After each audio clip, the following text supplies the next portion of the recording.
Idylls of the King. By Alfred Tennyson. Dedication. These to his memory, since he held them dear. Perchance as finding there unconsciously some image of himself, I dedicate. I consecrate with tears these idylls.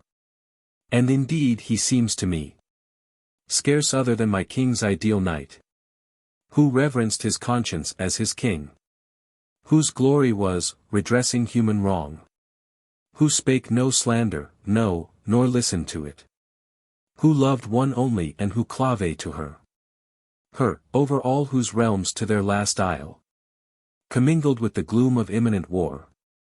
The shadow of his loss drew like eclipse, darkening the world. We have lost him, he is gone. We know him now, all narrow jealousies are silent, and we see him as he moved. How modest, kindly, all accomplished, wise. With what sublime repression of himself. And in what limits, and how tenderly. Not swaying to this faction or to that. Not making his high place the lawless perch of winged ambitions, nor a vantage ground for pleasure. But through all this tract of years, wearing the white flower of a blameless life, before 1,000 peering littlenesses, in that fierce light which beats upon a throne, and blackens every blot, for where is he who dares foreshadow for an only son a lovelier life, a more unstained than his? Or how should England, dreaming of his sons, hope more for these than some inheritance of such a life, a heart, a mind as thine?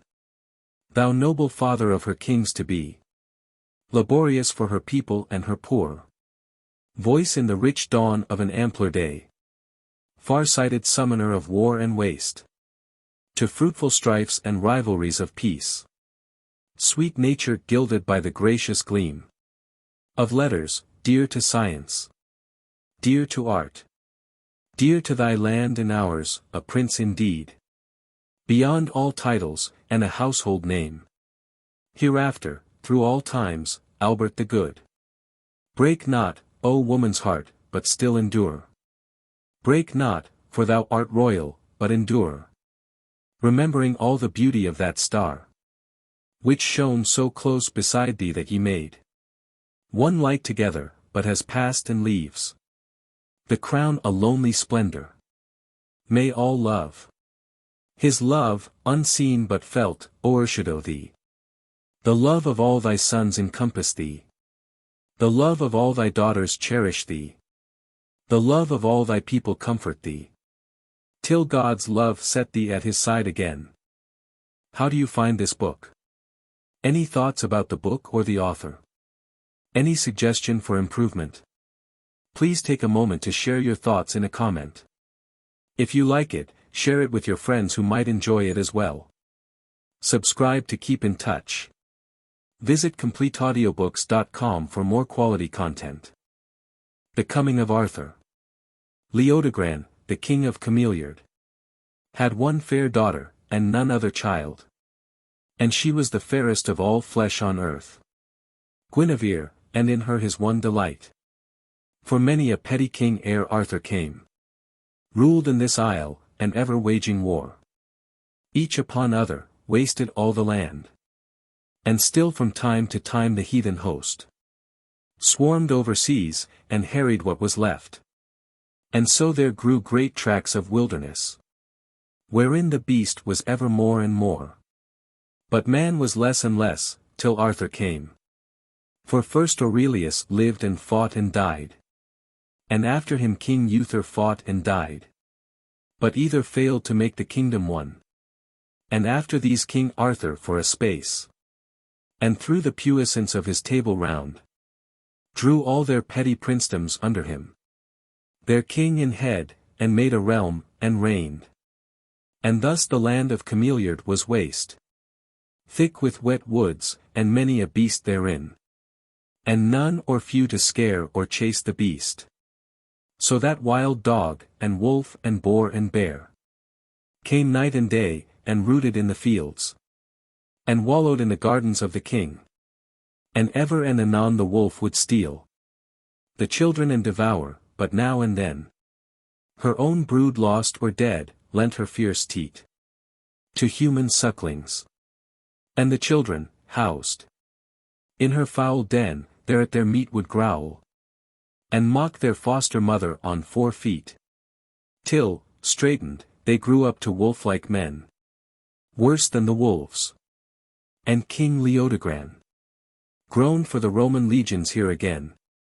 And Caesar's eagle, then his brother King Urien, assailed him, last a heathen horde, reddening the sun with smoke and earth with blood. And on the spike that split the mother's heart, spitting the child, brake on him, till, amazed, he knew not whither he should turn for aid. But, for he heard of Arthur newly crowned, though not without an uproar made by those who cried, he is not Uther's son, the king sent to him, saying, Arise, and help us thou. For here between the man and beast we die. And Arthur yet had done no deed of arms, but heard the call, and came, and Guinevere stood by the castle walls to watch him pass. But since he neither wore on helm or shield the golden symbol of his kinglihood, but rode a simple knight among his knights, and many of these in richer arms than he, she saw him not, or marked not, if she saw one among many, though his face was bare. But Arthur, looking downward as he passed, felt the light of her eyes into his life smite on the sudden, yet rode on, and pitched his tents beside the forest. Then he drave the heathen after, slew the beast, and felled the forest, letting in the sun, and made broad pathways for the hunter and the knight. And so returned. For while he lingered there, a doubt that ever smouldered in the hearts of those great lords and barons of his realm flashed forth and into war, for most of these, colleaguing with a score of petty kings, made head against him, crying, Who is he, that he should rule us? Who hath proven him King Uther's son? For lo, we look at him, and find nor face nor bearing, limbs nor voice, are like to those of Uther whom we knew. This is the son of Gorlois, not the king. This is the son of Anton, not the king. And Arthur, passing thence to battle, felt travail, and throes and agonies of the life, desiring to be joined with Guinevere. And thinking as he rode, her father said, That there between the man and beast they die. Shall I not lift her from this land of beasts up to my throne, and side by side with me? What happiness to reign a lonely king! Vexed, O ye stars that shudder over me! O earth that soundest hollow under me! Vexed with waste dreams, for saving I be joined to her that is the fairest under heaven. I seem as nothing in the mighty world, and cannot will my will, nor work my work wholly, nor make myself in mine own realm victor and lord. But were I joined with her, then might we live together as one life, and reigning with one will in everything, have power on this dark land to lighten it, and power on this dead world to make it live. Thereafter, as he speaks who tells the tale, when Arthur reached a field of battle bright, with pitched pavilions of his foe, the world was all so clear about him, that he saw the smallest rock far on the faintest hill, and even in high day the morning star. So when the king had set his banner broad, at once from either side, with trumpet blast, and shouts, and clarions shrilling unto blood, the long-lanced battle let their horses run. And now the barons and the kings prevailed. And now the king, as here and there that war went swaying. But the powers who walk the world made lightnings and great thunders over him, and dazed all eyes, till Arthur by main might, and mightier of his hands with every blow, and leading all his knighthood through the kings. Carados, Urien, Cradlemont of Wales, Claudias, and Clariance of Northumberland. The King Brandagras of Latangre, with Anguisant of Arran, Morganore, and Lot of Orkney. Then, before a voice, as dreadful as the shout of one who sees, to one who sins, and deems himself alone, and all the world asleep, they swerved and brake, flying, and Arthur called to stay the brands that hacked among the flyers. Ho! They yield. So like a painted battle the war stood, silenced, the living quiet as the dead. And in the heart of Arthur joy was lord. He laughed upon his warrior whom he loved, and honoured most. Thou dost not doubt me, king. So well thine arm hath wrought for me today. Sir and my liege, he cried, the fire of God descends upon thee in the battlefield. I know thee for my king.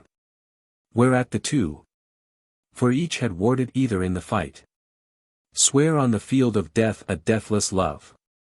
And Arthur said, man's word is God in man. Let chance what will, I trust thee to the death. Then quickly from the foughten field he sent Ulfius, and Brastias, and Bedivere, his new-made knights, to King Leodogran, saying, if I in aught have served thee well, give me thy daughter Guinevere to wife.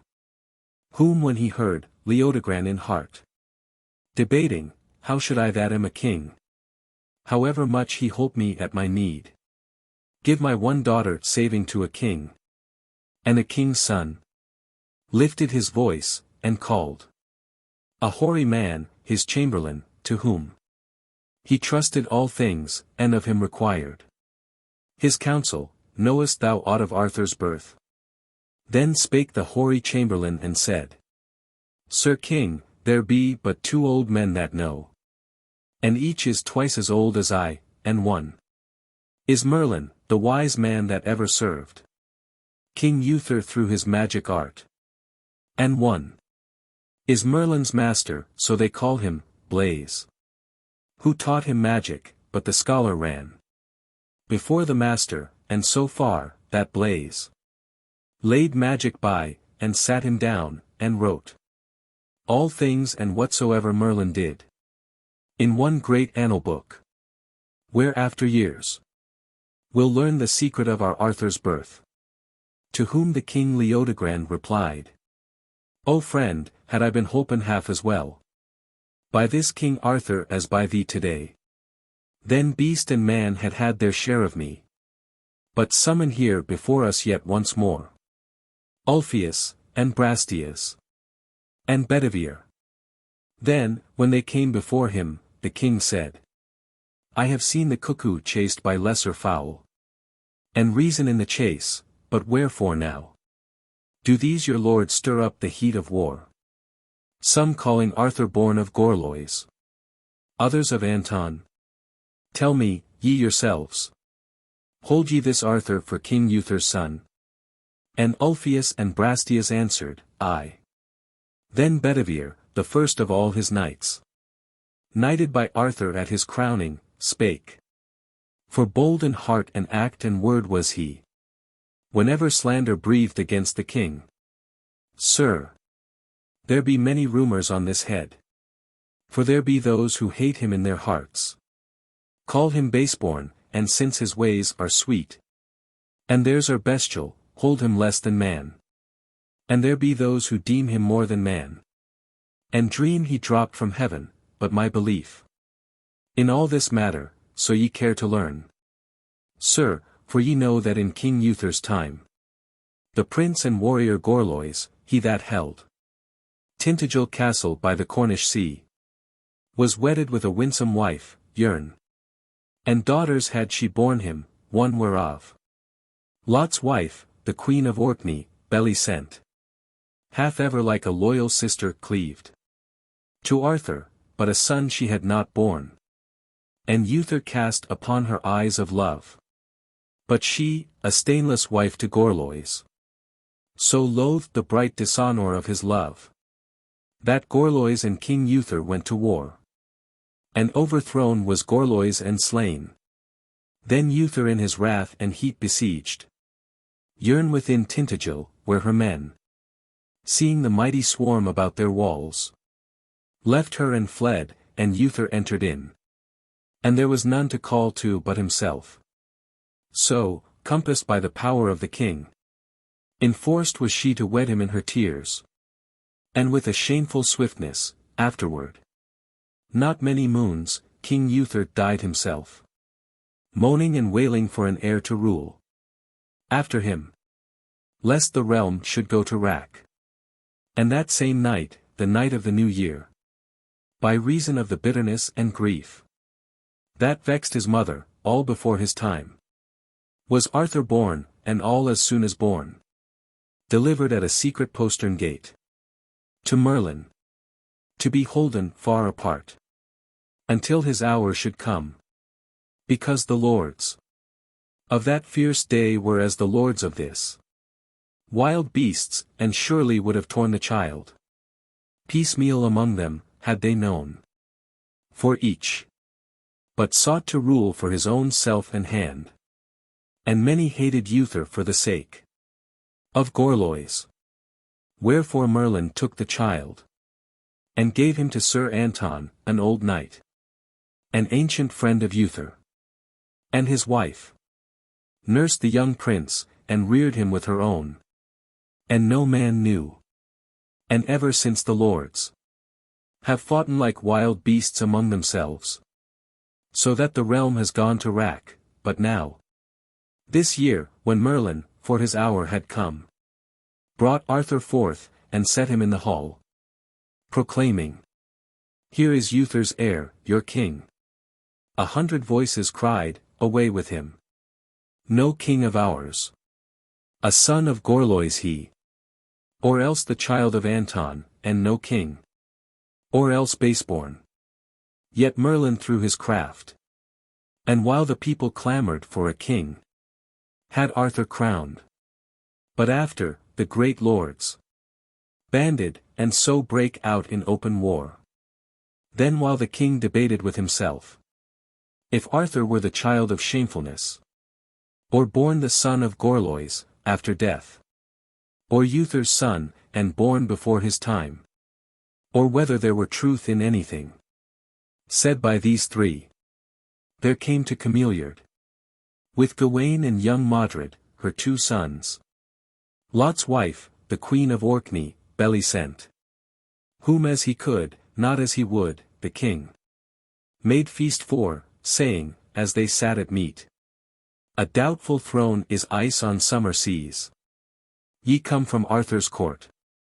Victor his men report him. Yea, but ye, think ye this king? So many those that hate him, and so strong. So few his knights, however brave they be. Hath body enow to hold his foemen down.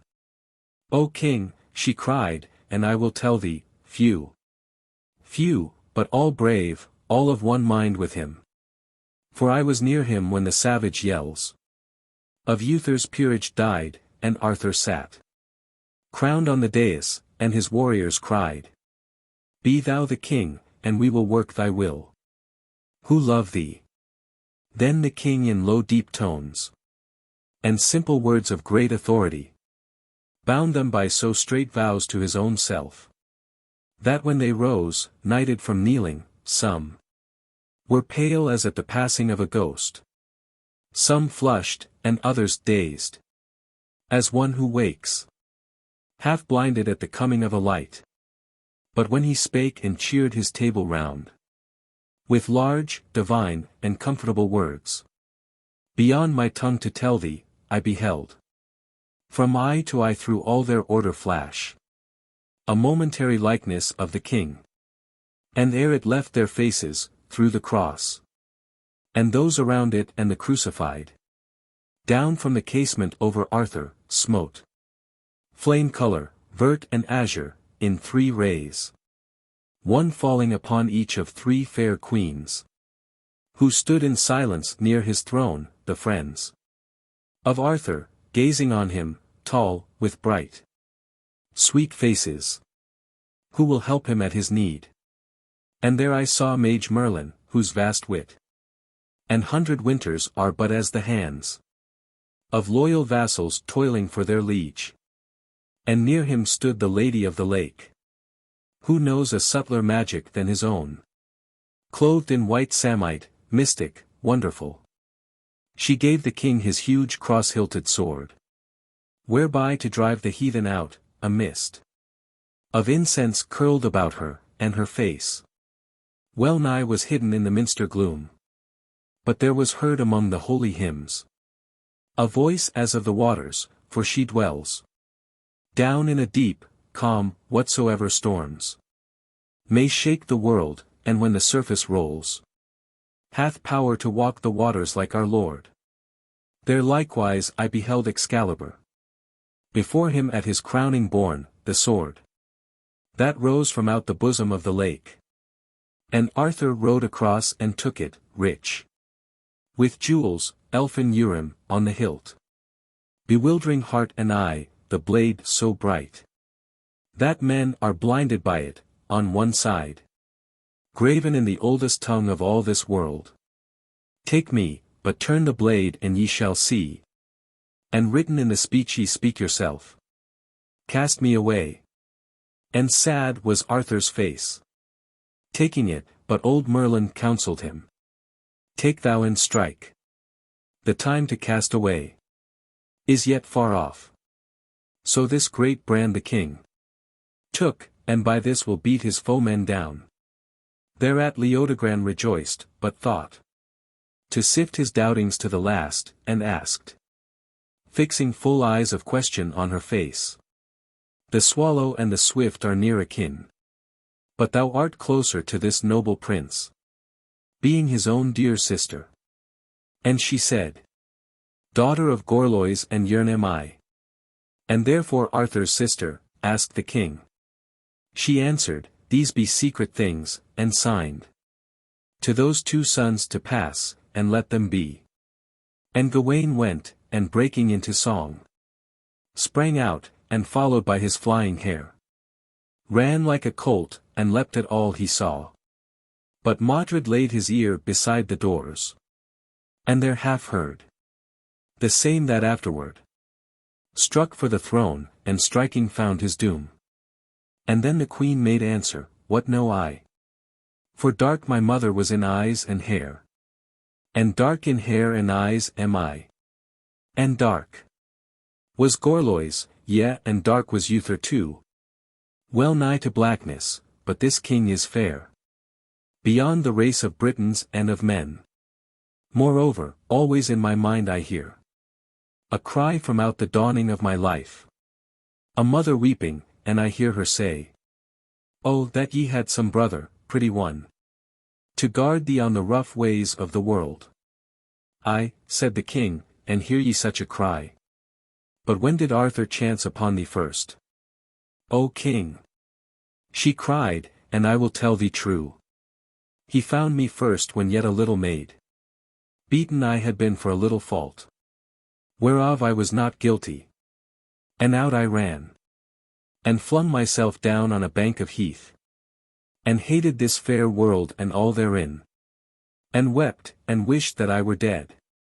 And he, I know not whether of himself he came, or brought by Merlin, who, they say, can walk unseen at pleasure, he was at my side, and spake sweet words, and comforted my heart, and dried my tears, being a child with me. And many a time he came, and evermore, as I grew greater grew with me, and sad. At times he seemed, and sad with him was I. Stern too at times, and then I loved him not. But sweet again, and then I loved him well. And now of late I see him less and less. But those first days had golden hours for me. For then I surely thought he would be king. But let me tell thee now another tale. For Blaise, our Merlin's master, as they say, died but of late, and sent his cry to me, to hear him speak before he left his life. Shrunk like a fairy changeling lay the mage, And when I entered told me that himself. And Merlin ever served about the king Uther, before he died. And on the night when Uther in Tintagel passed away, moaning and wailing for an heir, the two left the still king, and passing forth to breathe. Then from the castle gateway by the chasm, descending through the dismal night, a night in which the bounds of heaven and earth were lost, beheld, so high upon the dreary deeps, it seemed in heaven, a ship, the shape thereof a dragon winged, and all from stern to stern, bright with a shining people on the decks, and gone as soon as seen. And then the two dropped to the cove, and watched the great sea fall, wave after wave, each mightier than the last, till last, a ninth one, gathering half the deep, and full of voices, slowly rose and plunged, roaring. And all the wave was in a flame. And down the wave and in the flame was borne a naked babe, and rode to Merlin's feet, who stooped and caught the babe, and cried, the king, here is an heir for Uther. And the fringe of that great breaker, sweeping up the strand, lashed at the wizard as he spake the word. And all at once all round him rose in fire, so that the child and he were clothed in fire. And presently thereafter followed calm, free sky and stars, and this the same child, he said, is he who reigns, nor could I part in peace, till this were told. And saying this the seer went through the strait and dreadful pass of death, not ever to be questioned any more, save on the further side. But when I met Merlin, and asked him if these things were truth, the shining dragon and the naked child, descending in the glory of the seas, he laughed as is his wont, and answered me in riddling triplets of old time, and said, Rain, rain, and sun, a rainbow in the sky. A young man will be wiser by and by. An old man's wit may wander ere he die. Rain, rain, and sun, a rainbow on the lea. And truth is this to me, and that to thee. And truth or clothed or naked let it be. Rain, sun, and rain. And the free blossom blows. Sun, rain, and sun. And where is he who knows? From the great deep to the great deep he goes. So Merlin riddling angered me. But thou, fear not to give this king thy only child. Guinevere, so great bards of him will sing hereafter. And dark sayings from of old, ranging and ringing through the minds of men, and echoed by old folk beside their fires, for comfort after their wage work is done, speak of the king. And Merlin in our time hath spoken also, not in jest, and sworn, though men may wound him that he will not die, but pass, again to come, and then or now, utterly smite the heathen underfoot, till these and all men hail him for their king. She spake and King Leodegrand rejoiced. But musing, shall I answer yea or nay?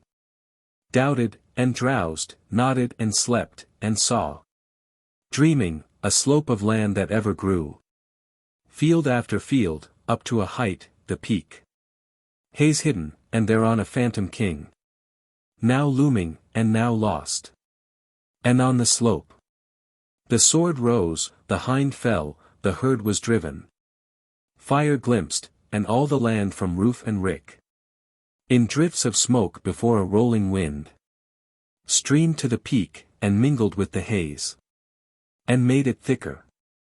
While the phantom king sent out at times a voice, and here or there stood one who pointed toward the voice, the rest slew on and burnt, crying, no king of ours, no son of Uther, and no king of ours. Till with a wink his dream was changed, the haze descended, and the solid earth became as nothing, but the king stood out in heaven, crowned. And Leodegrand awoke, and sent Ulfius, and Brastias, and Bedivere. Back to the court of Arthur answering ye. Then Arthur charged his warrior whom he loved and honoured most, Sir Lancelot, to ride forth and bring the queen, and watched him from the gates. And Lancelot passed away among the flowers. For then was latter April, and returned among the flowers, in May, with Guinevere. To whom arrived, by Dubric the high saint, chief of the church in Britain, and before the stateliest of her altar shrines, the king. That morn was married, while in stainless white, the fair beginners of a nobler time, and glorying in their vows and him, his knights, stood around him, and rejoicing in his joy. Far shone the fields of May through open door. The sacred altar blossomed white with May. The sun of May descended on their king. They gazed on all earth's beauty in their queen. Rolled incense. And there passed along the hymns a voice as of the waters, while the two swear at the shrine of Christ a deathless love. And Arthur said, Behold, thy doom is mine. Let chance what will, I love thee to the death. To whom the queen replied with drooping eyes, King and my lord, I love thee to the death. And holy Dubric spread his hands and spake, Reign ye, and live and love, and make the world other, and may thy queen be one with thee. And all this order of thy table round fulfill the boundless purpose of their king. So Dubric said. But when they left the shrine, great lords from Rome before the portal stood, in scornful stillness gazing as they passed. Then while they paced a city all on fire, with sun and cloth of gold, the trumpets blew. And Arthur's knighthood sang before the king. Blow, trumpet, for the world is white with May. Blow trumpet, the long night hath rolled away. Blow through the living world, let the king reign. Shall Rome or heathen rule in Arthur's realm? Flash brand and lance, fall battle-axe upon helm. Fall battle-axe, and flash brand. Let the king reign. Strike for the king and live. His knights have heard that God hath told the king a secret word. Fall battle-axe, and flash brand. Let the king reign. Blow trumpet. He will lift us from the dust. Blow trumpet. Live the strength and die the lust. Clang battle-axe, and clash brand. Let the king reign. Strike for the king and die. And if thou deest, the king is king, and ever wills the highest. Clang battle-axe, and clash brand. Let the king reign. Blow, for our son is mighty in his May. Blow, for our son is mightier day by day. Clang battle-axe, and clash brand. Let the king reign. The king will follow Christ, and we the king, in whom high God hath breathed a secret thing. Fall battle-axe, and flash brand. Let the king reign. So sang the knighthood, moving to their hall. There at the banquet those great lords from Rome, the slowly fading mistress of the world, strode in, and claimed their tribute as of yore. But Arthur spake, Behold, for these have sworn to wage my wars, and worship me their king. The old order changeth, yielding place to new. And we that fight for our fair Father Christ, seeing that ye be grown too weak and old, to drive the heathen from your Roman wall, no tribute will we pay. So those great lords drew back in wrath, and Arthur strove with Rome. And Arthur and his knighthood for a space were all one will, and through that strength the king drew in the petty princedoms under him, fought, and in 12 great battles overcame the heathen hordes, and made a realm and reigned. Gareth and Lynette, the last tall son of Lot and Belisent, and tallest, Gareth, in a showerful spring, stared at the spate. A slender shafted pine lost footing, fell, and so was whirled away. How he went down, said Gareth, as a false knight Or evil king before my lance if lance were mine to use, O senseless cataract, bearing all down in thy precipitancy. And yet thou art but swollen with cold snows. And mine is living blood, thou dost his will. The makers, and not knowest, and I that know, have strength and wit. In my good mother's hall, linger with vacillating obedience. Prisoned, and kept and coaxed and whistled to. Since the good mother holds me still a child. Good mother is bad mother unto me. A worse were better, yet no worse would I. Heaven yield her for it, but in me put force. To weary her ears with one continuous prayer. Until she let me fly disc-age to sweep. In ever-hiring eagle circles up. To the great sun of glory, and thence swoop. Down upon all things base. And dash them dead. A knight of Arthur, working out his will. To cleanse the world. Why, Gawain, when he came with Modred hither in the summertime, asked me to tilt with him, the proven knight. Modred for want of worthier was the judge. Then I so shook him in the saddle, he said. Thou hast half prevailed against me, said so, he. Though Modred biting his thin lips was mute. For he is always sullen, what care I? And Gareth went, and hovering round her chair, asked, Mother, though ye count me still the child, sweet mother, do ye love the child? She laughed. Thou art but a wild goose to question it. Then, mother, and ye love the child, he said. Being a goose and rather tame than wild. Hear the child's story. Yea, my well-beloved. And, 'twere but of the goose and golden eggs. And Gareth answered her with kindling eyes. Nay, nay, good mother, but this egg of mine was finer gold than any goose can lay. For this an eagle, a royal eagle, laid almost beyond eye reach, on such a palm as glitters gilded in thy book of hours. And there was ever haunting round the palm a lusty youth, but poor, who often saw the splendor sparkling from aloft, and thought, and I could climb and lay my hand upon it. Then were I wealthier than a leash of kings. But ever when he reached a hand to climb, one, that had loved him from his childhood, caught and stayed him, climb not lest thou break thy neck. I charge thee by my love, and so the boy, sweet mother, neither clomb, nor break his neck, but break his very heart in pining for it, and passed away. To whom the mother said, true love, sweet son, had risked himself and climbed, and handed down the golden treasure to him. And Gareth answered her with kindling eyes. Gold, said I, gold. I then, why he, or she, or whosoe'er it was, or half the world, had ventured, had the thing I spake of been mere gold, but this was all of that true steel, whereof they forged the brand Excalibur. And lightnings played about it in the storm, and all the little fowl were flurried at it. And there were cries and clashings in the nest. That sent him from his senses, let me go. Then Bellicent bemoaned herself and said, hast thou no pity upon my loneliness? Lo, where thy father Lot beside the hearth lies like a log, and all but smouldered out. For ever since when traitor to the king, he fought against him in the Barons' War.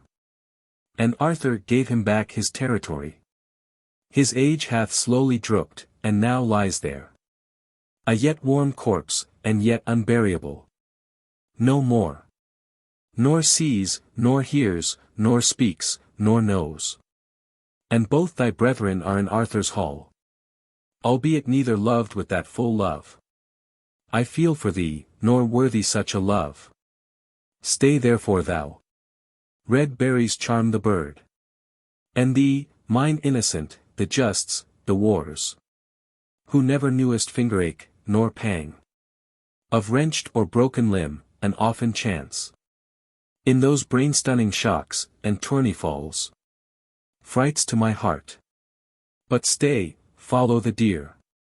By these tall firs and our fast-falling burns. So make thy manhood mightier day by day. Sweet is the chase, and I will seek thee out. Some comfortable bride and fair, to grace thy climbing life, and cherish my prone year. Till falling into Lot's forgetfulness. I know not thee, myself, nor anything. Stay, my best son. Ye are yet more boy than man. Then Gareth, and ye hold me yet for child. Hear yet once more the story of the child. For, mother, there was once a king, like ours. The prince his heir, when tall and marriageable, asked for a bride.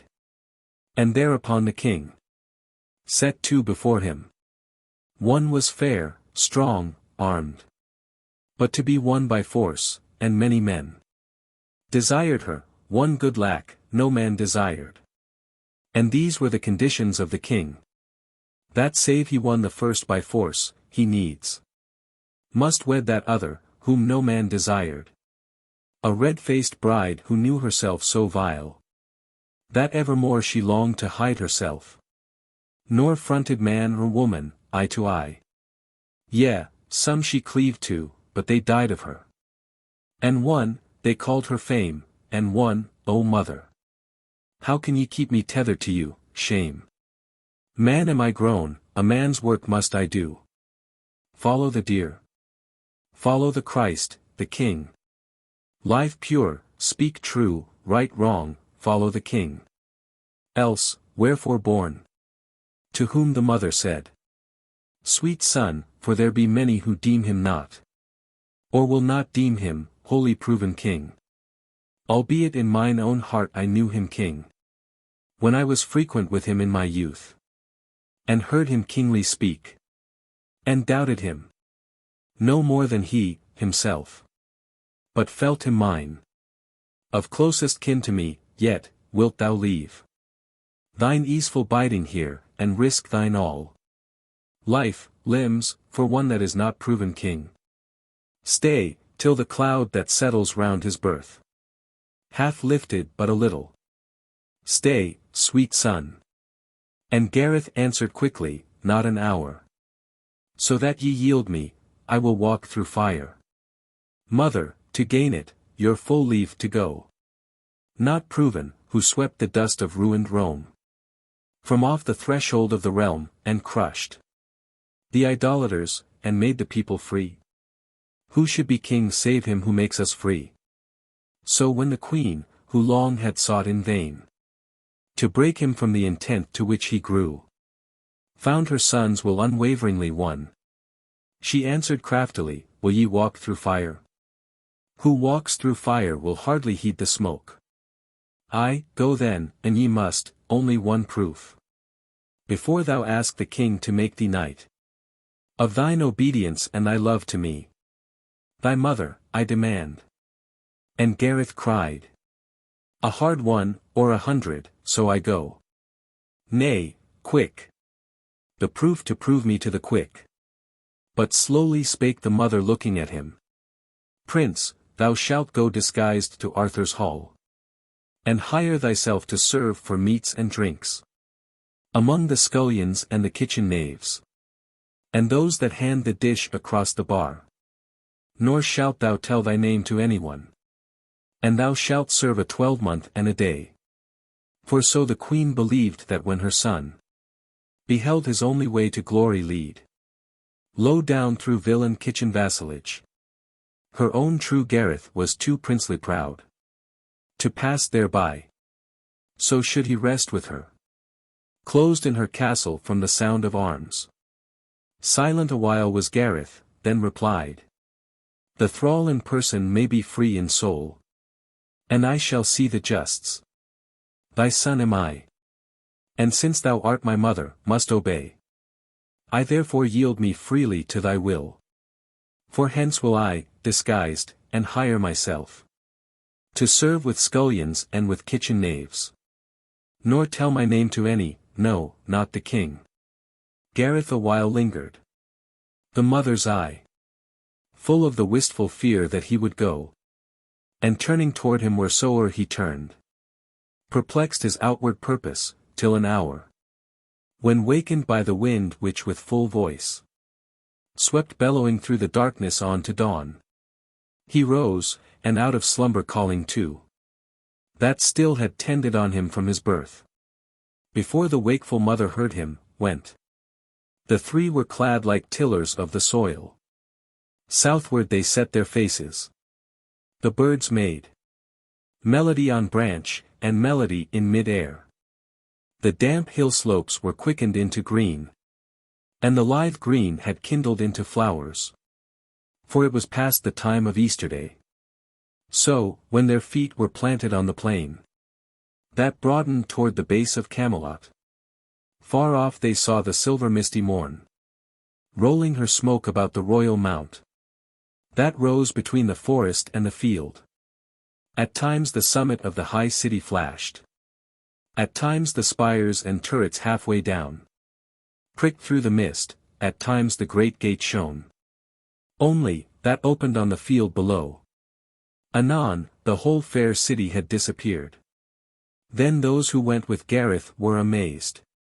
One crying, "Let us go no further, Lord. Here is a city of enchanters, built by fairy kings." The second echoed him, "Lord, we have heard from our wise man at home to northward, that this king is not the king, but only changeling out of fairyland, who drave the heathen hence by sorcery and Merlin's glamour." Then the first again, "Lord, there is no such city anywhere, but all a vision."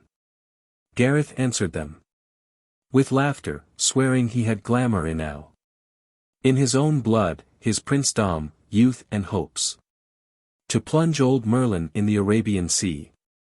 So pushed them all unwilling toward the gate. And there was no gate like it under heaven. For barefoot on the keystone, which was lined and rippled like an ever-fleeting wave, the Lady of the Lake stood, all her dress wept from her sides as water flowing away. But like the cross her great and goodly arms stretched under the cornice and upheld. And drops of water fell from either hand. And down from one a sword was hung, from one a censer either worn with wind and storm. And o'er her breast floated the sacred fish. And in the space to left of her, and right, were Arthur's wars in weird devices done. New things and old co-twisted, as if time were nothing, so inveterately, that men were giddy gazing there. And over all, high on the top were those three queens, the friends of Arthur, who should help him at his need. Then those with Gareth for so long a space stared at the figures, that at last it seemed the dragon bots and elvish emblemings began to move, seethe, twine and curl. They called to Gareth, "Lord, the gateway is alive." And Gareth likewise on them fixed his eyes so long, that even to him they seemed to move. Out of the city a blast of music pealed. Back from the gate started the three, to whom from out thereunder came an ancient man, long-bearded, saying, "Who be ye, my sons?" Then Gareth, "We be tillers of the soil, who leaving share in furrow come to see the glories of our king, but these, my men, your city moved so weirdly in the mist. Doubt if the king be king at all, or come from fairyland. And whether this be built by magic, and by fairy kings and queens, or whether there be any city at all, or all a vision, and this music now hath scared them both, but tell thou these the truth." Then that old seer made answer playing on him, and saying, "Son, I have seen the good ship sail keel upward, and mast downward, in the heavens, and solid turrets topsy-turvy in air. And here is truth. But an it please thee not, take thou the truth as thou hast told it me. For truly as thou sayest, a fairy king and fairy queens have built the city, son. They came from out a sacred mountain cleft toward the sunrise, each with harp in hand. and built it to the music of their harps. And, as thou sayest, it is enchanted, son. For there is nothing in it as it seems. Saving the king. Though some there be that hold the king a shadow, and the city real. Yet take thou heed of him, for, so thou pass beneath this archway, then wilt thou become a thrall to his enchantments, for the king will bind thee by such vows as is a shame. A man should not be bound by, yet the which no man can keep. But, so thou dread to swear, pass not beneath this gateway, but abide without, among the cattle of the field. For in ye heard a music, like enow. They are building still, seeing the city is built to music, therefore never built at all. And therefore built for ever. Gareth spake. Angered, old master, reverence thine own beard. That looks as white as utter truth, and seems well nigh as long as thou art statured tall. Why mockest thou the stranger that hath been to thee fair spoken? But the seer replied. Know ye not then the riddling of the bards? Confusion, and illusion, and relation. Illusion, and occasion, and evasion. I mock thee not but as thou mockest me. And all that see thee, for thou art not who thou see meest, but I know thee who thou art. And now thou goest up to mock the king, who cannot brook the shadow of any lie. Unmockingly the mocker ending here turned to the right, and passed along the plain. Whom Gareth looking after said, My men, our one white lie sits like a little ghost here on the threshold of our enterprise. Let love be blamed for it, not she, nor I. Well, we will make amends with all good cheer. He spake and laughed, then entered with his twain. Camelot, a city of shadowy palaces, and stately, rich in emblem and the work of ancient kings who did their days in stone, which Merlin's hand, the mage at Arthur's court, knowing all arts, had touched, and everywhere at Arthur's ordinance, tipped with lessening peak and pinnacle, and had made it spire to heaven. And ever and anon a knight would pass outward, or inward to the hall, his arms clashed, and the sound was good to Gareth's ear. And out of bower and casement shyly glanced eyes of pure women, wholesome stars of love. And all about a healthful people stepped, as in the presence of a gracious king. Then into hall Gareth ascending heard a voice, the voice of Arthur, and beheld far overheads in that long vaulted hall the splendor of the presence of the king, throned and delivering doom, and looked no more, but felt his young heart hammering in his ears, and thought, for this half shadow of a lie, the truthful king will doom me when I speak. Yet pressing on, though all in fear to find Sir Gawain or Sir Modred, saw nor one nor other, but in all the listening eyes of those tall knights, that ranged about the throne, clear honor shining like the dewy star of dawn, and faith in their great king, with pure affection, and the light of victory, and glory gained, and evermore to gain. Then came a widow crying to the king, A boon, Sir King, thy father, Uther, reft from my dead lord a field with violence. For howsoe'er at first he proffered gold, yet, for the field was pleasant in our eyes, we yielded not. And then he reft us of it perforce, and left us neither gold nor field. Said Arthur, Whether would ye? Gold or field? To whom the woman weeping, Nay, my lord, the field was pleasant in my husband's eye. And Arthur, have thy pleasant field again, and thrice the gold for Uther's use thereof. According to the years, no boon is here, but justice, so thy say be proven true. Accursed, who from the wrongs his father did, would shape himself aright. And while she passed, Came yet another widow crying to him. A boon, Sir King. Thine enemy, King, am I. With thine own hand thou slewest my dear lord. A knight of Uther in the Barons' war. When Lot and many another rose and fought against thee, saying thou wert basely born. I held with these, and loath to ask thee aught. Yet lo! My husband's brother had my son thralled in his castle, and hath starved him dead. And standeth seized of that inheritance, which thou that slewest the sire hast left the son. So though I scarce can ask it thee for hate, grant me some knight to do the battle for me. Kill the foul thief, and wreak me for my son. Then strode a good knight forward, crying to him. A boon, Sir King. I am her kinsman, I. Give me to right her wrong, and slay the man.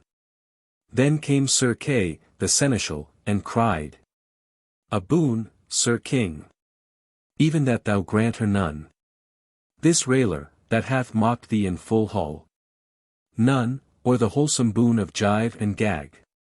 But Arthur, we sit king, to help the wronged. Through all our realm. The woman loves her lord. Peace to thee, woman, with thy loves and hates. The kings of old had doomed thee to the flames. Aurelius Emrys would have scourged thee dead. And Uther slit thy tongue, but get thee hence. Lest that rough humour of the kings of old return upon me. Thou that art her kin, go likewise. Lay him low and slay him not.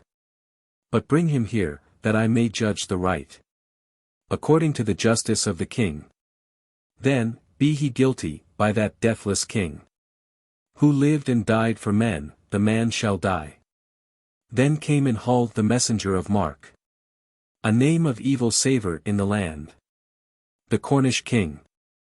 In either hand he bore what dazzled all, and shone far off as shines a field of charlock in the sudden sun. Between two showers, a cloth of palest gold, which down he laid before the throne, and knelt, delivering, that his lord, the vassal king, was even upon his way to Camelot. For having heard that Arthur of his grace had made his goodly cousin, Tristram, knight, and, for himself was of the greater state. Being a king, he trusted his liege lord would yield him this large honour all the more. So prayed him well to accept this cloth of gold, in token of true heart and fealty. Then Arthur cried to rend the cloth, to rend in pieces, and so cast it on the hearth. An oak tree smouldered there. The goodly knight. What? Shall the shield of Mark stand among these? For, midway down the side of that long hall, a stately pile, whereof along the front, some blazoned, some but carven, and some blank, there ran a treble range of stony shields, rose, and high-arching overbrowed the hearth. And under every shield a knight was named. For this was Arthur's custom in his hall. When some good knight had done one noble deed, his arms were carven only, but if twain, his arms were blazoned also. But if none, the shield was blank and bare without a sign, saving the name beneath, and Gareth saw the shield of Gawain blazoned rich and bright, and Modred's blank as death, and Arthur cried to rend the cloth and cast it on the hearth. More like are we to reave him of his crown, than make him knight because men call him king. The kings we found, ye know we stayed their hands from war among themselves, but left them kings, of whom were any bounteous, merciful, truth speaking, brave, good livers, them we enrolled among us, and they sit within our hall. But as Mark hath tarnished the great name of king, as Mark would sully the low state of churl, and, seeing he hath sent us cloth of gold, return, and meet, and hold him from our eyes, lest we should lap him up in cloth of lead. Silenced for ever, craven, a man of plots, craft, poisonous counsels, wayside ambushings. No fault of thine, let Kay the seneschal look to thy wants, and send thee satisfied. Accursed, who strikes nor lets the hand be seen. And many another suppliant crying came, with noise of ravage wrought by beast and man. And evermore a knight would ride away. Last, Gareth leaning both hands heavily down on the shoulders of the twain, his men, approached between them toward the king, and asked a boon, Sir King. His voice was all ashamed. For see ye not how weak and hunger-worn I seem, leaning on these? Grant me to serve for meat and drink among thy kitchen knaves a 12-month and a day, nor seek my name. Hereafter I will fight. To him the king, a goodly youth and worth a goodlier boon. But so thou wilt no goodlier, then must Kay, the master of the meats and drinks, be thine. He rose and passed, then Kay, a man of mien, one sallow as the plant that feels itself root bitten by white lichen. Lo ye now, this fellow hath broken from some abbey, where, God wot, he had not beef and brews enow. However that might chance.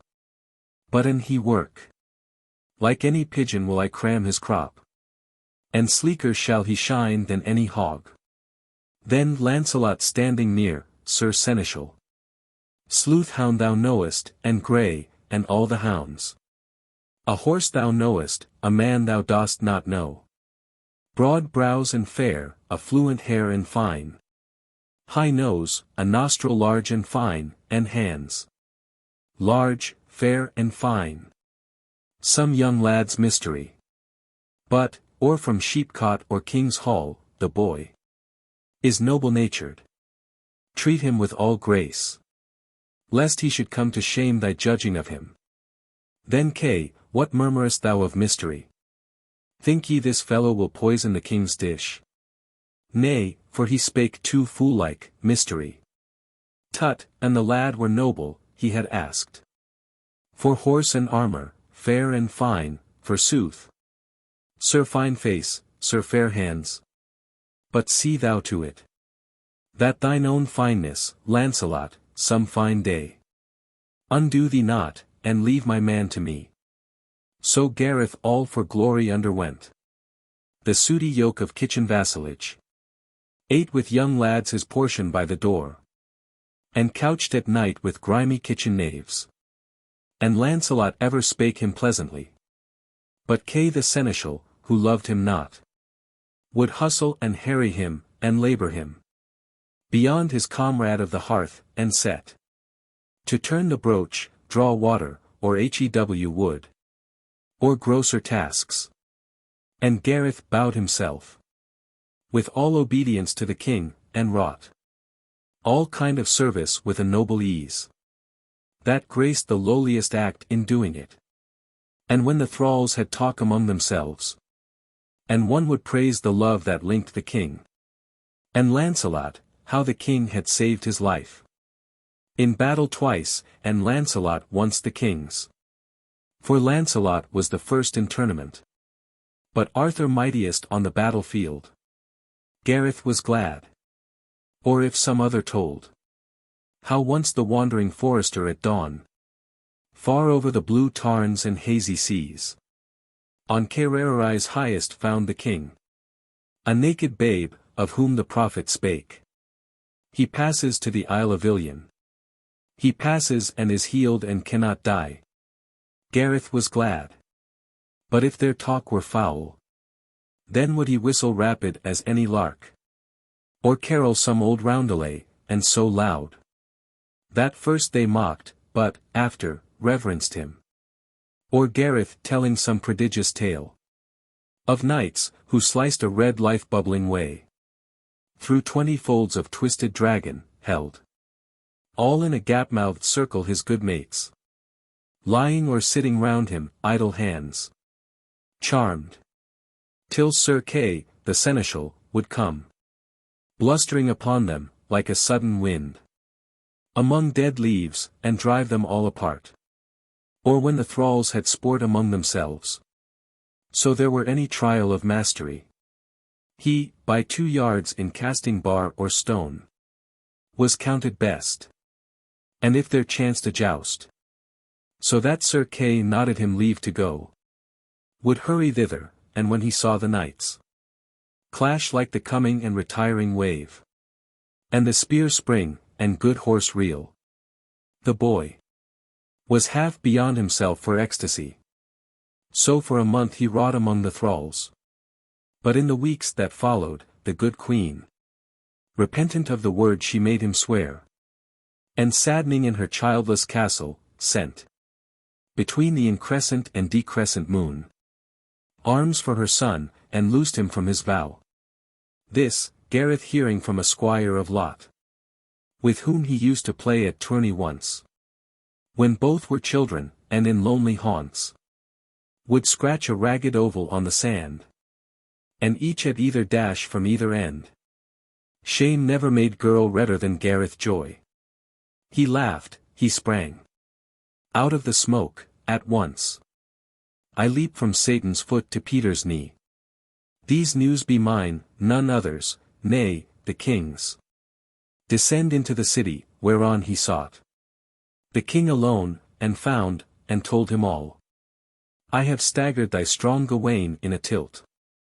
For pastime, yea, he said it, joust can I. Make me thy knight, in secret. Let my name be hidden, and give me the first quest, I spring like flame from ashes. Here the king's calm eye fell on, and checked, and made him flush, and bow lowly, to kiss his hand, who answered him. Son, the good mother let me know thee here, and sent her wish that I would yield thee thine. Make thee my knight. My knights are sworn to vows of utter hardihood, utter gentleness, and, loving, utter faithfulness in love, and uttermost obedience to the king. Then Gareth, lightly springing from his knees. My king, for hardihood I can promise thee, for uttermost obedience make demand, of whom ye gave me to, the seneschal, no mellow master of the meats and drinks. And as for love, God wot, I love not yet. But love I shall, God willing. And the king, make thee my knight in secret. Yea, but he, our noblest brother, and our truest man, and one with me in all, he needs must know. Let Lancelot know, my king, let Lancelot know. Thy noblest and thy truest. And the king. But wherefore would ye men should wonder at you? Nay, rather for the sake of me, their king. And the deed sake my knighthood do the deed, than to be noised of. Merrily Gareth asked. Have I not earned my cake in baking of it? Let be my name until I make my name. My deeds will speak, it is but for a day. So with a kindly hand on Gareth's arm, smiled the great king, and half unwillingly, loving his lusty youthhood yielded to him. Then, after summoning Lancelot privily, I have given him the first quest, he is not proven. Look therefore when he calls for this in hall. Thou get to horse and follow him far away. Cover the lions on thy shield, and see, far as thou mayest, he be nor ta'en nor slain. Then that same day there passed into the hall a damsel of high lineage, and a brow May blossom, and a cheek of apple blossom. Hawk eyes, and lightly was her slender nose, tip-tilted like the petal of a flower. She into hall passed with her page and cried, O king, for thou hast driven the foe without. See to the foe within.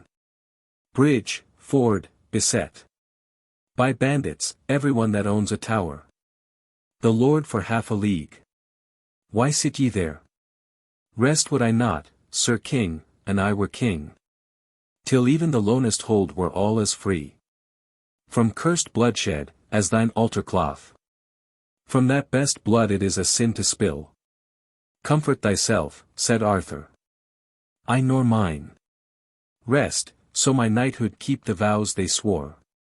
The wastest moorland of our realm shall be safe, damsel, as the centre of this hall. What is thy name? Thy need? My name, she said. Lynette my name, noble. My need, a knight. To combat for my sister, Lyoners. A lady of high lineage, of great lands. And comely, yea, and comelier than myself. She lives in Castle Perilous, a river. Runs in 3 loops about her living place. And o'er it are 3 passings, and 3 knights. Defend the passings, brethren, and a 4th. And of that for the mightiest, holds her stayed. In her own castle, and so besieges her. To break her will. And make her wed with him. And but delays his purport till thou send. To do the battle with him, thy chief man. Sir Lancelot whom he trusts to overthrow. Then wed, with glory, but she will not wed. Save whom she loveth, or a holy life. Now therefore have I come for Lancelot. Then Arthur mindful of Sir Gareth asked. Damsel, ye know this order lives to crush all wrongers of the realm. But say, these 4. Who be they? What the fashion of the men? They be of foolish fashion, O Sir King. The fashion of that old knight-errantry. Who ride abroad, and do but what they will. Courteous or bestial from the moment, such as have nor law nor king. And 3 of these, proud in their fantasy call themselves the day. Morning star, and noon sun, and evening star. Being strong fools, and never a whit more wise. The 4th, who alway rideth armed in black. A huge man-beast of boundless savagery. He names himself the Knight and oftener Death. And wears a helmet mounted with a skull. And bears a skeleton figured on his arms. To show that who may slay or scape the 3. Slain by himself, shall enter endless night. And all these 4 be fools, but mighty men. And therefore am I come for Lancelot. Hurried Sir Gareth called from where he rose. A head with kindling eyes above the throng. A boon, Sir King, this quest. Then, for he marked Kay near him groaning like a wounded bull. Yea, King, thou knowest thy kitchen knave am I. And mighty through thy meats and drinks am I. And I can topple over 100 such. Thy promise, King, and Arthur glancing at him. Brought down a momentary brow. Rough, sudden. And pardonable, worthy to be knight. Go therefore, and all hearers were amazed. But on the damsel's forehead shame, pride, wrath. Slew the May-White, she lifted either arm. Fie on thee, King! I asked for thy chief knight. And thou hast given me but a kitchen knave. Then ere a man in hall could stay her, turned. Fled down the lane of access to the king. Took horse, descended the slope street, and passed the weird white gate, and paused without, beside the field of tourney, murmuring, kitchen knave. Now 2 great entries opened from the hall. At one end one, that gave upon a range of level pavement where the king would pace. At sunrise, gazing over plain and wood. And down from this a lordly stairway sloped. Till lost in blowing trees and tops of towers. And out by this main doorway passed the king. But one was counter to the hearth, and rose high that the highest crested helm could ride there through nor graze, and by this entry fled the damsel in her wrath, and on to this Sir Gareth strode, and saw without the door King Arthur's gift, the worth of half a town. A war-horse of the best, and near it stood the 2 that out of north had followed him. This bare a maiden shield, a casque that held the horse, the spear. Whereat Sir Gareth loosed a cloak that dropped from collarbone to heel. A cloth of roughest web, and cast it down. And from it like a fuel-smothered fire that looked half dead, brake bright, and flashed as those dull-coated things that making slide apart their dusk wing cases, all beneath their burns. a jewelled harness, ere they pass and fly. So Gareth ere he parted flashed in arms. Then as he donned the helm, and took the shield, and mounted horse and grasped a spear, of grain, storm strengthened on a windy sight, and tipped with trenchant steel, around him slowly pressed the people, while from out of kitchen came the thralls and throng, and seeing who had worked lustier than any, and whom they could but love, mounted in arms, threw up their caps and cried, God bless the king, and all his fellowship. And on through lanes of shouting Gareth rode, down the slope street, and passed without the gate. So Gareth passed with joy. But as the cur, plucked from the cur he fights with, ere his cause be cooled by fighting, follows, being named his owner, but remembers all, and growls, remembering.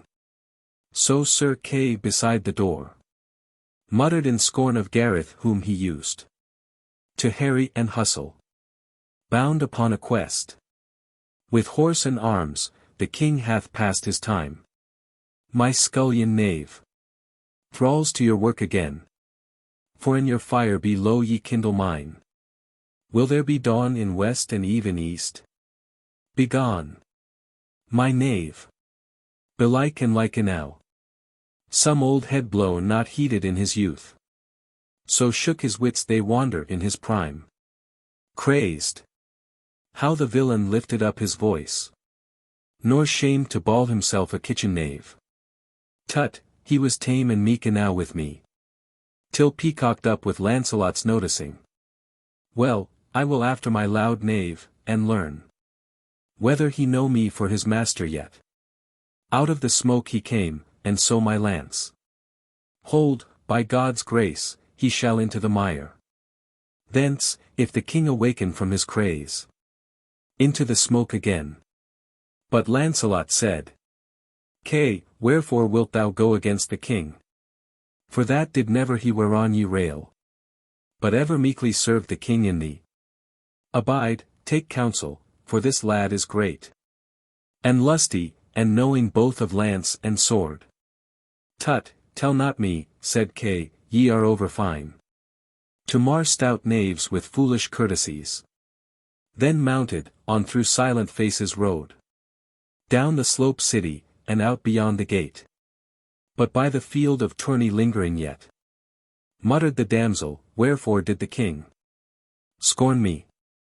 For, were Sir Lancelot lacked, at least, he might have yielded to me one of those who tilt for ladies' love and glory here, rather than, O sweet heaven, O fie upon him, his kitchen knave, to whom Sir Gareth drew. And there were none but few goodlier than he. Shining in arms, damsel, the quest is mine. Lead, and I follow. She thereat, as one that smells a foul-fleshed agaric in the holt, and deems it carrion of some woodland thing, or shrew, or weasel, nipped her slender nose with petulant thumb and finger, shrilling, hence.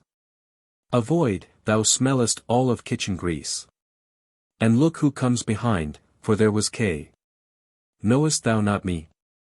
Thy master. I am Kay. We lack thee by the hearth. And Gareth to him, master no more. Too well I know thee, I, the most ungentle knight in Arthur's hall. Have at thee then, said Kay, they shocked, and Kay fell shoulder slipped, and Gareth cried again. Lead, and I follow, and fast away she fled. But after sod and shingle ceased to fly behind her, and the heart of her good horse was nigh to burst with violence of the beat. Perforce she stayed, and overtaken spoke. What doest thou, scullion, in my fellowship? Deem'st thou that I accept thee aught the more? Or love thee better, that by some device, full cowardly, or by mere unhappiness, thou hast overthrown and slain thy master, thou dishwasher and brooch-turner, loon? To me thou smellest all of kitchen as before. Damsel, Sir Gareth answered gently, say whatever ye will, but whatsoever ye say, I leave not till I finish this fair quest. Or die therefore. Ay, wilt thou finish it? Sweet lord, how like a noble knight he talks. The listening rogue hath caught the manner of it. But, knave, anon thou shalt be met with, knave. And then by such a one that thou for all the kitchen brews that was ever supped, shalt not once dare to look him in the face. I shall assay, said Gareth with a smile. That maddened her, and away she flashed again, down the long avenues of a boundless wood. And Gareth following was again benaved. Sir Kitchen Knave, I have missed the only way where Arthur's men are set along the wood. The wood is nigh as full of thieves as leaves. If both be slain, I am rid of thee, but yet. Sir Scullion, canst thou use that spit of thine? Fight, and thou canst, I have missed the only way. So till the dusk that followed evensong, rode on the two, reviler and reviled. Then after one long slope was mounted, saw, bull-shaped, through tops of many thousand pines, a gloomy glade hollow slowly sink to westward, in the deeps whereof a mere, round as the red eye of an eagle owl, under the half-dead sunset glared. And shouts ascended, and there brake a serving man, flying from out of the black wood, and crying, they have bound my lord to cast him in the mere. Then Gareth, bound am I to right the wronged, but straightlier bound am I to bide with thee. And when the damsel spake contemptuously, lead, and I follow, Gareth cried again. Follow, I lead, so down among the pines he plunged. And there, black-shadowed nigh the mere, and mid thigh-deep in bulrushes and reed, saw 6 tall men haling a 7th along, a stone about his neck to drown him in it. 3 with good blows he quieted, but 3 fled through the pines. And Gareth loosed the stone from off his neck, then in the mere beside tumbled it, oilily bubbled up the mere. Last, Gareth loosed his bonds and on free feet set him, a stalwart baron, Arthur's friend. Well that ye came, or else these caitiff rogues had wreaked themselves on me, good cause is theirs to hate me, for my wont hath ever been to catch my thief, and then like vermin here drown him, and with a stone about his neck. And under this one water many of them lie rotting, but at night let go the stone, and rise, and flickering in a grimly light, dance on the mere. Good now, ye have saved a life, worth somewhat as the cleanser of this wood. And fain would I reward thee worshipfully. What guerdon will ye? Gareth sharply spake. None. For the deed's sake have I done the deed, in uttermost obedience to the king. But wilt thou yield this damsel harborage? Whereat the baron saying, I well believe you be of Arthur's table, a light laugh broke from Lynette, I, truly of a truth. And in a sort, being Arthur's kitchen knave. But deem not I accept thee aught the more, Scullion, for running sharply with thy spit down on a rout of craven foresters. A thresher with his flail had scattered them. Nay, for thou smellest of the kitchen still. But in this lord will yield us harborage. Well. So she spake. A league beyond the wood, all in a full fair manner and a rich, his towers where that day a feast had been held in high hall, and many a viand left, and many a costly cate, received the 3. And there they placed a peacock in his pride, before the damsel, and the baron set Gareth beside her, but at once she rose.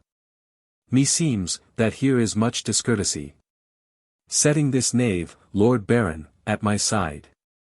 Hear me, this morn I stood in Arthur's hall, and prayed the king would grant me Lancelot to fight the brotherhood of day and night, the last a monster unsubduable, Of any save of him for whom I called.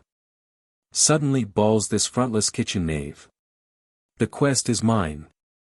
Thy kitchen knave am I. And mighty through thy meats and drinks am I.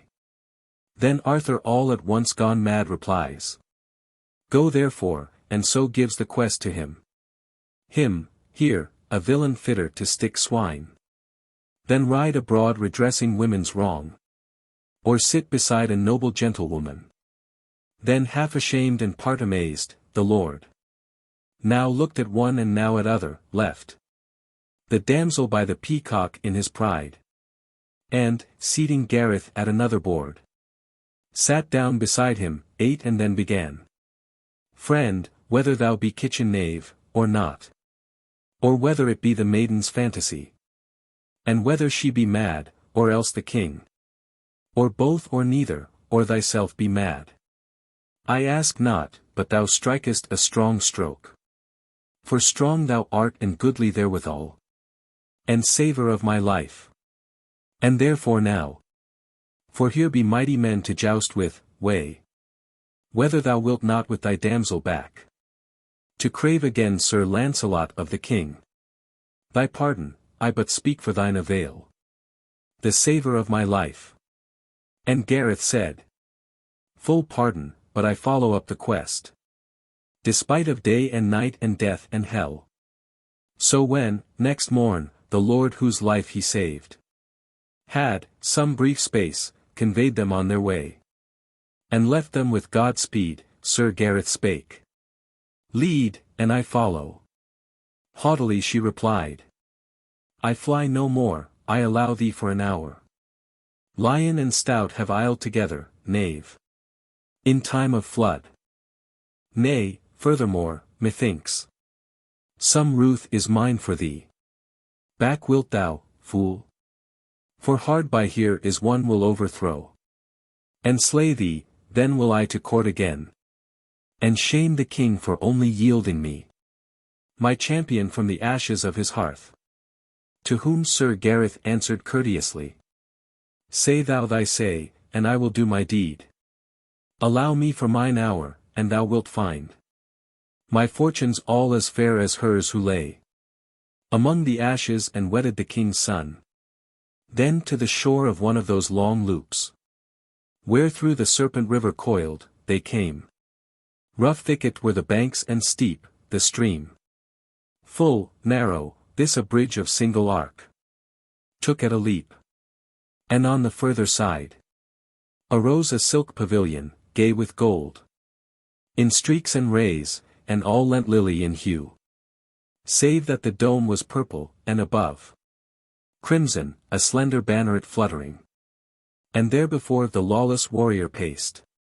Unarmed, and calling, Damsel, is this he? The champion thou hast brought from Arthur's hall? For whom we let thee pass? Nay, nay, she said. Sir Morning Star. The king in utter scorn of thee and thy much folly hath sent thee here. His kitchen knave, and look thou to thyself. See that he fall not on thee suddenly. And slay thee unarmed, he is not knight but knave. Then at his call, O daughters of the dawn, and servants of the morning star, approach. Arm me. From out the silken curtain folds, barefooted and bareheaded 3 fair girls. In gilt and rosy raiment came, their feet in dewy grasses glistened. And the hair, all over glanced with dewdrop or with gem, like sparkles in the stone of Arthurian. These armed him in blue arms, and gave a shield. Blue also, and thereon the morning star. And Gareth silent gazed upon the knight, who stood a moment, ere his horse was brought, glorying. And in the stream beneath him, shone, immingled with heaven's azure waveringly, the gay pavilion and the naked feet. His arms, the rosy raiment, and the star. Then she that watched him, wherefore stare ye so? Thou shakest in thy fear, there yet is time.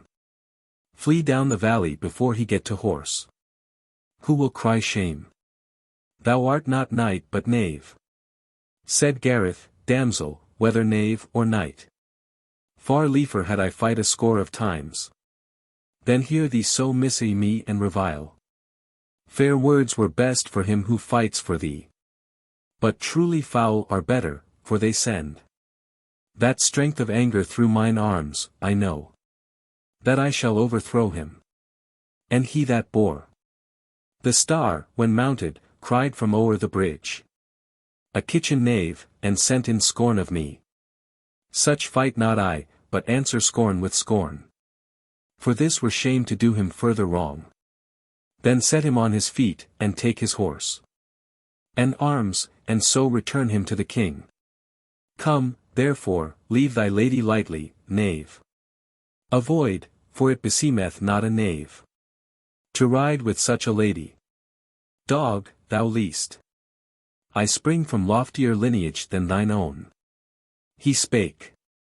And all at fiery speed the two shocked on the central bridge, and either spear bent but not brake, and either knight at once hurled as a stone from out of a catapult. Beyond his horse's crupper and the bridge fell, as if dead, but quickly rose and drew. And Gareth lashed so fiercely with his brand, he drave his enemy backward down the bridge. The damsel crying, well stricken, kitchen knave, till Gareth's shield was cloven.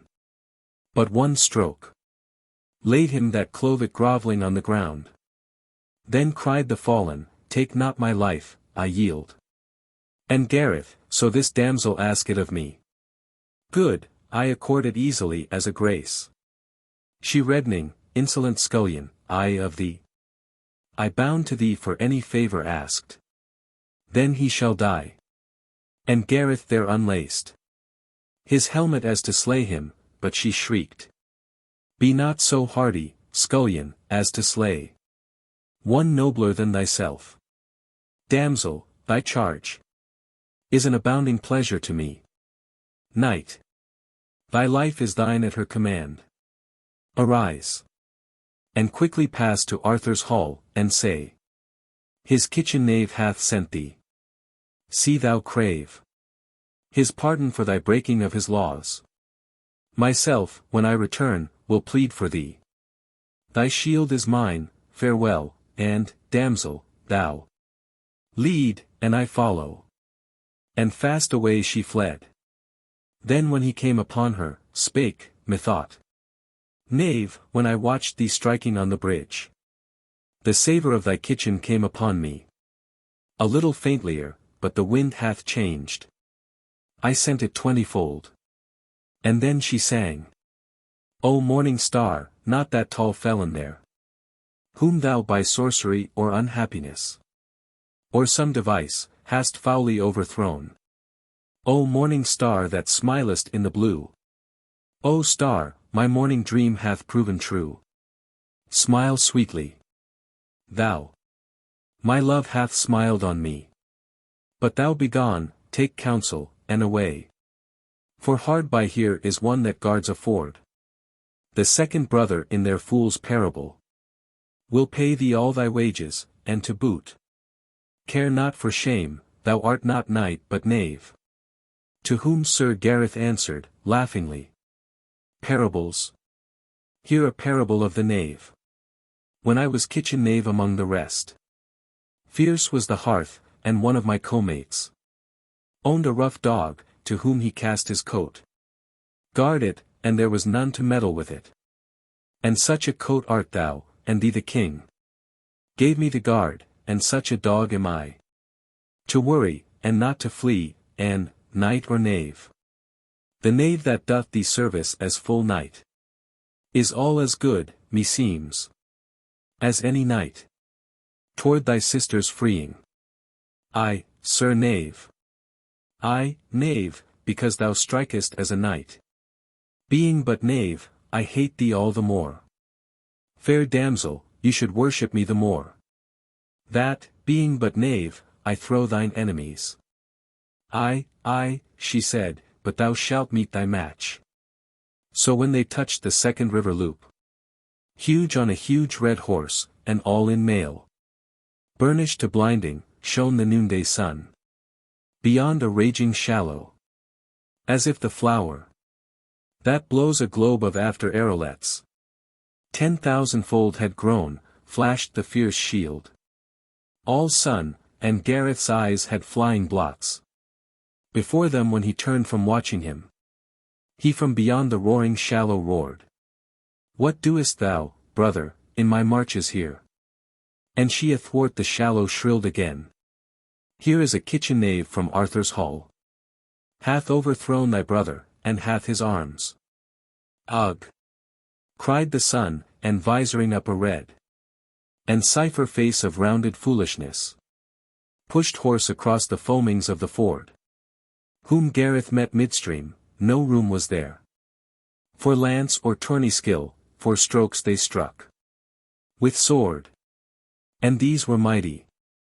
The new knight had fear he might be shamed, but as the sun heaved up a ponderous arm to strike the fifth, the hoof of his horse slipped in the stream descended, and the sun was washed away.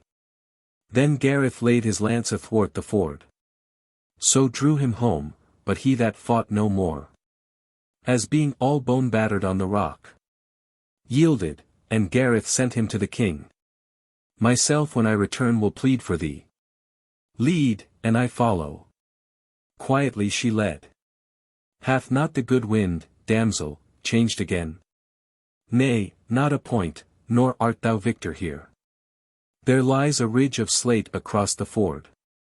His horse thereon stumbled, aye, for I saw it. O son, not this strong fool whom thou, sir knave, hast overthrown through mere unhappiness. O sun, that wakenest all to bliss or pain. O moon, that layest all to sleep again. Shine sweetly, twice my love hath smiled on me. What knowest thou of love song or of love? Nay, nay, God what, so thou wert nobly born. Thou hast a pleasant presence. Yea, perchance. O dewy flowers that open to the sun. O dewy flowers that close when day is done. Blow sweetly, twice my love hath smiled on me. What knowest thou of flowers, except, belike, to garnish meats with? Hath not our good king, who lent me thee, the flower of kitchendom, a foolish love for flowers? What stick ye round the pasty? Wherewithal deck the boar's head? Flowers? Nay, the boar hath rosemaries and bay. O birds, that warble to the morning sky. O birds that warble as the day goes by. Sing sweetly, twice my love hath smiled on me. What knowest thou of birds, lark, mavis, merle, linnet? What dream ye when they utter forth? May music growing with the growing light, their sweet sun worship? These be for the snare. So runs thy fancy, these be for the spit. Larding and basting. See thou have not now larded thy last, except thou turn and fly. There stands the third fool of their allegory. For there beyond a bridge of treble bow, all in a rose red from the west, and all naked it seemed, and glowing in the broad, deep dimpled current underneath, the night, that named himself the star of evening, stood. And Gareth, wherefore waits the madman there, naked in open dayshine? Nay, she cried. Not naked, only wrapped in hardened skins, that fit him like his own, and so ye cleave his armor off him, these will turn the blade. Then the third brother shouted o'er the bridge. O brother star, why shine ye here so low? Thy ward is higher up, but have ye slain the damsel's champion? And the damsel cried, no star of thine, but shot from Arthur's heaven, with all disaster unto thine and thee. For both thy younger brethren have gone down before this youth, and so wilt thou, Sir Star. Art thou not old? Old, damsel, old and hard. Old, with the might and breath of 20 boys. Said Gareth, old, and overbold in brag. But that same strength which through the morning star can throw the evening. Then that other blew a hard and deadly note upon the horn. Approach and arm me. With slow steps from out an old storm-beaten, russet, many-stained pavilion, forth a grizzled damsel came, and armed him in old arms, and brought a helm, with but a drying evergreen for crest, and gave a shield whereon the star of even, half tarnished and half bright, his emblem, shone. But when it glittered o'er the saddle-bow, they madly hurled together on the bridge. And Gareth overthrew him, lighted, drew. There met him drawn, and overthrew him again. But up like fire he started, and as oft as Gareth brought him grovelling on his knees, so many a time he vaulted up again. Till Gareth panted hard, and his great heart, for dooming all his trouble was in vain, laboured within him, for he seemed as one that all in later, sadder age begins to war against ill uses of a life. But these from all his life arise, and cry, Thou hast made us lords, and canst not put us down. He half despairs, so Gareth seemed to strike.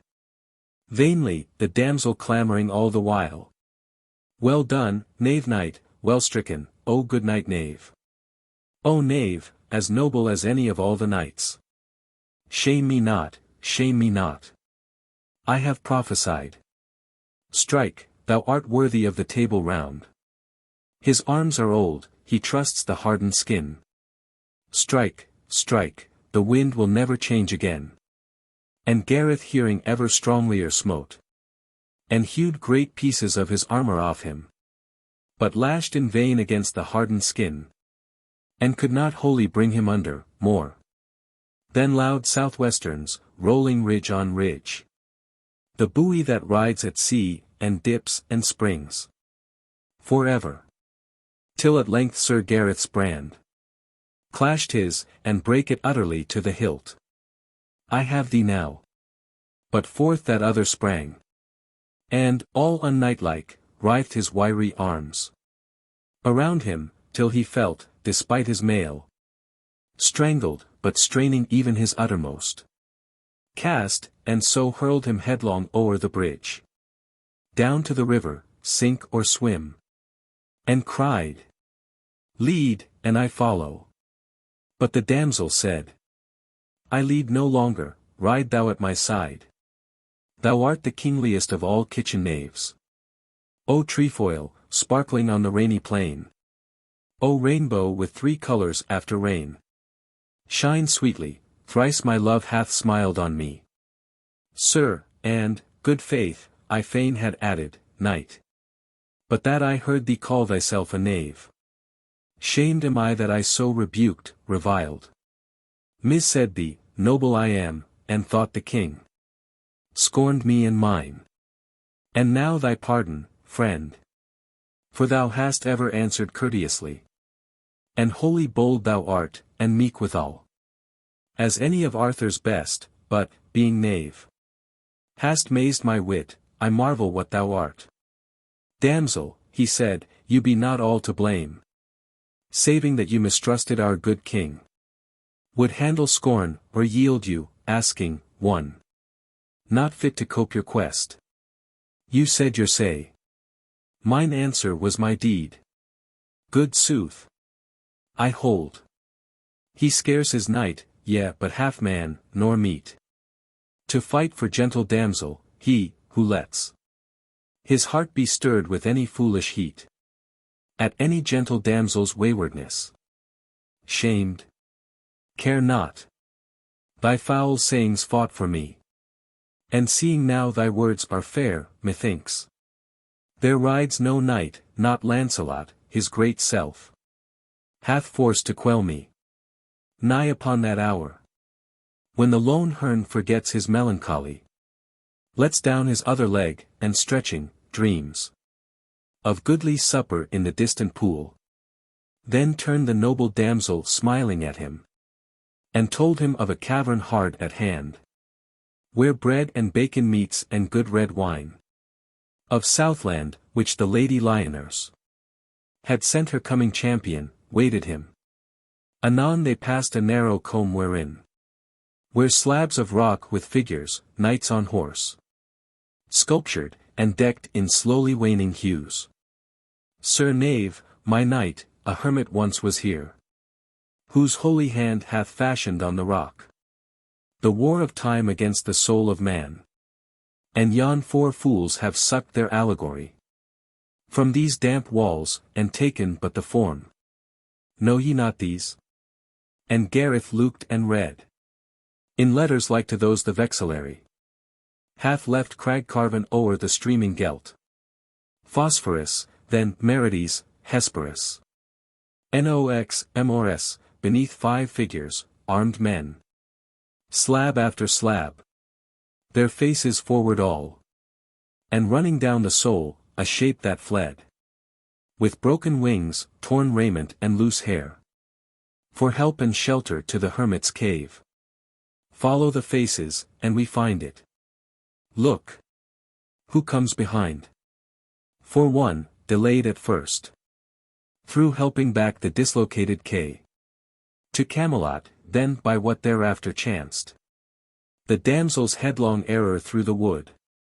Sir Lancelot, having swum the river loops, his blue shield lions covered, softly drew behind the twain, and when he saw the star gleam, on Sir Gareth's turning to him, cried, Stay, felon knight, I avenge me for my friend.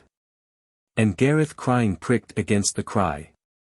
But when they closed, in a moment, at one touch of that skilled spear, the wonder of the world went sliding down so easily, and fell, that when he found the grass within his hands, he laughed. The laughter jarred upon Lynette. Harshly she asked him, shamed and overthrown, and tumbled back into the kitchen nave. Why laugh ye? That ye blew your boast in vain? Nay, noble damsel, but that I, the son of old King Lot and good Queen Belisent, and victor of the bridges and the ford, and knight of Arthur, here lie thrown by whom? I know not. All through mere unhappiness. Device and sorcery and unhappiness. Out, sword! We are thrown. And Lancelot answered, Prince, O Gareth, through the mere unhappiness of one who came to help thee, not to harm. Lancelot, and all as glad to find thee whole, as on the day when Arthur knighted him. Then Gareth, thou, Lancelot, thine the hand that threw me, and some chance to mar the boast thy brethren of thee make, which could not chance, had sent thee down before a lesser spear. Shamed had I been, and sad, O Lancelot, thou. Whereat the maiden, petulant, Lancelot, why came ye not, when called? And wherefore now come ye, not called? I gloried in my knave, who being still rebuked, would answer still. Courteous as any knight, but now, if knight, the marvel dies, and leaves me fooled and tricked, and only wondering wherefore played upon, and doubtful whether I and mine be scorned. Where should be truth if not in Arthur's hall? In Arthur's presence? Knight, knave, prince and fool, I hate thee and forever. And Lancelot said, Blessed be thou, Sir Gareth. Knight art thou, to the king's best wish. O damsel, be you wise to call him shamed who is but overthrown. Thrown have I been, nor once, but many a time. Victor from vanquished issues at the last, and overthrower from being overthrown. With sword we have not striven, and thy good horse. And thou art weary, yet not less I felt thy manhood through that wearied lance of thine. Well hast thou done, for all the stream is freed, and thou hast wreaked his justice on his foes. And when reviled, hast answered graciously, and makest merry when overthrown. Prince, knight, Hail, knight and prince, and of our table round. And then when turning to Lynette he told the tale of Gareth, petulantly she said. I well, for worse than being fooled of others, is to fool oneself. A cave. Sir Lancelot, is hard by, with meats and drinks. And forage for the horse, and flint for fire. But all about it flies a honeysuckle. Seek, till we find. And when they sought and found, Sir Gareth drank and ate, and all his life passed into sleep, on whom the maiden gazed. Sound sleep be thine. Sound cause to sleep hast thou. Wake lusty.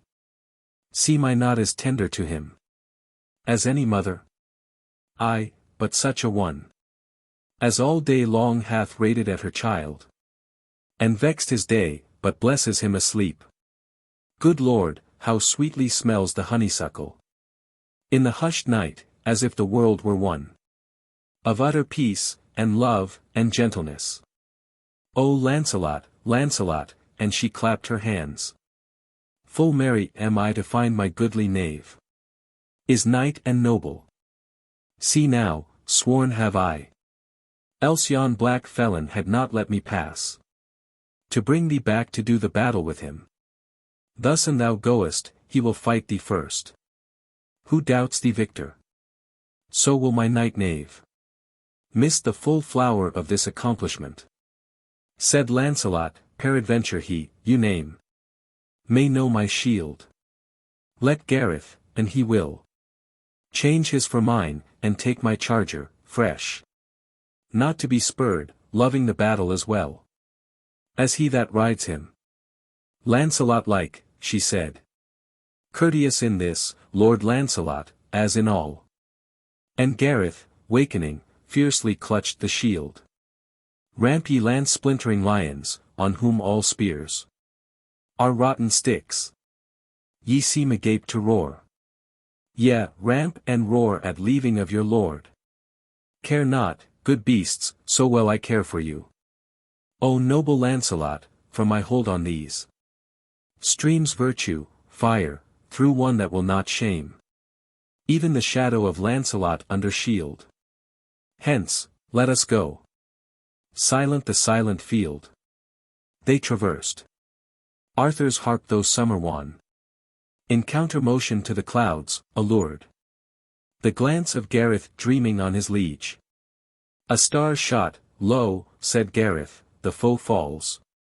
An owl who opt, hark the victor pealing there.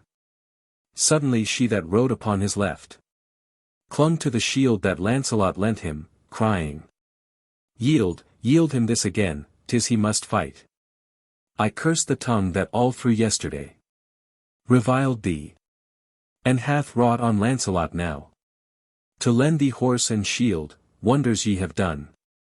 Miracles ye cannot, here is glory enow. In having flung the three, I see thee maimed. Mangled, I swear thou canst not fling the fourth. And wherefore, damsel? Tell me all ye know. You cannot scare me. Nor rough face, or voice, brute bulk of limb, or boundless savagery appall me from the quest. Nay, prince, she cried. God wot, I never looked upon the face, seeing he never rides abroad by day. But watched him have I like a phantom pass, chilling the night, nor have I heard the voice. Always he made his mouthpiece of a page, who came and went, and still reported him as closing in himself the strength of 10. And when his anger tear him, massacring man, woman, lad and girl, yea, the soft babe. Some hold that he hath swallowed infant flesh. Monster! O prince, I went for Lancelot first. The quest is Lancelot's, give him back the shield. Said Gareth laughing, and he fight for this. Belike he wins it as the better man. Thus, and not else. But Lancelot on him urged all the devisings of their chivalry. When one might meet a mightier than himself. How best to manage horse, lance, sword and shield. And so fill up the gap where force might fail. With skill and fineness. Instant were his words. Then Gareth, here be rules. I know but one. To dash against mine enemy and win. Yet have I seen thee victor in the joust. And seen thy way. Heaven help thee, sighed Lynette. Then for a space, and under cloud that grew. To thunder gloom palling all stars, they rode. In converse till she made her palfrey halt. Lifted an arm, and softly whispered, there. And all the three were silent seeing, pitched. Beside the castle perilous on flat field. A huge pavilion like a mountain peak. Sunder the glooming crimson on the marge. Black, with black banner, and a long black horn. Beside it hanging. Which Sir Gareth grasped. And so, before the two could hinder him. Sent all his heart and breath through all the horn. Echoed the walls, a light twinkled, anon. Came lights, and once again he blew.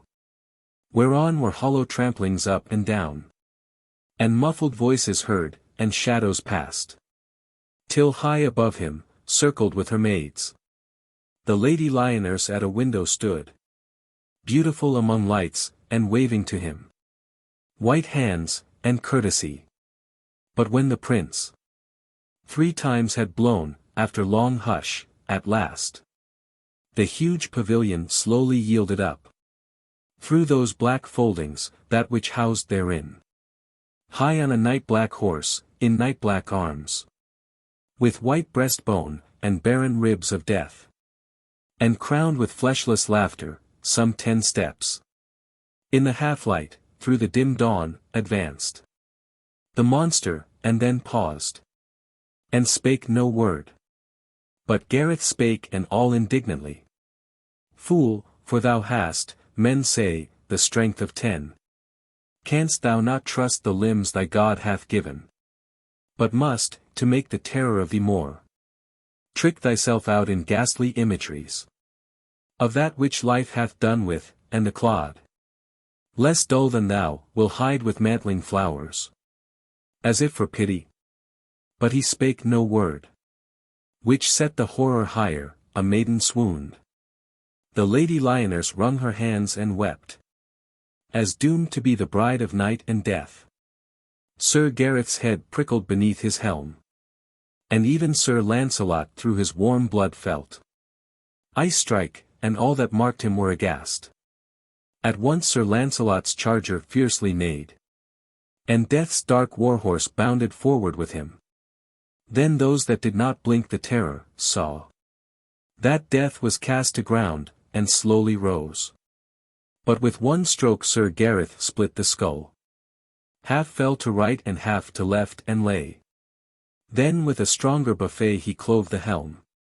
As throughly as the skull. And out from this issued the bright face of a blooming boy. Fresh as a flower newborn, and crying, Knight, slay me not, my 3 brethren bade me do it. To make a horror all about the house. And stay the world from Lady Lyoners. They never dreamed the passes would be passed. Answered Sir Gareth graciously to one. Not many a moon his younger, my fair child. What madness made thee challenge the chief knight of Arthur's hall? Fair sir, they bade me do it. They hate the king, and Lancelot, the king's friend. They hope to slay him somewhere on the stream. They never dreamed the passes could be passed. Then sprang the happier day from underground. And Lady Lyoners and her house, with dance and revel and song, made merry over death. As being after all their foolish fears. And horrors only proven a blooming boy. So large mirth lived and Gareth won the quest. And he that told the tale in older times says that Sir Gareth wedded Lyoners. But he that told it later, says Lynette. The Marriage of Geraint. The brave Geraint, a knight of Arthur's court. A tributary prince of Devon, one. Of that great order of the Table Round. Had married Enid, Inial's only child. And loved her, as he loved the light of heaven. And as the light of heaven varies, now at sunrise, now at sunset, now by night, with moon and trembling stars, so loved Geraint, to make her beauty vary day by day, in crimsons and in purples and in gems.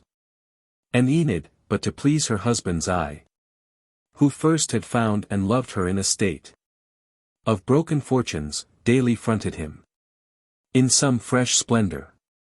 And the queen herself, grateful to Prince Geraint for service done, loved her, and often with her own white hands arrayed and decked her, as the loveliest, next after her own self, in all the court.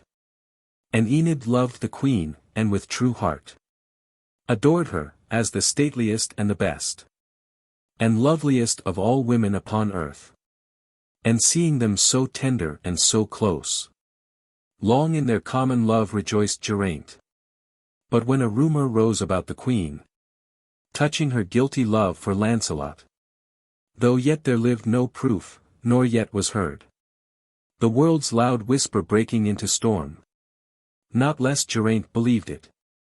And there fell a horror on him, lest his gentle wife, through that great tenderness for Guinevere, had suffered, or should suffer any taint in nature. Wherefore going to the king, he made this pretext, that his princedom lay close on the borders of a territory, wherein were bandit earls, and caitiff knights, assassins, and all flyers from the hand of justice, and whatever loathes a law.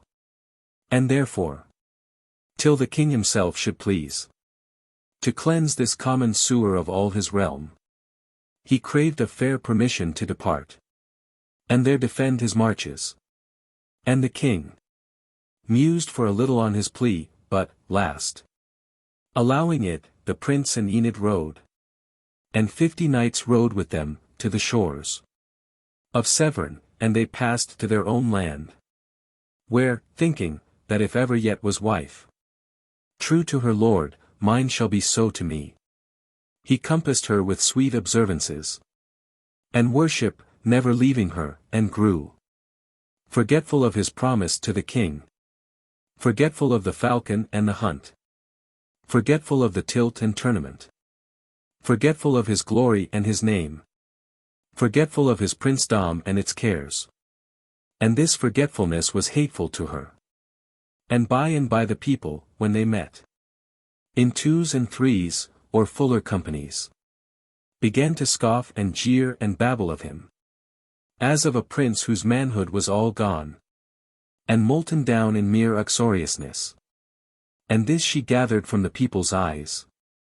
This too the women who attired her head to please her, dwelling on his boundless love, told Enid, and they saddened her the more. And day by day she thought to tell Geraint, but could not out of bashful delicacy, while he that watched her sadden, was the more suspicious that her nature had a taint. At last, it chanced that on a summer morn, they sleeping each by either, the new sun beat through the blindless casement of the room, and heated the strong warrior in his dreams, who, moving, cast the coverlet aside, and bared the knotted column of his throat, the massive square of his heroic breast, and arms on which the standing muscle sloped, as slopes a wild brook o'er a little stone, running too vehemently to break upon it. And Enid woke and sat beside the couch, admiring him, and thought within herself, was ever man so grandly made as he? Then, like a shadow, passed the people's talk, an accusation of uxoriousness across her mind, and bowing over him, low to her own heart piteously she said, O noble breast and all puissant arms, am I the cause? I the poor cause that men reproach you, saying all your force is gone. I am the cause, because I dare not speak and tell him what I think and what they say. And yet I hate that he should linger here. I cannot love my lord and not his name.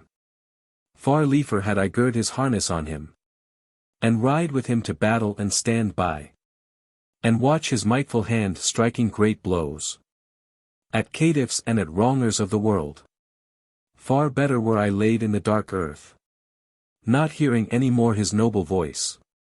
Not to be folded more in these dear arms. And darkened from the high light in his eyes. Than that my lord through me should suffer shame. Am I so bold, and could I so stand by? And see my dear lord wounded in the strife. And maybe pierced to death before mine eyes. And yet not dare to tell him what I think. And how men slur him.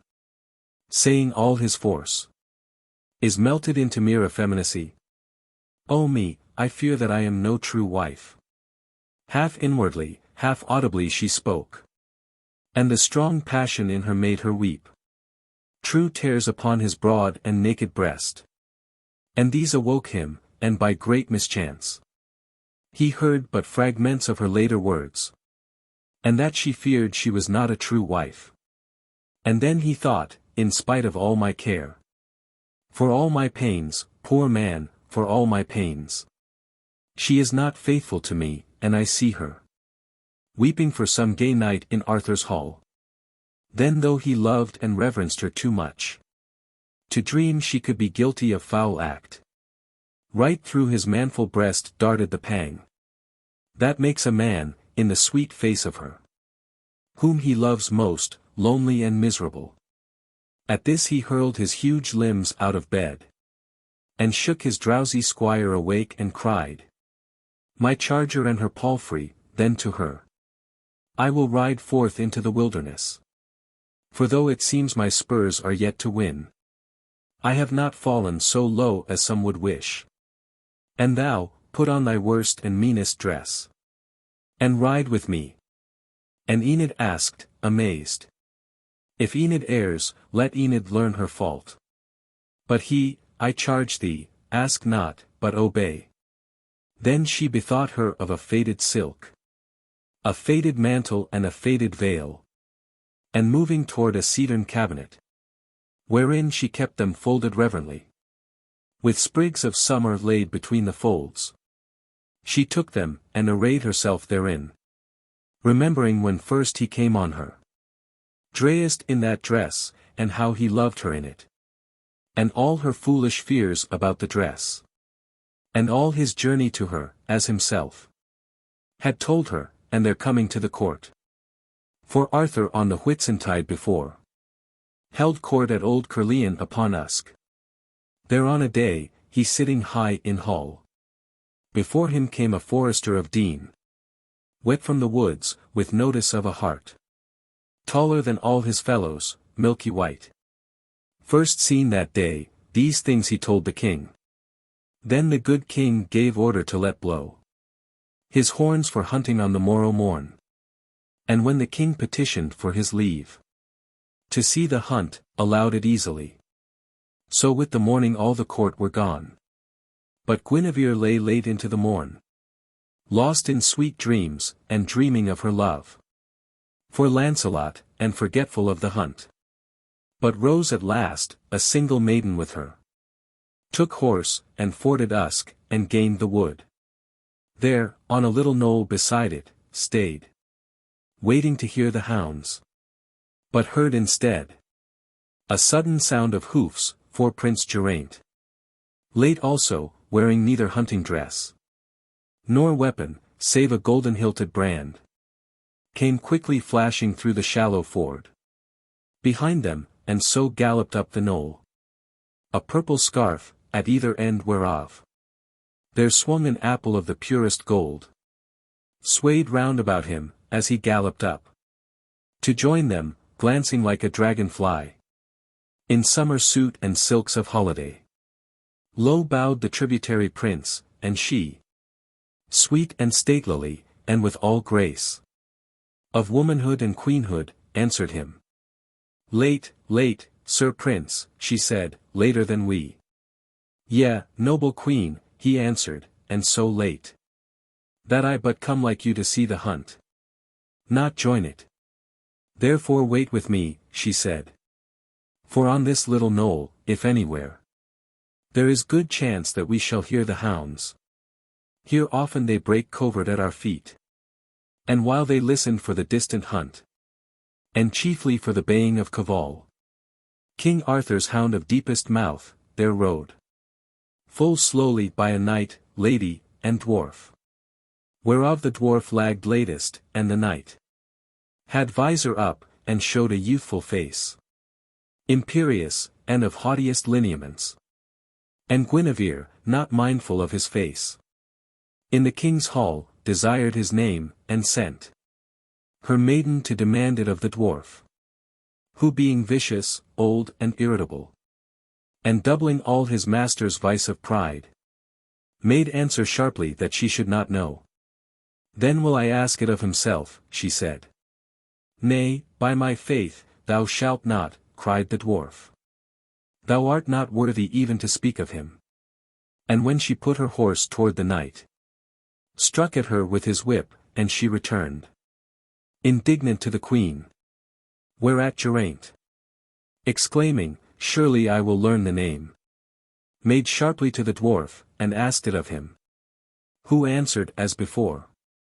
And when the prince had put his horse in motion toward the knight, struck at him with his whip, and cut his cheek, the prince's blood spurt upon the scarf, dyeing it, and his quick, instinctive hand caught at the hilt, as to abolish him. But he, from his exceeding manfulness and pure nobility of temperament, wroth to be wroth at such a worm, refrained from even a word.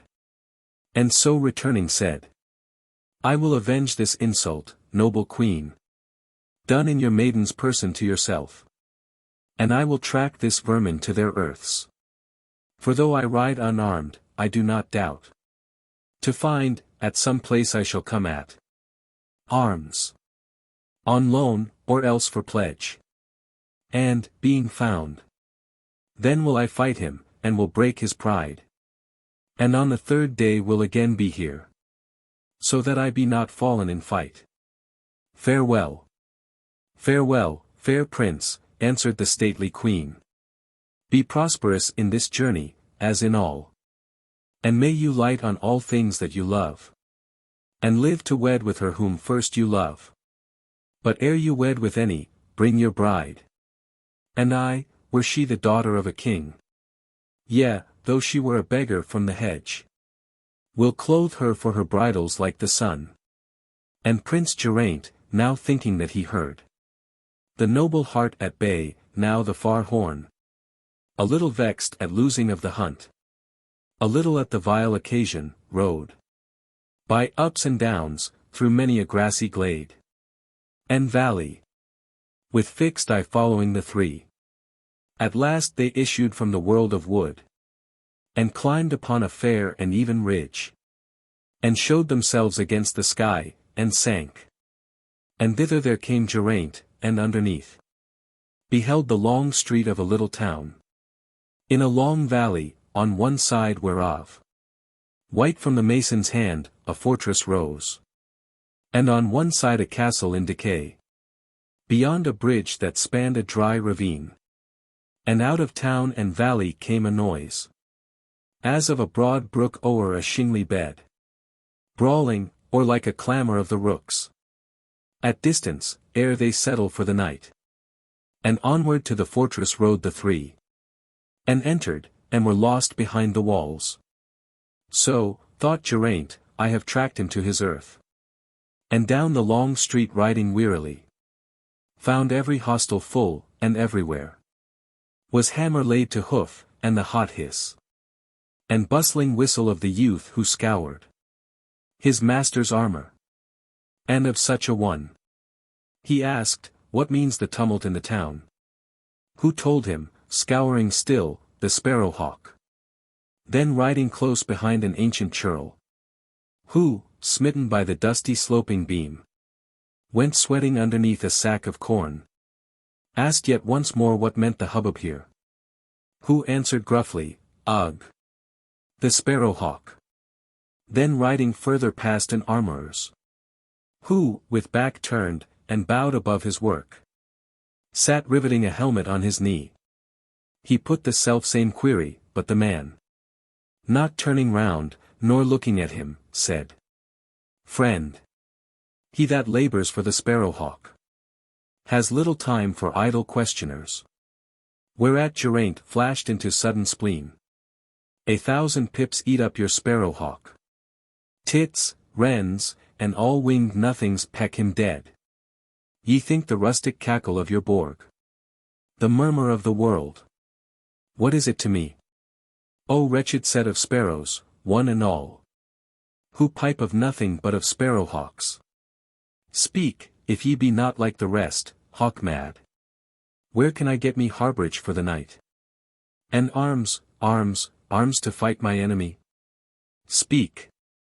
Whereat the armourer turning all amazed, and seeing one so gay in purple silks, came forward with the helmet yet in hand, and answered, "Pardon me, O stranger knight. We hold a tourney here tomorrow morn, and there is scantly time for half the work. Arms? Truth? I know not, all are wanted here. Harborage? Truth, good truth, I know not, save it may be, at Earl Ineol's, o'er the bridge yonder." He spoke and fell to work again. Then rode Geraint, a little spleenful yet, across the bridge that spanned the dry ravine. There musing sat the hoary-headed earl, his dress a suit of frayed magnificence, once fit for feasts of ceremony, and said, "Whither, fair son?" To whom Geraint replied, "O friend, I seek a harborage for the night." Then Ineol, enter therefore and partake the slender entertainment of a house, once rich, now poor, but ever open-doored. "Thanks, venerable friend," replied Geraint, "so that ye do not serve me sparrowhawks. For supper, I will enter, I will eat, with all the passion of a 12 hours fast." Then sighed and smiled the hoary-headed earl, and answered, "Graver cause than yours is mine, to curse this hedgerow thief, the sparrowhawk. But go in, for save yourself desire it. We will not touch upon him even in jest." Then rode Geraint into the castle court, his charger trampling many a prickly star of sprouted thistle on the broken stones. He looked and saw that all was ruinous. Here stood a shattered archway plumed with fern, and here had fallen a great part of a tower, whole, like a crag that tumbles from the cliff. And like a crag was gay with wilding flowers, and high above a piece of turret stair, worn by the feet that now were silent, wound bare to the sun, and monstrous ivy stems clasped the grey walls with hairy fibred arms, and sucked the joining of the stones, and looked a knot, beneath, of snakes, aloft, a grove. And while he waited in the castle court, the voice of Enid, Ineol's daughter, rang clear through the open casement of the hall, singing, and as the sweet voice of a bird, heard by the lander in a lonely isle, moves him to think what kind of bird it is that sings so delicately clear, and make conjecture of the plumage and the form. So the sweet voice of Enid moved Geraint, and made him like a man abroad at morn, when first the liquid note beloved of men comes flying over many a windy wave to Britain, and in April suddenly breaks from a coppice gemmed with green and red, and he suspends his converse with a friend, or it may be the labour of his hands, to think or say. There is the nightingale. So fared it with Geraint, who thought and said, "Here, by God's grace, is the one voice for me." It chanced the song that Enid sang was one of Fortune and her wheel, and Enid sang, "Turn, Fortune, turn thy wheel and lower the proud. Turn thy wild wheel through sunshine, storm, and cloud. Thy wheel and thee we neither love nor hate. Turn, Fortune, turn thy wheel with smile or frown. With that wild will we go not up or down. Our hoard is little, but our hearts are great. Smile and we smile, the lords of many lands. Frown and we smile, the lords of our own hands.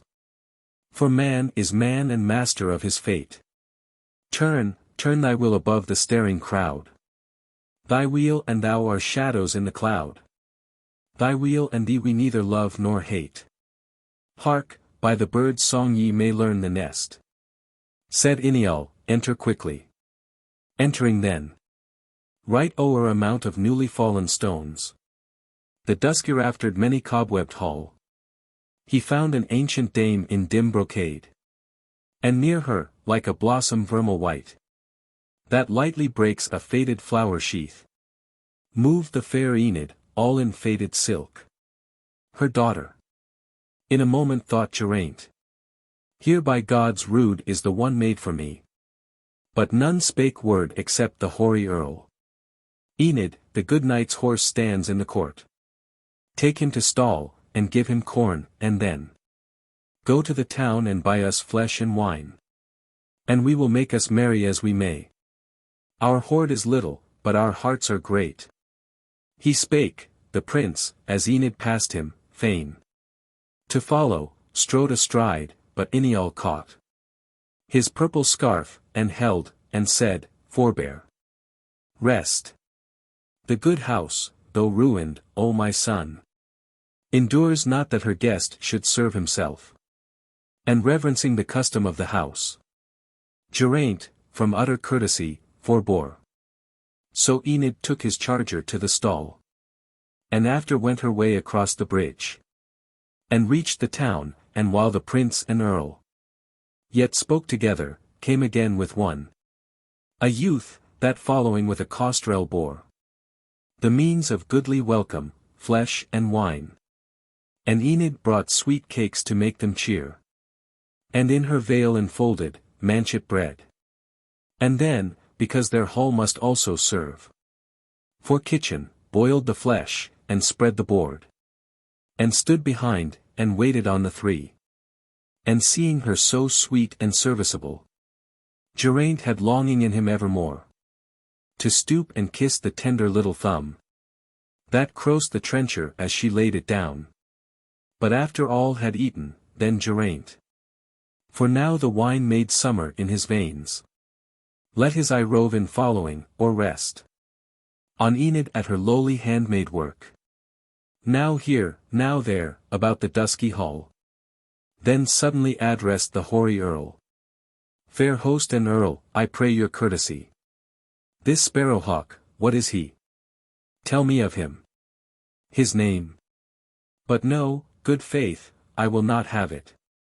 For if he be the knight whom late I saw ride into that new fortress by your town, white from the mason's hand, then have I sworn from his own lips to have it, I am Geraint of Devon, for this morning when the queen sent her own maiden to demand the name, his dwarf, a vicious undershapen thing, struck at her with his whip, and she returned indignant to the queen.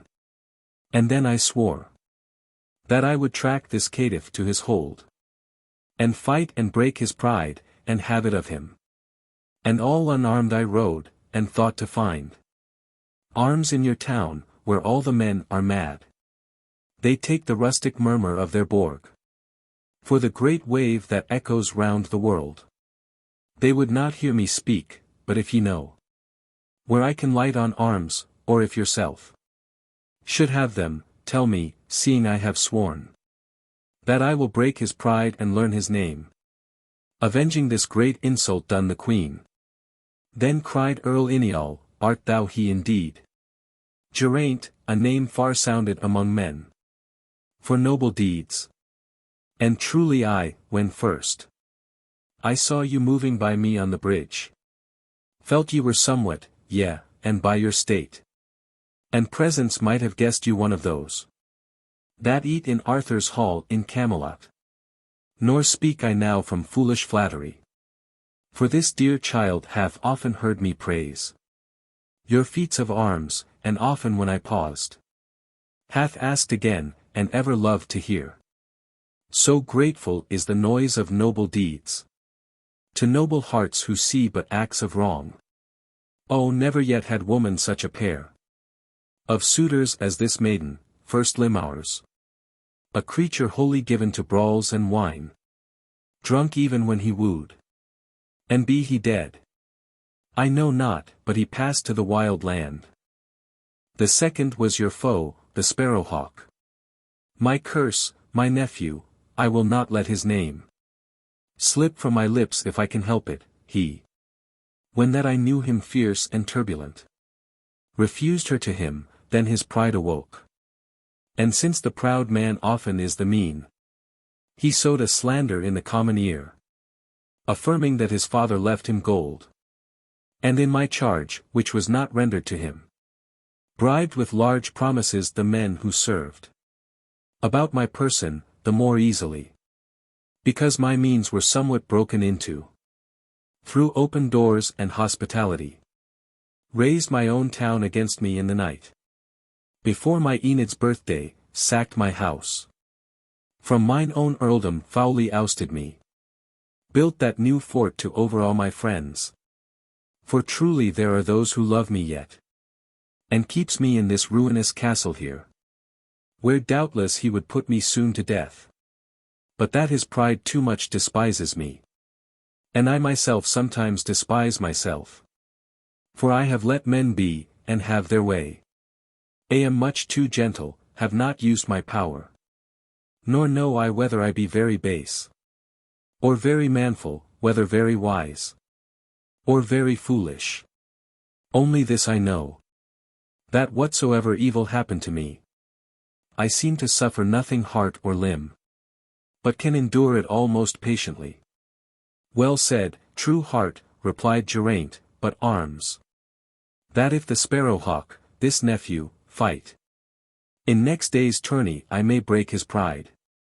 And Ineall answered, arms, indeed, but old. And rusty, old and rusty, Prince Geraint, are mine, and therefore at thy asking, thine. But in this tournament can no man tilt, except the lady he loves best be there. 2 forks are fixed into the meadow ground, and over these is placed a silver wand, and over that a golden sparrowhawk, the prize of beauty for the fairest there. And this, what knight soever be in field, lays claim to for the lady at his side, and tilts with my good nephew thereupon, who being apt at arms and big of bone, has ever won it for the lady with him, and toppling over all antagonism, has earned himself the name of Sparrowhawk. But thou, that hast no lady, canst not fight. To whom Geraint with eyes all bright replied, leaning a little toward him, thy leave. Let me lay lance in rest, O noble host. For this dear child, because I never saw, though having seen all beauties of our time, nor can see elsewhere, anything so fair. And if I fall her name will yet remain, untarnished as before. But if I live, so aid me heaven when at mine uttermost, as I will make her truly my true wife. Then, howsoever patient, Ineall's heart danced in his bosom, seeing better days. And looking round he saw not Enid there, who hearing her own name had stolen away, but that old dame, to whom full tenderly, and folding all her hand in his he said, Mother, a maiden is a tender thing, and best by her that bore her understood. Go thou to rest, but ere thou go to rest, tell her, and prove her heart toward the prince. So spake the kindly-hearted earl, and she, with frequent smile and nod departing found, half disarrayed as to her rest, the girl, whom first she kissed on either cheek, and then on either shining shoulder laid a hand, and kept her off and gazed upon her face, and told them all their converse in the hall, proving her heart, but never light in shade, coursed one another more on open ground, beneath a troubled heaven, then red and pale, across the face of Enid hearing her, while slowly falling as a scale that falls, when weight is added only grain by grain, sank her sweet head upon her gentle breast. Nor did she lift an eye nor speak a word. Wrapped in the fear and in the wonder of it. So moving without answer to her rest. She found no rest, and ever failed to draw the quiet night into her blood, but lay contemplating her own unworthiness. And when the pale and bloodless east began to quicken to the sun, arose, and raised her mother too, and hand in hand they moved down to the meadow where the justs were held, and waited there for Idylls and Geraint.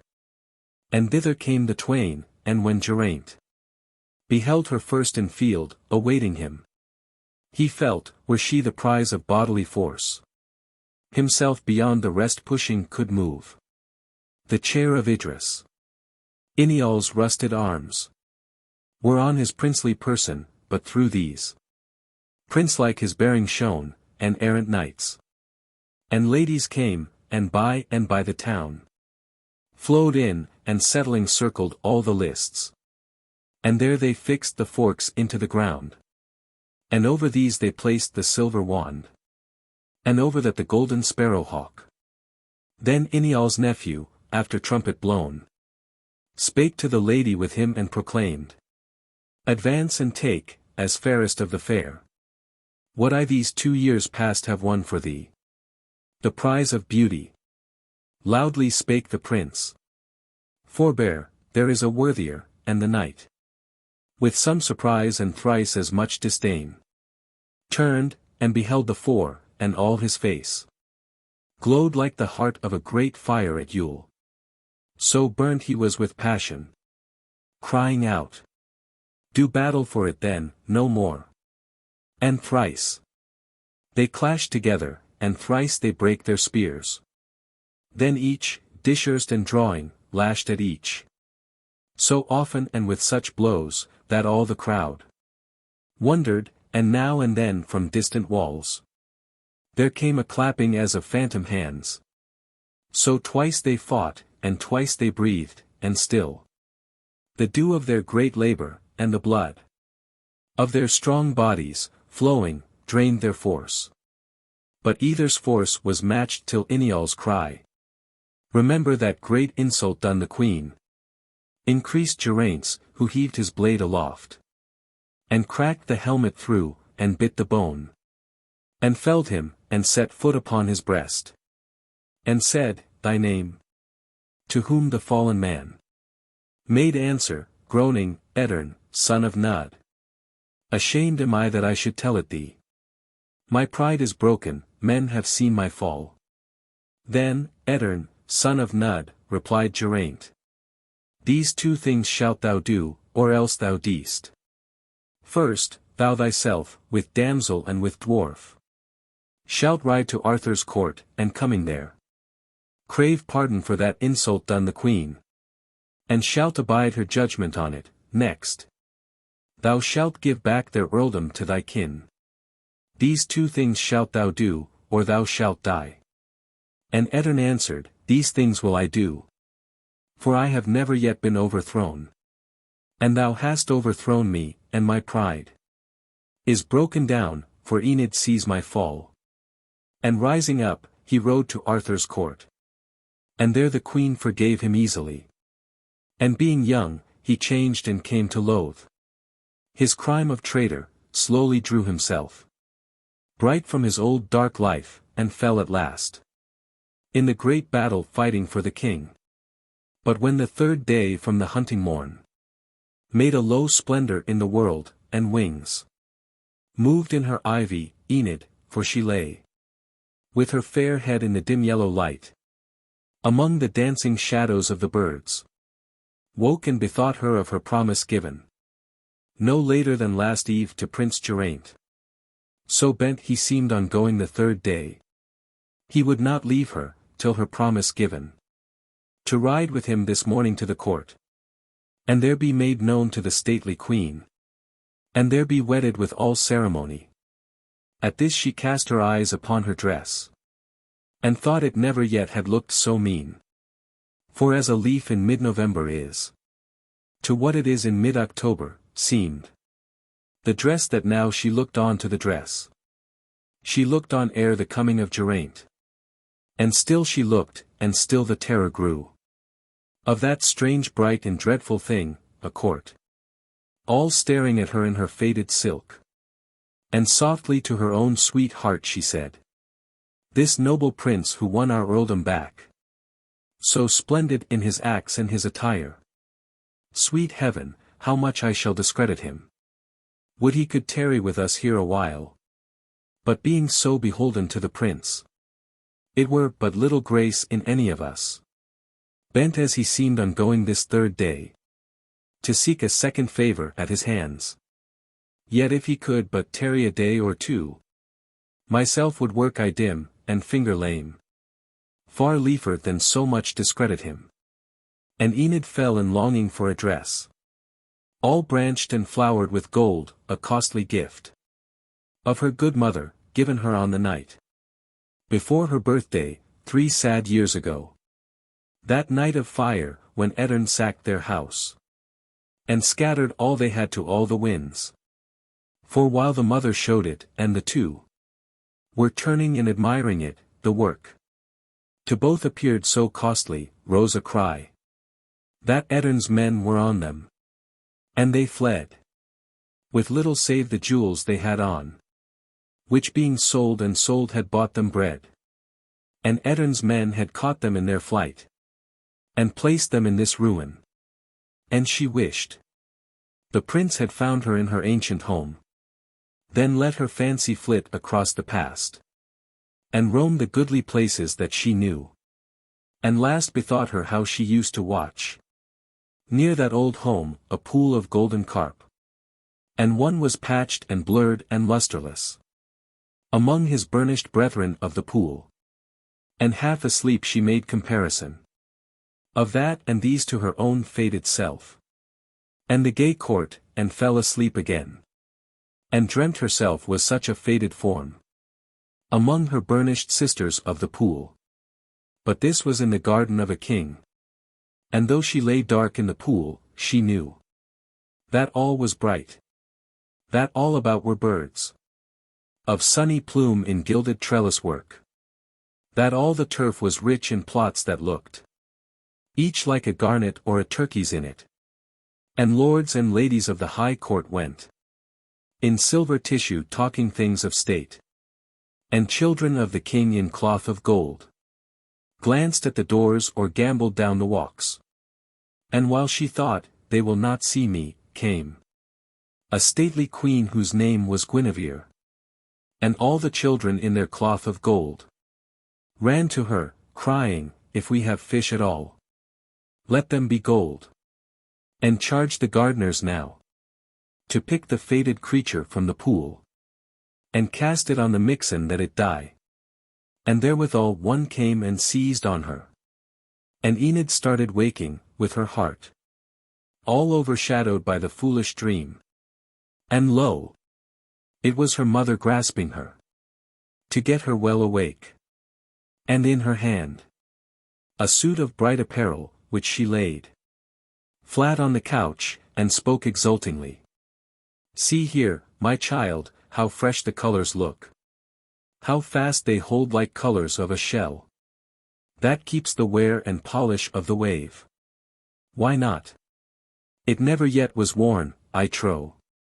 Look on it, child, and tell me if ye know it." And Enid looked, but all confused at first, could scarce divide it from her foolish dream. Then suddenly she knew it and rejoiced, and answered, "Yea, I know it, your good gift. So sadly lost on that unhappy night. Your own good gift." "Yea, surely," said the dame. "And gladly given again this happy morn.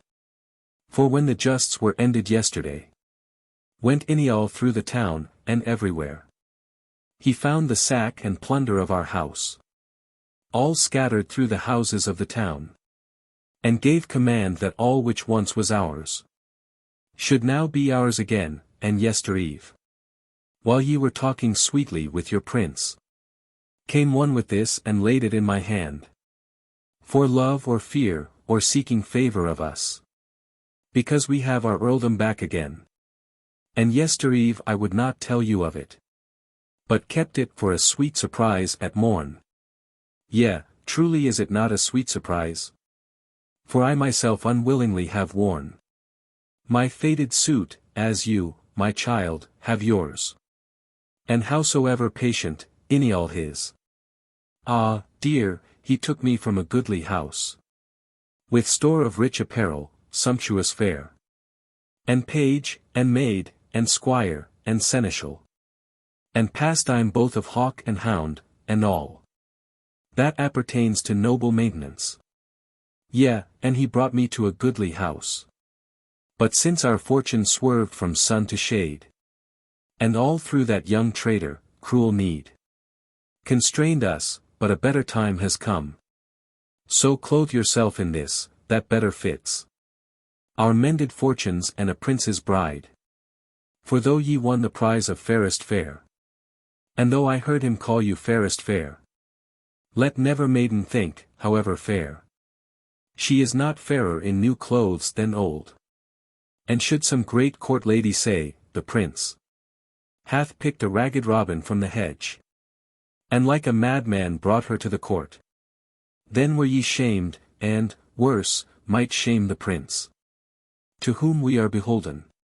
But I know that when my dear child is set forth at her best, that neither court nor country, though they sought through all the provinces like those of old, that lighted on Queen Esther, has her match. Here ceased the kindly mother out of breath, and Enid listened brightening as she lay. Then, as the white and glittering star of morn parts from a bank of snow, and by slips into golden cloud, the maiden rose, and left her maiden couch, and robed herself, helped by the mother's careful hand and eye, without a mirror, in the gorgeous gown. Who, after, turned her daughter round, and said, she never yet had seen her half so fair, and called her like that maiden in the tale, whom Gwydion made by glamour out of flowers, and sweeter than the bride of Casivlaun, Fleur, for whose love the Roman Caesar first invaded Britain, but we beat him back, as this great prince invaded us, and we not beat him back, but welcomed him with joy. And I can scarcely ride with you to court, for old am I, and rough the ways and wild. But Inial goes, and I full oft shall dream I see my princess as I see her now, clothed with my gift, and gay among the gay. But while the women thus rejoiced, Geraint woke where he slept in the high hall, and called for Enid, and when Inial made report of that good mother making Enid gay, in such apparel as might well beseem his princess, or indeed the stately queen, he answered, Earl, entreat her by my love, albeit I give no reason but my wish, that she ride with me in her faded silk. Inial with that hard message went. It fell like flaws in summer laying lusty corn.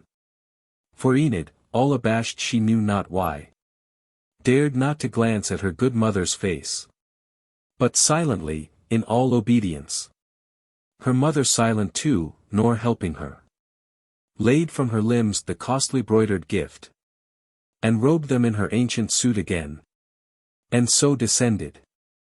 Never man rejoiced more than Geraint to greet her thus attired, and glancing all at once as keenly at her, as careful robins eye the delver's toil, made her cheek burn and either eyelid fall, but rested with her sweet face satisfied. Then seeing cloud upon the mother's brow, her by both hands she caught, and sweetly said, O my new mother, be not wroth or grieved at thy new son, for my petition to her. When late I left Caerleon, our great queen, in words whose echo lasts, they were so sweet, made promise, that whatever bride I brought, herself would clothe her like the sun in heaven. Thereafter, when I reached this ruined hall, beholding one so bright in dark estate, I vowed that could I gain her, our fair queen. No hand but hers, should make your Enid burst. Sunlike from cloud, and likewise thought perhaps, that service done so graciously would bind the two together. Fain I would the two should love each other. How can Enid find a nobler friend? Another thought was mine. I came among you here so suddenly, that though her gentle presence at the lists might well have served for proof that I was loved, I doubted whether daughter's tenderness or easy nature might not let itself be molded by your wishes for her weal, or whether some false sense in her own self of my contrasting brightness overbore her fancy dwelling in this dusky hall, and such a sense might make her long for court and all its perilous glories, and I thought that could I some way prove such force in her, linked with such love for me, that at a word, no reason given her, she could cast aside a splendor dear to women, new to her, and therefore dearer, or if not so new, yet therefore tenfold dearer by the power of intermitted usage. Then I felt that I could rest, a rock in ebbs and flows, fixed on her faith. Now, therefore, I do rest, a prophet certain of my prophecy, that never shadow of mistrust can cross between us. Grant me pardon for my thoughts, and for my strange petition I will make amends hereafter by some gaudy day, when your fair child shall wear your costly gift beside your own warm hearth, with, on her knees, who knows, another gift of the high God, which, maybe, shall have learned to lisp you thanks. He spoke, the mother smiled, but half in tears, then brought a mantle down and wrapped her in it, and clasped and kissed her, and they rode away. Now thrice that morning Guinevere had climbed the giant tower, from whose high crest, they say, men saw the goodly hills of Somerset, and white sails flying on the yellow sea. But not to goodly hill or yellow sea looked the fair queen, but up the vale of Usk, by the flat meadow, till she saw them come, and then descending met them at the gates, embraced her with all welcome as a friend, and did her honor as the prince's bride, and clothed her for her bridals like the sun. And all that week was old Curlian gay, for by the hands of Dubric, the high saint, they twain were wedded with all ceremony. And this was on the last year's Whitsuntide. But Enid ever kept the faded silk, remembering how first he came on her, dressed in that dress, and how he loved her in it, and all her foolish fears about the dress, and all his journey toward her, as himself had told her, and their coming to the court.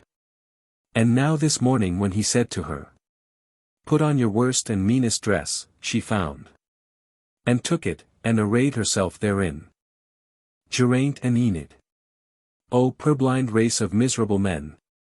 How many among us at this very hour do forge a lifelong trouble for ourselves, by taking true for false, or false for true, here, through the feeble twilight of this world, groping, how many, until we pass and reach that other, where we see as we are seen.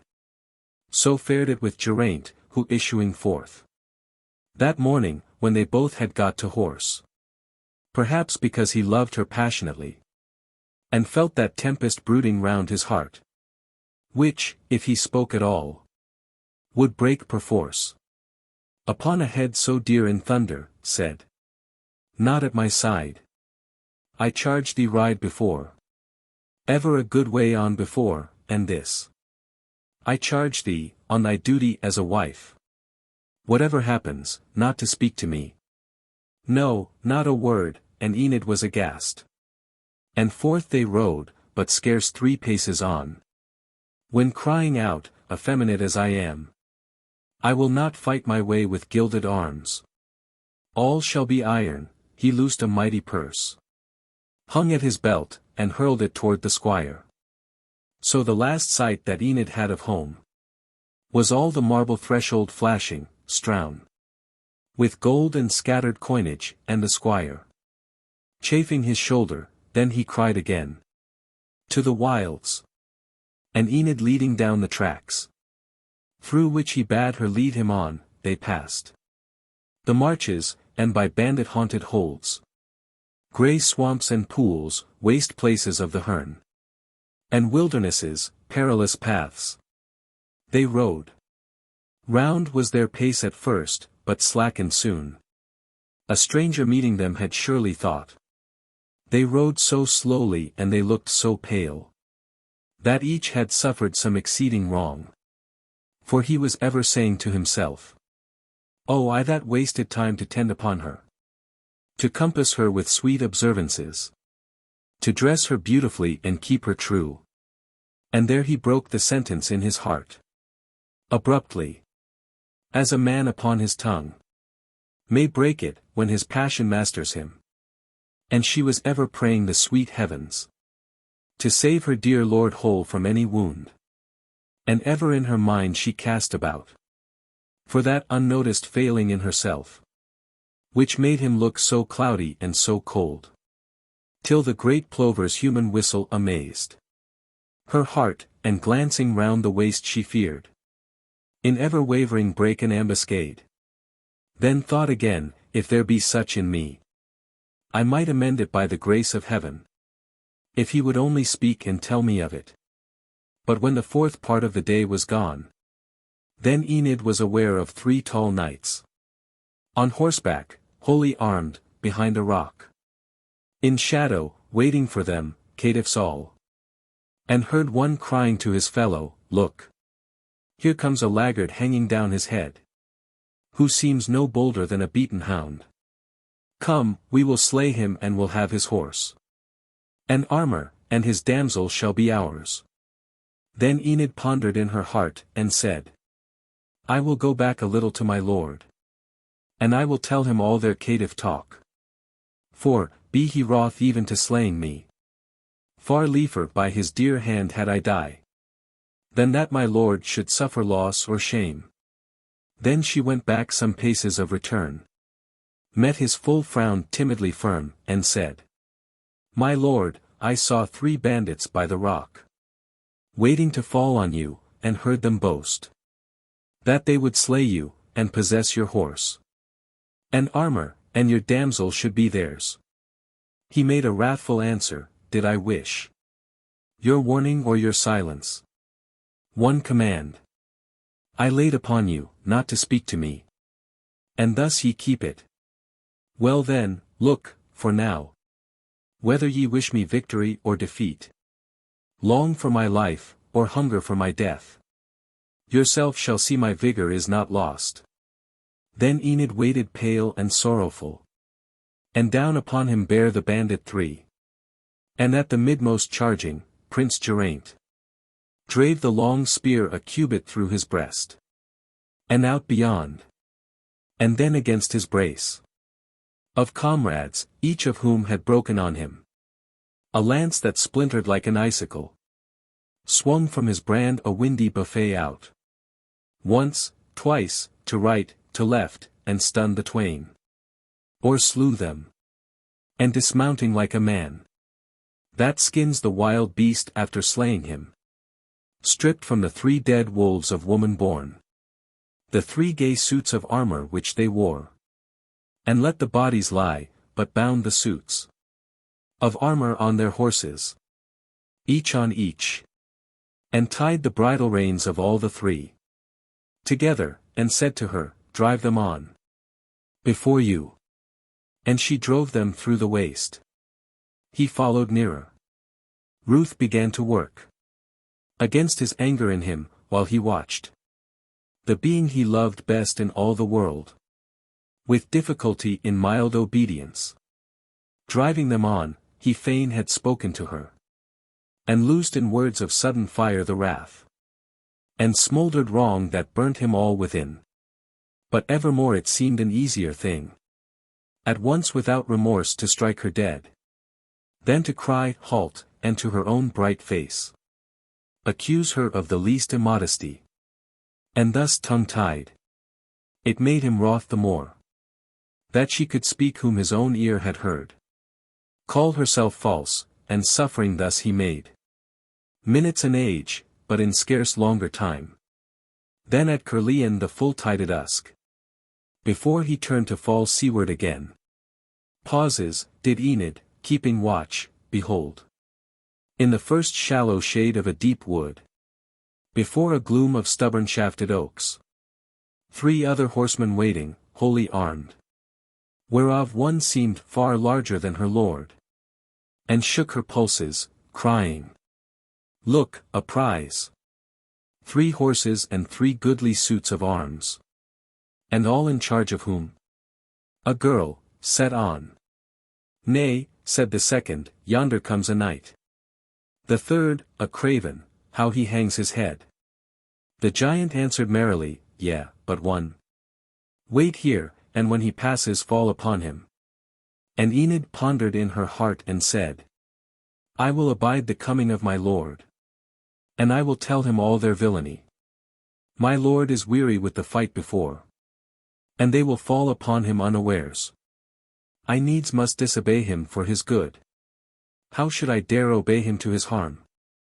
Needs must I speak, and though he kill me for it, I save a life dearer to me than mine." And she abode his coming, and said to him, with timid firmness, "Have I leave to speak?" He said, "Ye take it," speaking, and she spoke. "There lurk 3 villains yonder in the wood, and each of them is wholly armed, and one is larger limbed than you are, and they say that they will fall upon you while ye pass." To which he flung a wrathful answer back, "And if there were 100 in the wood, and every man were larger limbed than I, and all at once should sally out upon me, I swear it would not ruffle me so much as you that not obey me. Stand aside, and if I fall, cleave to the better man." And Enid stood aside to wait the event, not dare to watch the combat, only breathe short fits of prayer, at every stroke a breath. And he, she dreaded most, bare down upon him, aimed at the helm, his lance aired, but Geraint's, a little in the late encounter strained, struck through the bulky bandit's corslet home, and then brake short, and down his enemy rolled, and there lay still, as he that tells the tale saw once a great piece of a promontory, that had a sapling growing on it, slide from the long shore cliff's windy walls to the beach, and there lie still, and yet the sapling grew. So lay the man transfixed, his craven pair of comrades making slowlier at the prince, when now they saw their bulwark fallen, stood, on whom the victor, to confound them more, spurred with his terrible war-cry. For as one that listens near a torrent mountain brook, all through the crash of the near cataract hears the drumming thunder of the huger fall, at distance, were the soldiers wont to hear his voice in battle, and be kindled by it, and foemen scared, like that false pair who turned flying, but, overtaken, died the death themselves had wrought on many an innocent. Thereon Geraint, dismounting, picked the lance that pleased him best, and drew from those dead wolves their 3 gay suits of armor, each from each, and bound them on their horses, each on each, and tied the bridle reins of all the 3 together, and said to her, "Drive them on before you," and she drove them through the wood. He followed nearer still, the pain she had to keep them in the wild ways of the wood. 2 sets of 3 laden with jingling arms together, served a little to disedge the sharpness of that pain about her heart. And they themselves, like creatures gently born, but into bad hands fallen, and now so long by bandits groomed, pricked their light ears, and felt her low firm voice and tender government. So through the green gloom of the wood they passed, and issuing under open heavens beheld A little town with towers, upon a rock.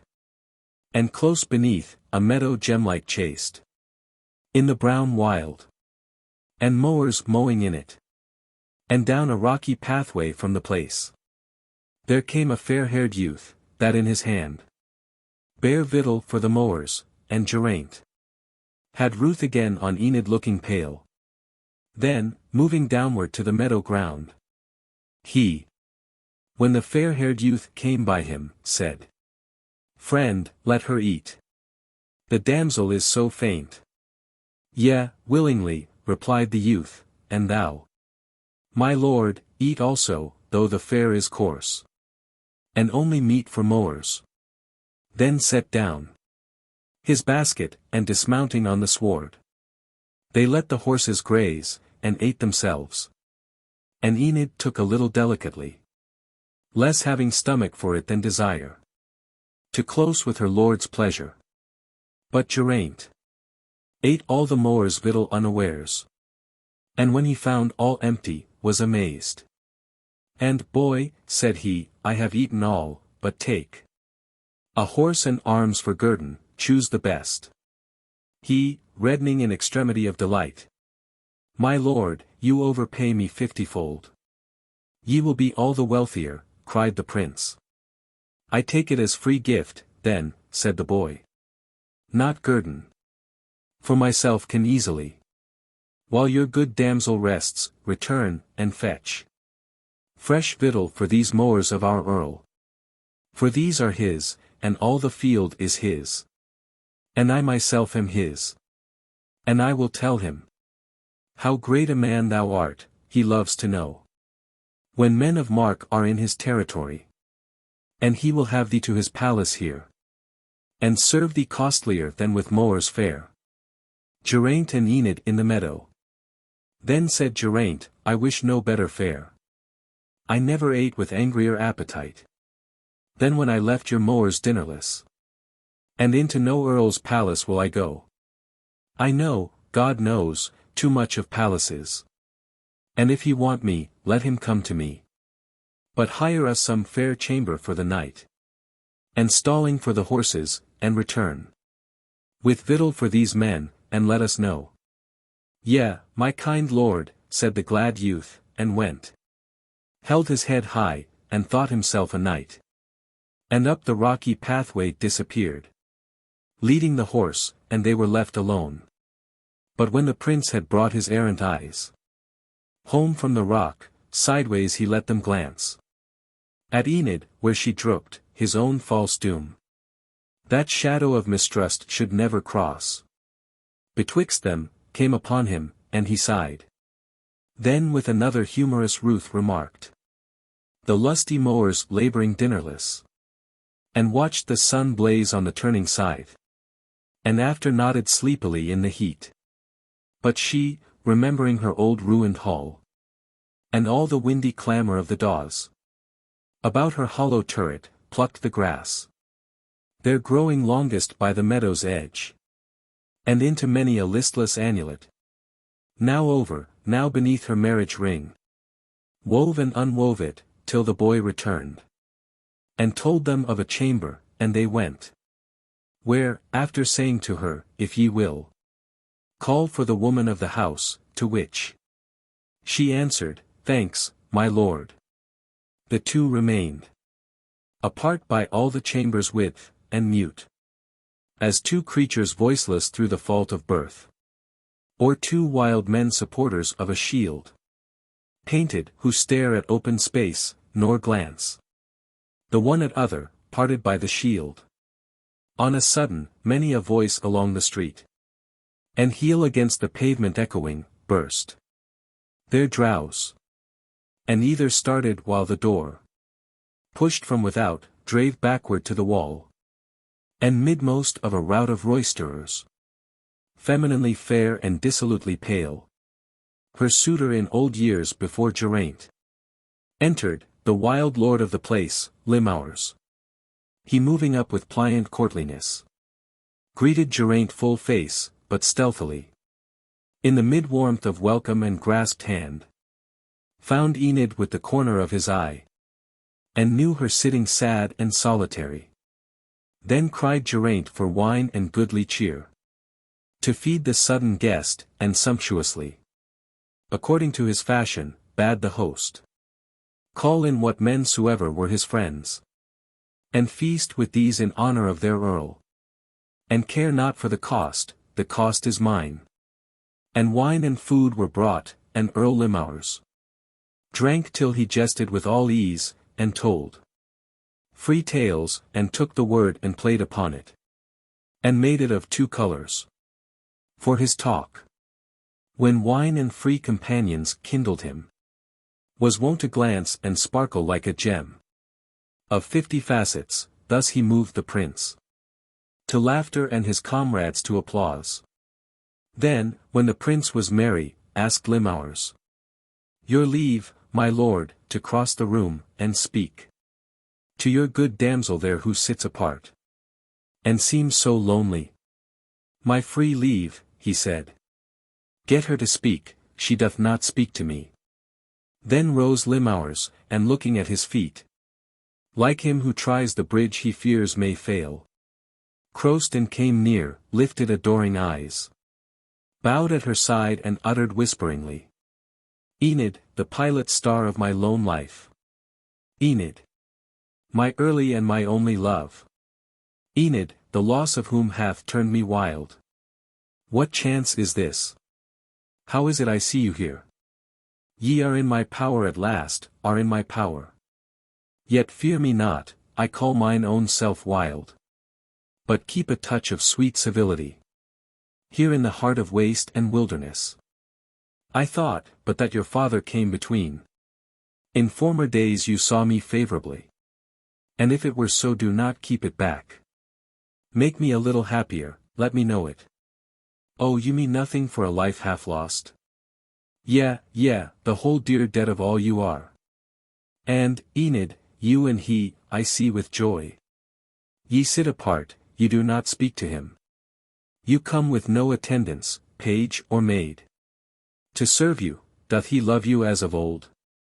For, call it lovers' quarrels, yet I know, though men may bicker with the things they love, they would not make them laughable in all eyes. Not while they loved them. And your wretched dress, a wretched insult on you, dumbly speaks. Your story, that this man loves you no more. Your beauty is no beauty to him now. A common chance, right well I know it, palled.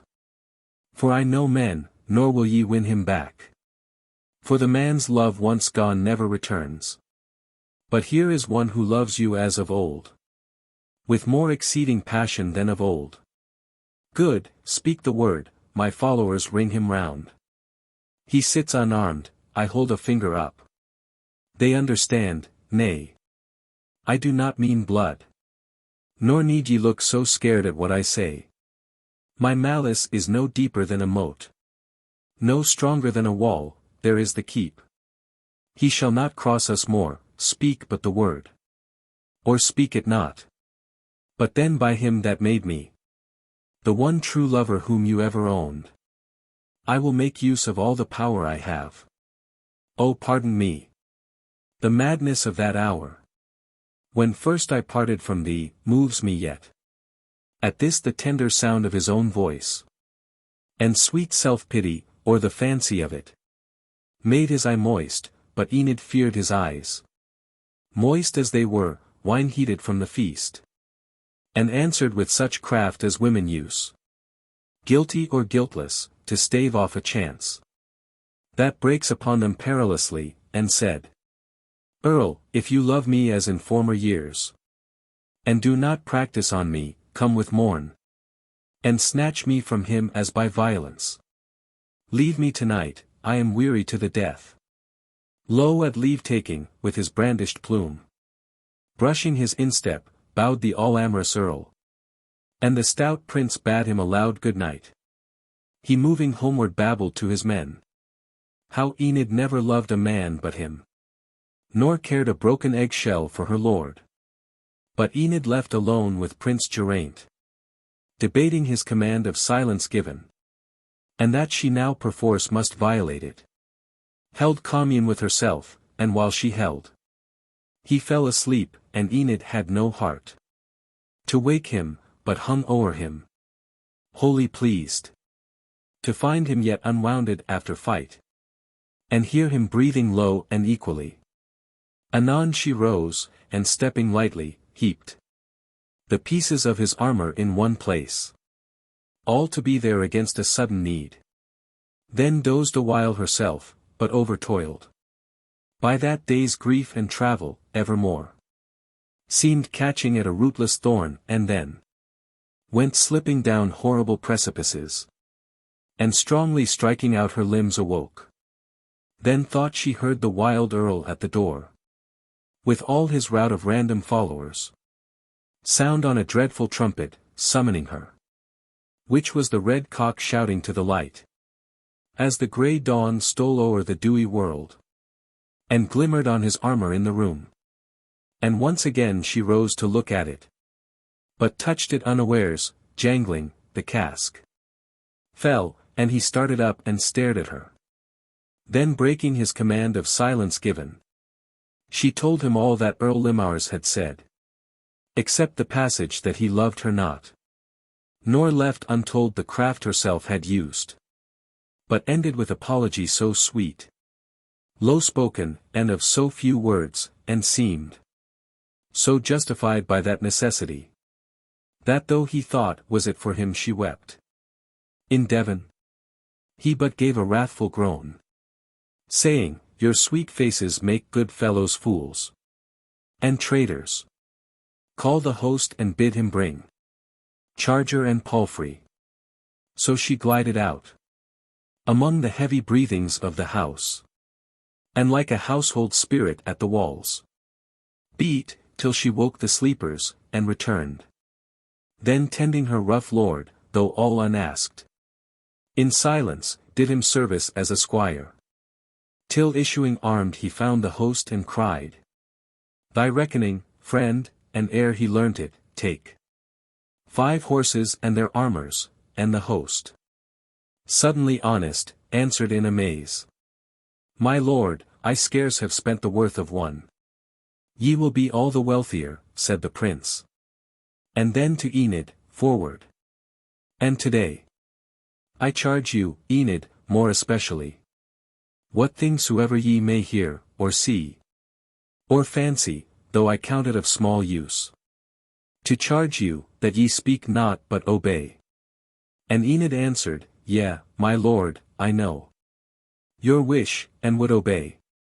But riding first, I hear the violent threats you do not hear. I see the danger which you cannot see. Then not to give you warning, that seems hard, almost beyond me, yet I would obey. Yes, so, said he, do it, be not too wise, seeing that ye are wedded to a man, not all mismated with a yawning clown, but one with arms to guard his head and yours, with eyes to find you out however far, and ears to hear you even in his dreams. With that he turned and looked as keenly at her, as careful robins eye the delver's toil, and that within her, which a wanton fool, or hasty judger would have called her guilt, made her cheek burn and either eyelid fall. And Geraint looked and was not satisfied. Then forward by a way which, beaten broad, led from the territory of false Limars to the waste earldom of another earl, Dorm, whom his shaking vassals called the Bull, went Enid with her sullen follower on. Once she looked back, and when she saw him ride more near by many a rood than yestermorn, it well nigh made her cheerful. Till Geraint, waving an angry hand as who should say, ye watch me, saddened all her heart again. But while the sun yet beat a dewy blade, the sound of many a heavily galloping hoof smote on her ear, and turning round she saw dust, and the points of lances bicker in it.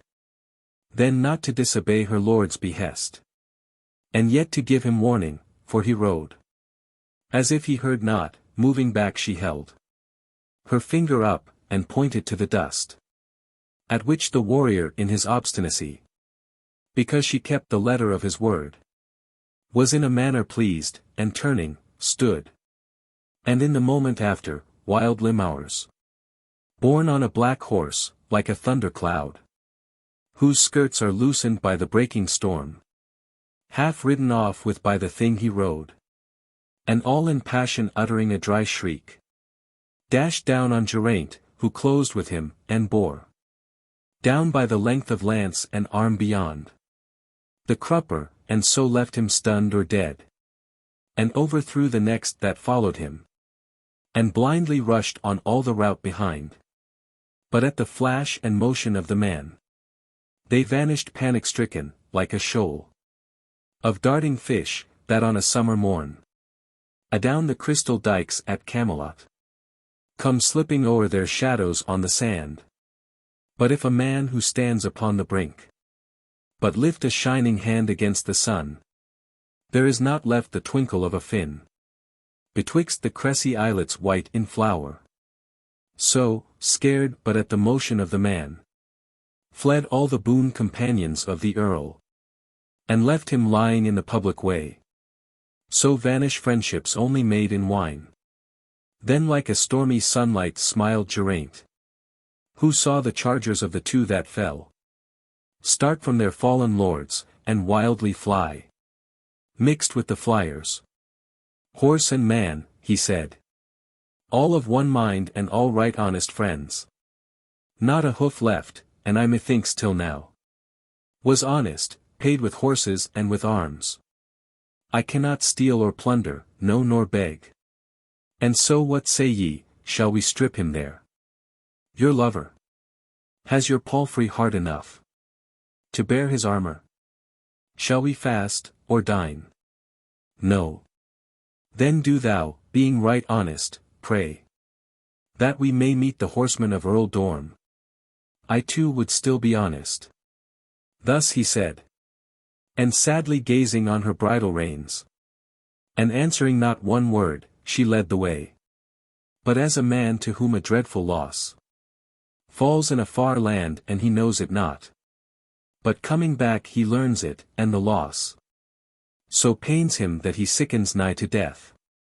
So fared it with Geraint, who being pricked in combat with the follower of Limouwers, bled underneath his armor secretly. And so rode on, nor told his gentle wife what ailed him, hardly knowing it himself. Till his eye darkened and his helmet wagged. And at a sudden swerving of the road, though happily down on a bank of grass, the prince, without a word, from his horse fell. And Enid heard the clashing of his fall. Suddenly came, and at his side all pale, dismounting, loosed the fastenings of his arms.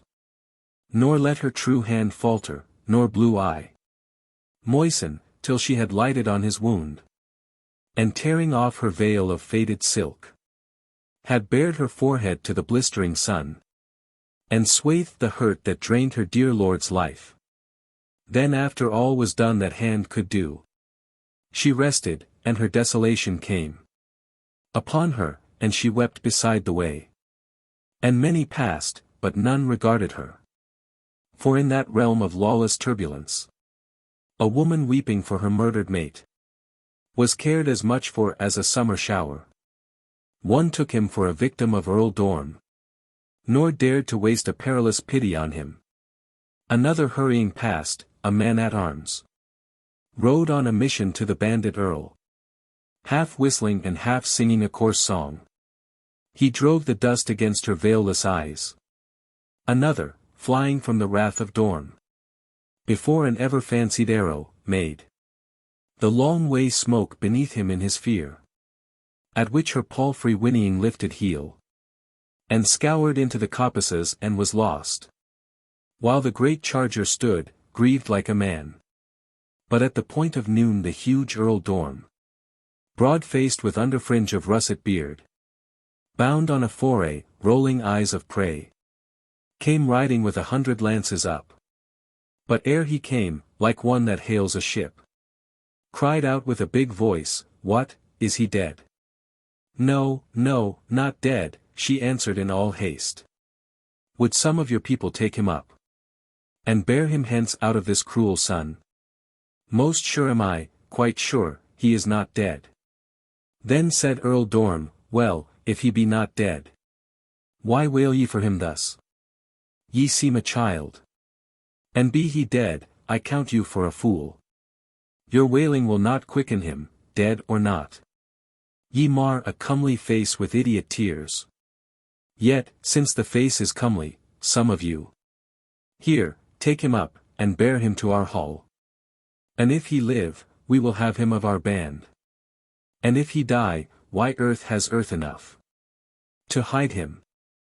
See ye take the charger too. A noble one. He spake, and passed away.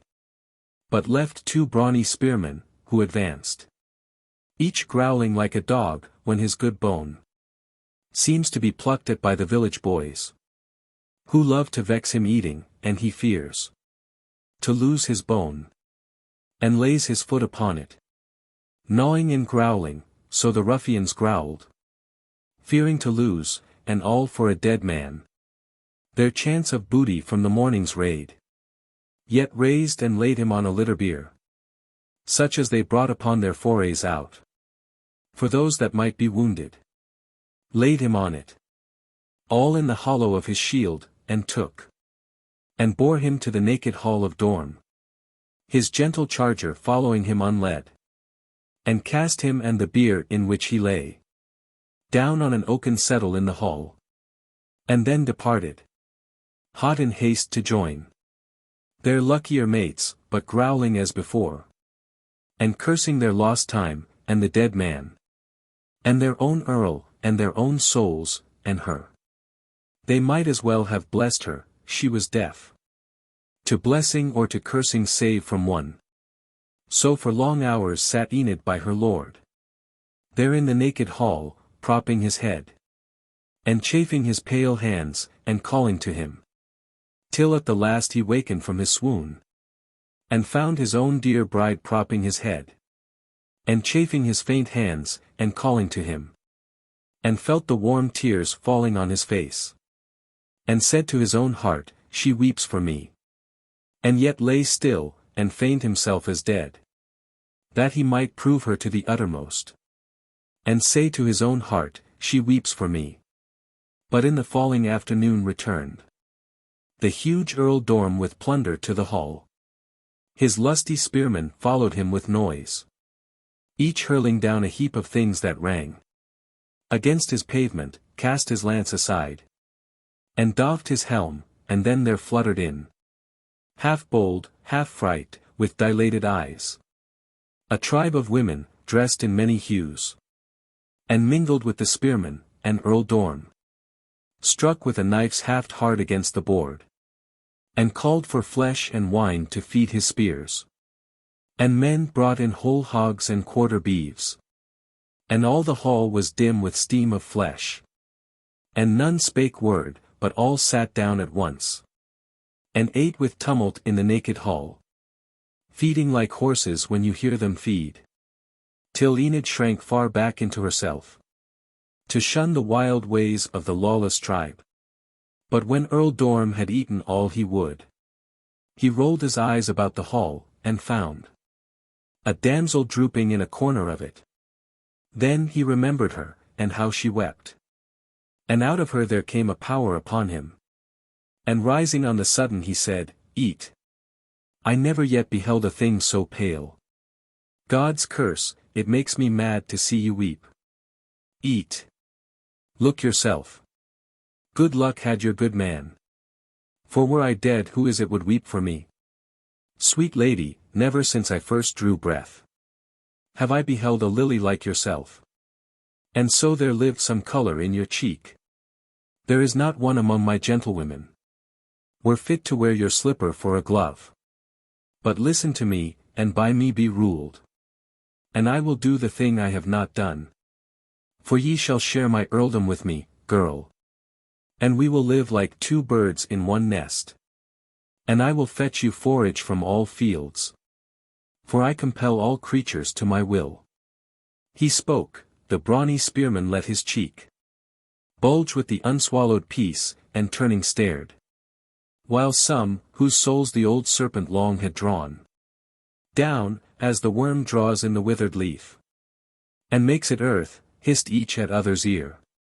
What shall not be recorded, women they? Women, or what had been those gracious things? But now desired the humbling of their best. Yea, would have helped him to it, and all at once. They hated her, who took no thought of them, but answered in low voice, her meek head yet drooping, I pray you of your courtesy, he being as he is, to let me be. She spake so low he hardly heard her speak, but like a mighty patron, satisfied with what himself had done so graciously, assumed that she had thanked him, adding, Yea, eat and be glad, for I account you mine. She answered meekly, How should I be glad? Henceforth in all the world at anything, until my lord arise and look upon me. Here the huge earl cried out upon her talk, as all but empty heart and weariness, and sickly nothing, suddenly seized on her, and bare her by main violence to the board, and thrust the dish before her, crying, Eat. No, no, said Enid, vexed, I will not eat, till yonder man upon the bier arise, and eat with me. Drink, then, he answered. Here. And filled a horn with wine and held it to her. Lo! I, myself, when flushed with fight, or hot God's curse, with anger, often I myself, before I well have drunken, scarce can eat. Drink therefore and the wine will change thy will. Not so, she cried, by heaven, I will not drink, till my dear lord arise and bid me do it. And drink with me, and if he rise no more, I will not look at wine until I die. At this he turned all red and paced his hall. Now gnawed his under, now his upper lip. And coming up close to her, said at last, Girl, for I see ye scorn my courtesies. Take warning, yonder man is surely dead. And I compel all creatures to my will. Not eat nor drink. And wherefore wail for one, who put your beauty to this flout and scorn? By dressing it in rags? Amazed am I, beholding how ye but against my wish, that I forbear you thus, cross me no more. At least put off to please me this poor gown, this silken rag, this beggar woman's weed. I love that beauty should go beautifully. For see ye not my gentlewomen here? How gay! How suited to the house of one who loves that beauty should go beautifully. Rise therefore, robe yourself in this, obey. He spoke, and one among his gentlewomen displayed a splendid silk of foreign loom, where like a shoaling sea the lovely blue played into green, and thicker down the front, with jewels than the sward with drops of dew. When all night long a cloud clings to the hill, and with the dawn ascending lets the day strike where it clung, so thickly shone the gems. But Enid answered, harder to be moved than hardest tyrants in their day of power, with lifelong injuries burning unavenged. And now their hour has come. And Enid said, In this poor gown my dear lord found me first, and loved me serving in my father's hall. In this poor gown I rode with him to court, and there the queen arrayed me like the sun. In this poor gown he bade me clothe myself, when now we rode upon this fatal quest of honor, where no honor can be gained. And this poor gown I will not cast aside, until himself arise a living man, and bid me cast it. I have griefs enough. Pray you be gentle, pray you let me be. I never loved, can never love but him. Yea, God, I pray you of your gentleness, he being as he is, to let me be. Then strode the brute earl up and down his hall, and took his russet beard between his teeth. Last, coming up quite close, and in his mood, crying, I count it of no more avail, Dame, to be gentle then ungentle with you. Take my salute, unknightly with flat hand. However lightly, smote her on the cheek. Then Enid, in her utter helplessness. And since she thought, he had not dared to do it. Except he surely knew my lord was dead. Sent forth a sudden sharp and bitter cry. As of a wild thing taken in the trap. Which sees the trapper coming through the wood. This heard Geraint, and grasping at his sword. It lay beside him in the hollow shield. Made but a single bound, and with a sweep of it. Shore through the swarthy neck, and like a ball. The russet-bearded head rolled on the floor. So died Earl Dorm by him he counted dead. And all the men and women in the hall rose when they saw the dead man rise, and fled. Yelling as from a spectre, and the two were left alone together, and he said, Enid, I have used you worse than that dead man. Done you more wrong, we both have undergone. That trouble which has left me thrice your own. Henceforward I will rather die than doubt. And here I lay this penance on myself. Not, though mine own ears heard you yestermorn. You thought me sleeping, but I heard you say. I heard you say. That you were no true wife. I swear I will not ask your meaning in it. I do believe yourself against yourself. And will henceforward rather die than doubt. And Enid could not say one tender word. She felt so blunt and stupid at the heart. She only prayed him, fly, they will return. And slay you, fly, your charger is without. My palfrey lost. Then, Enid, shall you ride behind me? Yea, said Enid, let us go. And moving out they found the stately horse. Who now no more a vassal to the thief. But free to stretch his limbs in lawful fight. Neighed with all gladness as they came. And stooped.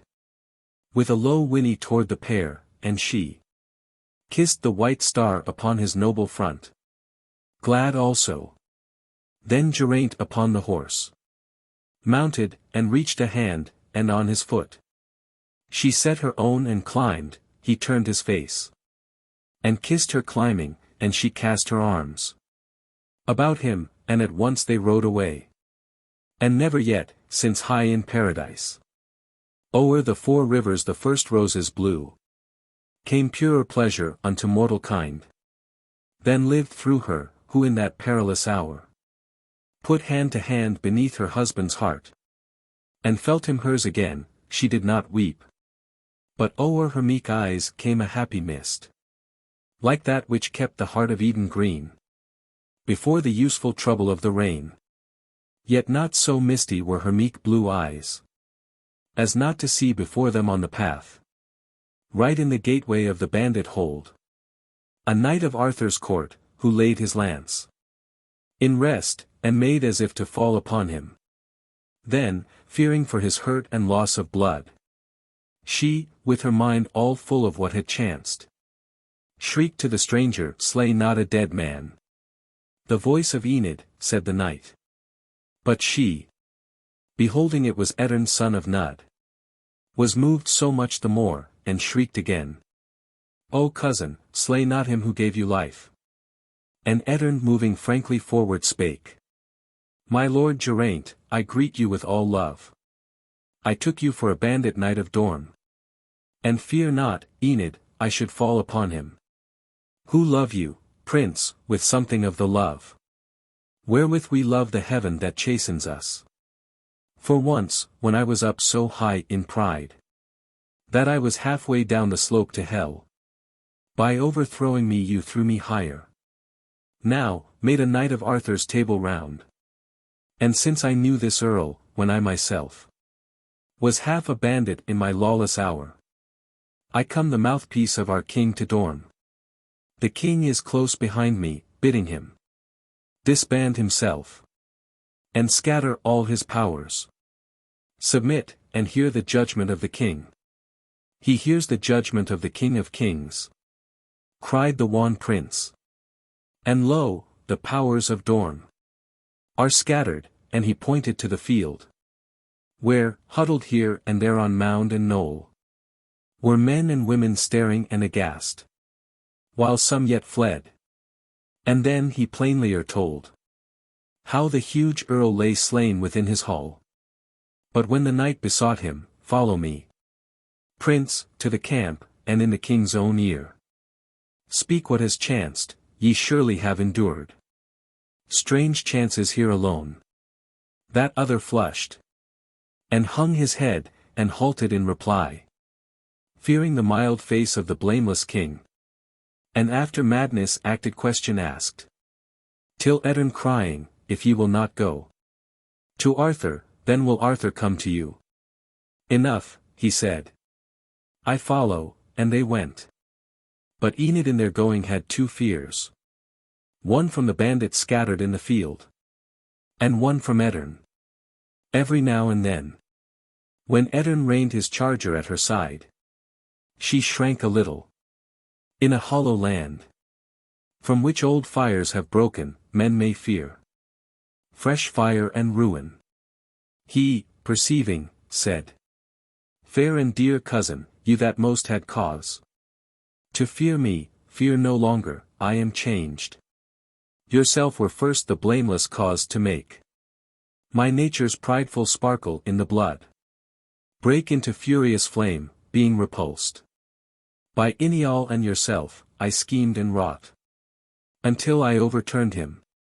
Then set up with one main purpose ever at my heart, my haughty justs, and took a paramour, did her mock honor as the fairest fair, and, toppling over all antagonism, so waxed in pride, that I believed myself unconquerable, for I was well nigh mad. And, but for my main purpose in these justs, I should have slain your father, seized yourself. I lived in hope that sometime you would come to these my lists with him whom best you loved. And there, poor cousin, with your meek blue eyes, the truest eyes that ever answered heaven, behold me overturn and trample on him. Then, had you cried, or knelt, or prayed to me, I should not less have killed him. And so you came. But once you came, and with your own true eyes beheld the man you loved, I speak as one speaks of a service done him, overthrow my proud self, and my purpose 3 years old, and set his foot upon me, and give me life. There was I broken down, there was I saved, though thence I rode all shamed, hating the life he gave me, meaning to be rid of it. And all the penance the queen laid upon me was but to rest a while within her court, where first as sullen as a beast new caged, and waiting to be treated like a wolf. Because I knew my deeds were known, I found, instead of scornful pity or pure scorn, such fine reserve and noble reticence, manners so kind, yet stately, such a grace of tenderest courtesy, that I began to glance behind me at my former life, and find that it had been the wolf's indeed. And oft I talked with Dubric, the high saint, who, with mild heat of holy oratory, subdued me somewhat to that gentleness, which, when it weds with manhood, makes a man. And you were often there about the queen, but saw me not, or marked not if you saw. Nor did I care or dare to speak with you, but kept myself aloof till I was changed. And fear not, cousin, I am changed indeed. He spoke, and Enid easily believed, like simple noble natures, credulous of what they long for, good in friend or foe. They're most in those who most have done them ill.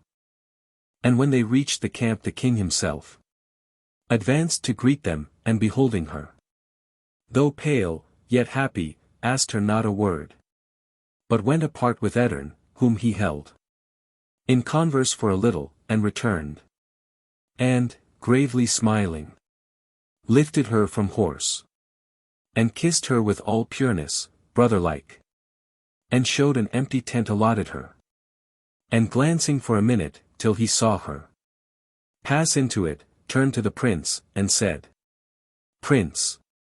When of late ye prayed me for my leave to move to your own land, and there defend your marches, I was pricked with some reproof, as one that let foul wrong stagnate and be, by having looked too much through alien eyes, and wrought too long with delegated hands, not used mine own, but now behold me come, to cleanse this common sewer of all my realm.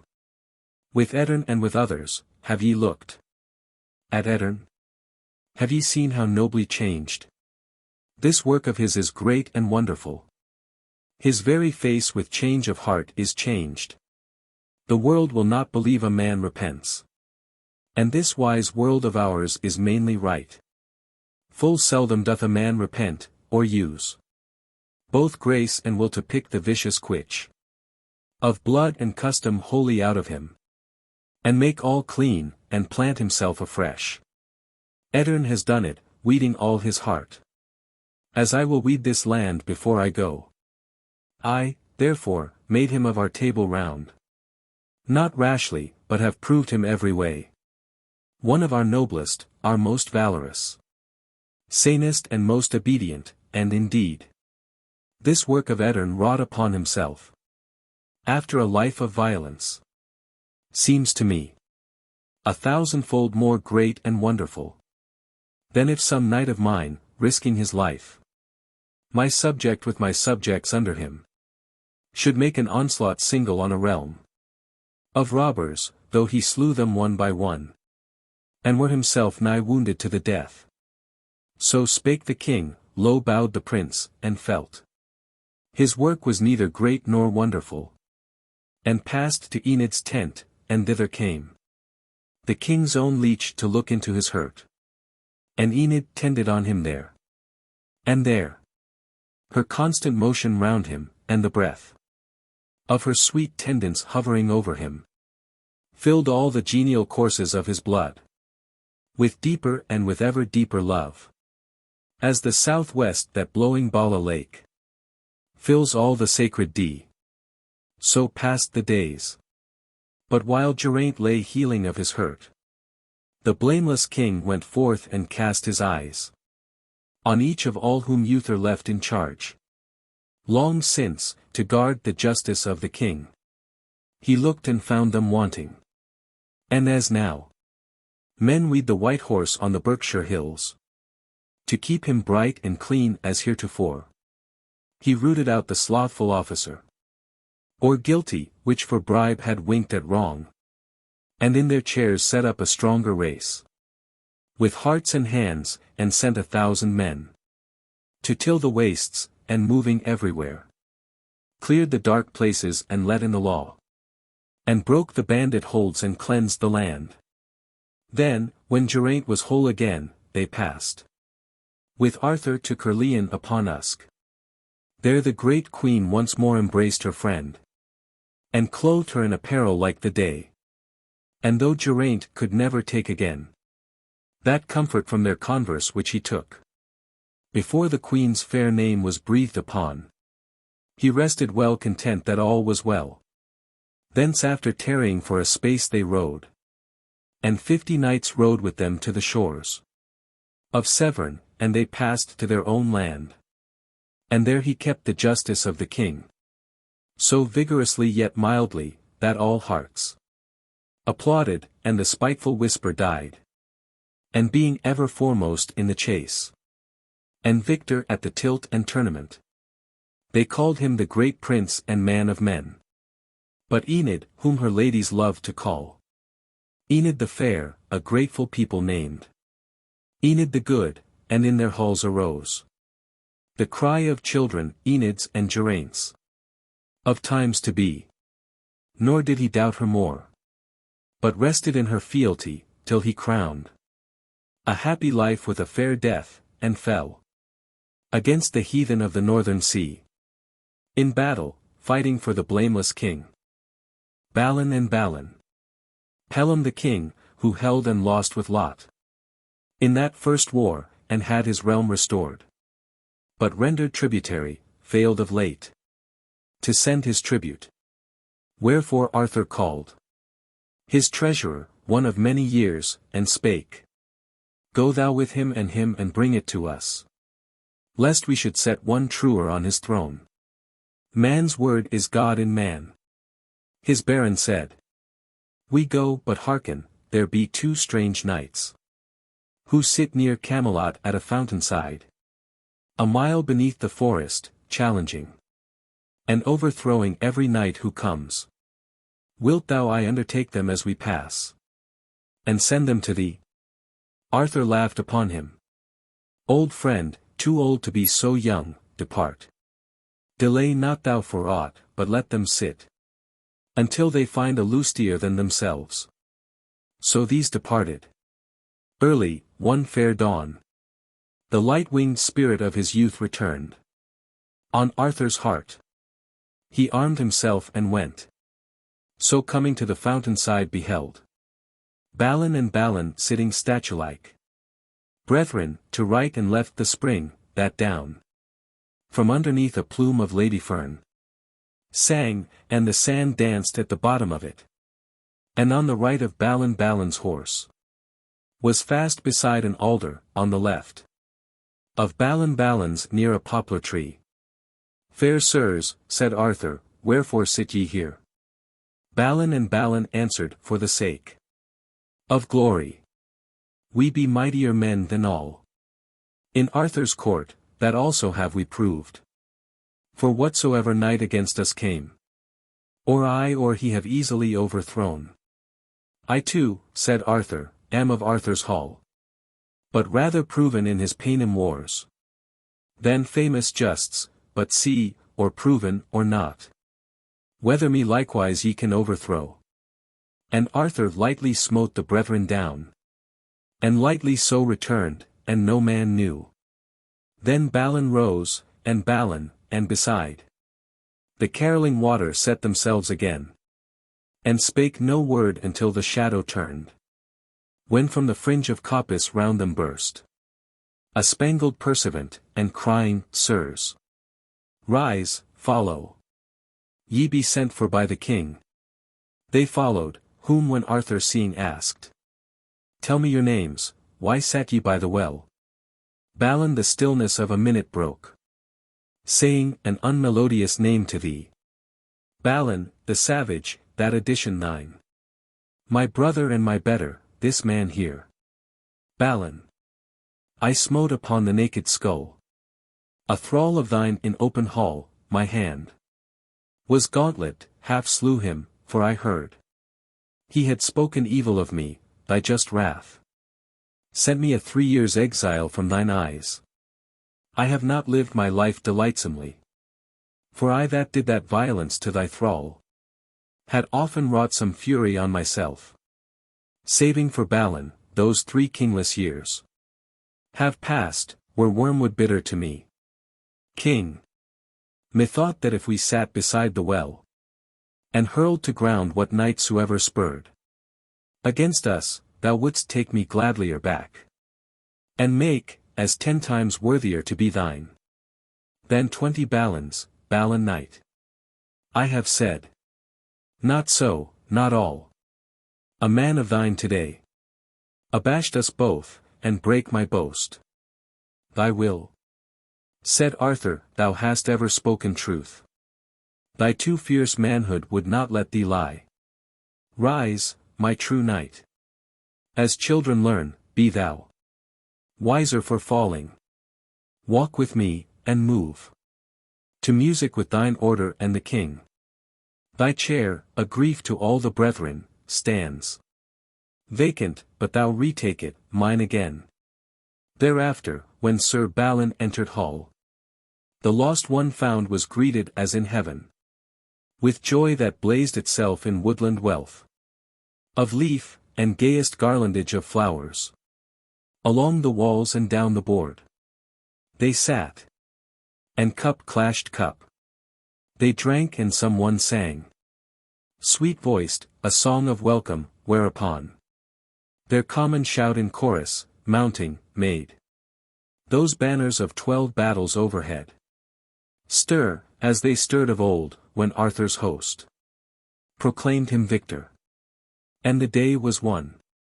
Then Balin added to their order lived a wealthier life than heretofore with these. And Balin, till their embassage returned. Sir King, they brought report we hardly found.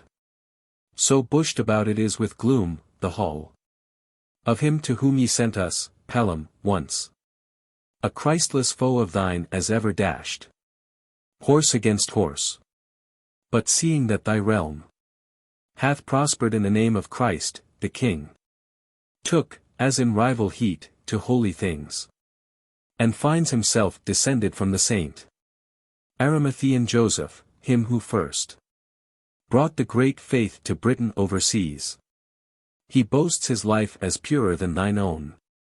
Eats scarce enow to keep his pulse a beat. Hath pushed aside his faithful wife, nor lets or dame or damsel enter at his gates, lest he should be polluted. This grey king showed us a shrine wherein were wonders, yea, rich arks with priceless bones of martyrdom, thorns of the crown and shivers of the cross. And therewithal, for thus he told us, brought by holy Joseph thither that same spear, wherewith the Roman pierced the side of Christ. He much amazed us, after, when we sought the tribute, answered, I have quite foregone all matters of this world, Garlon, mine heir. Of him demanded, which this Garlon gave. With much ado, railing at thine and thee. But when we left, in those deep woods we found a knight of thine spear-stricken from behind, dead, whom we buried. More than one of us cried out on Garlon, but a woodman there reported of some demon in the woods. Was once a man, who driven by evil tongues from all his fellows, lived alone, and came to learn black magic, and to hate his kind. With such a hate, that when he died, his soul became a fiend, which, as the man in life was wounded by blind tongues he saw not whence, strikes from behind. This woodman showed the cave from which he sallies, and wherein he dwelt. We saw the hoof-print of a horse, no more.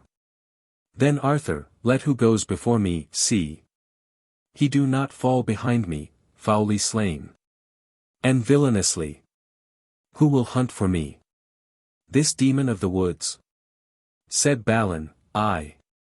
So claimed the quest and rode away, but first, embracing Balin, good my brother, hear. Let not thy moods prevail, when I am gone. Who used to lay them? Hold them outer fiends. Who leap at thee to tear thee, shake them aside. Dreams ruling when wit sleeps. Yea, but to dream that any of these would wrong thee, wrongs thyself. Witness their flowery welcome. Bound are they to speak no evil, truly save for fears. My fears for thee, so rich a fellowship, would make me wholly blessed, thou one of them. Be one indeed, consider them, and all their bearing in their common bond of love. No more of hatred than in heaven itself. No more of jealousy than in paradise. So Balin warned, and went. Balin remained, who, for but 3 brief moons had glanced away from being knighted till he smote the thrall, and faded from the presence into years of exile, now would strictlier set himself to learn what Arthur meant by courtesy, manhood, and knighthood. Wherefore hovered round Lancelot, but when he marked his high sweet smile in passing, and a transitory word, make knight or churl or child or damsel seem from being smiled at happier in themselves, sighed, as a boy lame-born beneath a height that glooms his valley, sighs to see the peak sun-flushed, or touch at night the northern star. For one from out his village lately climbed, and brought report of azure lands and fair, far seen to left and right. And he himself hath hardly scaled with help 100 feet up from the base, so Balin marvelling oft How far beyond him Lancelot seemed to move. Groaned, and at times would mutter, "These be gifts. Born with the blood, not learnable, divine. Beyond my reach. Well had I foughten, well. In those fierce wars, struck hard, and had I crowned. With my slain self the heaps of whom I slew. So, better. But this worship of the Queen. That honour too wherein she holds him, this. This was the sunshine that hath given the man. A growth, a name that branches o'er the rest. And strength against all odds. And what the King so prizes, overprizes, gentleness. Her likewise would I worship an I might. I never can be close with her, as he. That brought her hither. Shall I pray the King to let me bear some token of his Queen? Whereon to gaze, remembering her, forget my heats and violences. Live afresh. What, if the Queen disdain to grant it? Nay. Being so stately gentle, would she make my darkness blackness? And with how sweet grace she greeted my return. Bold will I be. Some goodly cognizance of Guinevere. In lieu of this rough beast upon my shield. Longed gules, and toothed with grinning savagery. And Arthur, when Sir Balin sought him, said, "What wilt thou bear?" Balin was bold, and asked to bear her own crown royal upon shield. Whereat she smiled and turned her to the King. Who answered, "Thou shalt put the crown to use. The crown is but the shadow of the King. And this a shadow's shadow, let him have it. So this will help him of his violences." "No shadow," said Sir Balin, "O my Queen. But light to me. No shadow, O my King. But golden earnest of a gentler life." So Balin bare the crown, and all the knights approved him, and the Queen, and all the world made music, and he felt his being move in music with his order, and the King. The nightingale, full-toned in middle May, hath ever and anon a note so thin, it seems another voice in other groves. Thus, after some quick burst of sudden wrath, the music in him seemed to change, and grow faint and far off. And once he saw the thrall his passion half had gauntlet to death, that causer of his banishment and shame, smile at him, as he deemed, presumptuously. His arm half rose to strike again, but fell. The memory of that cognizance on shield weighted it down, but in himself he moaned. Too high this mount of Camelot for me. These high-set courtesies are not for me. Shall I not rather prove the worse for these? Fierier and stormier from restraining, break into some madness even before the Queen. Thus, as a hearth lit in a mountain home, and glancing on the window, when the gloom of twilight deepens round it, seems a flame that rages in the woodland far below. So when his moods were darkened, court and king, and all the kindly warmth of Arthur's hall shadowed an angry distance, yet he strove to learn the graces of their table, fought hard with himself, and seemed at length in peace. Then chanced, one morning, that Sir Balin sat close-bowered in that garden nigh the hall. A walk of roses ran from door to door. A walk of lilies crossed it to the bower. And down that range of roses the great Queen came with slow steps, the morning on her face, and all in shadow from the counter door. Sir Lancelot as to meet her, then at once, as if he saw not, glanced aside, and paced the long white walk of lilies toward the bower. Followed the Queen. Sir Balin heard her, "Prince, art thou so little loyal to thy Queen, as pass without good morrow to thy Queen?" To whom Sir Lancelot with his eyes on earth, "Fain would I still be loyal to the Queen." "Yes so," she said, "but so to pass me by. So loyal scarce is loyal to thyself, whom all men rate the king of courtesy. Let be, ye stand, fair lord, as in a dream. Then Lancelot with his hand among the flowers. Yea, for a dream. Last night methought I saw that maiden saint who stands with lily in hand in yonder shrine. All round her pressed the dark, and all the light upon her silver face flowed from the spiritual lily that she held. Lo! These her emblems drew mine eyes away. For see, how perfect pure, as light a flush, as hardly tints the blossom of the quince, would mar their charm of stainless maidenhood. Sweeter to me, she said, this garden rose, deep-hued and many-folded. Sweeter still, the wildwood hyacinth and the bloom of May. Prince, we have ridden before among the flowers. In those fair days, not all as cool as these. Though season earlier. Art thou sad? Or sick? Our noble king will send thee his own leech. Sick? Or for any matter angered at me? Then Lancelot lifted his large eyes, they dwelt deep tranced on hers, and could not fall, her hue changed at his gaze, so turning side by side. They passed, and Balin started from his bower. Queen. Subject. But I see not what I see. Damsel and lover. Hear not what I hear. My father hath begotten me in his wrath.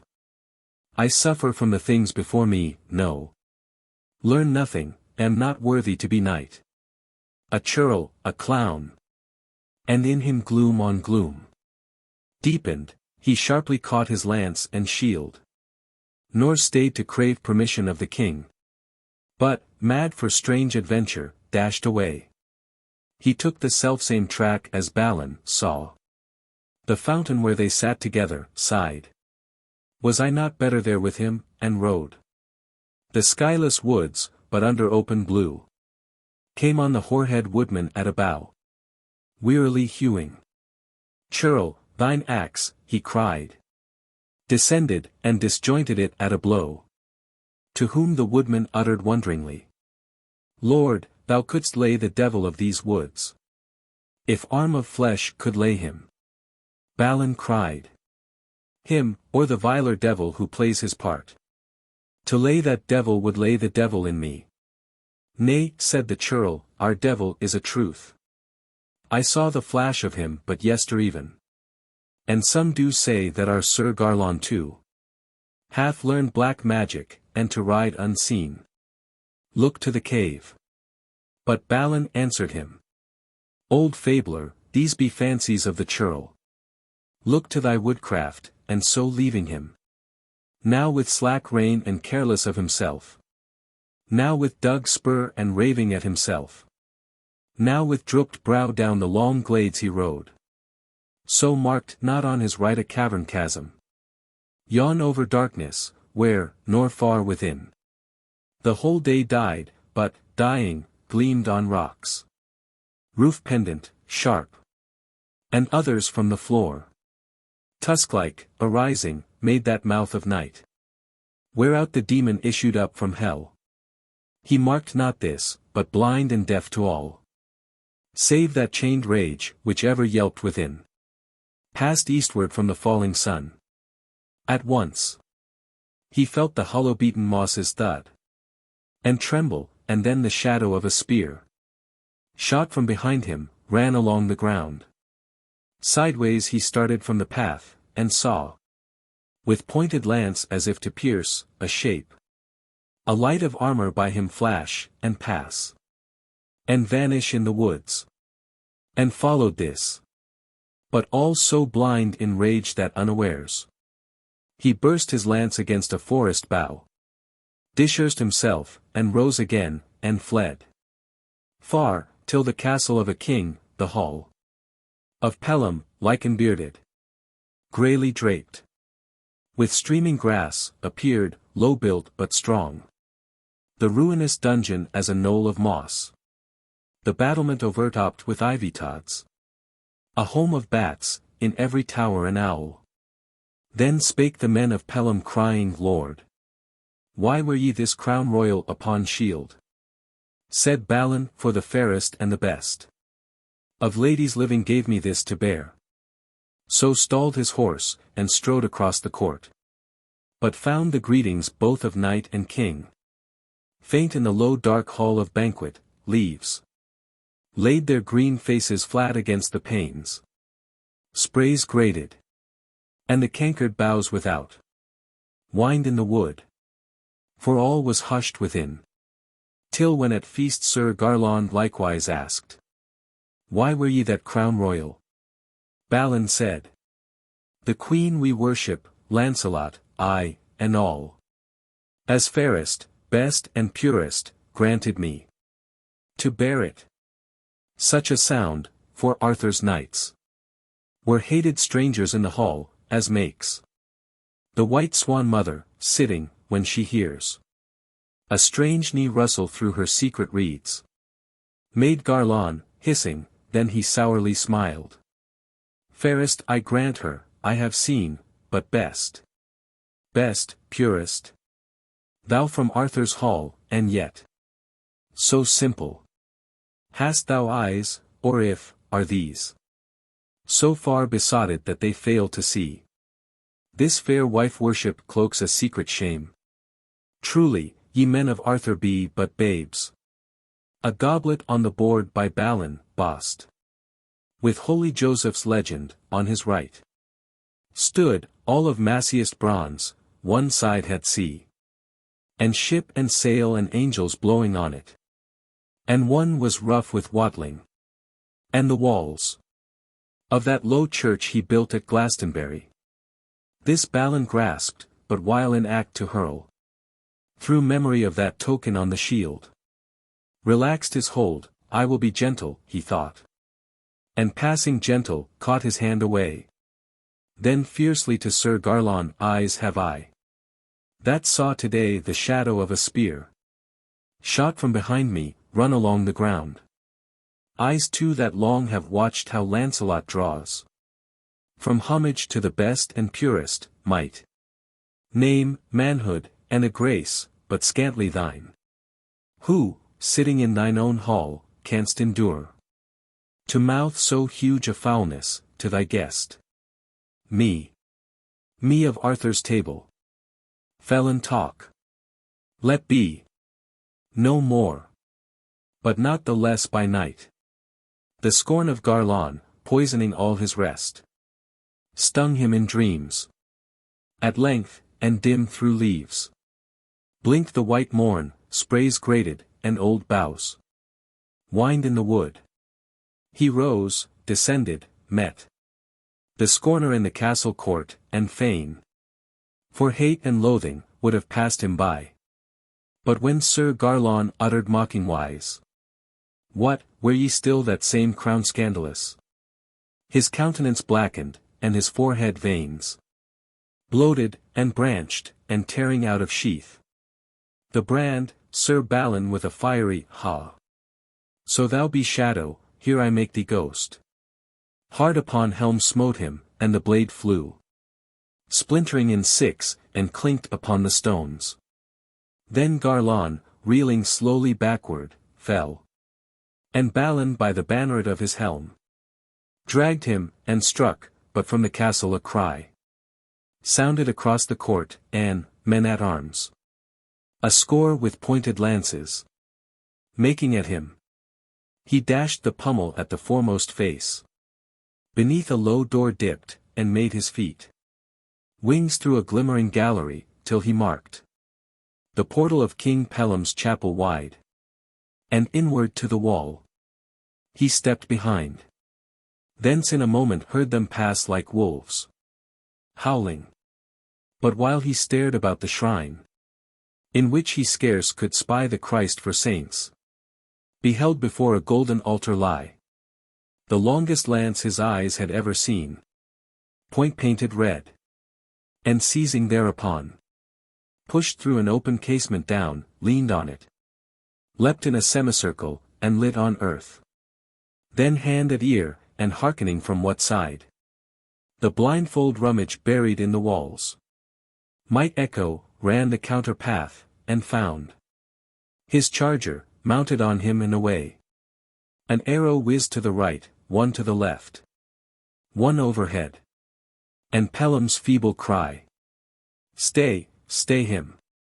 He defileth heavenly things," with earthly uses, made him quickly dive beneath the boughs, and race through many a mile of dense and open, till his goodly horse, arising wearily at a fallen oak, stumbled headlong, and cast him face to ground. Half wroth he had not ended, but all glad, knight-like, to find his charger yet unlamed. Sir Balin drew the shield from off his neck, stared at the priceless cognizance, and thought, "I have shamed thee so that now thou shamest me. Thee will I bear no more." High on a branch hung it, and turned aside into the woods. And there in gloom cast himself all along, moaning, "My violences, my violences." But now the wholesome music of the wood was dumbed by one from out the hall of Mark, a damsel errant, warbling, as she rode the woodland alleys, Vivien, with her squire. The fire of heaven has killed the barren cold, and kindled all the plain and all the wold. The new leaf ever pushes off the old. The fire of heaven is not the flame of hell. Old priest, who mumble worship in your choir, old monk and nun, ye scorn the world's desire. Yet in your frosty cells ye feel the fire. The fire of heaven is not the flame of hell. The fire of heaven is on the dusty ways. The wayside blossoms open to the blaze. The whole wood world is one full peal of praise. The fire of heaven is not the flame of hell. The fire of heaven is Lord of all things good. And starve not thou this fire within thy blood, but follow Vivien through the fiery flood. The fire of heaven is not the flame of hell. Then turning to her squire, "This fire of heaven, this old sun worship, boy, will rise again, and beat the cross to earth, and break the king, and all his table." Then they reached a glade, where under one long lane of cloudless air, before another wood, the royal crown sparkled, and swaying upon a restless elm, drew the vague glance of Vivien, and her squire. Amazed were these. "Lo there," she cried, "a crown, borne by some high lord prince of Arthur's hall. And there a horse. The rider? Where is he? See, yonder lies one dead within the wood. Not dead, he stirs, but sleeping. I will speak. Hail, royal knight, we break on thy sweet rest. Not, doubtless, all unearned by noble deeds, but bounden art thou, if from Arthur's hall, to help the weak. Behold, I fly from shame. A lustful king, who sought to win my love. Through evil ways, the knight, with whom I rode, hath suffered misadventure, and my squire hath in him small defence. But thou, Sir Prince, wilt surely guide me to the warrior king, Arthur the blameless, pure as any maid, to get me shelter for my maidenhood. I charge thee by that crown upon thy shield, and by the great queen's name, arise and hence." And Balin rose, "Thither no more. Nor prince, nor knight am I, but one that hath defamed the cognizance she gave me. Here I dwell, savage among the savage woods. Here die. Die, let the wolves' black maws in sepulchre their brother beast, whose anger was his lord.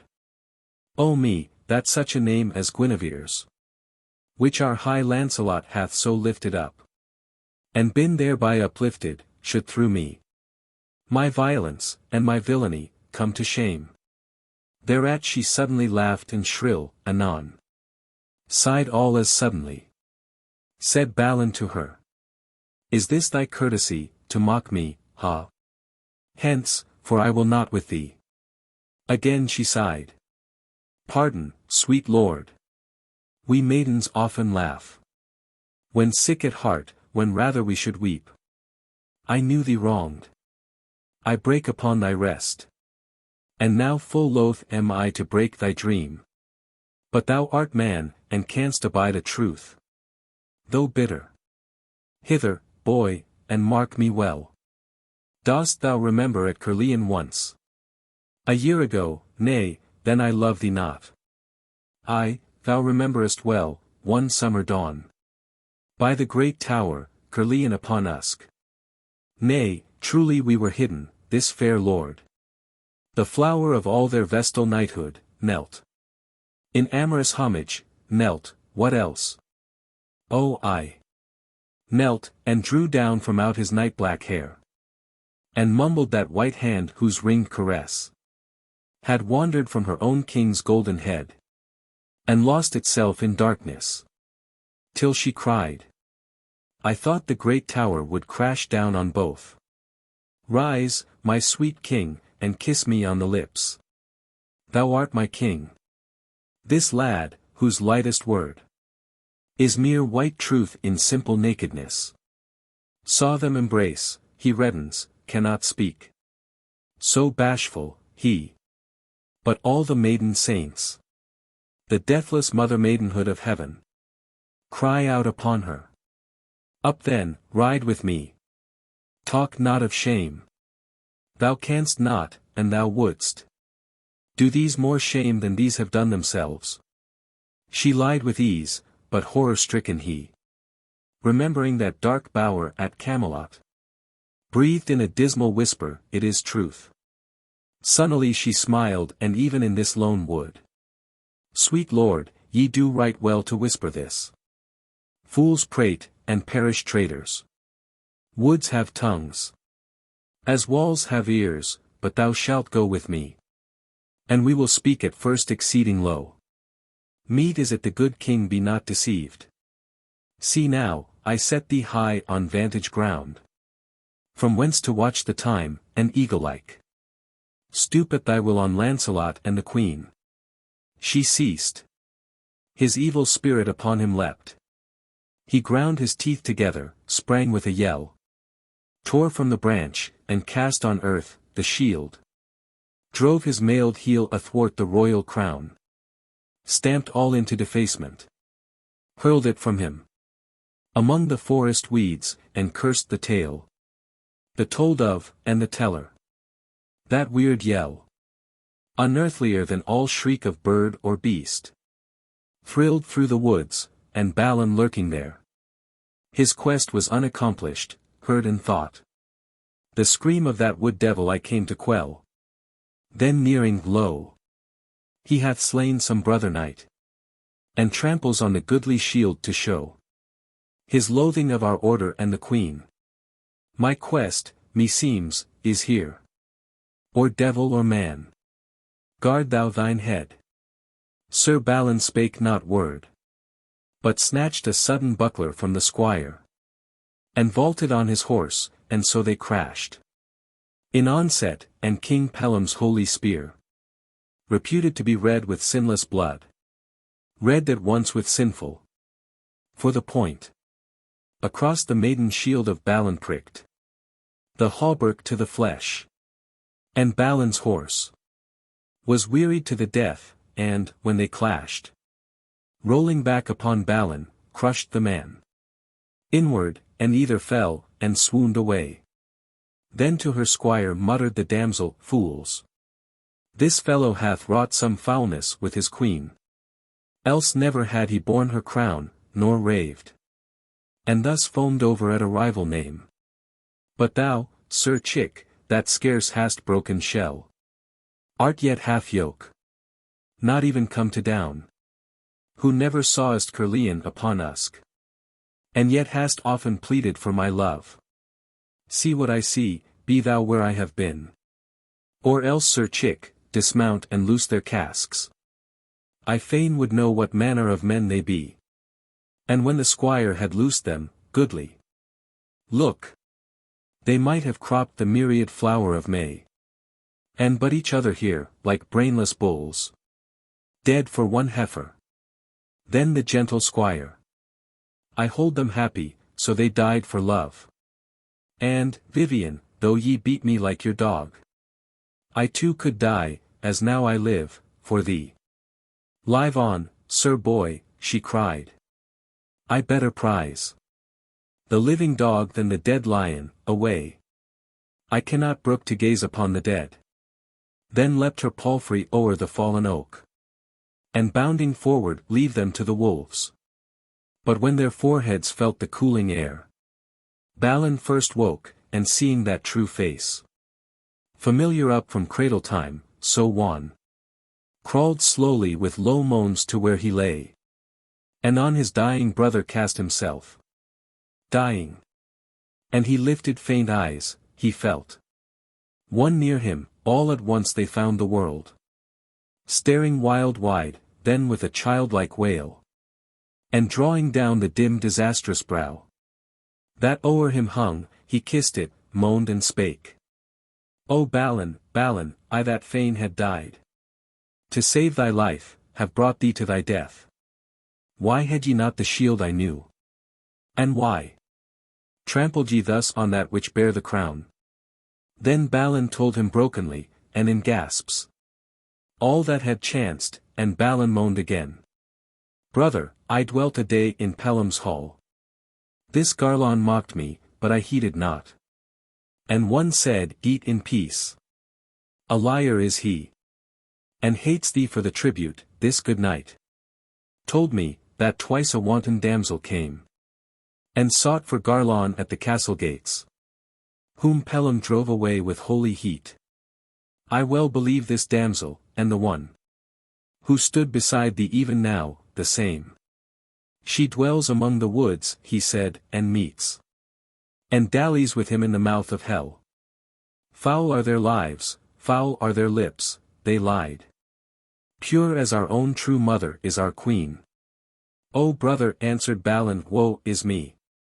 My madness all thy life has been thy doom, thy curse, and darkened all thy day, and now the night has come. I scarce can see thee now. Good night. For we shall never bid again. Good morrow, dark my doom was here, and dark it will be there. I see thee now no more. I would not mine again should darken thine. Good night, true brother. Balin answered low. Good night, true brother here. Good morrow there.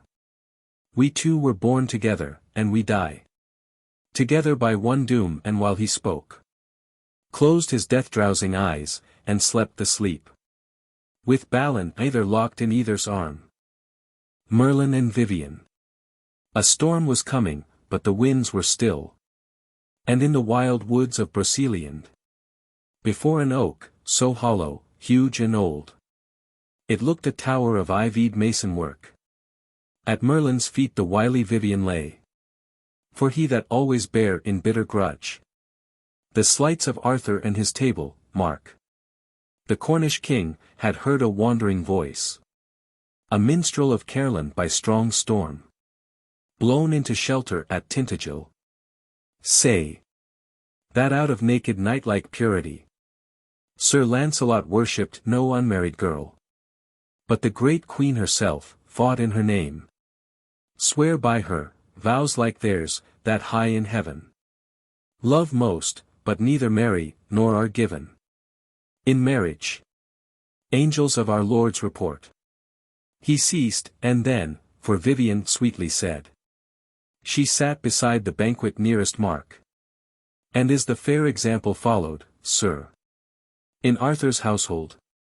Answered innocently, I, by some few, I, truly, youths that hold it more beseems the perfect virgin knight to worship woman as true wife beyond all hopes of gaining, than as maiden girl. They place their pride in Lancelot and the queen, so passionate for an utter purity. Beyond the limit of their bond, are these. For Arthur bound them not to singleness. Brave hearts and clean. And yet, God guide them, young. Then Mark was half in heart to hurl his cup straight at the speaker, but forbore, he rose to leave the hall, and, Vivien following him, turned to her, here are snakes within the grass. And you methinks, O Vivien, save ye fear. The monkish manhood, and the mask of pure, worn by this court, can stir them till they sting. And Vivien answered, smiling scornfully, why fear? Because that fostered at thy court I savour of thy virtues. Fear them? No. As love, if love is perfect, casts out fear, so hate, if hate is perfect, casts out fear. My father died in battle against the king, my mother on his corpse in open field. She bore me there, for born from death was I, among the dead and sown upon the wind. And then on thee, and shown the truth betimes, that old true filth, and bottom of the well, where truth is hidden. Gracious lessons thine, and maxims of the mud. This Arthur pure, great nature through the flesh herself hath made, gives him the lie. There is no being pure. My cherub, saith not Holy Writ the same? If I were Arthur, I would have thy blood, thy blessing, stainless king. I bring thee back, when I have ferreted out their burrowings, the hearts of all this order in mine hand. I, so that fate and craft and folly close, perchance, one curl of Arthur's golden beard, to me this narrow grizzled fork of thine, is cleaner fashioned. Well, I loved thee first. That warps the wit. Loud laughed the graceless Mark. But Vivien, into Camelot stealing, lodged low in the city, and on a festal day, when Guinevere was crossing the great hall, cast herself down, knelt to the queen, and wailed, why kneel ye there? What evil hath ye wrought? Rise, and the damsel bidden rise arose, and stood with folded hands and downward eyes, of glancing corner, and all meekly said, none wrought, but suffered much, an orphan maid. My father died in battle for thy king, my mother on his corpse, in open field, the sad sea-sounding wastes of Lyonesse. Poor wretch, no friend. And now by Mark the king, for that small charm of feature mine, pursued. If any such be mine, I fly to thee. Save, save me thou, woman of women, thine the wreath of beauty, thine the crown of power. Be thine the balm of pity, O heaven's own white earth angel, stainless bride of stainless king. Help, for he follows. Take me to thyself. O yield me shelter for mine innocency, among thy maidens. Hear her slow sweet eyes. Fear tremulous, but humbly hopeful, rose, fixed on her hearers, while the queen who stood, all glittering like May sunshine on May leaves, in green and gold, and plumed with green replied, peace, child. Of overpraise and overblame, we choose the last. Our noble Arthur, him ye scarce can overpraise, will hear and know. Nay, we believe all evil of thy Mark. Well, we shall test thee farther, but this hour we ride a-hawking with Sir Lancelot. He hath given us a fair falcon which he trained. We go to prove it. Bide ye here the while. She passed, and Vivien murmured after, go. I bide the while. Then through the portal arch, peering askance, and muttering broken wise, as one that labours with an evil dream, beheld the queen and Lancelot get to horse. Is that the Lancelot? Goodly, aye, but gaunt. Courteous, amends for gauntness, takes her hand. That glance of theirs, but for the street, had been a clinging kiss. How hand lingers in hand. Let go at last. They ride away, to hawk for waterfowl. Royaller game is mine, for such a supersensual sensual bond, as that grey cricket chirped of at our hearth. Touch flax with flame, a glance will serve, the liars. Ah, little rat that borest in the dike, thy hole by night to let the boundless deep down upon far-off cities while they dance. Or dream, of thee they dreamed not, nor of me. These, but each of either, ride and dream. The mortal dream that never yet was mine. Ride, ride and dream until ye wake, to me. Then, narrow court and lubber king, farewell. For Lancelot will be gracious to the rat. And our wise queen, if knowing that I know, will hate, loathe, fear, but honor me the more. Yet while they rode together down the plain, their talk was all of training, terms of art, diet and sealing, jesses, leash and lure. She is too noble, he said, to check at pies. Nor will she rake, there is no baseness in her. Here when the queen demanded as by chance, know ye the stranger woman? Let her be, said Lancelot and unhood casting off. The goodly falcon free, she towered, her bells, tone under tone, shrilled. And they lifted up their eager faces, wondering at the strength, boldness and royal knighthood of the bird, who pounced her quarry and slew it many a time.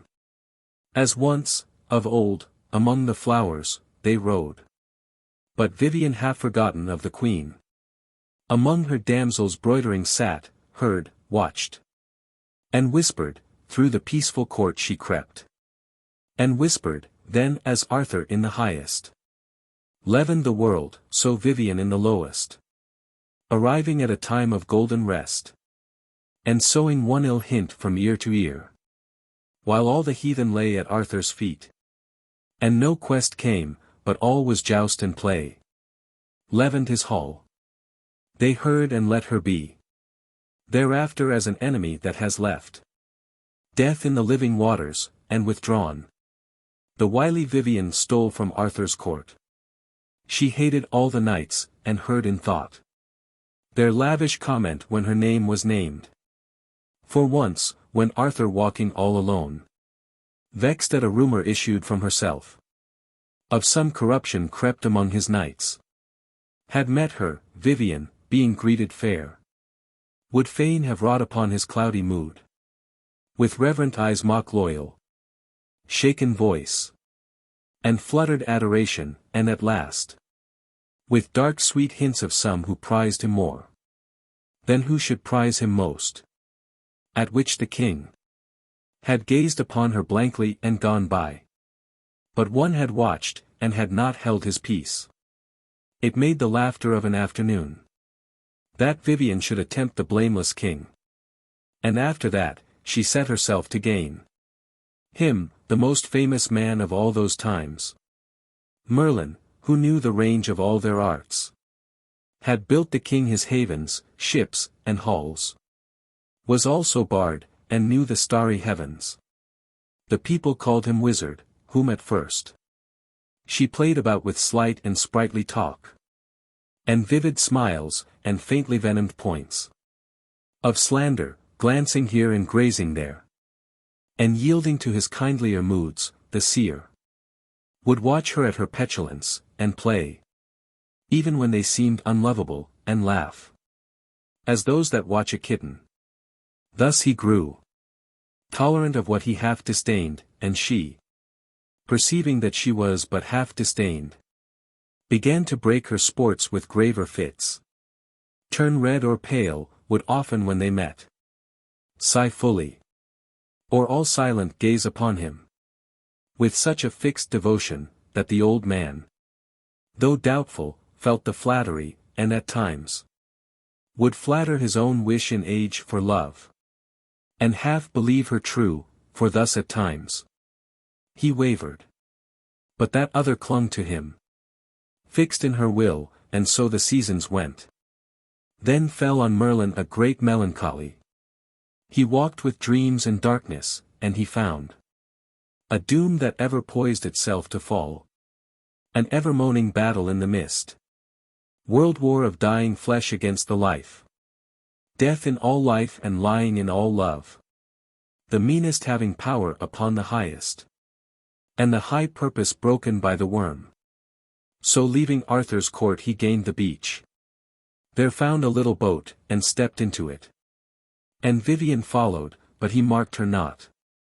She took the helm and he the sail. The boat drave with a sudden wind across the deeps. And touching Breton sands, they disembarked.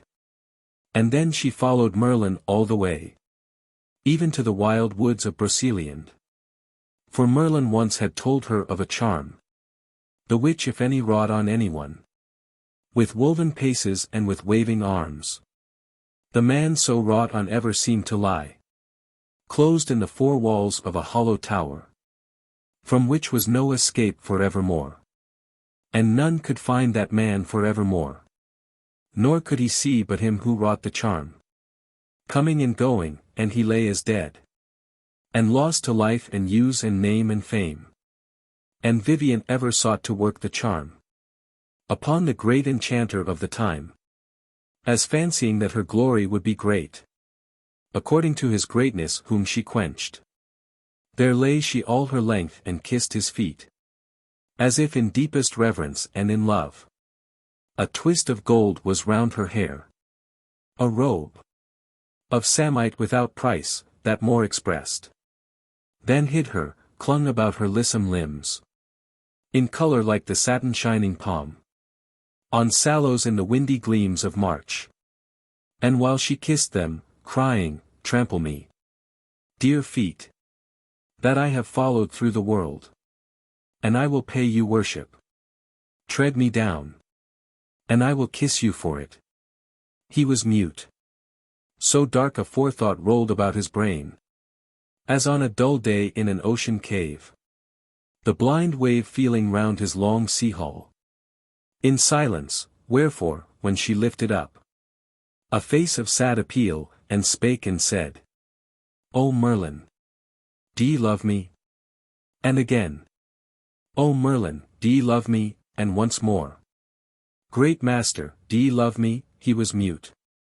And lissom Vivien, holding by his heel, writhed toward him, slided up his knee and sat behind his ankle, twined her hollow feet together, curved an arm about his neck, clung like a snake, and letting her left hand droop from his mighty shoulder, as a leaf made with her right a comb of pearl to part the lists of such a board as youth gone out had left in ashes. Then he spoke and said, not looking at her, "Who are wise in love? Love most, say least." And Vivien answered quick, "I saw the little elf god Idylls once, in Arthur's heiress hall at Camelot. But neither eyes nor tongue, O stupid child. Yet you are wise who say it, let me think. Silence is wisdom, I am silent then. And ask no kiss."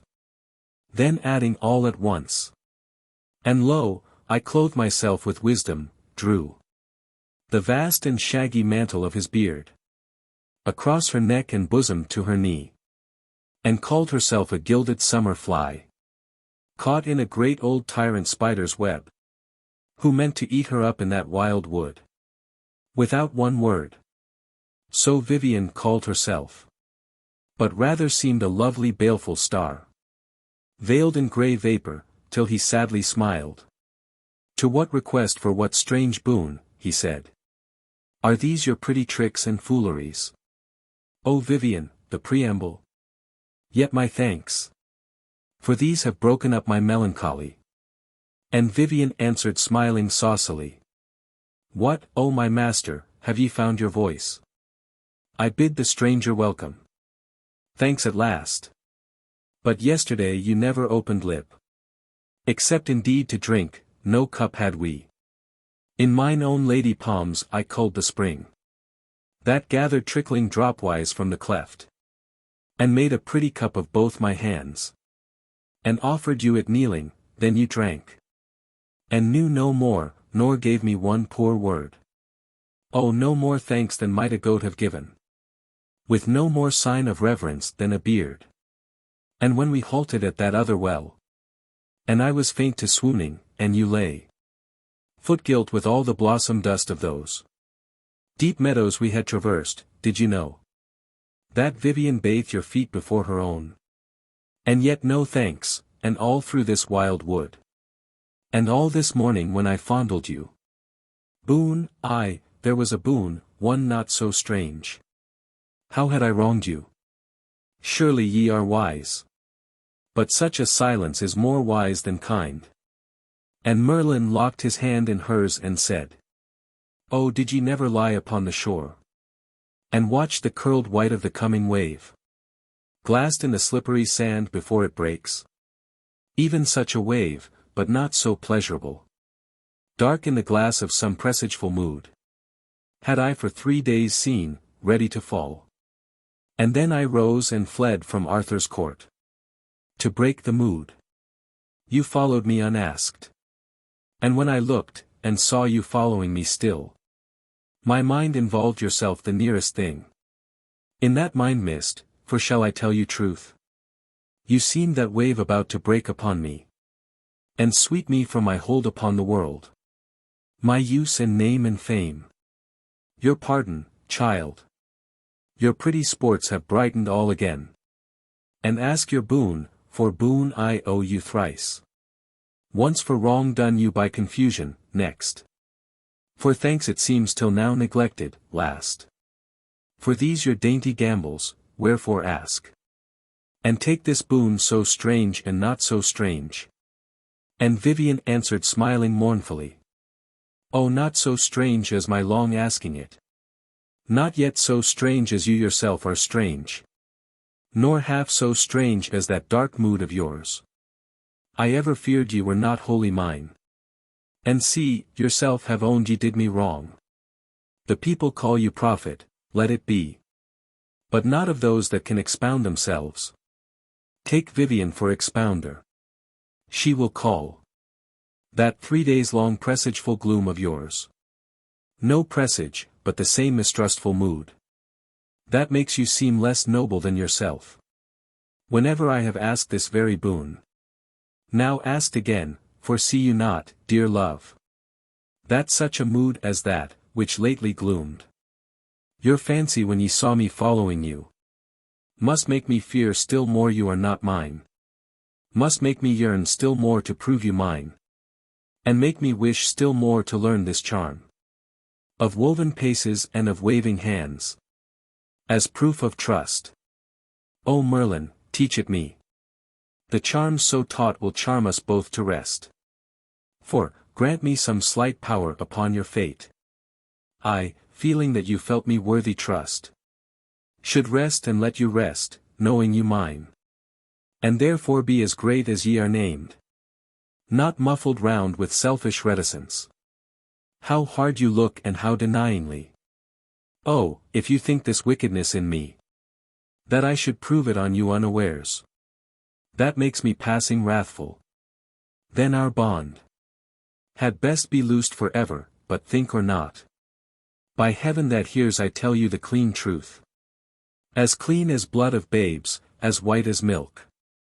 O Merlin, may this earth, if ever if these unwitty wandering wits of mine, even in the jumbled rubbish of a dream, have tripped on such conjectural treachery, may this hard earth cleave to the nadir hell. Down, down, and close again, and nip me flat. If I be such a traitress. Yield my boon. Till which I scarce can yield you all I am. And grant my reiterated wish. The great proof of your love, because I think, however wise, ye hardly know me yet. And Merlin loosed his hand from hers and said, I never was less wise, however wise. Too curious Vivien, though you talk of trust. Then when I told you first of such a charm. Yea, if ye talk of trust one tell you this. Too much I trusted when I told you that. And stirred this vice in you which ruined man. Through woman the first hour. For howsoe'er in children a great curiousness be well, who have to learn themselves and all the world. In you, that are no child, for still I find. Your face is practiced when I spell the lines. I call it, well. I will not call it vice. But since you name yourself the summer fly, I well could wish a cobweb for the gnat. That settles, beaten back, and beaten back. Settles. Till one could yield for weariness. But since I will not yield to give you power upon my life and use and name and fame, why will ye never ask some other boon? Yea, by God's rood, I trusted you too much. And Vivien, like the tenderest-hearted maid, that ever bided tryst at village stile, made answer, neither eyelid wet with tears. Nay, master, be not wrathful with your maid. Caress her, let her feel herself forgiven, who feels no heart to ask another boon. I think ye hardly know the tender rhyme of trust me not at all or all in all. I heard the great Sir Lancelot sing it once, and it shall answer for me. Listen to it. In love, if love be love, if love be ours, faith and unfaith can ne'er be equal powers. Unfaith in aught is want of faith in all. It is the little rift within the lute that by and by will make the music mute, and ever widening slowly silence all. The little rift within the lover's lute, or little pitted speck in garnered fruit, that rotting inward slowly moulders all. It is not worth the keeping, let it go. But shall it? Answer, darling, answer, no. And trust me not at all or all in all. O master, do ye love my tender rhyme? And Merlin looked and half believed her true. So tender was her voice, so fair her face, so sweetly gleamed her eyes behind her tears, like sunlight on the plain behind a shower. And yet he answered half indignantly, far other was the song that once I heard, by this huge oak, sung nearly where we sit. For here we met, some 10 or 12 of us, to chase a creature that was current then. In these wild woods, the hart with golden horns. It was the time when first the question rose about the founding of a table round, that was to be, for love of God and men, and noble deeds, the flower of all the world. And each incited each to noble deeds. And while we waited, one, the youngest of us, we could not keep him silent, out he flashed. And into such a song, such fire for fame, such trumpet glowings in it, coming down to such a stern and iron clashing close, that when he stopped we longed to hurl together, and should have done it. But the beauteous beast, scared by the noise upstart at our feet, and like a silver shadow slipped away through the dim land. And all day long we rode through the dim land against a rushing wind, that glorious roundel echoing in our ears, and chased the flashes of his golden horns, till they vanished by the fairy well, that laughs at iron, as our warriors did, where children cast their pins and nails, and cry, laugh, little well, but touch it with a sword, it buzzes fiercely round the point, and there we lost him. Such a noble song was that. But, Vivien, when you sang me that sweet rhyme, I felt as though you knew this cursed charm were proving it on me, and that I lay and felt them slowly ebbing, name and fame. And Vivien answered smiling mournfully, O mine have ebbed away for evermore, and all through following you to this wild wood, because I saw you sad, to comfort you. Lo now, what hearts have men? They never mount as high as woman in her selfless mood. And touching fame, how ye scorn my song. Take one verse more, the lady speaks it, this. My name, once mine, now thine, is closelier mine. For fame, could fame be mine, that fame were thine. And shame, could shame be thine, that shame were mine. So trust me not at all or all in all. Says she not well? And there is more, this rhyme is like the fair pearl necklace of the queen, that burst in dancing, and the pearls were spilt. Some lost, some stolen, some as relics kept. But nevermore the same two sister pearls ran down the silken thread to kiss each other on her white neck. So is it with this rhyme. It lives dispersedly in many hands, and every minstrel sings it differently. Yet is there one true line, the pearl of pearls. Man dreams of fame while woman wakes to love. Yeah. Love, though love were of the grossest, carves a portion from the solid present, eats and uses, careless of the rest. But fame, the fame that follows death, is nothing to us. And what is fame in life but half disfame, and counterchanged with darkness? Ye yourself know well that envy calls you devil's son. And since ye seem the master of all art, they fain would make you master of all vice. And Merlin locked his hand in hers and said, I once was looking for a magic weed, and found a fair young squire who sat alone, had carved himself a knightly shield of wood, and then was painting on it fancied arms, azure, an eagle rising, or the sun, in dexter chief. The scroll, I follow fame. And speaking not, but leaning over him, I took his brush and blotted out the bird, and made a gardener putting in a graph, with this for motto, rather use than fame. You should have seen him blush. But afterwards, he made a stalwart knight. O Vivien! For you, methinks you think you love me well. For me, I love you somewhat. Rest, and love should have some rest and pleasure in himself. Not ever be too curious for a boon, too prurient for a proof against the grain. Of him ye say ye love, but fain with men, being but ampler means to serve mankind, should have small rest or pleasure in herself, but work as vassal to the larger love, that dwarfs the petty love of one to one. Use gave me fame at first, and fame again, increasing gave me use.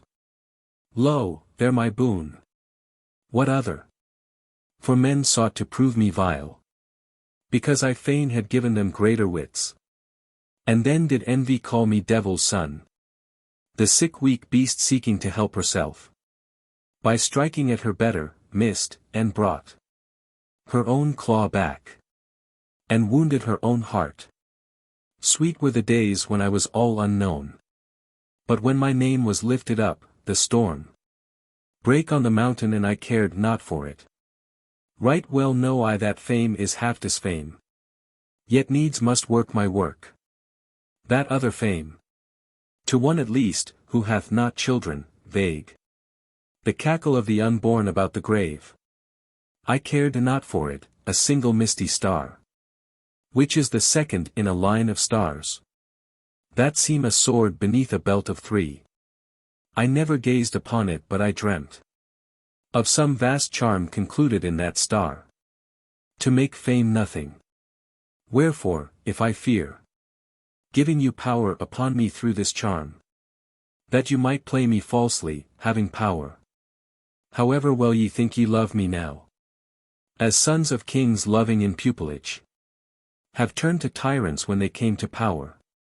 I rather dread the loss of use than fame. If you, and not so much from wickedness, as some wild turn of anger, or a mood of overstrained affection, it may be, to keep me all to your own self, or else a sudden spurt of woman's jealousy should try this charm on whom ye say ye love. And Vivien answered smiling as in wrath, have I not sworn? I am not trusted. Good. Well, hide it, I shall find it out. And being found take heed of Vivien.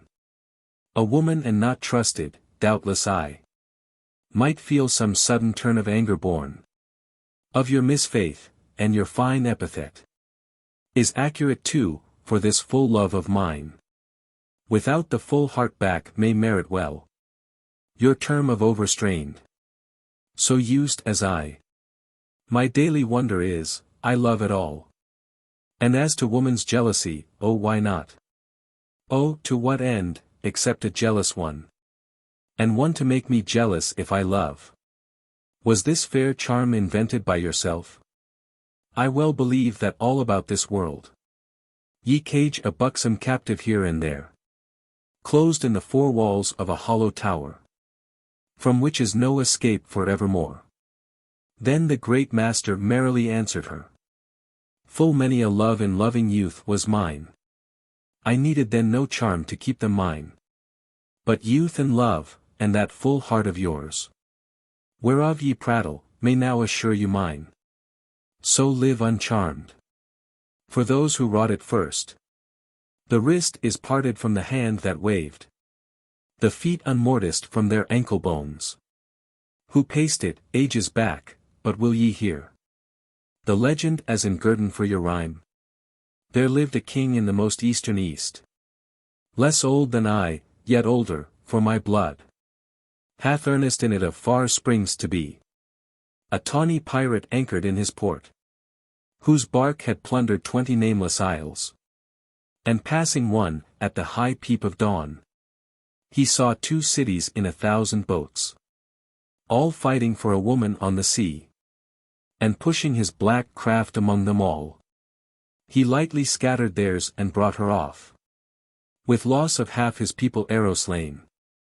A maid so smooth, so white, so wonderful. They said a light came from her when she moved. And since the pirate would not yield her up, the king impaled him for his piracy. Then made her queen, but those isle-nurtured eyes waged such unwilling though successful war. On all the youth, they sickened, counsels thinned, and armies waned, for magnet-like she drew the rustiest iron of old fighters' hearts. And beasts themselves would worship, camels knelt unbidden, and the brutes of mountain back, that carry kings in castles, bowed black knees of homage, ringing with their serpent hands, to make her smile, her golden ankle bells. What wonder, being jealous, that he sent his horns of proclamation out through all the 100 under kingdoms that he swayed, to find a wizard who might teach the king some charm, which being wrought upon the queen, might keep her all his own. To such a one he promised more than ever king has given, a league of mountain full of golden mines, a province with 100 miles of coast, a palace and a princess, all for him. But on all those who tried and failed, the king pronounced a dismal sentence, meaning by it to keep the list low and pretenders back, or like a king, not to be trifled with. Their heads should moulder on the city gates. And many tried and failed, because the charm of nature in her overbore their own. And many a wizard brow bleached on the walls. And many weeks a troop of carrion crows hung like a cloud above the gateway towers.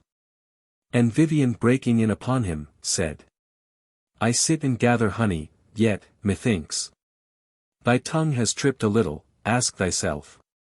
The lady never made unwilling war. With those fine eyes, she had her pleasure in it, and made her good man jealous with good cause. And lived there neither dame nor damsel then, wroth at a lover's loss, were all as tame. I mean, as noble, as the queen was fair. Not one to flirt a venom at her eyes, or pinch a murderous dust into her drink, or make her paler with a poisoned rose. Well, those were not our days, but did they find a wizard? Tell me, was he like to thee? She ceased, and made her lithe arm round his neck tighten, and then drew back, and let her eyes speak for her, glowing on him, like a bride's on her new lord, her own, the first of men. He answered laughing, nay, not like to me. At last they found his foragers for charms, a little glassy-headed, hairless man, who lived alone in a great wild on grass. Read but one book, and ever reading grew so graded down and filed away with thought. So lean his eyes were monstrous, while the skin Clung but to crate and basket, ribs and spine. And since he kept his mind on one sole aim, nor ever touched fierce wine, nor tasted flesh, nor owned a sensual wish, to him the wall that sunders ghosts and shadow-casting men became a crystal, and he saw them through it, and heard their voices talk behind the wall, and learnt their elemental secrets, powers, and forces. Often o'er the sun's bright eye drew the vast eyelid of an inky cloud, and lashed it at the base with slanting storm, or in the noon of mist and driving rain, when the lake whitened and the pinewood roared, and the cairned mountain was a shadow, sunned the world to peace again. Here was the man. And so by force they dragged him to the king. And then he taught the king to charm the queen, in such wise, that no man could see her more. Nor saw she save the king, who wrought the charm, coming and going, and she lay as dead, and lost all use of life. But when the king made proffer of the League of Golden Mines, the province with 100 miles of coast, the palace and the princess, that old man went back to his old wild, and lived on grass, and vanished. And his book came down to me. And Vivien answered smiling saucily, "Ye have the book, the charm is written in it. Good, take my counsel, let me know it at once. For keep it like a puzzle chest in chest, with each chest locked and padlocked 30-fold. And whelm all this beneath as vast a mound, as after furious battle turfs the slain, on some wild down above the windy deep. I yet should strike upon a sudden means, to dig, pick, open, find and read the charm. Then, if I tried it, who should blame me then? And smiling as a master smiles at one that is not of his school, nor any school, but that where blind and naked ignorance delivers brawling judgments, unashamed, on all things all day long, he answered her. Thou read the book, my pretty Vivien? Oh aye, it is but 20 pages long, but every page having an ample marge, and every marge enclosing in the midst a square of text that looks a little blot, the text no larger than the limbs of fleas, and every square of text an awful charm, writ in a language that has long gone by, so long, that mountains have arisen since, with cities on their flanks. Thou read the book, and ever margin scribbled, crossed, and crammed, with comment, densest condensation, hard to mind and eye, but the long sleepless nights of my long life have made it easy to me. And none can read the text, not even I. And none can read the comment but myself. And in the comment did I find the charm. Oh, the results are simple. A mere child might use it to the harm of anyone, and never could undo it. Ask no more. For though you should not prove it upon me, but keep that oath ye swear, ye might, perchance, assay it on some one of the Table Round. And all because ye dream they babble of you. And Vivien, frowning in true anger, said, What dare the full-fed liars say of me? They ride abroad redressing human wrongs. They sit with knife in meat and wine in horn. They bound to holy vows of chastity. Were I not woman, I could tell a tale. But you are man, you well can understand the shame that cannot be explained for shame. Not one of all the drove should touch me, swine. Then answered Merlin, careless of her words. You breathe but accusation vast and vague. Spleen-born, I think, and proofless. If ye know, set up the charge ye know, to stand or fall. And Vivien answered frowning wrathfully. Oh aye, what say ye to Sir Valence, him whose kinsman left him watcher o'er his wife, and 2 fair babes, and went to distant lands? Was 1 year gone, and on returning found not 2 but 3. There lay the reckling, one but 1 hour old. What said the happy sire? A 7 months' babe had been a truer gift. Those 12 sweet moons confused his fatherhood. Then answered Merlin, Nay, I know the tale. Sir Valence wedded with an outland dame. Some cause had kept him sundered from his wife. One child they had, it lived with her, she died. His kinsman travelling on his own affair was charged by Valence to bring home the child. He brought, not found it therefore, take the truth. Oh I, said Vivien, overtrue a tale. What say ye then to sweet Sir Sagramore? That ardent man, to pluck the flower in season. So says the song, I trow it is no treason. O master, shall we call him overquick? To crop his own sweet rose before the hour? And Merlin answered, Overquick art thou, to catch a loathly plume fallen from the wing of that foul bird of rapine whose whole prey is man's good name. He never wronged his bride. I know the tale. An angry gust of wind puffed out his torch among the myriad roomed and many corridored complexities of Arthur's palace. Then he found a door, and darkling felt the sculptured ornament that wreathen round it made it seem his own, and wearied out made for the couch and slept. A stainless man beside a stainless maid, and either slept, nor knew of other there, till the high dawn piercing the royal rose in Arthur's casement glimmered chastely down, blushing upon them blushing, and at once he rose without a word and parted from her. But when the thing was blazed about the court, the brute world howling forced them into bonds. And as it chanced they are happy, being pure. Oh I, said Vivien, that were likely to. What say ye then to fair Sir Percivale? And of the horrid foulness that he wrought? The saintly youth, the spotless Lamb of Christ? Or some black wether of Saint Satan's fold? What, in the precincts of the chapel yard? Among the nightly brasses of the graves? And by the cold hic jacets of the dead? And Merlin answered careless of her charge. A sober man is Percivale and pure. But once in life was flustered with new wine.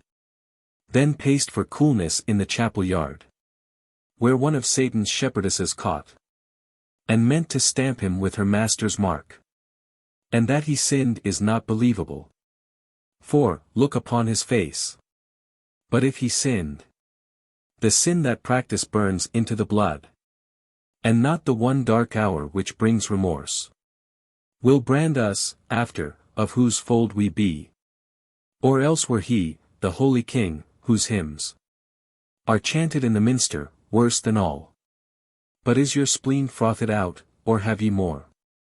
And Vivien answered frowning yet in wrath. Oh I, what say ye to Sir Lancelot, friend? Traitor or true? That commerce with the queen, I ask you, is it clamoured by the child? Or whispered in the corner? Do ye know it? To which he answered sadly, Yea, I know it. Sir Lancelot went ambassador, at first, to fetch her, and she watched him from her walls. A rumour runs, she took him for the king. So fixed her fancy on him, let them be. But have ye no one word of loyal praise for Arthur, blameless king and stainless man? She answered with a low and chuckling laugh. Man! Is he man at all, who knows and winks? Sees what his fair bride is and does, and winks. By which the good king means to blind himself. And blinds himself and all the table round, to all the foulness that they work. Myself could call him, were it not for womanhood. The pretty, popular cause such manhood earns, could call him the main cause of all their crime. Yea, were he not crowned king, coward, and fool. Then Merlin to his own heart, loathing, said, O true and tender! O my liege and king! O selfless man and stainless gentleman! Who wouldst against thine own eyewitness fame have all men true and leal, all women pure? How, in the mouths of base interpreters. From overfineness not intelligible. To things with every sense as false and foul. As the poached filth that floods the middle street. Is thy white blamelessness accounted blame? But Vivien, deeming Merlin overborne. By instance, recommenced, and let her tongue rage like a fire among the noblest names. Polluting, and imputing her whole self. Defaming and defacing, till she left. Not even Lancelot brave. Nor Galahad clean. Her words had issue other than she willed. He dragged his eyebrow bushes down, and made a snowy penthouse for his hollow eyes. And muttered in himself, tell her the charm. So, if she had it, would she rail on me? To snare the next, and if she have it not, so will she rail. What did the wanton say? Not mount as high. We scarce can sink as low. For men at most differ as heaven and earth. But women, worst and best, as heaven and hell. I know the Table Round, my friends of old. All brave, and many generous, and some chaste. She cloaks the scar of some repulse with lies. I well believe she tempted them and failed. Being so bitter, for fine plots may fail. Though harlots paint their talk as well as face. With colors of the heart that are not theirs. I will not let her know, 9/10 of times. Face flatterer and backbiter are the same. And they, sweet soul, that most impute a crime. Are pronest to it, and impute themselves. Wanting the mental range. Or low desire. Not to feel lowest makes them level all. Yea, they would pare the mountain to the plain. To leave an equal baseness. And in this are harlots like the crowd, that if they find some stain or blemish in a name of note, not grieving that their greatest are so small, inflate themselves with some insane delight, and judge all nature from her feet of clay, without the will to lift their eyes, and see her godlike head crowned with spiritual fire, and touching other worlds. I am weary of her. He spoke in words part heard, in whispers part half suffocated in the hoary fell, and many wintered fleece of throat and chin.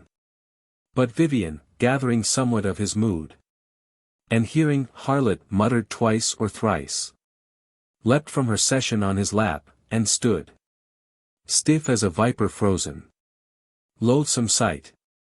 How from the rosy lips of life and love flashed the bare grinning skeleton of death. White was her cheek, sharp breaths of anger puffed her fairy nostril out. Her hand half clenched went faltering sideways downward to her belt. And feeling, had she found a dagger there? For in a wink the false love turns to hate. She would have stabbed him. But she found it not. His eye was calm, and suddenly she took to bitter weeping like a beaten child. A long, long weeping, not consolable. Then her false voice made way, broken with sobs. Oh, crueler than was ever told in tale, or sung in song. Oh, vainly lavished love. Oh, cruel, there was nothing wild or strange, or seeming shameful, for what shame in love?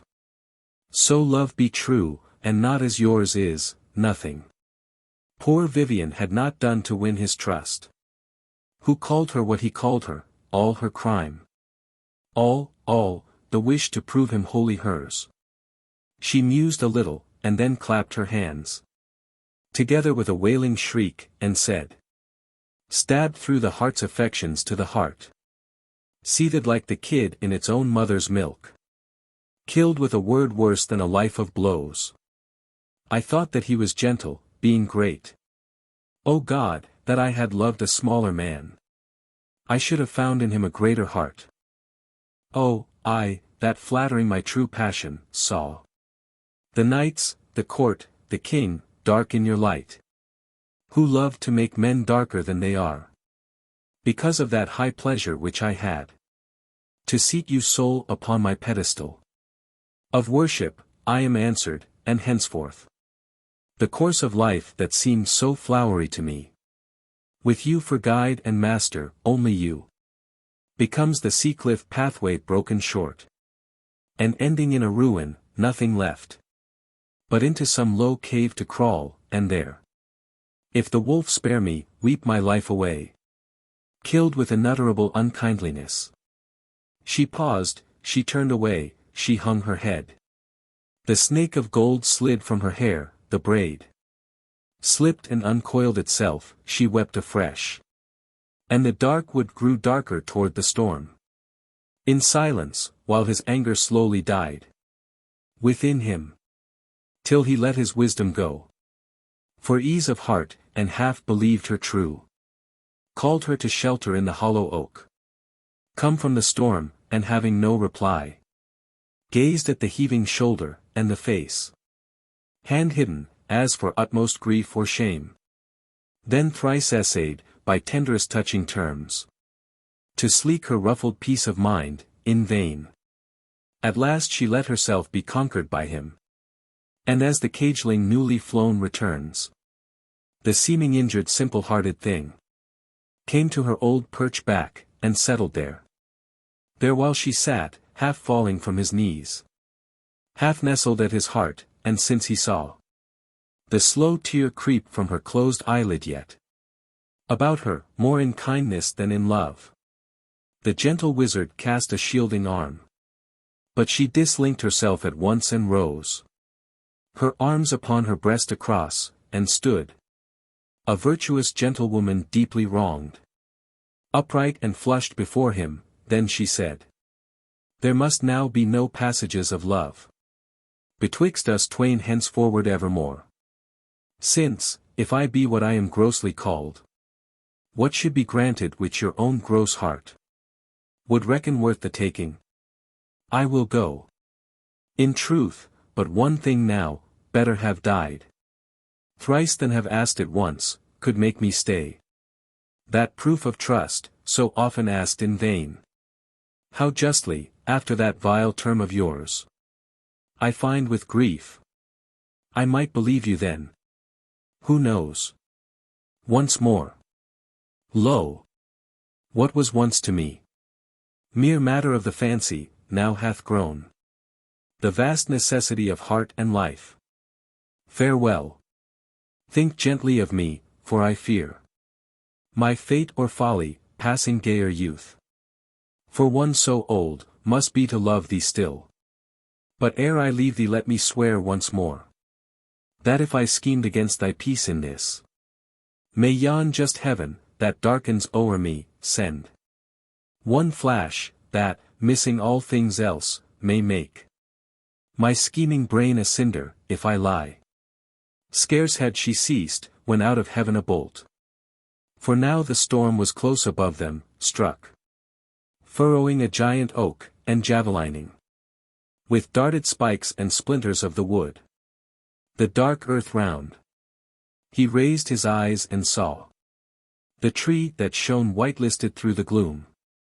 But Vivien, fearing heaven had heard her oath, and dazzled by the livid flickering fork, and deafened with the stammering cracks and claps that followed, flying back and crying out, O Merlin, though you do not love me, save, yet save me, clung to him and hugged him close, and called him dear protector in her fright, nor yet forgot her practice in her fright, but wrought upon his mood and hugged him close.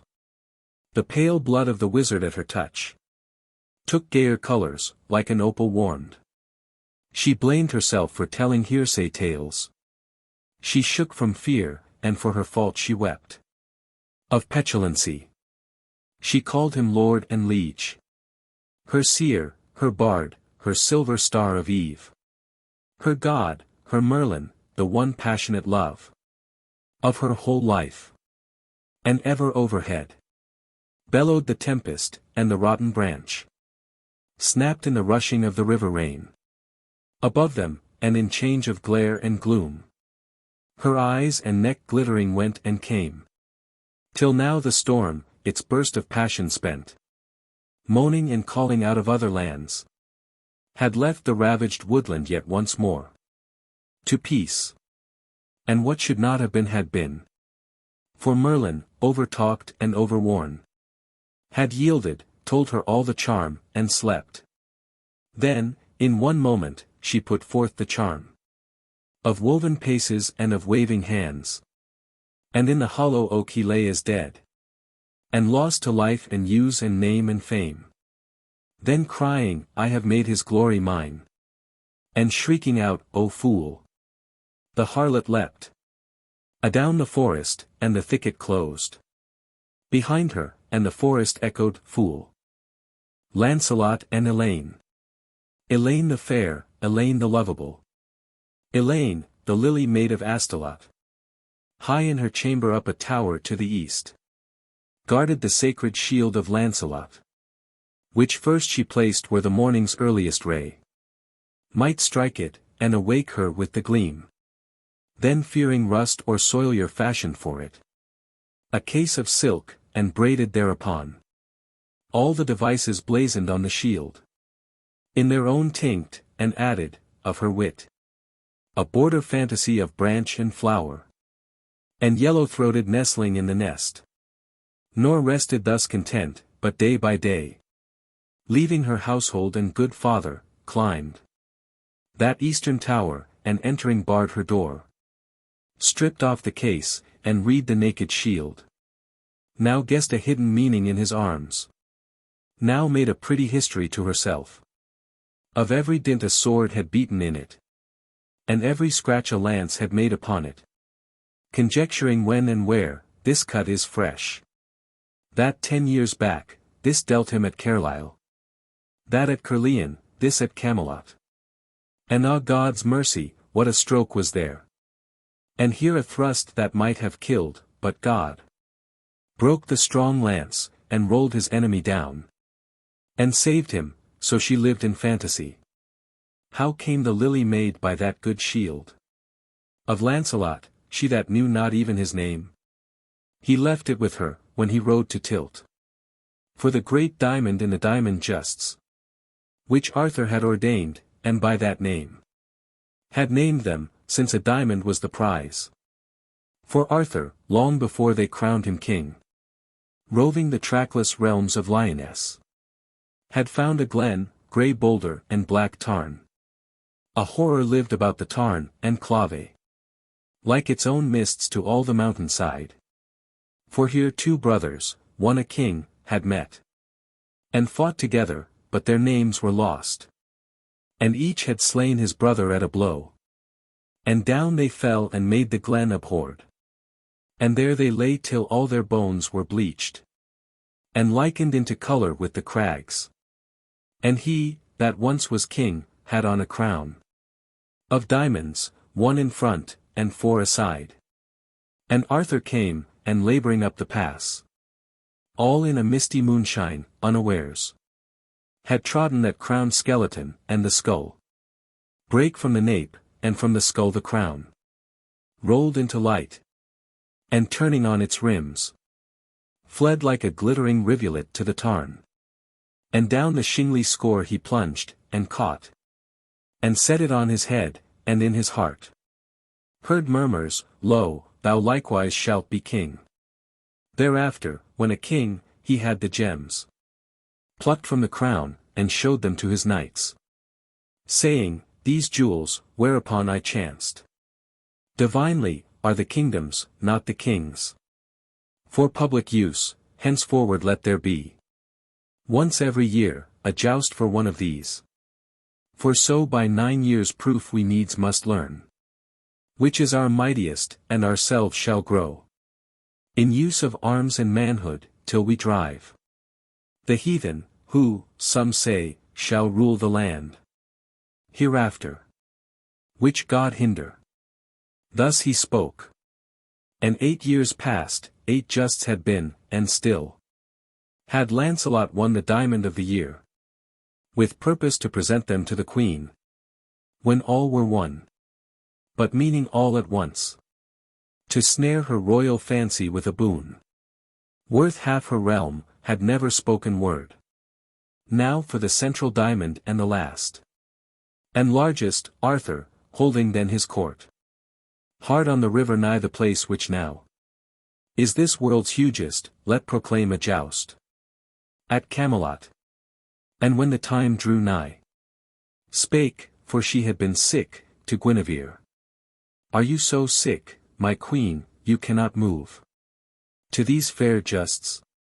Yea, Lord, she said, ye know it. Then will ye miss, he answered, the great deeds of Lancelot, and his prowess in the lists. A sight ye love to look on. And the queen lifted her eyes, and they dwelt languidly on Lancelot, where he stood beside the king. He thinking that he read her meaning there. Stay with me, I am sick, my love is more than many diamonds, yielded. And a heart. Love loyal to the least wish of the queen. However much he yearned to make complete the tale of diamonds for his destined boon, urged him to speak against the truth, and say, Sir King, mine ancient wound is hardly whole, and lets me from the saddle. And the king glanced first at him, then her, and went his way. No sooner gone than suddenly she began to blame, my lord Sir Lancelot, much to blame. Why go ye not to these fair justs?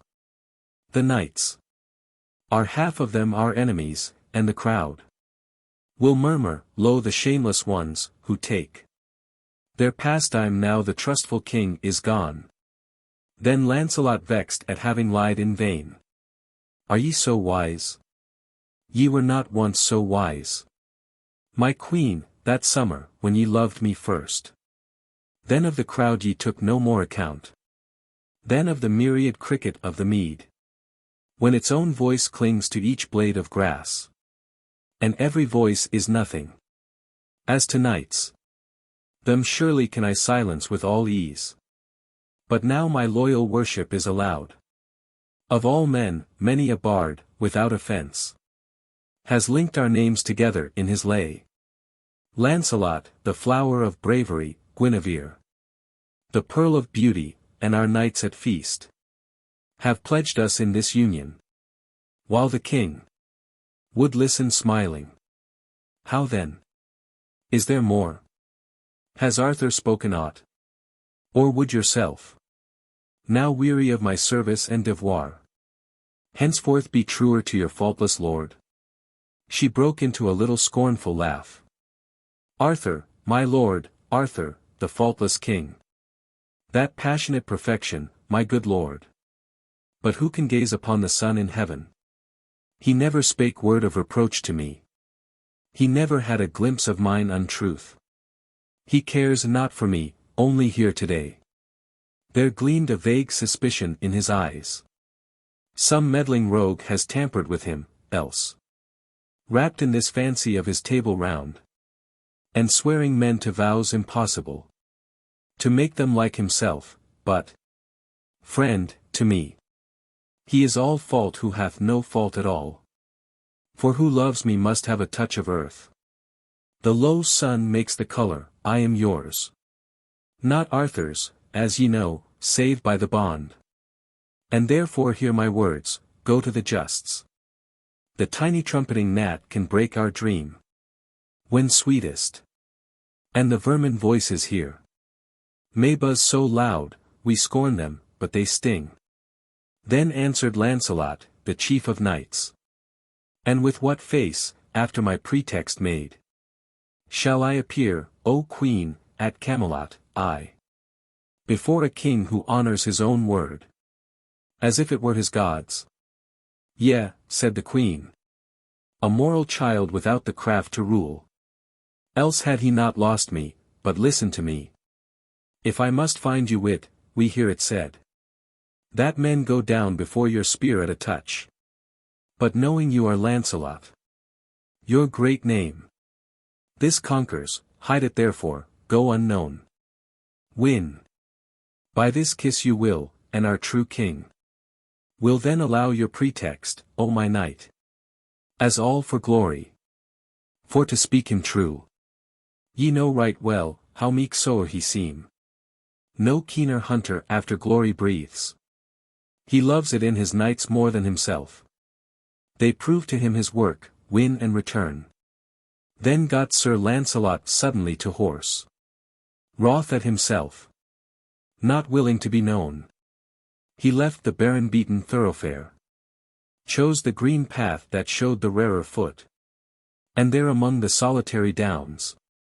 Full often lost in fancy, lost his way. Till as he traced a faintly shadowed track. That all in loops and links among the dales. Ran to the castle of Astolat, he saw. Fired from the west, far on a hill, the towers. Thither he made, and blew the gateway horn. Then came an old, dumb, myriad-wrinkled man. Who let him into lodging and disarmed. And Lancelot marvelled at the wordless man. And issuing found the lord of Astolat. With two strong sons, Sir Torry and Sir Lavaine. Moving to meet him in the castle court. And close behind them stepped the lily maid. Elaine, his daughter, mother of the house. There was not, some light jest among them rose. With laughter dying down as the great knight approached them, then the lord of Astolat. Whence comes thou? My guest, and by what name? Livest thou between the lips? For by thy state and presence I might guess thee chief of those. After the king, who eat in Arthur's halls. Him have I seen, the rest, his table round. Known as they are, to me they are unknown. Then answered Sir Lancelot, the chief of knights. Known am I, and of Arthur's hall, and known. What I by mere mischance have brought, my shield. But since I go to joust as one unknown. At Camelot for the diamond, ask me not. Hereafter ye shall know me, and the shield. I pray you lend me one, if such you have. Blank, or at least with some device not mine. Then said the lord of Astolat, here is Torry's. Heard in his first tilt was my son, Sir Torry. And so, God wot, his shield is blank enough. His ye can have. Then added plain Sir Torry. Yea, since I cannot use it, ye may have it. Here laughed the father saying, Fie, Sir Churl. Is that answer for a noble knight? Allow him. But Lavaine, my younger here. He is so full of lustihood, he will ride. Joust for it, and win, and bring it in an hour. And set it in this damsel's golden hair. To make her thrice as wilful as before. Nay, father, nay good father, shame me not. Before this noble knight, said young Lavaine. For nothing. Surely I but played on Torry. He seemed so sullen, vexed he could not go. A jest, no more. For, night, the maiden dreamt. That some one put this diamond in her hand. And that it was too slippery to be held. And slipped and fell into some pool or stream. The castle well, belike. And then I said. That if I went and if I fought and won it. But all was jest and joke among ourselves. Then must she keep it safelier. All was jest. But, father, give me leave, and if he will. To ride to Camelot with this noble knight. Win shall I not, but do my best to win. Young as I am, yet would I do my best. So will ye grace me, answered Lancelot. Smiling a moment, with your fellowship. O'er these waste downs whereon I lost myself. Then were I glad of you as guide and friend. And you shall win this diamond, as I hear. It is a fair large diamond, if ye may. And yield it to this maiden, if ye will. A fair large diamond, added plain Sir Torry. Such be for queens, and not for simple maids. Then she, who held her eyes upon the ground. Elaine, and heard her name so tossed about. Flushed slightly at the slight disparagement. Before the stranger knight, who, looking at her. Full courtly, yet not falsely. Thus returned. If what is fair be but for what is fair. And only queens are to be counted so. Rash were my judgment then, who deemed this maid. might wear as fair a jewel as is on earth, not violating the bond of like to like. He spoke and ceased, the lily maid Elaine, won by the mellow voice before she looked, lifted her eyes, and read his lineaments. The great and guilty love he bare the queen, in battle with the love he bare his lord, had marred his face, and marked it ere his time. Another sinning on such heights with one, the flower of all the West and all the world, had been the sleeker for it, but in him his mood was often like a fiend, and rose, and drove him into wastes and solitudes. For agony, who was yet a living soul, marred as he was, he seemed the goodliest man that ever among ladies ate in hall, and noblest, when she lifted up her eyes, however marred, of more than twice her years, seemed with an ancient sword cut on the cheek, and bruised and bronzed, she lifted up her eyes, and loved him, with that love which was her doom. Then the great knight, the darling of the court, loved of the loveliest, into that rude hall, stepped with all grace, and not with half disdain, hid under grace, as in a smaller time, but kindly man moving among his kind, whom they with meats and vintage of their best, and talk and minstrel melody entertained, and much they asked of court and table round, and ever well and readily answered he. But Lancelot, when they glanced at Guinevere, suddenly speaking of the wordless man, heard from the baron that, 10 years before, the heathen caught and reft him of his tongue. He learnt and warned me of their fierce design against my house, and him they caught and maimed. But I, my sons, and little daughter fled from bonds or death, and dwelt among the woods, by the great river in a boatman's hut. Dull days were those, till our good Arthur broke the pagan yet once more on Badon hill.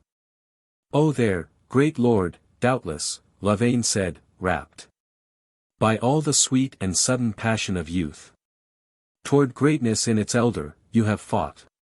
Oh tell us, for we live apart, you know, of Arthur's glorious wars. And Lancelot spoke, and answered him at full, as having been with Arthur in the fight which all day long rang by the white mouth of the violent glen, and in the 4 loud battles by the shore of Douglas, that on Bassa, then the war that thundered in and out the gloomy skirts of Celadon the forest, and again by Castle Gernion, where the glorious king had on his cuirass worn Our Lady's head, carved of one emerald centered in a sun of silver rays, that lightened as he breathed. And at Caerleon had he helped his lord, when the strong neighings of the wild white horse set every gilded parapet shuddering. And up in Enid Cathragonian too, and down the waste sand shores of Trath-Treroit, where many a heathen fell. And on the mount of Badon I myself beheld the king charge at the head of all his table round, and all his legions crying Christ and him, and break them. And I saw him, after, stand high on a heap of slain, from spur to plume, red as the rising sun with heathen blood. And seeing me, with a great voice he cried, they are broken, they are broken. For the king, however mild he seems at home, nor cares for triumph in our mimic wars, the justs. For if his own knight cast him down, he laughs, saying, his knights are better men than he. Yet in this heathen war the fire of God fills him. I never saw his like, there lives no greater leader. While he uttered this, lo, to her own heart said the lily maid, save your own great self, fair lord. And when he fell from talk of war to traits of pleasantry, being mirthful he, but in a stately kind, she still took note that when the living smile died from his lips, across him came a cloud of melancholy severe, from which again, whenever in her hovering to and fro, The lily maid had striven to make him cheer. There brake a sudden beaming tenderness of manners and of nature, and she thought that all was nature, all, perchance, for her. And all night long his face before her lived, as when a painter, poring on a face, divinely through all hindrance finds the man behind it, and so paints him that his face, the shape and color of a mind and life, lives for his children, ever at its best and fullest.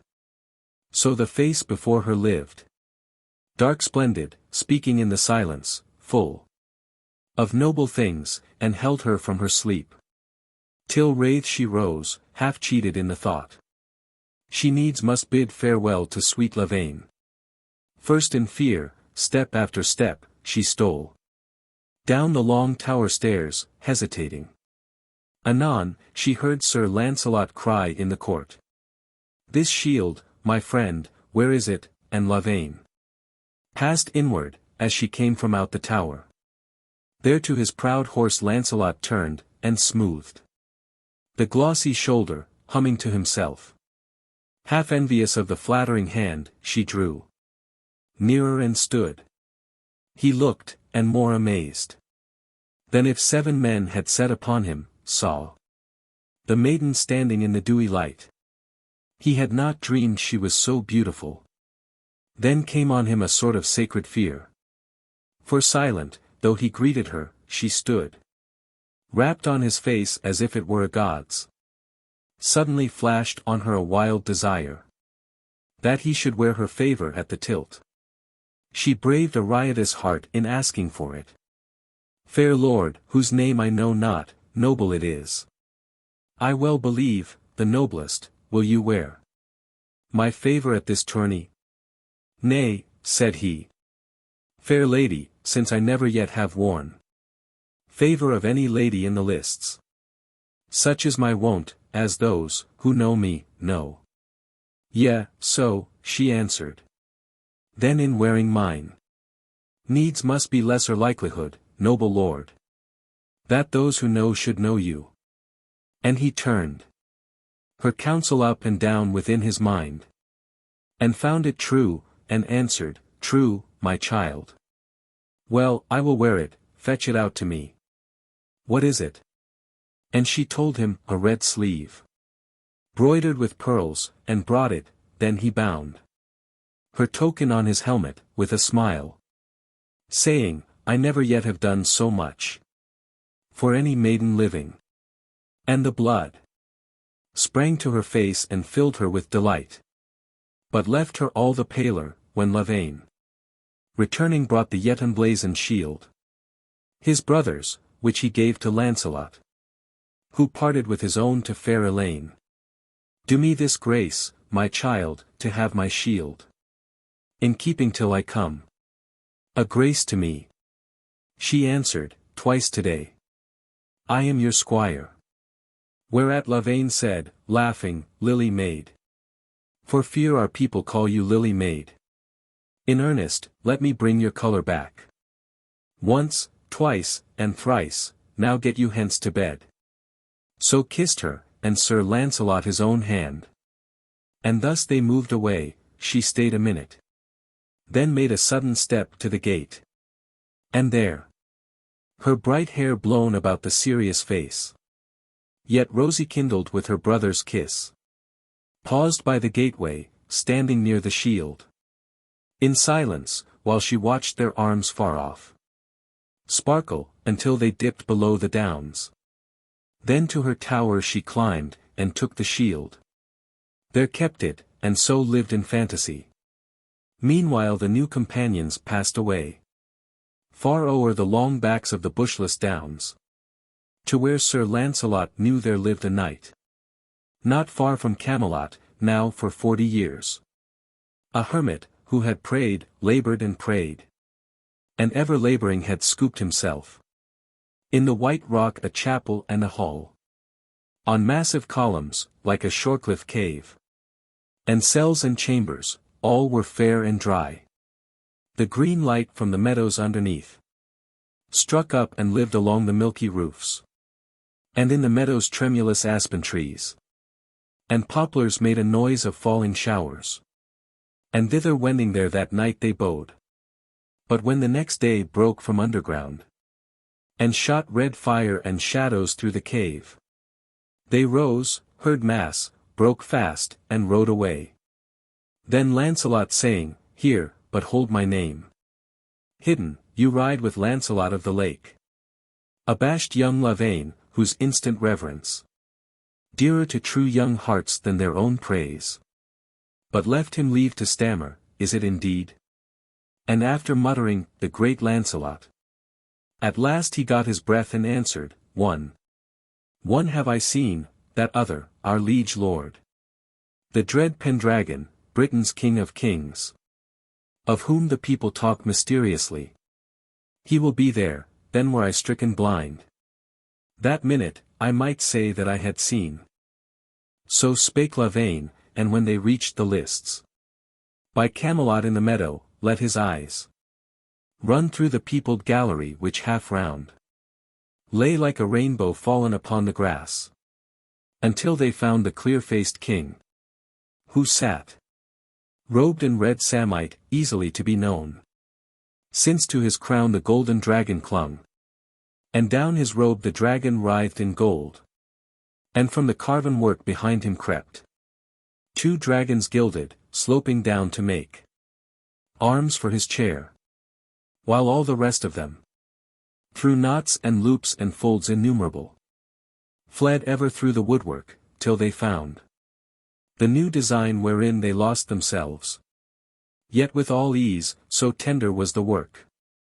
And in the costly canopy o'er him set blazed the last diamond of the nameless king. Then Lancelot answered young Lavaine and said, Me you call great, mine is the firmer seat, the truer lance, but there is many a youth now crescent, who will come to all I am, and overcome it. And in me there dwells no greatness, save it be some far-off touch of greatness to know well I am not great. There is the man. And Lavaine gaped upon him, as on a thing miraculous, and anon the trumpets blew. And then did either side, they that assailed, and they that held the lists, set lance in rest, strike spur, suddenly move, meet in the midst, and there so furiously shock, that a man far off might well perceive, if any man that day were left afield, the hard earth shake, and a low thunder of arms. And Lancelot bowed a little, till he saw which were the weaker, then he hurled into it against the stronger. Little need to speak of Lancelot in his glory. King, Duke, Earl, Count, Baron, whom he smote, he overthrew.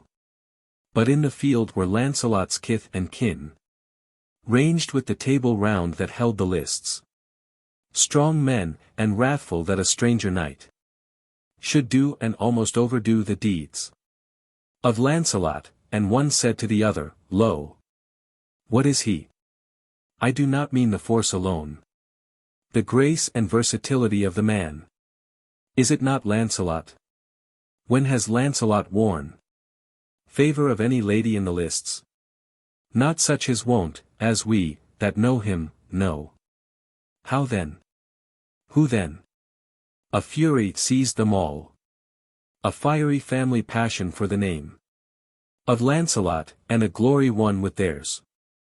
They couched their spears and pricked their steeds, and thus their plumes driven backward by the wind they made, in moving, all together down upon him.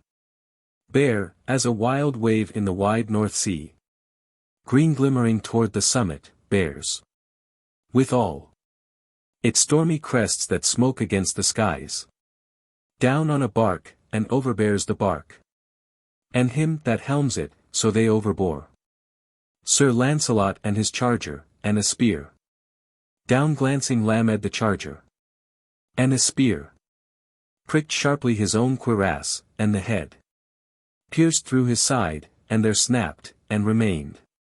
Then Sir Lavaine did well and worshipfully He bore a knight of old repute to the earth. And brought his horse to Lancelot where he lay. He up the side, sweating with agony, got. But thought to do while he might yet endure. And being lustily holpen by the rest. His party, though it seemed half miracle. To those he fought with, drave his kith and kin. And all the table round that held the lists. Back to the barrier. Then the trumpets blew. Proclaiming his the prize, who wore the sleeve. Of scarlet, and the pearls, and all the knights. His party, cried, advance and take thy prize. The diamond, but he answered, diamond me. No diamonds. For God's love, a little air. Prize me no prizes, for my prize is death. Hence will I, and I charge you, follow me not. He spoke, and vanished suddenly from the field. With young Lavaine into the poplar grove. There from his charger down he slid, and sat. Gasping to Sir Lavaine, draw the lance head. Ah, my sweet lord Sir Lancelot, said Lavaine. I dread me, if I draw it, you will die. But he, I die already with it, draw. Draw, and Lavaine drew, and Sir Lancelot gave. A marvellous great shriek and ghastly groan. And half his blood burst forth, and down he sank. For the pure pain, and wholly swooned away. Then came the hermit out and bare him in. There stanched his wound. And there, in daily doubt. Whether to live or die, for many a week. Hid from the wide world's rumour by the grove. Of poplars with their noise of falling showers. And ever tremulous aspen trees, he lay. But on that day when Lancelot fled the lists. His party, knights of utmost north and west.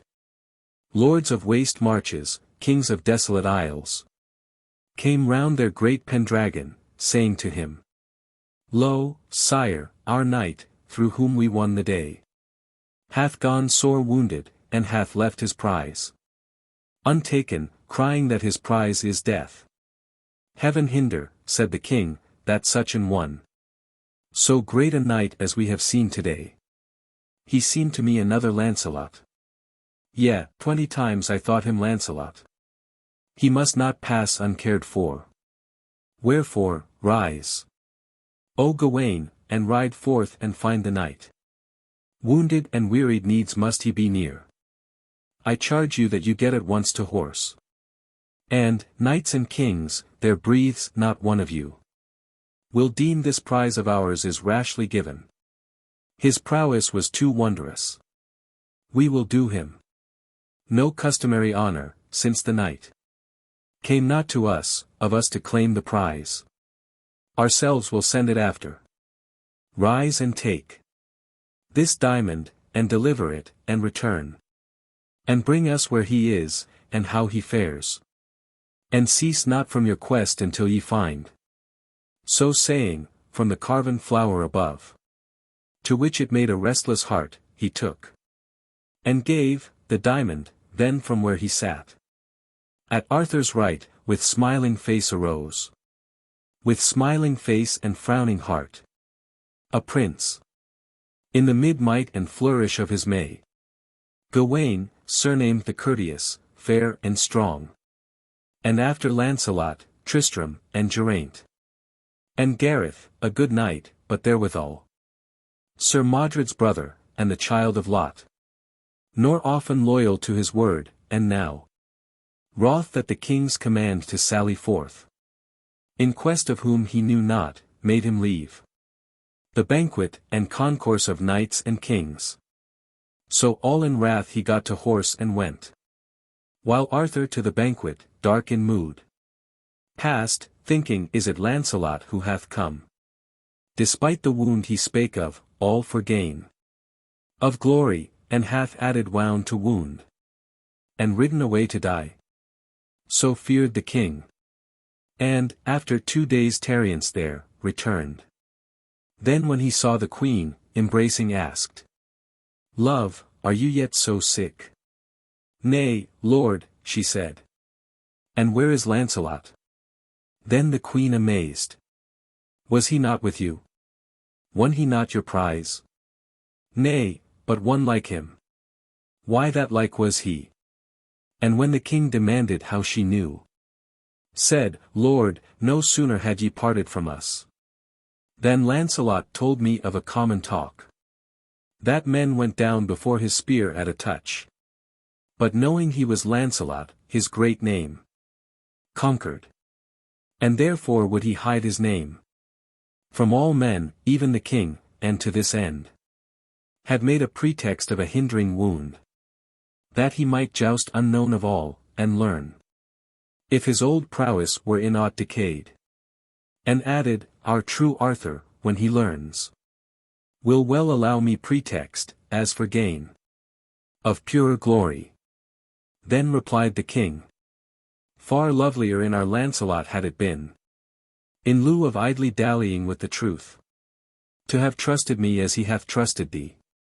Surely his king and most familiar friend might well have kept his secret. True, indeed. Albeit I know my knight's fantastical, so fine a fear in our large Lancelot must needs have moved my laughter, now remains but little cause for laughter, his own kin.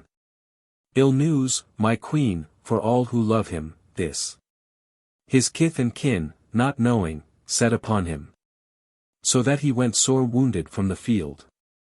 Yet good news too, for goodly hopes are mine, that Lancelot is no more a lonely heart. He wore, against his wont, upon his helm a sleeve of scarlet, broidered with great pearls, some gentle maiden's gift. Yea, Lord, she said, thy hopes are mine, and saying that, she choked, and sharply turned about to hide her face, passed to her chamber, and there flung herself down on the great king's couch, and writhed upon it, and clenched her fingers till they bit the palm, and shrieked out, traitor, to the unhearing wall. Then flashed into wild tears, and rose again, and moved about her palace, proud and pale. Gawain the while through all the region round rode with his diamond, wearied of the quest, touched at all points, except the poplar grove, and came at last, though late, to Astolat, whom glittering in enamelled arms the maid glanced at, and cried, what news from Camelot, Lord? What of the knight with the red sleeve? He won. I knew it, she said, but parted from the justs. Hurt in the side, whereat she caught her breath. Through her own side she felt the sharp lance go. Thereon she smote her hand, well nigh she swooned. And, while he gazed wonderingly at her, came the lord of Astolat out, to whom the prince reported who he was, and on what quest sent, that he bore the prize and could not find the victor, but had ridden a random round to seek him, and had wearied of the search. To whom the lord of Astolat, bide with us, and ride no more at random, noble prince. Here was the knight, and here he left a shield. This will he send or come for, furthermore. Our son is with him, we shall hear anon. Needs must hear. To this the courteous prince accorded with his wonted courtesy. Courtesy with a touch of traitor in it. And stayed, and cast his eyes on fair Elaine. Where could be found face daintier than her shape? From forehead down to foot, perfect, again. From foot to forehead exquisitely turned. Well, if I bide, lo, this wild flower for me. And oft they met among the garden yews. And there he set himself to play upon her. With sallying wit, free flashes from a height. Above her, graces of the court, and songs. Sighs, and slow smiles, and golden eloquence. And amorous adulation. Till the maid rebelled against it, saying to him, Prince, O loyal nephew of our noble king, why ask you not to see the shield he left, whence you might learn his name? Why slight your king, and lose the quest he sent you on, and prove No surer than our falcon yesterday. Who lost the hern we slipped her at, and went to all the winds? Nay, by mine head, said he, I lose it, as we lose the lark in heaven. O damsel, in the light of your blue eyes. But an ye will it let me see the shield. And when the shield was brought, and Gawain saw Sir Lancelot's azure lions, crowned with gold, ramp in the field, he smote his thigh, and mocked. Right was the king, our Lancelot, that true man. And right was I, she answered merrily, I, who dreamed my knight the greatest knight of all. And if I dreamed, said Gawain, that you love this greatest knight, your pardon. Lo, ye know it. Speak therefore, shall I waste myself in vain? Full simple was her answer, what know I? My brethren have been all my fellowship. And I, when often they have talked of love, wished it had been my mother, for they talked, meseemed, of what they knew not. So myself, I know not if I know what true love is. But if I know, then, if I love not him, I know there is none other I can love. Yea, by God's death, said he, ye love him well. But would not, knew ye what all others know, and whom he loves. So be it, cried Elaine, and lifted her fair face and moved away. But he pursued her, calling, stay a little. One golden minute's grace. He wore your sleeve. Would he break faith with one I may not name? Must our true man change like a leaf at last? Nay, like enow, why then, far be it from me to cross our mighty Lancelot in his loves.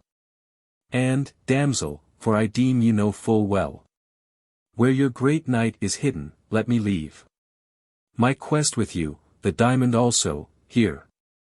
For if you love, it will be sweet to give it. And if he love, it will be sweet to have it from your own hand. And whether he love or not, a diamond is a diamond. Fare you well. 1,000 times. 1,000 times farewell. Yet, if he love, and his love hold, we two may meet at court hereafter, there, I think. So ye will learn the courtesies of the court. We two shall know each other. Then he gave, and slightly kissed the hand to which he gave the diamond, and all wearied of the quest, leapt on his horse, and caroling as he went a true love ballad, lightly rode away. Thence to the court he passed. There told the king what the king knew, Sir Lancelot is the knight. And added, Sire, my liege, so much I learnt, but failed to find him, though I rode all round the region, but I lighted on the maid whose sleeve he wore, she loves him. And to her, deeming our courtesy is the truest law, I gave the diamond, she will render it. For by mine head she knows his hiding place. The seldom frowning king frowned, and replied, too courteous truly. Ye shall go no more on quest of mine, seeing that ye forget. Obedience is the courtesy due to kings. He spake and parted, wroth, but all in awe. For 20 strokes of the blood, without a word, lingered that other, staring after him. Then shook his hair, strode off, and buzzed abroad about the maid of Astolat, and her love. All ears were pricked at once, all tongues were loosed. The maid of Astolat loves Sir Lancelot. Sir Lancelot loves the maid of Astolat. Some read the king's face, some the queen's, and all had marvel what the maid might be, but most predoomed her as unworthy. One old dame came suddenly on the queen with the sharp news. She, that had heard the noise of it before, but sorrowing Lancelot should have stooped so low, marred her friend's aim with pale tranquillity. So ran the tale like fire about the court. Fire in dry stubble a 9 days' wonder flared, till even the knights at banquet twice or thrice Forgot to drink to Lancelot and the Queen. And pledging Lancelot and the Lily Maid. Smiled at each other, while the Queen, who sat with lips severely placid, felt the knot climb in her throat, and with her feet unseen crushed the wild passion out against the floor. Beneath the banquet, where all the meats became as wormwood, and she hated all who pledged. But far away the maid in Astolat, her guiltless rival, she that ever kept the one day seen Sir Lancelot in her heart, crept to her father, while he mused alone, sat on his knee, stroked his grey face and said, "Father, you call me wilful. And the fault is yours who let me have my will, and now, sweet father, will you let me lose my wits?" "Nay," said he, "surely. Wherefore, let me hence," she answered, "and find out our dear Lavaine." "Ye will not lose your wits for dear Lavaine." "Bide," answered he, "we needs must hear anon of him, and of that other." "Aye," she said, "and of that other, for I needs must hence and find that other, wheresoe'er he be, and with mine own hand give his diamond to him, lest I be found as faithless in the quest as yon proud prince who left the quest to me. Sweet father, I behold him in my dreams, gaunt as it were the skeleton of himself, death pale, for lack of gentle maiden's aid.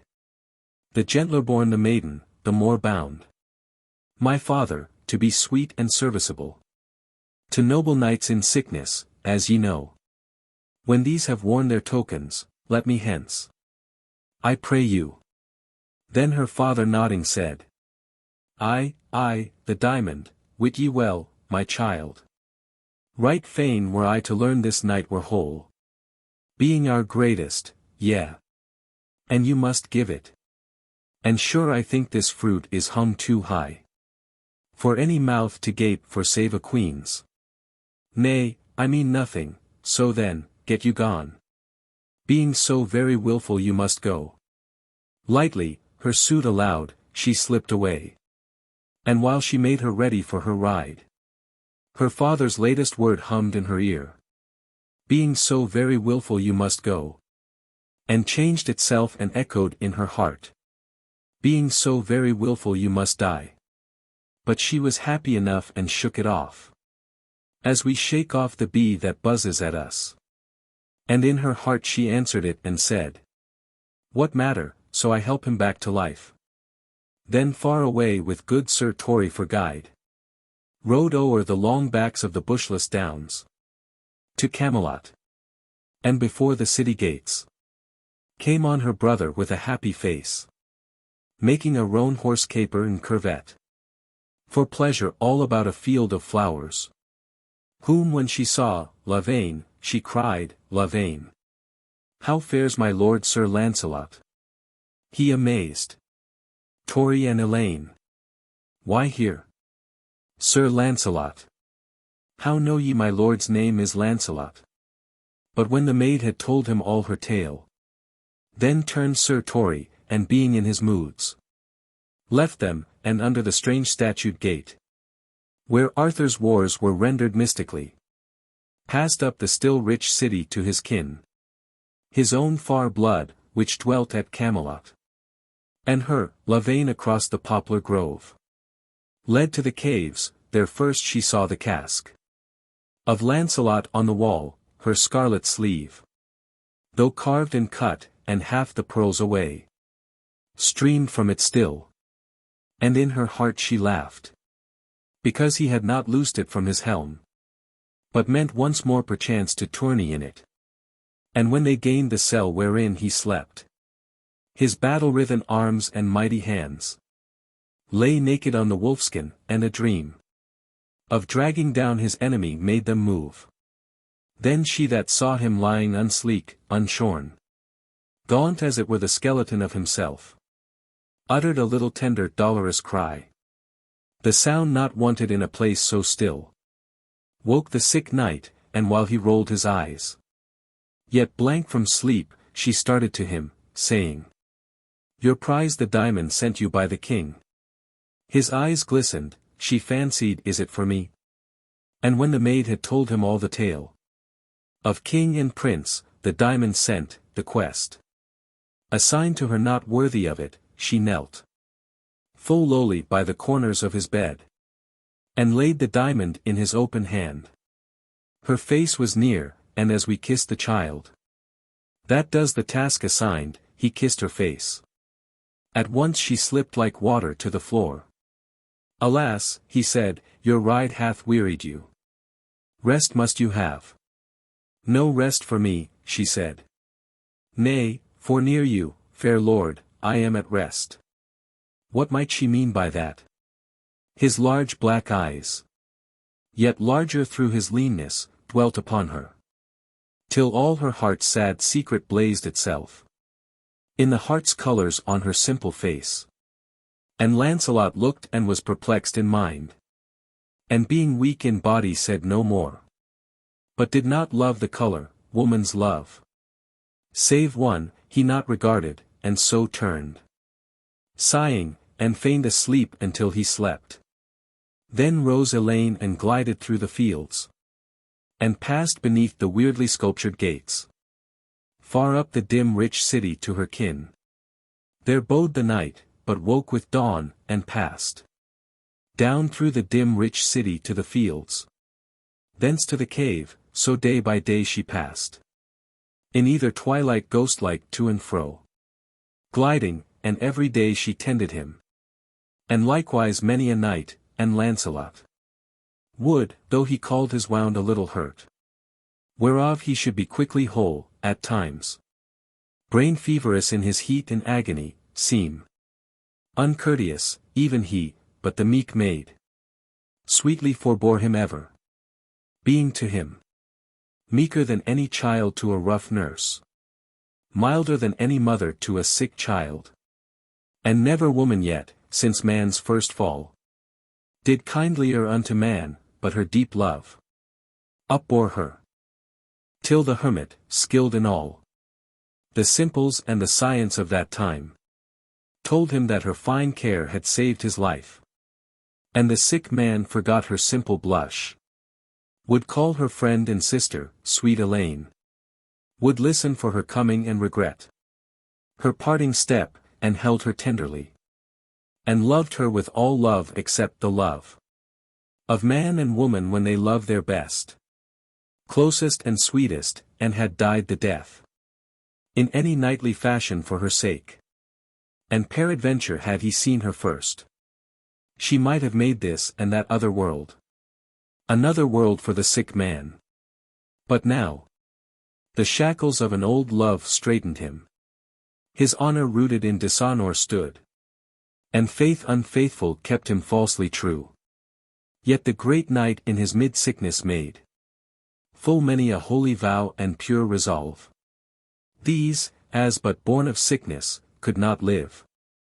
For when the blood ran lustier in him again, full often the bright image of one face, making a treacherous quiet in his heart, dispersed his resolution like a cloud. Then if the maiden, while that ghostly grace beamed on his fancy, spoke, he answered not, or short and coldly, and she knew right well what the rough sickness meant, but what this meant she knew not, and the sorrow dimmed her sight, and drave her ere her time across the fields, far into the rich city, where alone she murmured, vain, in vain, it cannot be. He will not love me, how then must I die? Then as a little helpless innocent bird, that has but one plain passage of few notes, will sing the simple passage o'er and o'er, for all an April morning, till the ear wearies to hear it, so the simple maid went half the night repeating, must I die? And now to right she turned, and now to left, and found no ease in turning or in rest. And, him or death, she muttered, death or him. Again and like a burthen, him or death. But when Sir Lancelot's deadly hurt was whole, to Astolat returning rode the three. There morn by morn, arraying her sweet self. In that wherein she deemed she looked her best. She came before Sir Lancelot, for she thought, if I be loved, these are my festal robes. If not, the victim's flowers before he fall. And Lancelot ever pressed upon the maid, that she should ask some goodly gift of him. For her own self or hers, and do not shun to speak the wish most near to your true heart. Such service have ye done me, that I make my will of yours, and prince and lord am I. In mine own land, and what I will I can. Then like a ghost she lifted up her face. But like a ghost without the power to speak. And Lancelot saw that she withheld her wish. And bode among them yet a little space. Till he should learn it. And one morn it chanced. He found her in among the garden yews. And said, delay no longer, speak your wish. Seeing I go today, then out she brake. Going. And we shall never see you more. And I must die for want of one bold word. Speak, that I live to hear, he said, is yours. Then suddenly and passionately she spoke. I have gone mad. I love you, let me die. Ah, sister, answered Lancelot, what is this? And innocently extending her white arms. Your love, she said, your love, to be your wife. And Lancelot answered, had I chosen to wed. I had been wedded earlier, sweet Elaine. But now there never will be wife of mine. No, no, she cried, I care not to be wife. But to be with you still, to see your face. To serve you, and to follow you through the world. And Lancelot answered, nay, the world, the world. All ear and eye, with such a stupid heart. To interpret ear and eye, and such a tongue. To blare its own interpretation, nay. Full ill then should I quit your brother's love. And your good father's kindness. And she said, not to be with you, not to see your face. Alas for me then, my good days are done. Nay, noble maid, he answered, 10 times nay. This is not love, but love's first flash in youth.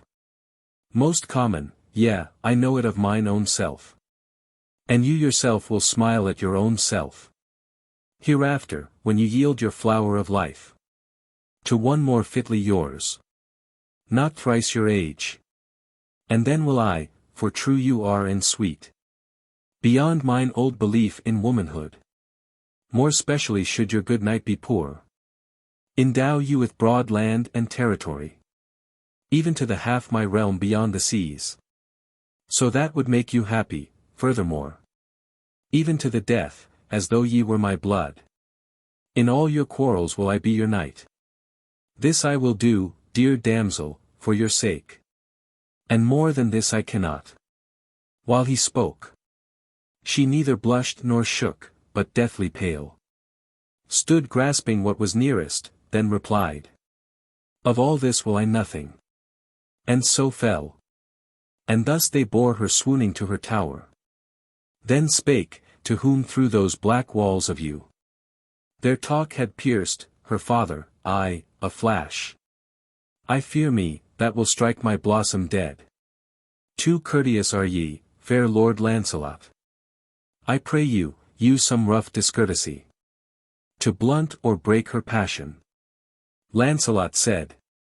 That were against me, what I can I will. And there that day remained, and toward even. Sent for his shield, full meekly rose the maid. Stripped off the case, and gave the naked shield. Then, when she heard his horse upon the stones. Unclasping flung the casement back, and looked. Down on his helm, from which her sleeve had gone. And Lancelot knew the little clinking sound. And she by tact of love was well aware. That Lancelot knew that she was looking at him. And yet he glanced not up, nor waved his hand. Nor bade farewell, but sadly rode away. This was the one discourtesy that he used. So in her tower alone the maiden sat.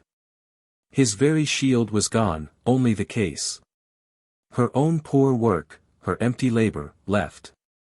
But still she heard him, still his picture formed. And grew between her and the pictured wall.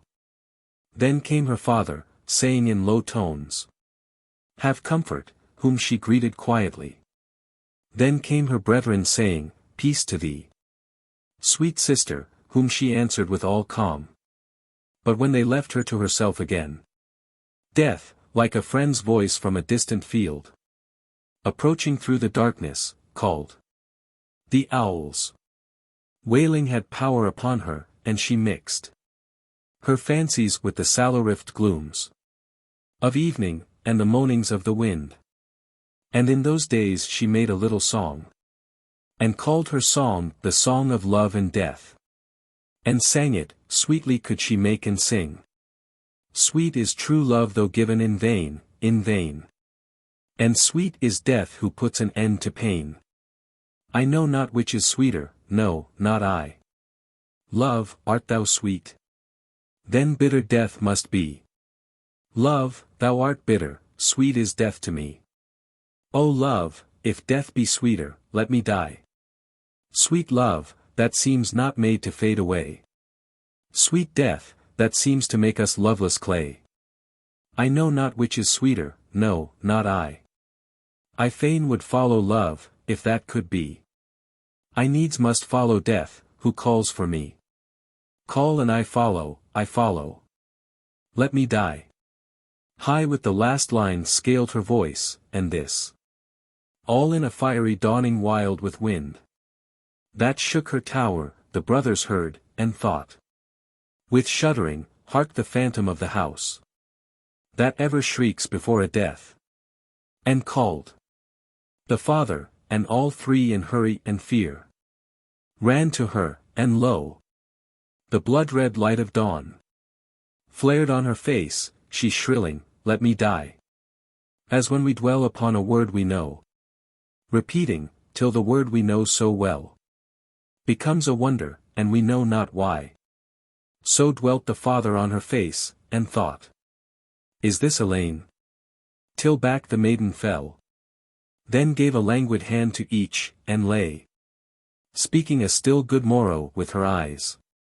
At last she said, "Sweet brothers, yesternight I seemed a curious little maid again, as happy as when we dwelt among the woods, and when ye used to take me with the flood up the great river in the boatman's boat. Only ye would not pass beyond the cape that has the poplar on it, there ye fixed your limit, oft returning with the tide. And yet I cried because ye would not pass beyond it, and far up the shining flood, until we found the palace of the king. And yet ye would not, but this night I dreamed that I was all alone upon the flood. And then I said, now shall I have my will. And there I woke, but still the wish remained. So let me hence that I may pass at last beyond the poplar and far up the flood, until I find the palace of the king. There will I enter in among them all, and no man there will dare to mock at me. But there the fine Gawain will wonder at me, and there the great Sir Lancelot muse at me. Gawain, who bade 1,000 farewells to me. Lancelot, who coldly went, nor bade me one. And there the king will know me and my love. And there the queen herself will pity me. And all the gentle court will welcome me. And after my long voyage I shall rest. Peace, said her father, O my child, ye seem light-headed, for what force is yours to go so far, being sick? And wherefore would ye look on this proud fellow again, who scorns us all? Then the rough Tory began to heave and move, and bluster into stormy sobs and say, I never loved him, and I meet with him. I care not howsoever great he be. Then will I strike at him and strike him down. Give me good fortune. I will strike him dead. For this discomfort he hath done the house. To whom the gentle sister made reply. Fret not yourself, dear brother, nor be wroth, seeing it is no more Sir Lancelot's fault not to love me, than it is mine to love. Him of all men who seems to me the highest. Highest. The father answered, echoing, highest. He meant to break the passion in her, nay. Daughter, I know not what you call the highest. But this I know, for all the people know it. He loves the queen, and in an open shame. And she returns his love in open shame.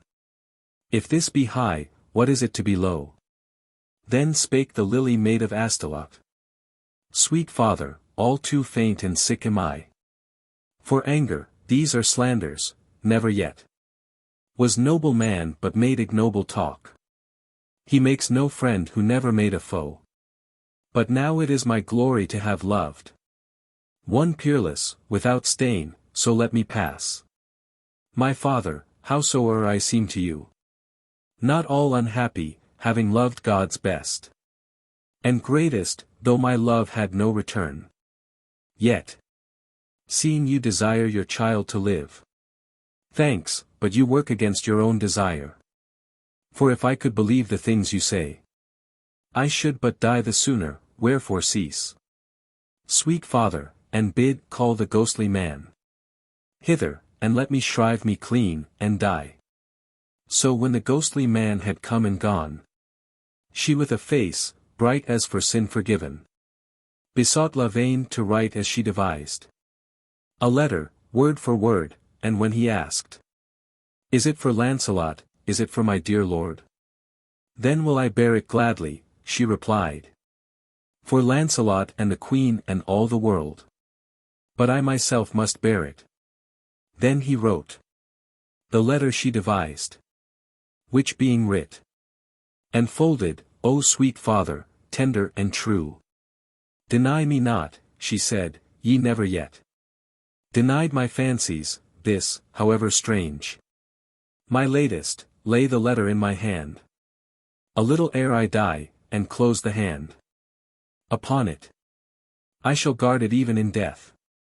And when the heat is gone from out my heart, then take the little bed on which I died. For Lancelot's love, and deck it like the queen's. For richness, and me also like the queen. In all I have of rich, and lay me on it. And let there be prepared a chariot bier, to take me to the river, and a barge. Be ready on the river, clothed in black. I go in state to court, to meet the queen. There surely I shall speak for mine own self. And none of you can speak for me so well. And therefore let our dumb old man alone go with me, he can steer and row, and he will guide me to that palace, to the doors.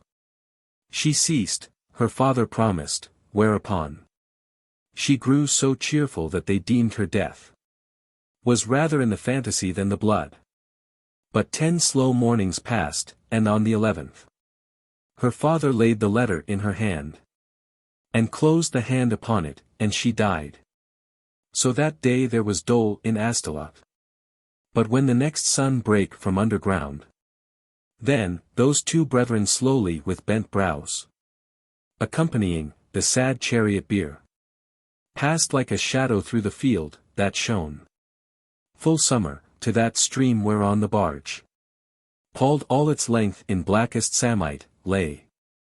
There sat the lifelong creature of the house, loyal, the dumb old servitor, on deck, winking his eyes, and twisted all his face. So those two brethren from the chariot took, and on the black decks laid her in her bed, set in her hand a lily, o'er her hung the silken case with braided blazonings, and kissed her quiet brows, and saying to her, Sister, farewell forever. And again, Farewell, sweet sister, parted all in tears. Then rose the dumb old servitor, and the dead, oared by the dumb, went upward with the flood. In her right hand the lily, in her left the letter, all her bright hair streaming down, and all the coverlid was cloth of gold, drawn to her waist, and she herself in white. All but her face, and that clear-featured face, was lovely, for she did not seem as dead, but fast asleep, and lay as though she smiled. That day Sir Lancelot at the palace craved audience of Guinevere, to give at last the price of half a realm, his costly gift. Hard won and hardly won with bruise and blow, with deaths of others, and almost his own.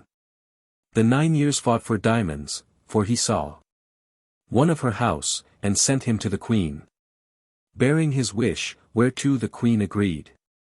With such and so unmoved a majesty, she might have seemed her statue, but that he, low drooping till he well nigh kissed her feet, for loyal awe, saw with a sidelong eye the shadow of some piece of pointed lace in the queen's shadow vibrate on the walls, and parted, laughing in his courtly heart, all in an oriel on the summer side, vine-clad, of Arthur's palace toward the stream. They met, and Lancelot kneeling uttered, Queen, Lady, my liege, in whom I have my joy. Take, what I had not won except for you, these jewels, and make me happy, making them an armlet for the roundest arm on earth, or necklace for a neck to which the swans is tawnier than her signets. These are words.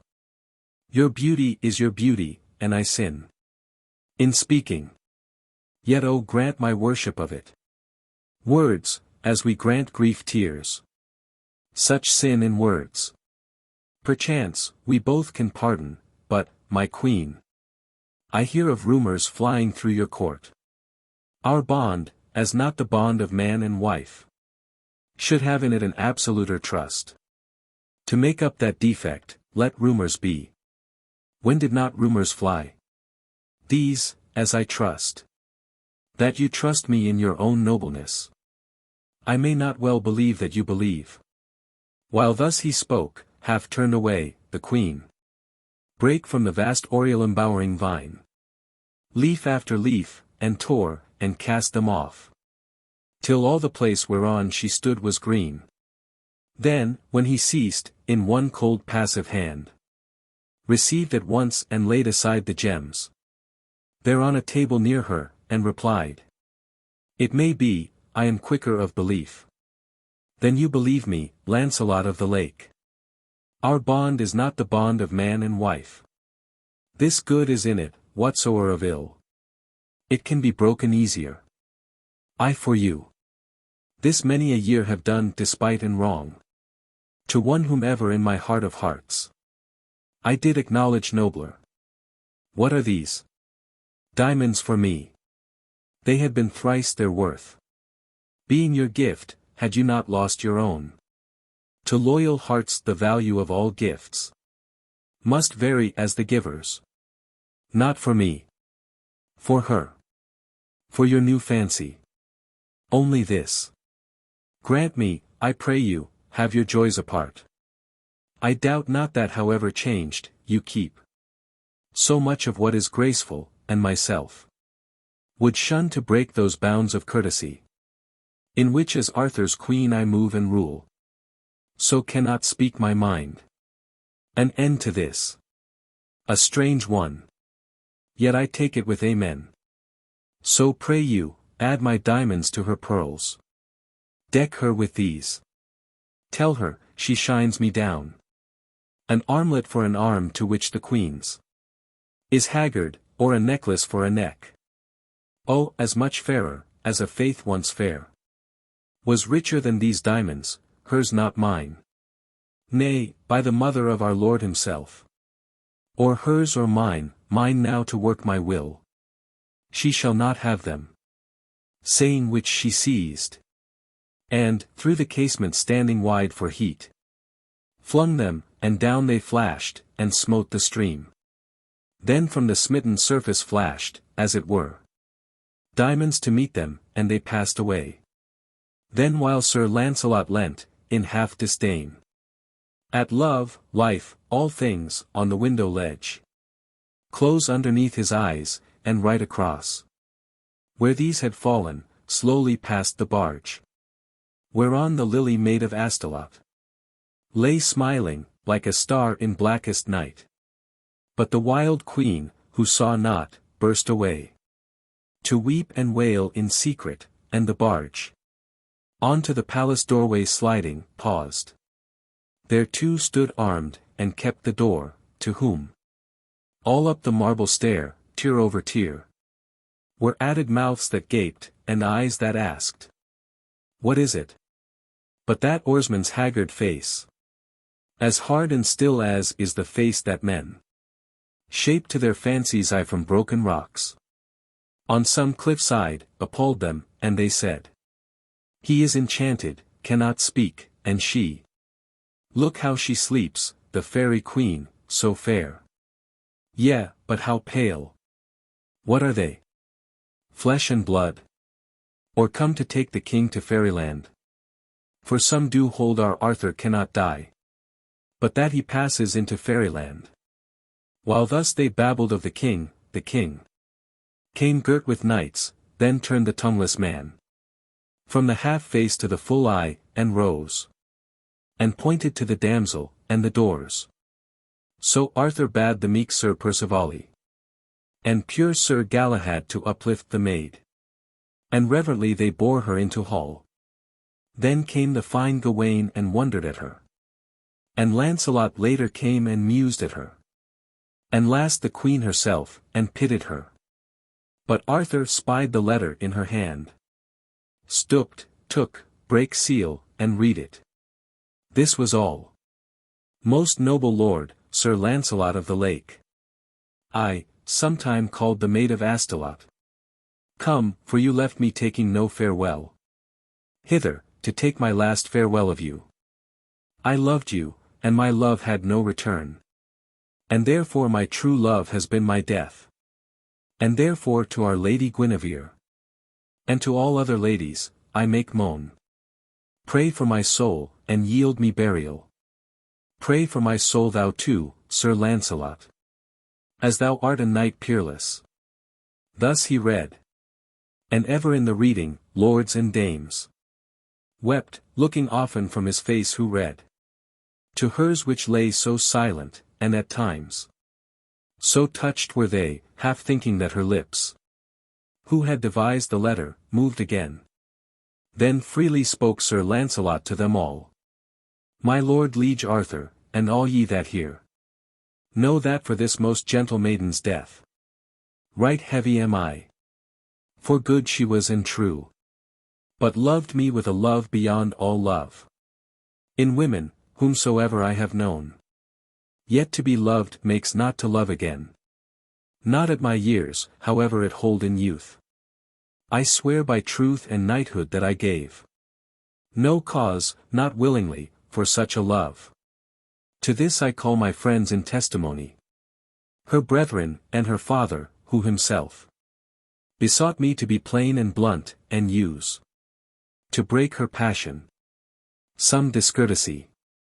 Against my nature, what I could, I did. I left her and I bade her no farewell.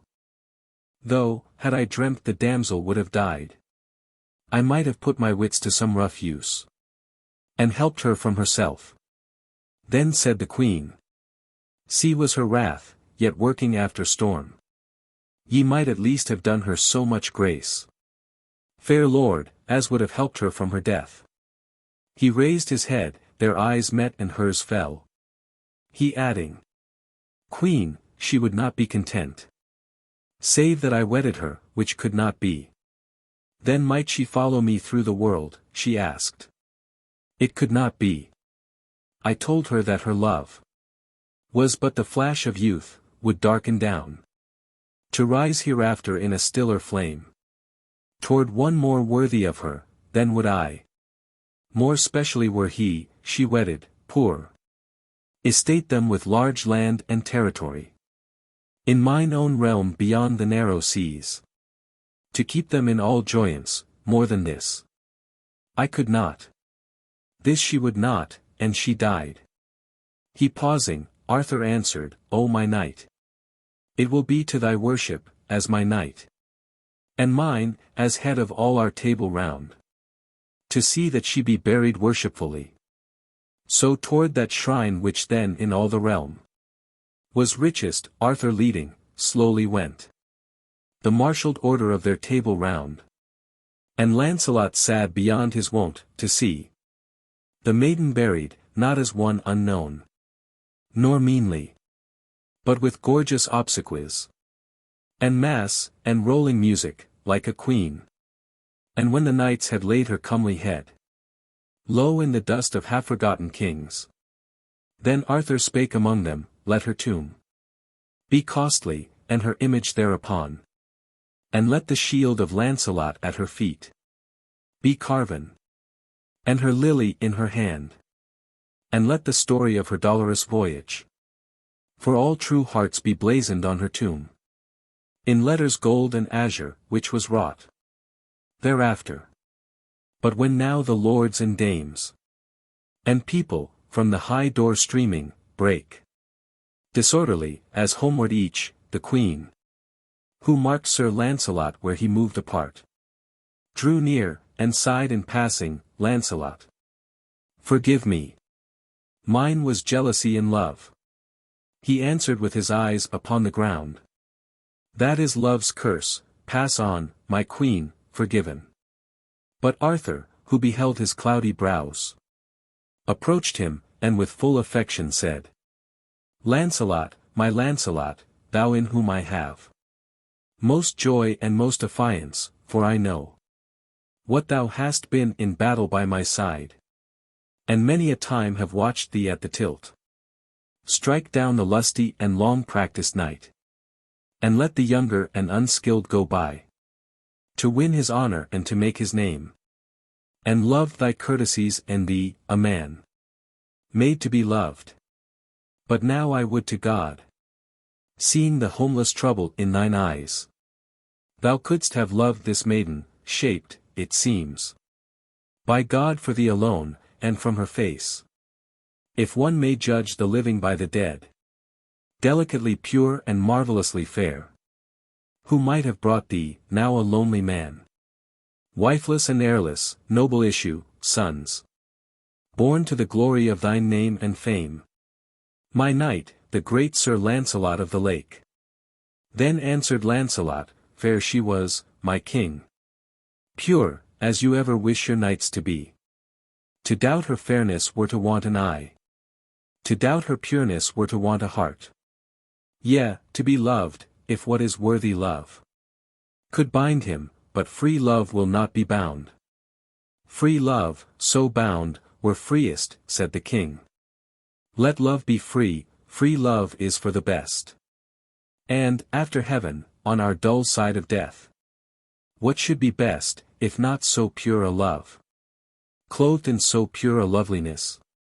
Yet thee she failed to bind, though being, as I think, unbound as yet, and gentle, as I know. And Lancelot answered nothing, but he went, and at the in-running of a little brook, sat by the river in a cove, and watched the high reed wave, and lifted up his eyes, and saw the barge that brought her moving down, far off, a blot upon the stream, and said, low in himself, ah simple heart and sweet, ye loved me, damsel, surely with a love far tenderer than my queen's. Pray for thy soul. Aye, that will I, farewell too, now at last. Farewell, fair lily. Jealousy and love. Not rather dead love's harsh air, jealous pride? Queen, if I grant the jealousy as of love, may not your crescent fear for name and fame speak, as it waxes, of a love that wanes? Why did the king dwell on my name to me? Mine own name shames me, seeming a reproach. Lancelot, whom the Lady of the Lake caught from his mother's arms, the wondrous one, who passes through the vision of the night. She chanted snatches of mysterious hymns, heard on the winding waters, eve and morn. She kissed me saying, thou art fair, my child, as a king's son, and often in her arms she bare me, pacing on the dusky mere. Would she had drowned me in it, where'er it be. For what am I? What profits me my name? Of greatest knight? I fought for it, and have it. Pleasure to have it, none, to lose it, pain. Now grown a part of me, but what use in it? To make men worse by making my sin known? Or sin seem less, the sinner seeming great? Alas for Arthur's greatest knight, a man. Not after Arthur's heart. I needs must break these bonds that so defame me, not without. She wills it, would I, if she willed it? Nay. Who knows? But if I would not, then may God, I pray him, send a sudden angel down, to seize me by the hair and bear me far, and fling me deep in that forgotten mere, among the tumbled fragments of the hills. So groaned Sir Lancelot in remorseful pain, not knowing he should die a holy man. The Holy Grail. From noiseful arms, and acts of prowess done, in tournament retilt, Sir Percivale, whom Arthur and his knighthood called the Pure, had passed into the silent life of prayer, praise, fast, and alms, and leaving for the cowl, the helmet in an abbey far away, from Camelot, there, and not long after, died. And one, a fellow monk among the rest, Ambrosius, loved him much beyond the rest, and honored him, and wrought into his heart, away by love that wakened love within, to answer that which came, and as they sat beneath a world-old yew tree, darkening half the cloisters, on a gustful April morn, that puffed the swaying branches into smoke, above them, ere the summer when he died, the monk Ambrosius questioned Percivale. O brother, I have seen this yew tree smoke, spring after spring, for 100 years. For never have I known the world without, nor ever strayed beyond the pale, but thee. When first thou camest, such a courtesy spake through the limbs and in the voice, I knew, for one of those who eat in Arthur's hall. For good ye are and bad, and like to coins, some true, some light, but every one of you stamped with the image of the king. And now, tell me, what drove thee from the table round, my brother? Was it earthly passion crossed? Nay, said the knight, for no such passion mine, but the sweet vision of the Holy Grail drove me from all vainglories, rivalries, and earthly heats that spring and sparkle out among us in the justs, while women watch who wins, who falls, and waste the spiritual strength within us, better offered up to heaven, to whom the monk, the Holy Grail, I trust. We are green in heaven's eyes, but here too much we moulder, as to things without I mean. Yet one of your own knights, a guest of ours, told us of this in our refectory, but spake with such a sadness and so low, we heard not half of what he said. What is it? The phantom of a cup that comes and goes? Nay, monk. What phantom? Answered Percivale. The cup itself, from which our Lord drank at the last sad supper with his own. This, from the blessed land of Aramat. After the day of darkness, when the dead went wandering o'er Moriah, the good saint Arimathean Joseph, journeying brought to Glastonbury, where the winter thorn blossoms at Christmas, mindful of our Lord. And there a while it bode, and if a man could touch or see it, he was healed at once, by faith, of all his ills. But then the times grew to such evil that the holy cup was caught away to heaven, and disappeared. To whom the monk, from our old books I know, that Joseph came of old to Glastonbury, and there the heathen prince, Arviragus, gave him an isle of marsh whereon to build. And there he built with wattles from the marsh a little lonely church in days of yore. For so they say, these books of ours, but seem mute of this miracle, far as I have read. But who first saw the holy thing today? A woman, answered Percivale, a nun. And one no further off in blood from me Then sister, and if ever holy maid. With knees of adoration wore the stone. A holy maid. Though never maiden glowed. But that was in her earlier maidenhood. With such a fervent flame of human love. Which being rudely blunted, glanced and shot. Only to holy things, to prayer and praise. She gave herself, to fast and alms. And yet. None as she was, the scandal of the court. Sin against Arthur and the Table Round. And the strange sound of an adulterous race. Across the iron grating of her cell. Beat, and she prayed and fasted all the more. And he to whom she told her sins, or what?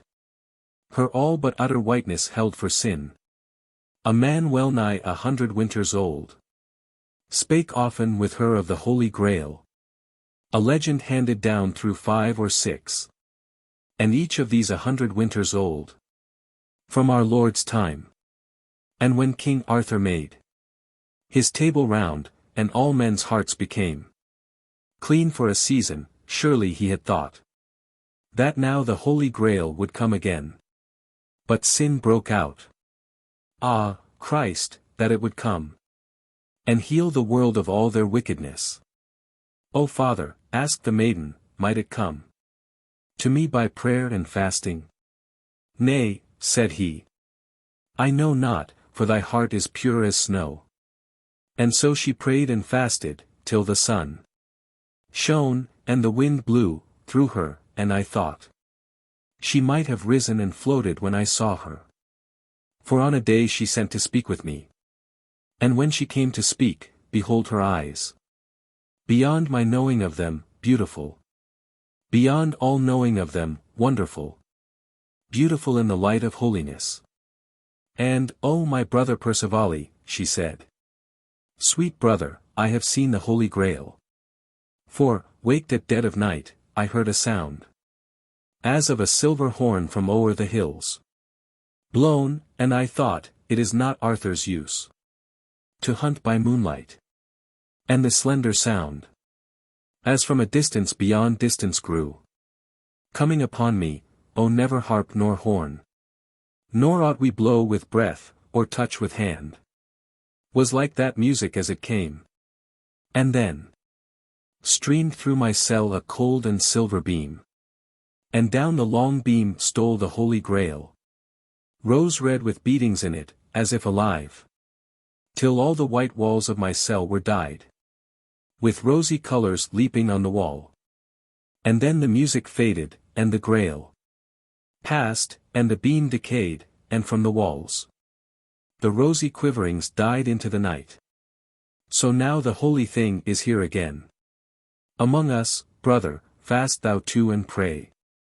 And tell thy brother knights to fast and pray. That so perchance the vision may be seen. By thee and those, and all the world be healed.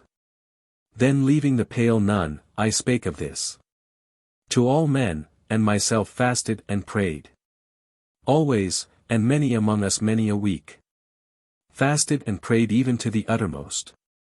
Expectant of the wonder that would be. And one there was among us, ever moved. Among us in white armor, Galahad. God make thee good as thou art beautiful. Said Arthur, when he dubbed him knight, and none in so young youth, was ever made a knight. Till Galahad. And this Galahad, when he heard my sister's vision, filled me with amaze. His eyes became so like her own, they seemed hers, and himself her brother more than I. Sister or brother none had he. But some called him a son of Lancelot, and some said, begotten by enchantment, chatterers they. Like birds of passage piping up and down. That gape for flies, we know not whence they come. For when was Lancelot wanderingly lewd? But she, the wan sweet maiden, shore away. Clean from her forehead all that wealth of hair. Which made a silken matwork for her feet. And out of this she plaited broad and long a strong sword belt, and wove with silver thread. And crimson in the belt a strange device. A crimson grail within a silver beam. And saw the bright boy knight, and bounded on him, saying, my knight, my love, my knight of heaven. O thou, my love, whose love is one with mine. I, maiden, round thee, maiden, bind my belt. Go forth, for thou shalt see what I have seen. And break through all, till one will crown thee king. Far in the spiritual city, and as she spake, she sent the deathless passion in her eyes. Through him, and made him hers. And laid her mind on him, and he believed in her belief. Then came a year of miracle, O brother. In our great hall there stood a vacant chair, fashioned by Merlin ere he passed away, and carven with strange figures. And in and out the figures, like a serpent, ran a scroll of letters in a tongue no man could read. And Merlin called it, the Siege Perilous. Perilous for good and ill. For there, he said, no man could sit but he should lose himself. And once by misadvertence Merlin sat in his own chair, and so was lost, but he, Galahad, when he heard of Merlin's doom, cried, if I lose myself, I save myself.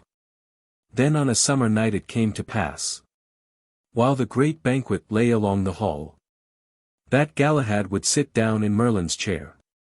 And all at once, as there we sat, we heard a cracking and a riving of the roofs, and rending, and a blast, and overhead thunder, and in the thunder was a cry. And in the blast there smote along the hall a beam of light 7 times more clear than day. And down the long beam stole the Holy Grail, all over covered with a luminous cloud. And none might see who bare it, and it passed. But every knight beheld his fellow's face, as in a glory, and all the knights arose, and staring each at other like dumb men, stood, till I found a voice and swear a vow.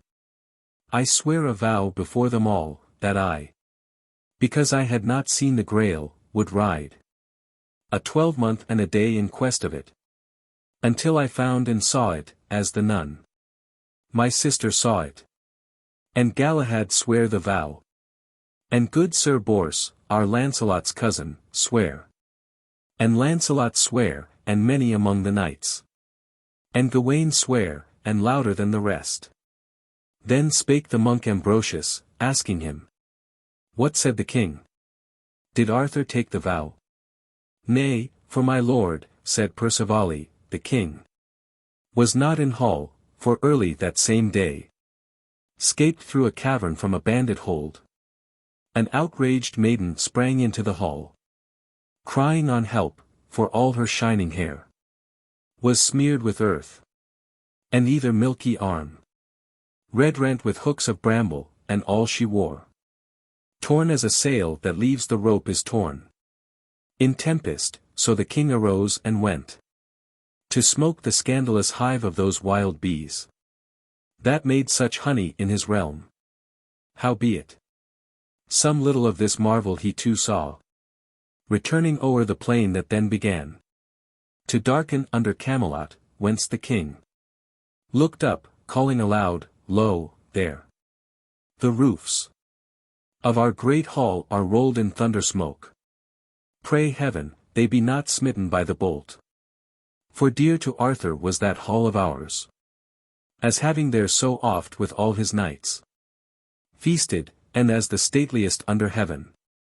O brother, had you known our mighty hall, which Merlin built for Arthur long ago, for all the sacred mount of Camelot, and all the dim rich city, roof by roof, tower after tower, spire beyond spire, by grove, and garden lawn, and rushing brook, climbs to the mighty hall that Merlin built, and 4 great zones of sculpture, set betwixt, with many a mystic symbol, gird the hall. And in the lowest beasts are slaying men, and in the second men are slaying beasts, and on the third are warriors, perfect men, and on the fourth are men with growing wings, and over all one statue in the mold of Arthur, made by Merlin, with a crown And peaked wings pointed to the northern star. And eastward fronts the statue, and the crown. And both the wings are made of gold, and flame. At sunrise till the people in far fields. Wasted so often by the heathen hordes. Behold it, crying, we have still a king. And, brother, had you known our hall within. Broader and higher than any in all the lands. Where 12 great windows blazon Arthur's wars. And all the light that falls upon the board. Streams through the 12 great battles of our king. Nay, one there is, and at the eastern end. Wealthy with wandering lines of mount and mere. Where Arthur finds the brand Excalibur. And also one to the west, and counter to it. And blank, and who shall blazon it? When and how? Oh there, perchance, when all our wars are done. The brand Excalibur will be cast away. So to this hall full quickly rode the king. In horror lest the work by Merlin wrought. Dreamlike, should on the sudden vanish, wrapped. In unremorseful folds of rolling fire. And in he rode, and up I glanced, and saw. The golden dragon sparkling over all. And many of those who burnt the hold, their arms. Hacked, and their foreheads grimed with smoke, and seared. Followed, and in among bright faces, ours. Full of the vision, pressed, and then the king. Spake to me, being nearest, Percivali. Because the hall was all in tumult, some vowing, and some protesting, what is this? O brother, when I told him what had chanced. My sister's vision, and the rest, his face. Darkened, as I have seen it more than once. When some brave deed seemed to be done in vain. Darken. And, woe is me, my knights, he cried. Had I been here, ye had not sworn the vow. Bold was mine answer, had thyself been here. My king, thou wouldst have sworn. Yea, said he. Art thou so bold and hast not seen the Grail? Nay, Lord, I heard the sound, I saw the light. But since I did not see the holy thing, I swear a vow to follow it till I saw. Then when he asked us, night by night, if any had seen it, all their answers were as one. Nay, Lord, and therefore have we sworn our vows. Lo now, said Arthur, have ye seen a cloud? What go ye into the wilderness to see? Then Galahad on the sudden, and in a voice shrilling along the hall to Arthur, called. But I, Sir Arthur, saw the Holy Grail.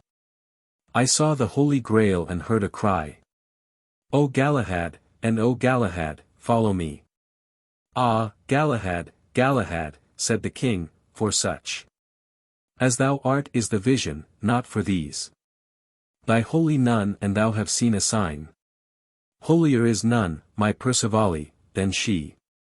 A sign to maim this order which I made. But ye, that follow but the leader's bell. Brother, the king was hard upon his knights. Taliesin is our fullest throat of song. And one hath sung and all the dumb will sing. Lancelot is Lancelot, and hath overborne 5 knights at once, and every younger knight, unproven, holds himself as Lancelot. Till overborne by one, he learns, and ye. What are ye? Galahads? No, nor Percivali's. For thus it pleased the king to range me close.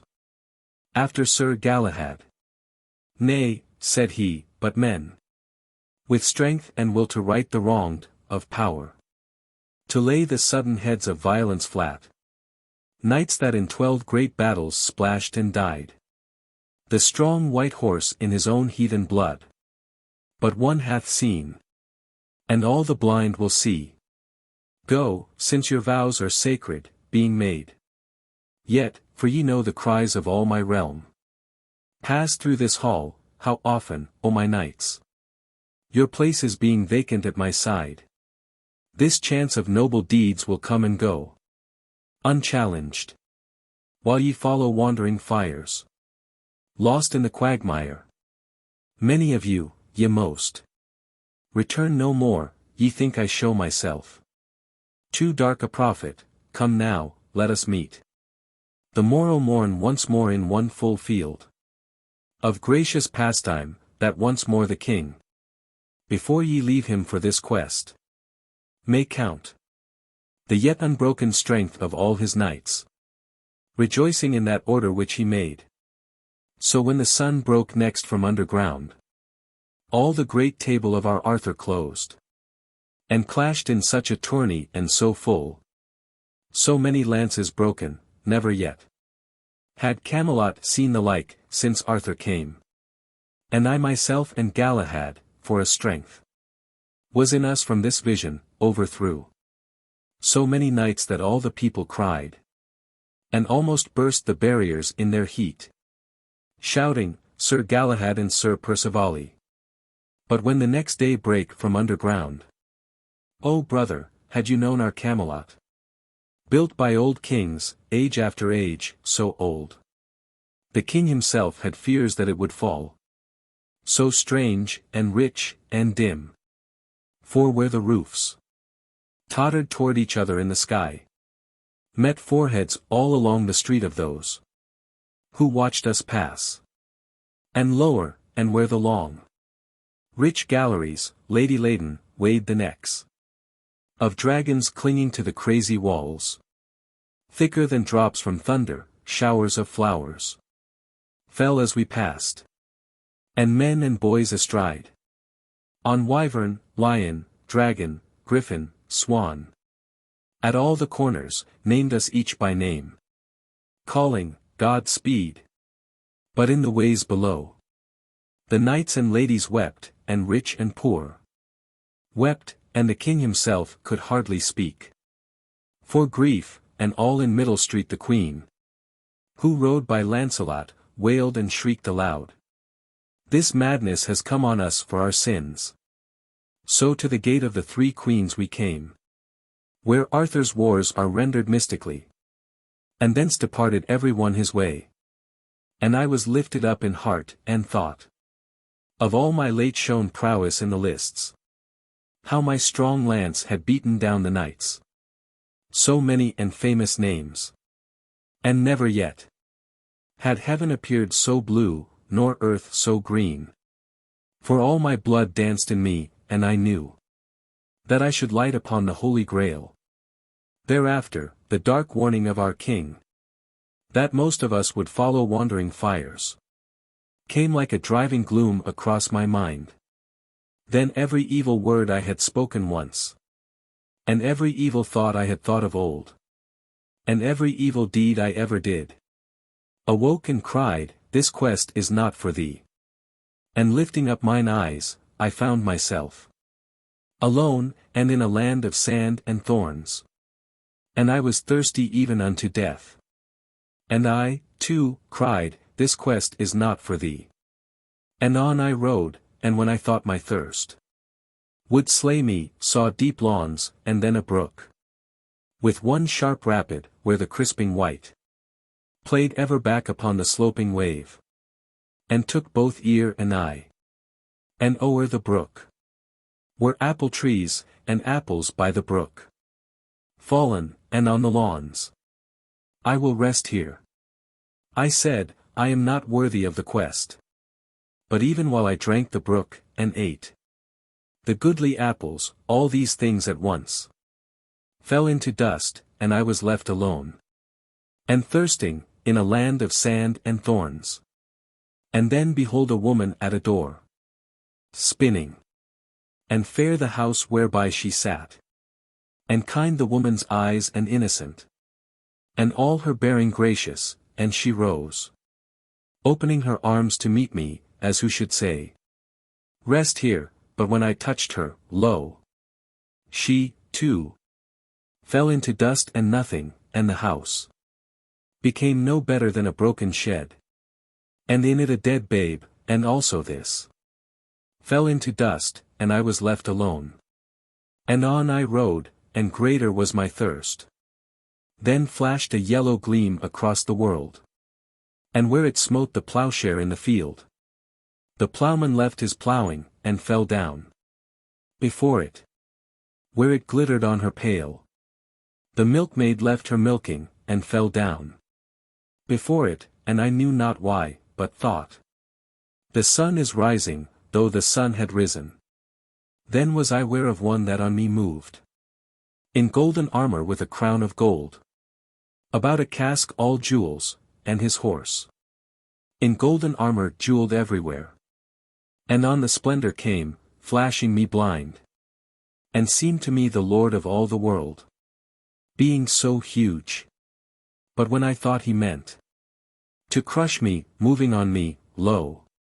He, too, opened his arms to embrace me as he came.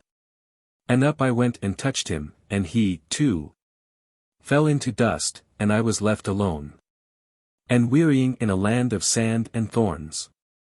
And I rode on and found a mighty hill, and on the top, a city walled, the spires pricked with incredible pinnacles into heaven.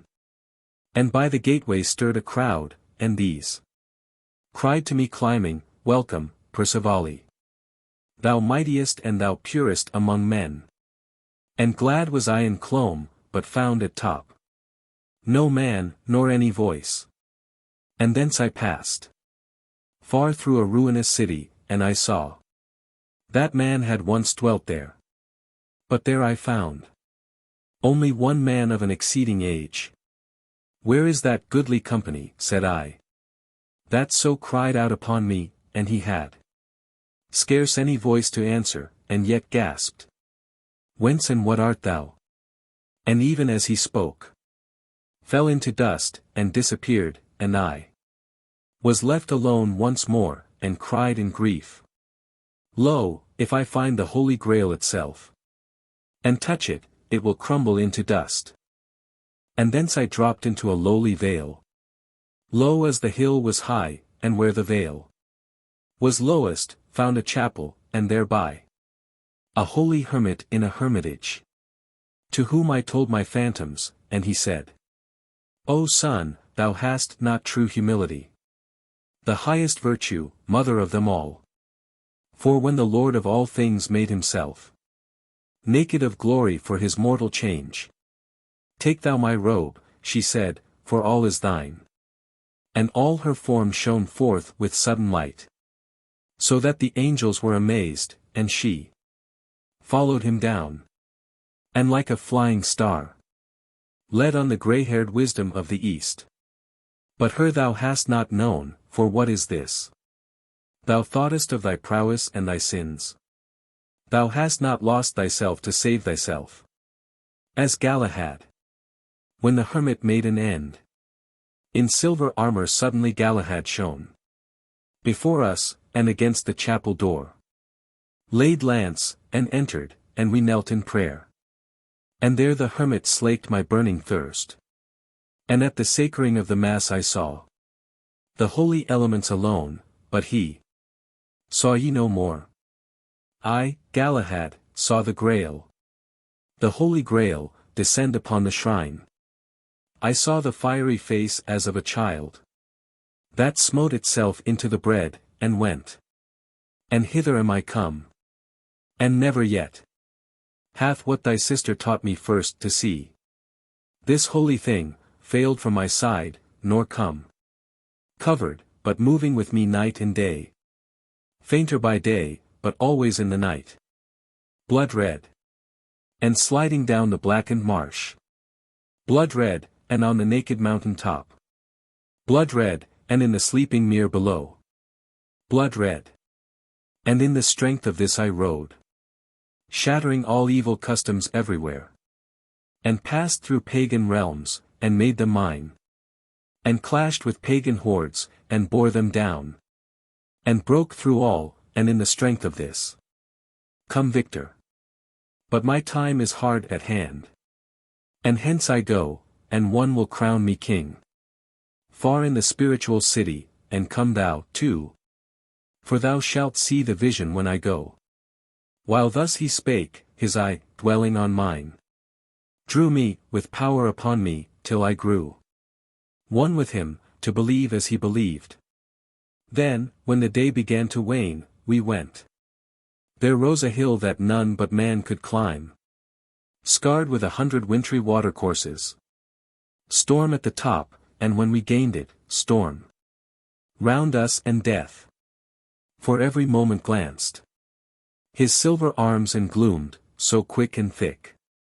The lightnings here and there to left and right struck, till the dry old trunks about us, dead, yea, rotten with 100 years of death, sprang into fire, and at the base we found, on either hand, as far as I could see, a great black swamp and of an evil smell, part black, part whitened with the bones of men, not to be crossed, save that some ancient king had built a way, where, linked with many a bridge, 1,000 piers ran into the great sea. And Galahad fled along them bridge by bridge. And every bridge as quickly as he crossed sprang into fire and vanished, though I yearned to follow. And thrice above him all the heavens opened and blazed with thunder such as seemed shoutings of all the sons of God, and first at once I saw him far on the great sea, in silver shining armor starry clear. And o'er his head the holy vessel hung, clothed in white samite or a luminous cloud. And with exceeding swiftness ran the boat. If boat it were, I saw not whence it came. And when the heavens opened and blazed again, roaring, I saw him like a silver star. And had he set the sail, or had the boat become a living creature clad with wings, and o'er his head the holy vessel hung, redder than any rose, a joy to me. For now I knew the veil had been withdrawn. Then in a moment when they blazed again, opening, I saw the least of little stars, down on the waste, and straight beyond the star I saw the spiritual city and all her spires, and gateways in a glory like one pearl, no larger, though the goal of all the saints strike from the sea. And from the star there shot a rose-red sparkle to the city, and there dwelt, and I knew it was the Holy Grail, which never eyes on earth again shall see. Then fell the floods of heaven drowning the deep. And how my feet recrossed the deathful ridge. No memory in me lives, but that I touched the chapel doors at dawn I know. And thence, taking my war-horse from the holy man, glad that no phantom vexed me more, returned to whence I came, the gate of Arthur's wars. O brother, asked Ambrosius, for in sooth, these ancient books, and they would win thee, team. Only I find not there this Holy Grail, with miracles and marvels like to these, not all unlike, which oftentime I read, who read but on my breviary with ease, till my head swims, and then go forth and pass down to the little thorpe that lies so close, and almost plastered like a martin's nest, to these old walls, and mingle with our folk, and knowing every honest face of theirs, as well as ever shepherd knew his sheep, and every homely secret in their hearts, delight myself with gossip and old wives, and ills and aches, and teethings, lyings in, and mirthful sayings, children of the place, that have no meaning half a league away, or lulling random squabbles when they rise, chaffrings and chatterings at the market cross. Rejoice, small man, in this small world of mine. Yea, even in their hens and in their eggs. O brother, saving this Sir Galahad, came ye on none but phantoms in your quest? No man, no woman. Then Sir Percivale, all men, to one so bound by such a vow, and women were as phantoms. O, my brother, why wilt thou shame me to confess to thee how far I faltered from my quest and vow? For after I had lain so many nights, a bed made of the snail and eft and snake, in grass and burdock, I was changed to wan and meagre, and the vision had not come. And then I chanced upon a goodly town, with one great dwelling in the middle of it, Thither I made, and there was I disarmed. By maidens each as fair as any flower. But when they led me into hall, behold, the princess of that castle was the one brother, and that one only, who had ever made my heart leap. For when I moved of old, a slender page about her father's hall, and she a slender maiden, all my heart went after her with longing, yet we twain had never kissed a kiss, or vowed a vow. And now I came upon her once again. And one had wedded her, and he was dead. And all his land and wealth and state were hers. And while I tarried, every day she set a banquet richer than the day before by me. For all her longing and her will was toward me as of old. Till one fair morn, I walking to and fro beside a stream that flashed across her orchard underneath her castle walls, she stole upon my walk, and calling me the greatest of all knights, embraced me, and so kissed me the first time, and gave herself and all her wealth to me. Then I remembered Arthur's warning word, that most of us would follow wandering fires. And the quest faded in my heart. Anon, the heads of all her people drew to me, with supplication both of knees and tongue. We have heard of thee, thou art our greatest knight. Our Lady says it, and we well believe. Wed thou our Lady, and rule over us. And thou shalt be as Arthur in our land. O me, my brother! But one night my vow burnt me within, so that I rose and fled. But wailed and wept, and hated mine own self. And even the holy quest, and all but her. Then after I was joined with Galahad, cared not for her, nor anything upon earth. Then said the monk, poor men, when Yule is cold, must be content to sit by little fires. And this am I, so that ye care for me. Ever so little. Yea, and blessed be heaven that brought thee here to this poor house of ours, where all the brethren are so hard to warm my cold heart with a friend. But oh the pity, to find thine own first love once more, to hold her a wealthy bride within thine arms. Or all but hold, and then cast her aside, forgoing all her sweetness, like a weed. For we that want the warmth of double life, we that are plagued with dreams of something sweet, beyond all sweetness in a life so rich. Ah, blessed Lord, I speak too earthly wise, seeing I never strayed beyond the cell, but live like an old badger in his earth, with earth about him everywhere, despite all fast and penance. Saw ye none beside? None of your knights? Yes, so, said Percivale. One night my pathway swerving east, I saw the pelican on the casque of our Sir Bors, all in the middle of the rising moon. And toward him spurred, and hailed him, and he me. And each made joy of either. Then he asked, where is he? Hast thou seen him, Lancelot? Once, said good Sir Bors, he dashed across me, mad, and maddening what he rode. And when I cried, ridest thou then so hotly on a quest? So holy, Lancelot shouted, stay me not. I have been the sluggard, and I ride apace. For now there is a lion in the way. So vanished. Then Sir Bors had ridden on, softly, and sorrowing for our Lancelot, because his former madness, once the talk and scandal of our table, had returned. For Lancelot's kith and kin so worship him, that ill to him is ill to them. To Bors, beyond the rest, he well had been content not to have seen, so Lancelot might have seen, the holy cup of healing. And, indeed, being so clouded with his grief and love, small heart was his after the holy quest. If God would send the vision, well, if not, the quest and he were in the hands of heaven. And then, with small adventure met, Sir Bors Rode to the lonest tract of all the realm. And found a people there among their crags. Our race and blood, a remnant that were left. Pain him amid their circles.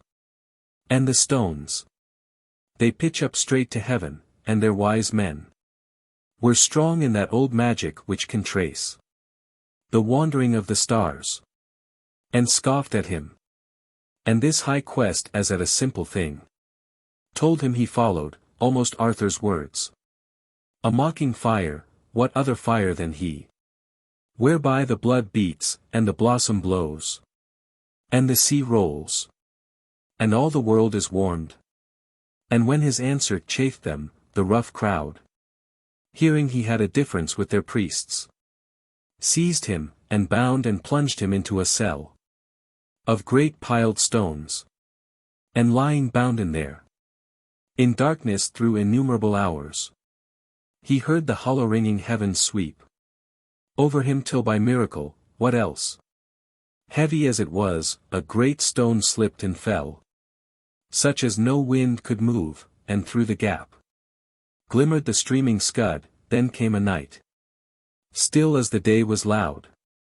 And through the gap, the 7 clear stars of Arthur's Table Round. For, brother, so one night, because they roll through such a round in heaven, we named the stars, rejoicing in ourselves and in our King.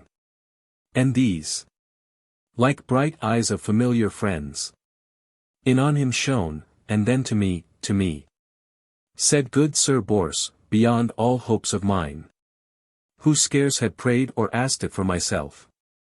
Across the 7 clear stars, O grace to me, in color like the fingers of a hand, before a burning taper, the sweet Grail glided and passed, and close upon it pealed a sharp quick thunder. Afterwards, a maid, who kept our holy faith among her kin, in secret, entering, loosed and let him go. To whom the monk, and I remember now, that pelican on the cask, Sir Bors it was, who spake so low and sadly at our board. And mighty reverent at our grace was he, a square-set man and honest, and his eyes, an outdoor sign of all the warmth within, smiled with his lips, a smile beneath a cloud. But heaven had meant it for a sunny one. I, Sir Bors, who else? But when ye reached the city, found ye all your knights returned? Or was there sooth in Arthur's prophecy? Tell me, and what said each, and what the king? Then answered Percivale, and that can I, brother, and truly, since the living words of so great men as Lancelot and our king pass not from door to door and out again, but sit within the house. Oh, when we reached the city, our horses stumbling as they trode on heaps of ruin, hornless unicorns, cracked basilisks, and splintered cockatrices, and shattered talbots, which had left the stones raw, that they fell from, brought us to the hall. And there sat Arthur on the dais throne, and those that had gone out upon the quest, wasted and worn, and but a tithe of them. And those that had not, stood before the king, who, when he saw me, rose, and bade me hail, saying, A welfare in thine eye reproves our fear of some disastrous chance for thee, on hill, or plain, at sea, or flooding ford. So fierce a gale made havoc here of late, among the strange devices of our kings. Yea, shook this newer, stronger hall of ours. And from the statue Merlin moulded for us, half wrenched a golden wing. But now, the quest. This vision, hast thou seen the holy cup that Joseph brought of old to Glastonbury? So when I told him all thyself hast heard, Ambrosius, and my fresh but fixed resolve to pass away into the quiet life, he answered not, but, sharply turning, asked, Of Gawain, Gawain, was this quest for thee? Nay, Lord, said Gawain, not for such as I. Therefore I communed with a saintly man, who made me sure the quest was not for me. For I was much awearied of the quest. But found a silk pavilion in a field, and merry maidens in it. And then this gale tore my pavilion from the tenting pin, and blew my merry maidens all about. With all discomfort, yea, and but for this, my 12-month and a day were pleasant to me. He ceased. And Arthur turned to whom at first he saw not, for Sir Bors, on entering, pushed athwart the throng to Lancelot, caught his hand, held it, and there, half hidden by him, stood, until the king espied him, saying to him, "Hail, Bors! If ever loyal man and true could see it, thou hast seen the Grail, and Bors. Ask me not, for I may not speak of it. I saw it, and the tears were in his eyes." Then there remained but Lancelot, for the rest spake but of sundry perils in the storm. Perhaps, like him of Cana in Holy Writ, our Arthur kept his best until the last. Thou, too, my Lancelot, ask the king, my friend. Our mightiest, hath this quest availed for thee? Our mightiest, answered Lancelot, with a groan. O king! And when he paused, methought I spied a dying fire of madness in his eyes. O king, my friend, if friend of thine I be, happier are those that welter in their sin. Swine in the mud, that cannot see for slime. Slime of the ditch, but in me lived a sin so strange, of such a kind, that all of pure, noble, and knightly in me twined and clung round that one sin, until the wholesome flower and poisonous grew together, each as each, not to be plucked asunder. And when thy knights swear, I swear with them only in the hope that could I touch or see the Holy Grail, they might be plucked asunder. Then I spake to one most holy saint, who wept and said, that save they could be plucked asunder, all my quest were but in vain, to whom I vowed that I would work according as he willed. And forth I went, and while I yearned and strove to tear the twain asunder in my heart, my madness came upon me as of old, and whipped me into waste fields far away. There was I beaten down by little men, mean knights, to whom the moving of my sword and shadow of my spear had been enow to scare them from me once. And then I came, all in my folly, to the naked shore, wide flats, where nothing but coarse grasses grew. But such a blast, my king, began to blow, so loud a blast along the shore and sea, ye could not hear the waters for the blast, though heaped in mounds and ridges all the sea drove like a cataract, and all the sand swept like a river, and the clouded heavens were shaken with the motion and the sound, and blackening in the sea foam swayed a boat, half swallowed in it, anchored with a chain. And in my madness to myself I said, I will embark and I will lose myself, and in the great sea wash away my sin. I burst the chain, I sprang into the boat. 7 days I drove along the dreary deep, and with me drove the moon and all the stars. And the wind fell, and on the 7th night I heard the shingle grinding in the surge, and felt the boat shock earth, and looking up, behold, the enchanted towers of Carbonek, a castle like a rock upon a rock, with chasm-like portals open to the sea, and steps that met the breaker. There was none stood near it but a lion on each side, that kept the entry, and the moon was full. Then from the boat I leapt, and up the stairs there drew my sword, with sudden flaring manes. Those two great beasts rose upright like a man, each gripped a shoulder, and I stood between. And, when I would have smitten them, heard a voice, doubt not, go forward. If thou doubt, the beasts will tear thee piecemeal. Then with violence the sword was dashed from out my hand, and fell. And up into the sounding hall I passed. But nothing in the sounding hall I saw. No bench nor table, painting on the wall.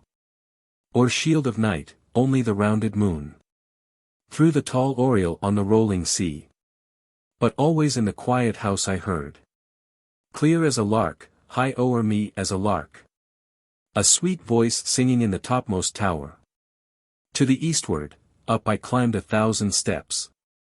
With pain, as in a dream I seemed to climb. Forever, at the last I reached a door. A light was in the crannies, and I heard. Glory and joy and honor to our Lord. And to the holy vessel of the Grail. Then in my madness I essayed the door. It gave. And through a stormy glare, a heat. As from a 7 times heated furnace, I. Blasted and burnt, and blinded as I was. With such a fierceness that I swooned away. Oh, yet methought I saw the Holy Grail. All palled in crimson samite. And around. Great angels, awful shapes, and wings and eyes. And but for all my madness and my sin. And then my swooning, I had sworn I saw. That which I saw, but what I saw was veiled. And covered, and this quest was not for me. So speaking, and here ceasing, Lancelot left. The hall long silent, till Sir Gawain, nay. Brother, I need not tell thee foolish words. A reckless and irreverent knight was he. Now boldened by the silence of his king. Well. I will tell thee, O king, my liege, he said. Hath Gawain failed in any quest of thine? When have I stinted stroke in foughten field? But as for thine, my good friend Percivale, thy holy nun and thou have driven men mad. Yea, made our mightiest madder than our least.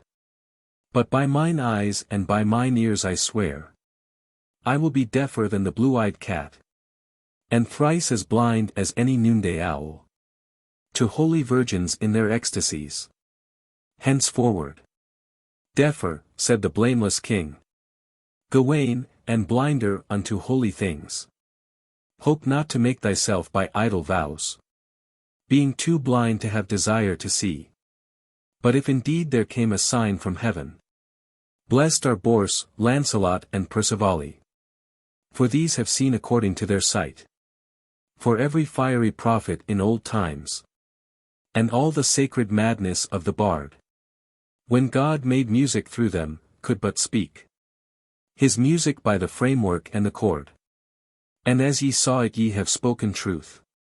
Nay, but thou errest, Lancelot, never yet could all of true and noble in knight and man twine round one sin, whatever it might be. With such a closeness, but apart there grew, save that he were the swine thou spakest of, some root of knighthood and pure nobleness. Whereto see thou, that it may bear its flower.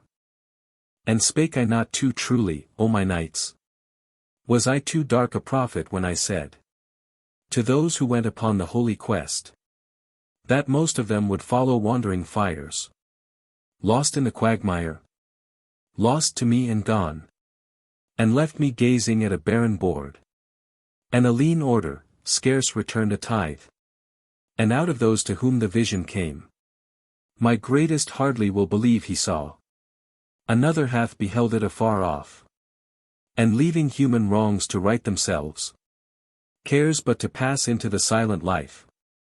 And one hath had the vision face to face, and now his chair desires him here in vain, however they may crown him otherwhere.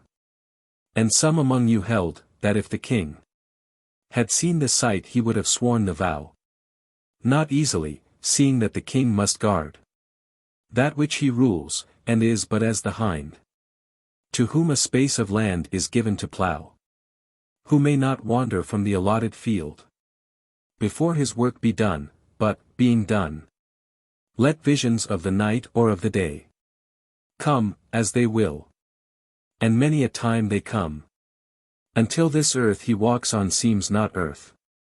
This light that strikes his eyeball is not light. This air that smites his forehead is not air. But vision, yeah. His very hand and foot. In moments when he feels he cannot die. And knows himself no vision to himself.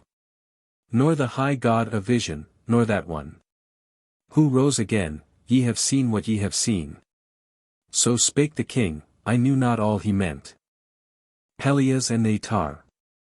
King Arthur made new knights to fill the gap left by the holy quest. And as he sat in hall at old Caerleon, the high doors were softly sundered, and through these a youth, Pelleas, and the sweet smell of the fields passed, and the sunshine came along with him.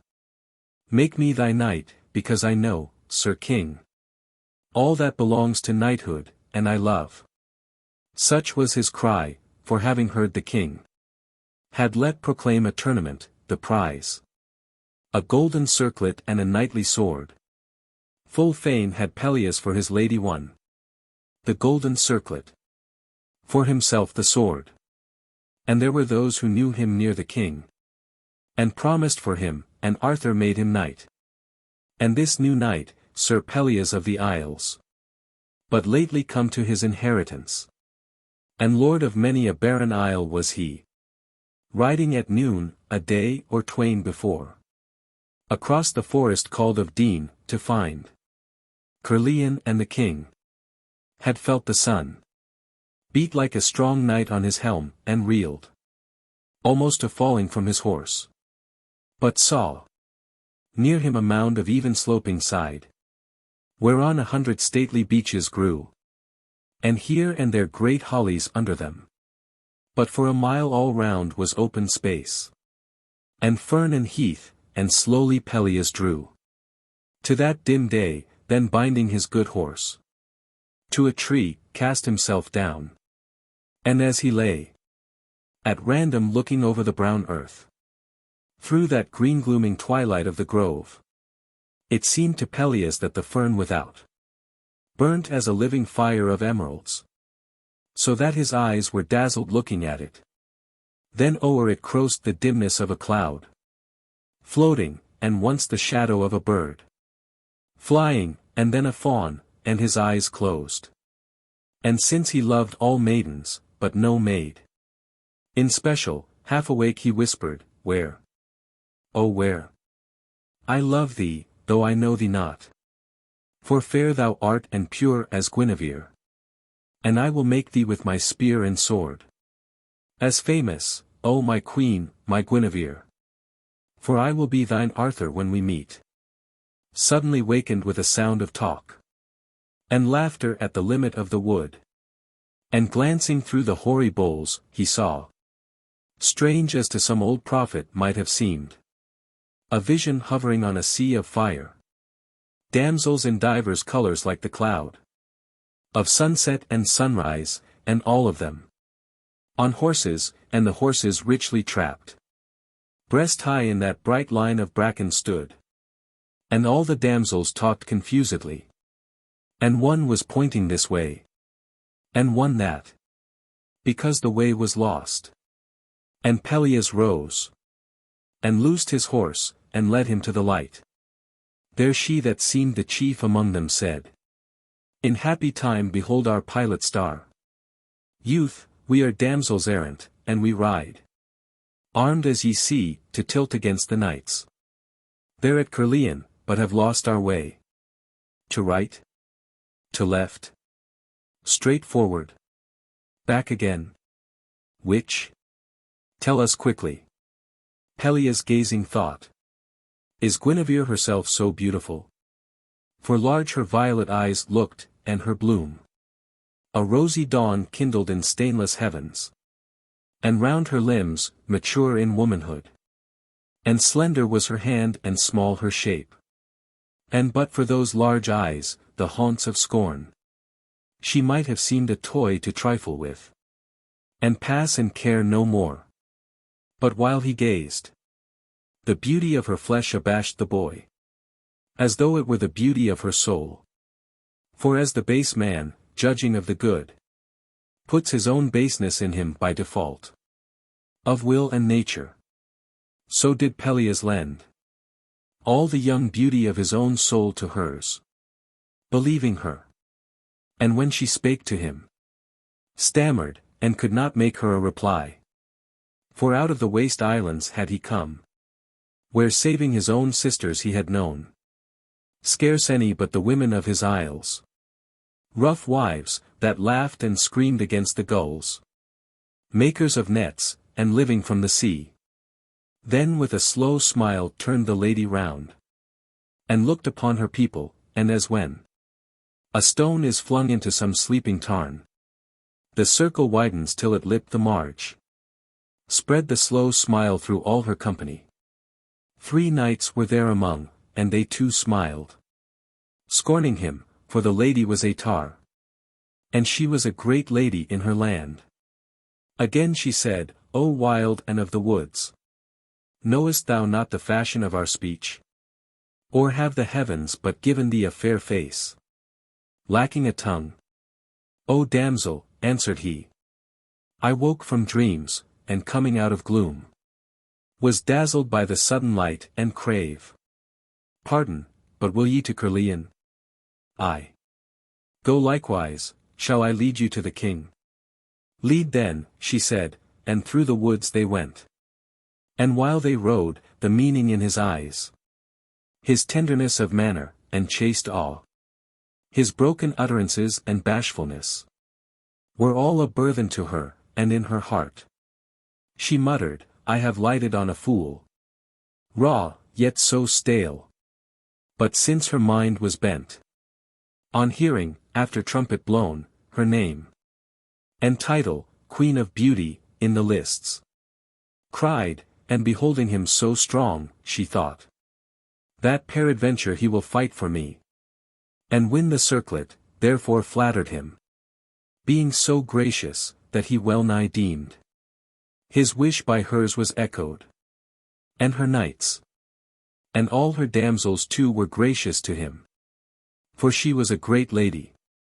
And when they reached Caerleon, ere they passed to lodging, she, taking his hand, O the strong hand, she said, see, look at mine. But wilt thou fight for me, and win me this fine circlet, Pelleas, that I may love thee? Then his helpless heart leapt, and he cried, Aye. Wilt thou if I win? Aye, that will I, she answered, and she laughed, and straightly nipped the hand, and flung it from her. Then glanced askew at those 3 knights of hers, till all her ladies laughed along with her. O happy world, thought Pelleas, all, meseems, are happy, I the happiest of them all. Nor slept that night for pleasure in his blood, and green woodways, and eyes among the leaves. Then being on the morrow knighted, swear to love one only. And as he came away, the men who met him rounded on their heels, and wondered after him, because his face shone like the countenance of a priest of old, against the flame about a sacrifice, kindled by fire from heaven, so glad was he. Then Arthur made vast banquets, and strange knights from the 4 winds came in, and each one sat, though served with choice from air, land, stream, and sea, oft in mid-banquet measuring with his eyes his neighbours' make and might, and Pelleas looked noble among the noble, for he dreamed his lady loved him, and he knew himself loved of the king, and him his new-made knight worshipped, whose lightest whisper moved him more than all the ranged reasons of the world. Then blushed and brake the morning of the justs, and this was called the tournament of youth. For Arthur, loving his young knight, withheld his older and his mightier from the lists, that Pelleas might obtain his lady's love, according to her promise, and remain lord of the tourney. And Arthur had the justs down in the flat field by the shore of Usk. Holden, the gilded parapets were crowned with faces, and the great tower filled with eyes. Up to the summit, and the trumpets blew. There all day long Sir Pelleas kept the field. With honor, so by that strong hand of his. The sword and golden circlet were achieved. Then rang the shout his lady loved, the heat of pride and glory fired her face, her eye sparkled. She caught the circlet from his lance. And there before the people crowned herself. So for the last time she was gracious to him. Then at Caerleon for a space, her look bright for all others, cloudier on her night. Lingered Ettarre, and seeing Pelleas droop. Said Guinevere, we marvel at thee much. O damsel, wearing this unsunny face. To him who won thee glory. And she said, had ye not held your Lancelot in your bower? My queen, he had not won. Whereat the queen, as one whose foot is bitten by an ant, glanced down upon her, turned and went her way. But after, when her damsels, and herself, and those 3 knights all set their faces home, Sir Pelleas followed. She that saw him cried, damsels, and yet I should be shamed to say it, I cannot bide Sir Baby. Keep him back. Among yourselves. Would rather that we had some rough old knight who knew the worldly way, albeit grislier than a bear, to ride and jest with, take him to you, keep him off, and pamper him with pap meat, if ye will. Old milky fables of the wolf and sheep, such as the wholesome mothers tell their boys. Nay, should ye try him with a merry one, to find his mettle, good, and if he fly us, small matter. Let him. This her damsels heard. And mindful of her small and cruel hand, they, closing round him through the journey home, acted her hest, and always from her side, restrained him with all manner of device, so that he could not come to speech with her. And when she gained her castle, up sprang the bridge. Down rang the grate of iron through the groove. And he was left alone in open field. These be the ways of ladies, Pelleas thought. To those who love them, trials of our faith. Yea, let her prove me to the uttermost. For loyal to the uttermost am I. So made his moan. And darkness falling, sought a priory not far off, there lodged, but rose with morning every day, and, moist or dry, full armed upon his charger all day long, sat by the walls, and no one opened to him. And this persistence turned her scorn to wrath. Then calling her 3 knights, she charged them, out, and drive him from the walls. And out they came. But Pelleas overthrew them as they dashed against him one by one. And these returned. But still he kept his watch beneath the wall. Thereon her wrath became a hate. And once, a week beyond, while walking on the walls, with her 3 knights, she pointed downward, look. He haunts me, I cannot breathe, besieges me. Down. Strike him. Put my hate into your strokes. And drive him from my walls. And down they went. And Pelleas overthrew them one by one. And from the tower above him cried Ettarre, bind him, and bring him in. He heard her voice. Then let the strong hand, which had overthrown her minion knights, by those he overthrew, be bounden straight, and so they brought him in.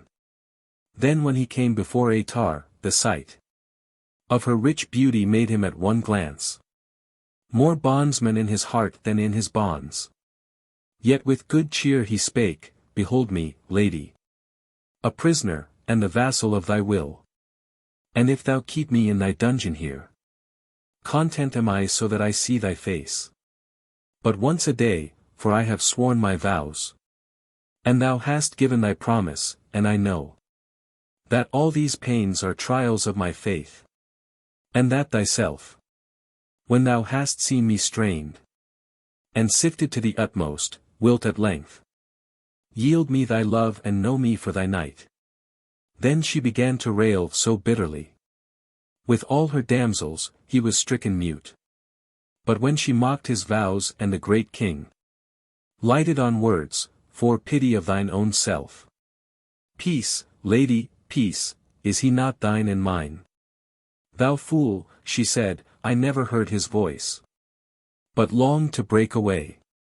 Unbind him now, and thrust him out of doors, for save he be fool to the midmost marrow of his bones, he will return no more. And those, her three, laughed, and unbound, and thrust him from the gate. And after this, a week beyond, again she called them, saying, there he watches yet. There like a dog before his master's door. Kicked, he returns, do ye not hate him, ye? Ye know yourselves, how can ye bide at peace? Affronted with his fulsome innocence. Are ye but creatures of the board and bed? No men to strike. Fall on him all at once. And if ye slay him I reck not, if ye fail. Give ye the slave mine order to be bound. Bind him as heretofore, and bring him in. It may be ye shall slay him in his bonds. She spake. And at her will they couch their spears. 3 against 1, and Gawain passing by, bound upon solitary adventure, saw, low down beneath the shadow of those towers, a villainy. 3 to 1, and through his heart the fire of honor and all noble deeds flashed, and he called, I strike upon thy side. The caitiffs. Nay, said Pelleas, but forbear. He needs no aid who doth his lady's will. So Gawain, looking at the villainy done, forbore, but in his heat and eagerness trembled and quivered, as the dog, withheld a moment from the vermin that he sees before him, shivers, ere he springs and kills. And Pelleas overthrew them, 1 to 3. And they rose up, and bound, and brought him in. Then first her anger, leaving Pelleas, burned full on her knights in many an evil name of craven, weakling, and thrice-beaten hound. Yet, take him, ye that scarce are fit to touch, far less to bind, your victor, and thrust him out. And let who will release him from his bonds. And if he comes again, there she breaks short. And Pelleas answered, Lady, for indeed I loved you and I deemed you beautiful. I cannot brook to see your beauty marred through evil spite, and if ye love me not, I cannot bear to dream you so forsworn. I had liefer ye were worthy of my love, than to be loved again of you. Farewell. And though ye kill my hope, not yet my love. Vex not yourself, ye will not see me more. While thus he spake, she gazed upon the man of princely bearing, though in bonds, and thought, why have I pushed him from me? This man loves. If love there be, yet him I loved not. Why? I deemed him fool. Yea, so. Or that in him a something, was it nobler than myself? Seemed my reproach. He is not of my kind. He could not love me, did he know me well. Nay, let him go, and quickly. And her knights laughed not, but thrust him bounden out of door. Forth sprang Gawain, and loosed him from his bonds, and flung them o'er the walls. And afterward, shaking his hands, as from a lazar's rag, Faith of my body, he said, and art thou not? Yea, thou art he, whom late our Arthur made knight of his table, yea, and he that won the circlet. Wherefore hast thou so defamed thy brotherhood in me and all the rest? As let these caitiffs on thee work their will. And Pelleas answered, Oh, their wills are hers, for whom I won the circlet. And mine, hers. Thus to be bounden, so to see her face marred though it be with spite and mockery now, other than when I found her in the woods. And though she hath me bounden but in spite, and all to flout me, when they bring me in, let me be bounden, I shall see her face. Else must I die through mine unhappiness. And Gawain answered kindly though in scorn. Why, let my lady bind me if she will. And let my lady beat me if she will. But an she send her delegate to thrall these fighting hands of mine, Christ kill me then. But I will slice him handless by the wrist. And let my lady sear the stump for him. Howl as he may. But hold me for your friend. Come, ye know nothing, here I pledge my troth. Yea, by the honour of the Table Round. I will be leal to thee and work thy work. And tame thy jailing princess to thine hand. Lend me thine horse and arms, and I will say that I have slain thee. She will let me in to hear the manner of thy fight and fall. Then, when I come within her counsels, then from prime to vespers will I chant thy praise. As prowest knight and truest lover, more than any have son be living, till she long to have thee back in lusty life again. Not to be bound, save by white bonds and warm, dearer than freedom. Wherefore now thy horse and armor, let me go, be comforted. Give me 3 days to melt her fancy, and hope. The third night hence will bring thee news of gold. Then Pelleas lent his horse and all his arms, saving the goodly sword, his prize, and took Gawain's, and said, Betray me not, but help. Art thou not he whom men call light of love? Ay, said Gawain, for women be so light.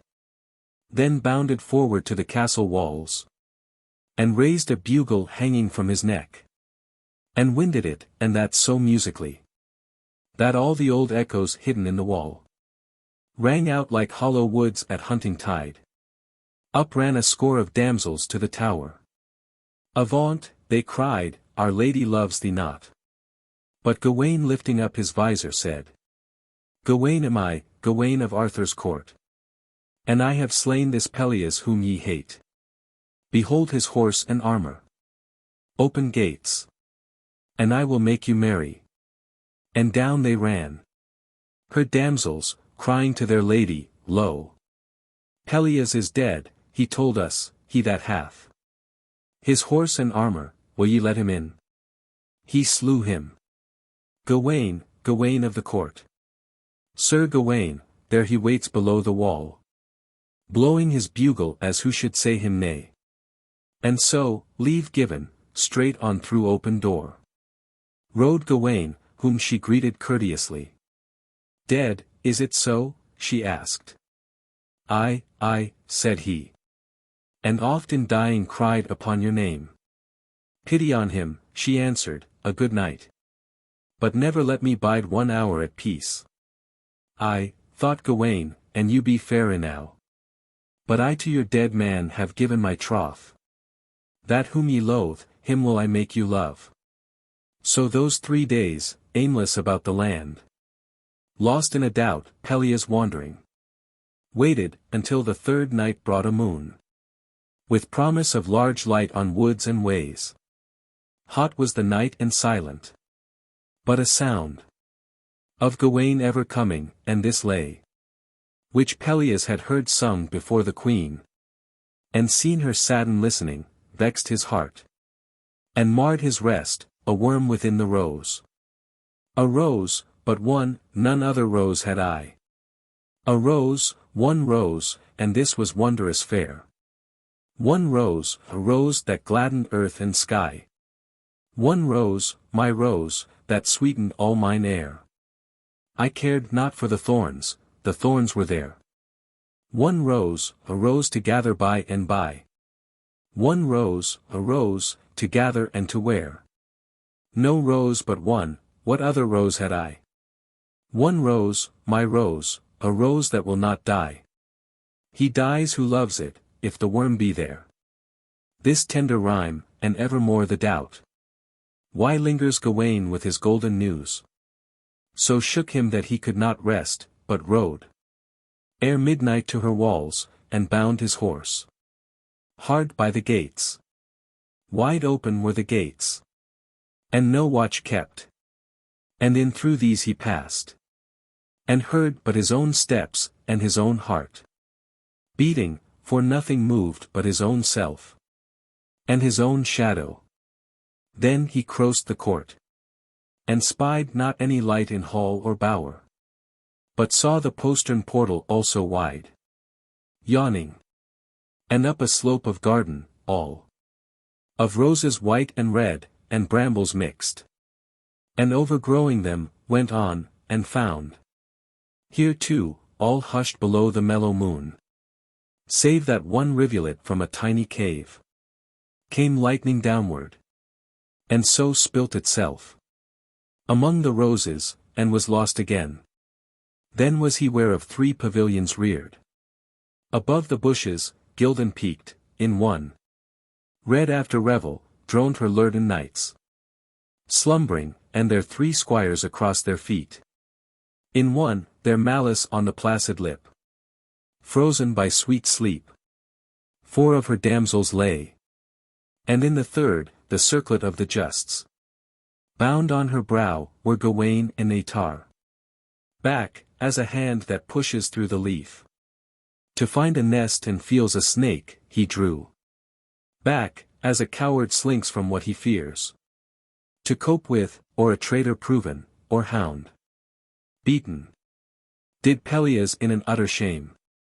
Creep with his shadow through the court again. Fingering at his sword handle until he stood. There on the castle bridge once more, and thought. I will go back, and slay them where they lie. And so went back, and seeing them yet in sleep. Said, Ye, that so disallow the holy sleep. Your sleep is death, and drew the sword, and thought. What? Slay a sleeping knight? The king hath bound. And sworn me to this brotherhood. Again. Alas that ever a knight should be so false. Then turned, and so returned, and groaning laid. The naked sword athwart their naked throats. There left it, and them sleeping. And she lay. The circlet of her tourney round her brows. And the sword of the tourney across her throat. And forth he passed, and mounting on his horse. Stared at her towers that, larger than themselves. In their own darkness, thronged into the moon. Then crushed the saddle with his thighs, and clenched his hands, and maddened with himself and moaned. Would they have risen against me in their blood? At the last day? I might have answered them. Even before high God. O towers so strong. Huge, solid, would that even while I gaze. The crack of earthquake shivering to your base. Split you, and hell burst up your harlot roofs. Bellowing, and charred you through and through within. Black as the harlot's heart, hollow as a skull. Let the fierce east scream through your eyelet holes. And whirl the dust of harlots round and round. In dung and nettles. Hiss, snake, I saw him there. Let the fox bark, let the wolf yell. Who yells? Here in the still sweet summer night, but I, the poor Pelleas whom she called her fool. Fool, beast, he, she, or I. Myself most fool. Beast too, as lacking human wit, disgraced. Dishonored all for trial of true love. Love? We be all alike, only the king hath made us fools and liars. O noble vows! O great and sane and simple race of brutes! That own no lust because they have no law. For why should I have loved her to my shame? I loathe her, as I loved her to my shame. I never loved her, I but lusted for her. Away! He dashed the rowel into his horse. And bounded forth and vanished through the night. Then she, that felt the cold touch on her throat, awaking knew the sword, and turned herself to Geraint, liar, for thou hast not slain this Pelleas. Here he stood, and might have slain me and thyself. And he that tells the tale says that her ever-veering fancy turned to Pelleas, as the one true knight on earth, and only lover, and through her love her life wasted and pined, desiring him in vain. But he by wild and way, for half the night. And over hard and soft, striking the sod. From out the soft, the spark from off the hard. Rode till the star above the wakening sun. Beside that tower where Percivale was cowled. Glanced from the rosy forehead of the dawn. For so the words were flashed into his heart. He knew not whence or wherefore, O sweet star. Pure on the virgin forehead of the dawn. And there he would have wept, but felt his eyes harder and drier than a fountain bed. In summer, thither came the village girls. And lingered talking. And they come no more. Till the sweet heavens have filled it from the heights. Again with living waters in the change. Of seasons, hard his eyes. Harder his heart. Seemed, but so weary were his limbs, that he. Gasping, of Arthur's hall am I, but here.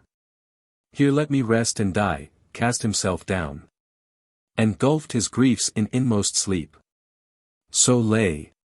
Till shaken by a dream, that Gawain fired. The hall of Merlin, and the morning star. Reeled in the smoke, brake into flame, and fell. He woke, and being ware of some one nigh. Sent hands upon him, as to tear him, crying. False. And I held thee pure as Guinevere. But Percivale stood near him and replied. Am I but false as Guinevere is pure? Or art thou mazed with dreams? Or being one of our free-spoken table hast not heard? That Lancelot, there he checked himself and paused. Then fared it with Sir Pelleas as with one who gets a wound in battle, and the sword that made it plunges through the wound again. And pricks it deeper, and he shrank and wailed. Is the queen false? And Percivale was mute. Have any of our round table held their vows? And Percivale made answer not a word. Is the king true? The king, said Percivale. Why then let men couple at once with wolves? What? Art thou mad? But Pelleas, leaping up, ran through the doors and vaulted on his horse. And fled, small pity upon his horse had he. Or on himself, or any, and when he met a cripple, one that held a hand for alms. Hunched as he was. And like an old dwarf elm that turns its back upon the salt blast, the boy paused not, but overrode him, shouting, false.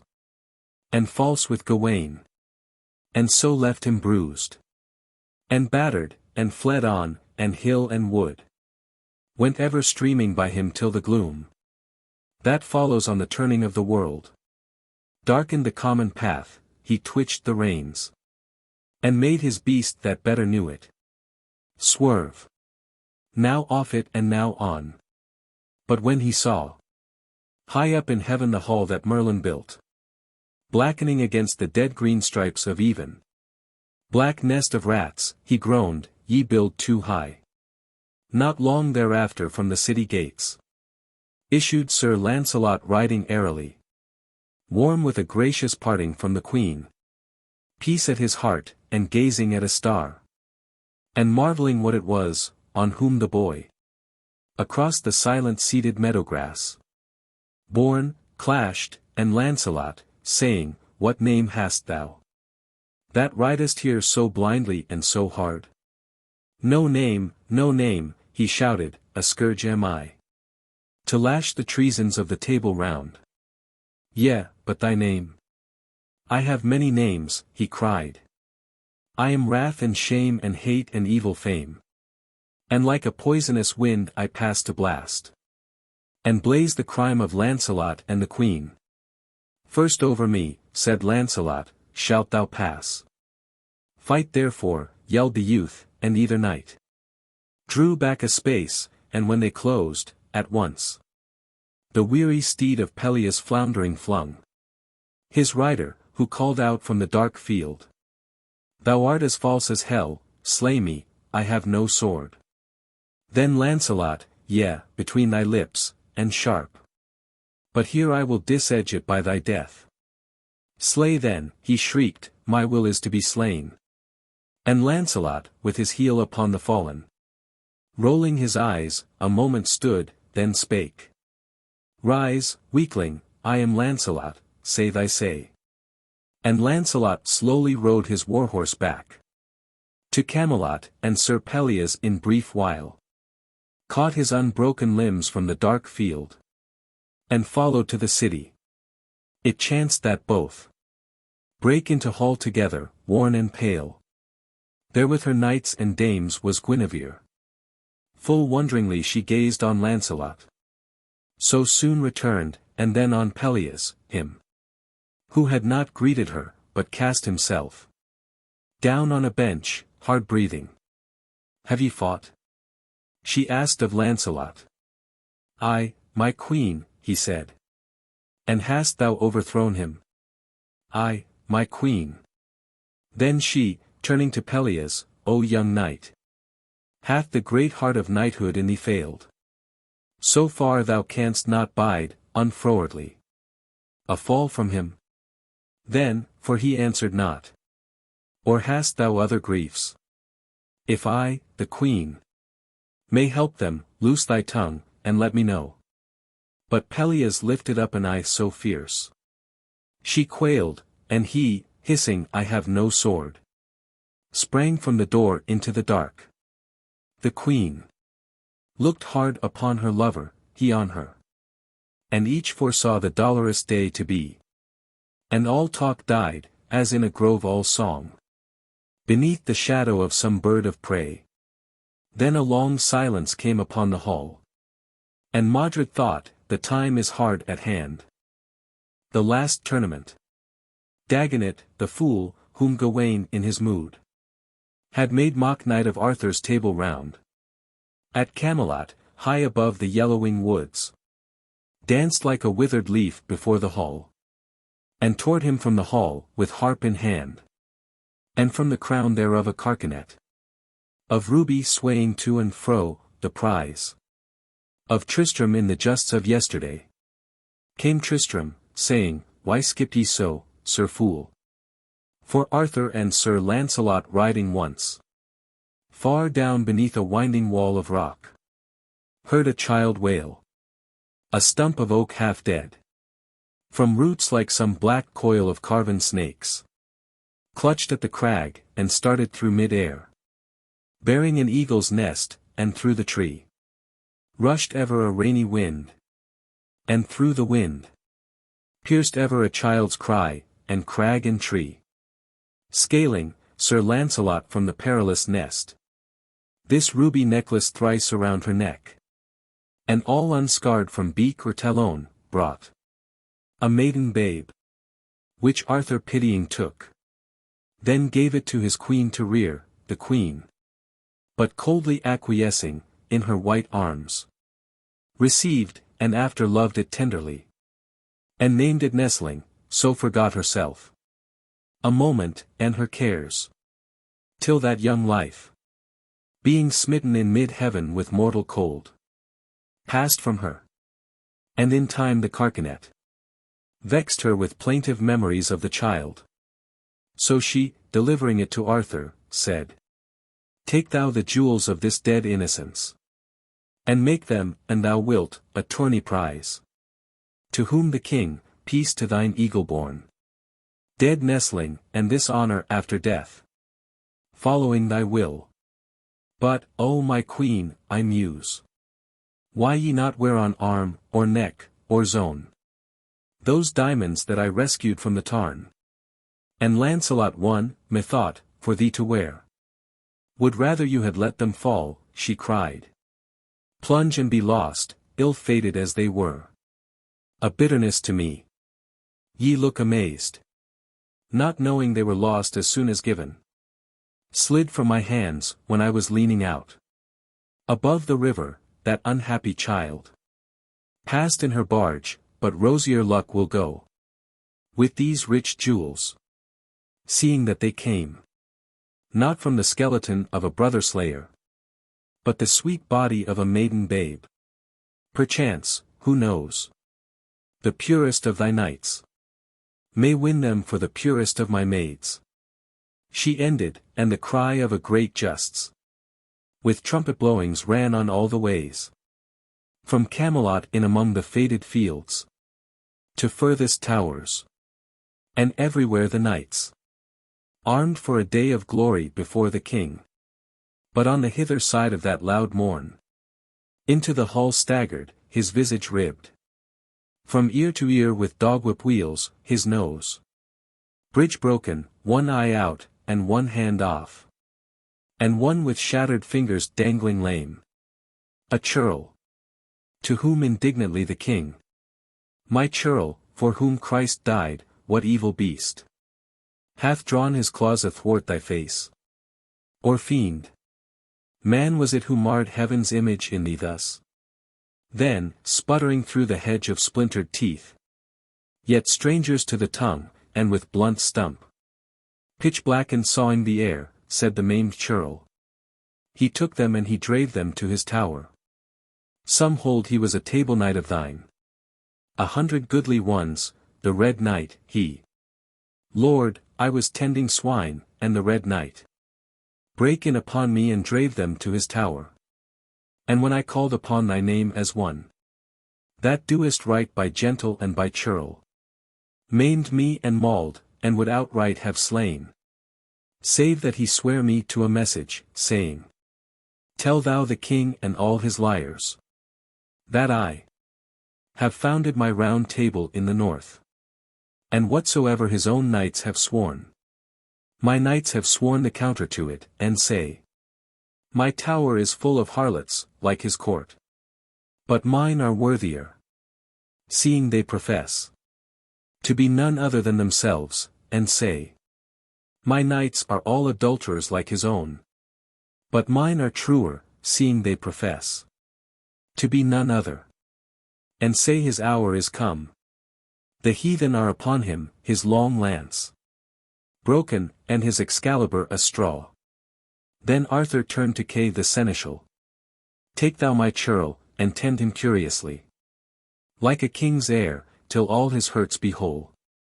The heathen, but that ever-climbing wave, hurled back again so often in empty foam, hath lain for years at rest, and renegades, thieves, bandits, leavings of confusion, whom the wholesome realm is purged of otherwhere.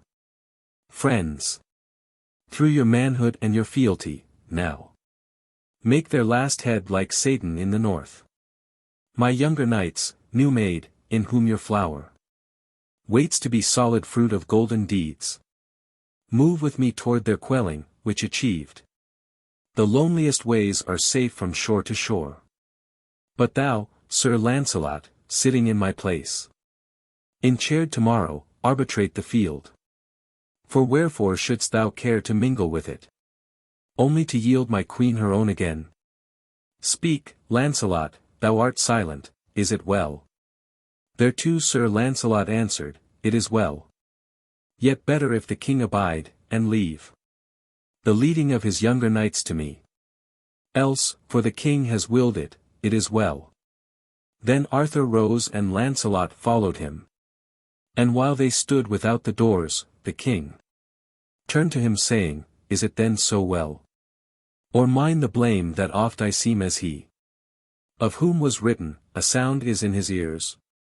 The foot that loiters, bidden go, the glance that only seems half loyal to command, a manner somewhat fallen from reverence. Or have I dreamed the bearing of our knights tells of a manhood ever less and lower? Or whence the fear lest this my realm, upreared by noble deeds at one with noble vows, from flat confusion and brute violences, reel back into the beast and be no more?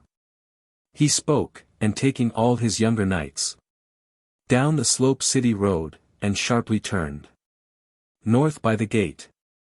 In her high bower the queen, working a tapestry, lifted up her head, watched her lord pass, and knew not that she sighed. Then ran across her memory the strange rhyme of bygone Merlin, where is he who knows? From the great deep to the great deep he goes.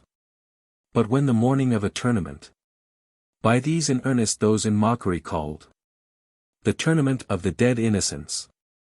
Break with a wet wind blowing, Lancelot.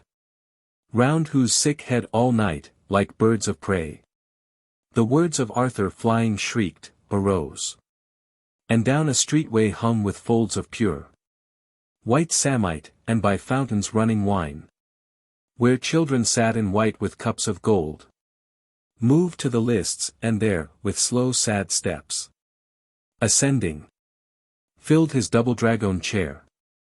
He glanced and saw the stately galleries. Dame, damsel, each through worship of their queen. White-robed in honor of the stainless child. And some with scattered jewels, like a bank. Of maiden snow mingled with sparks of fire.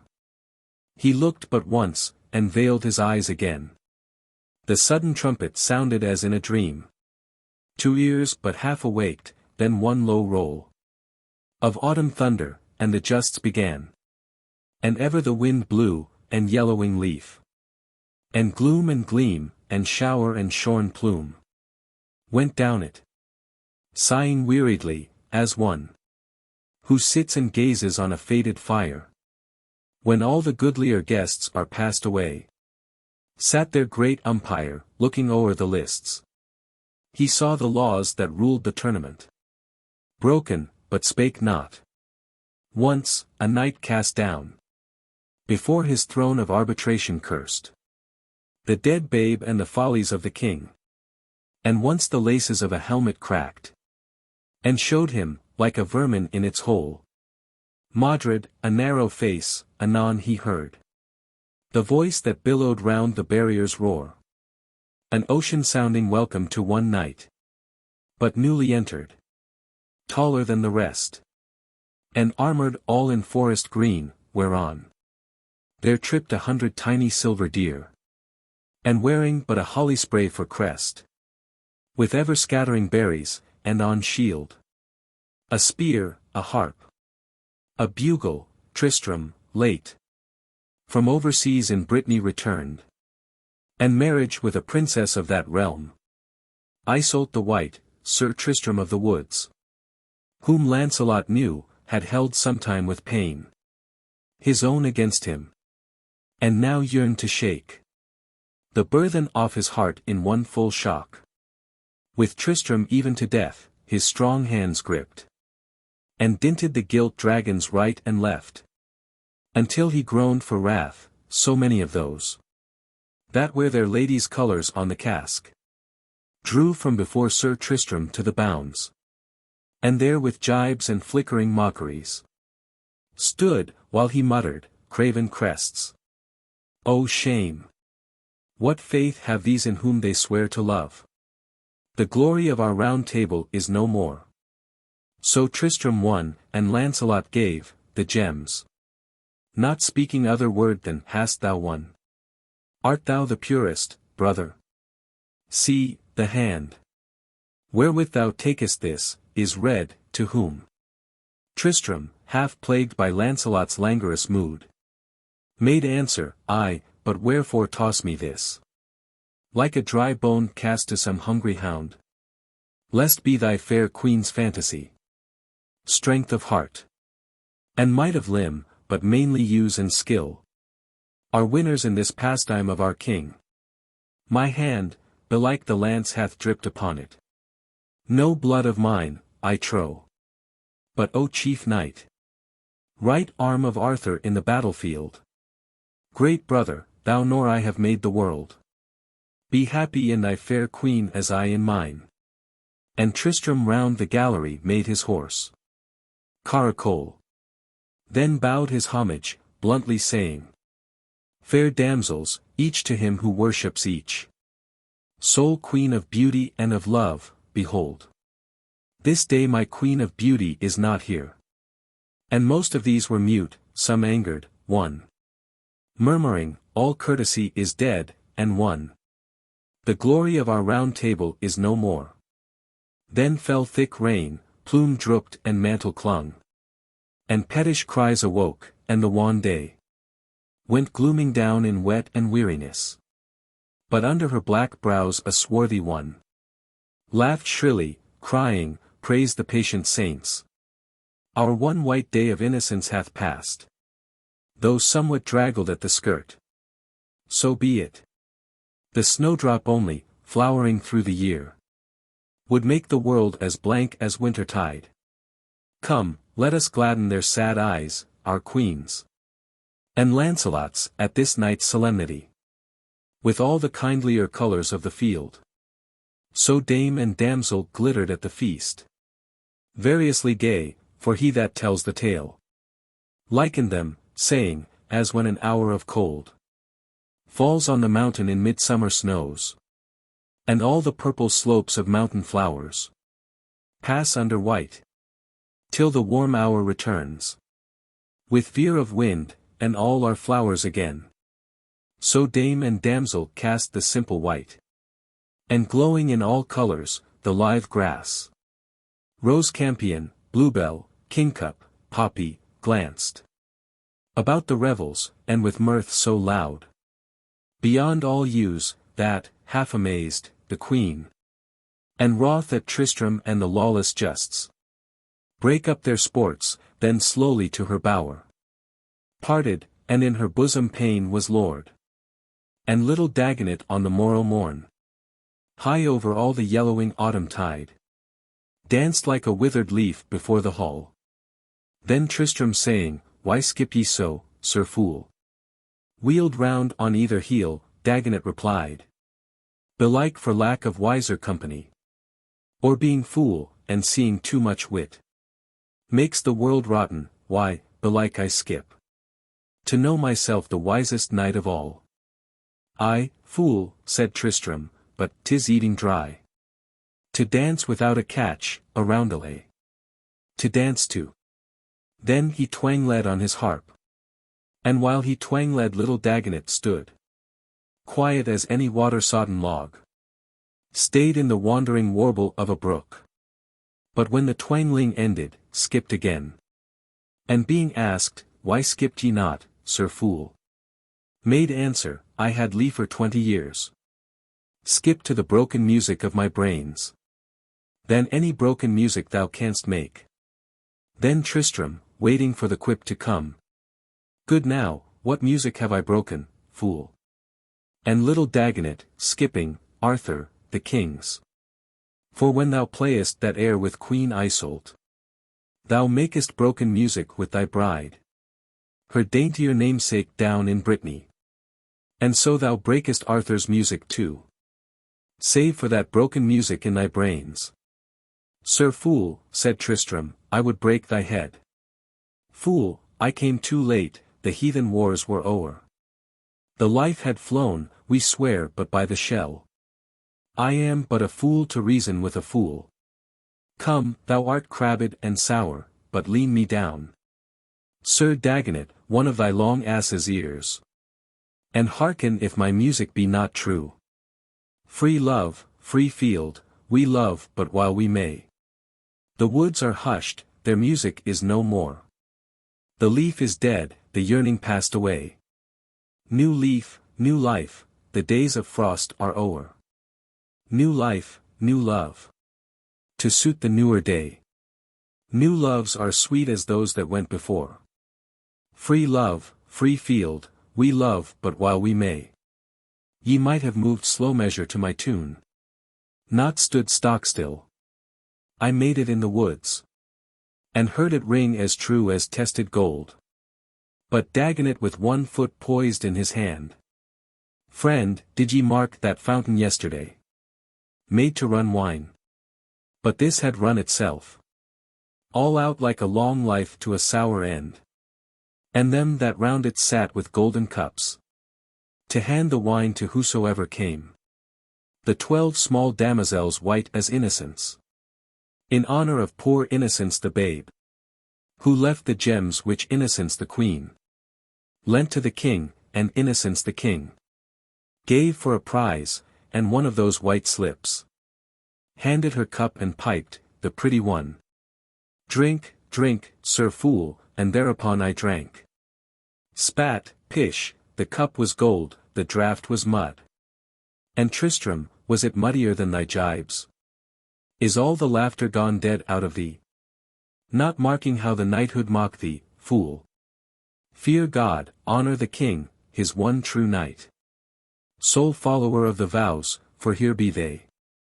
Who knew thee swine enow before I came. Smuttier than blasted grain, but when the king had made thee fool, thy vanity so shot up. It fright all free fool from out thy heart. Which left thee less than fool, and less than swine. A naked o't, yet swine I hold thee still. For I have flung thee pearls and fined thee swine. And little Dagonet mincing with his feet.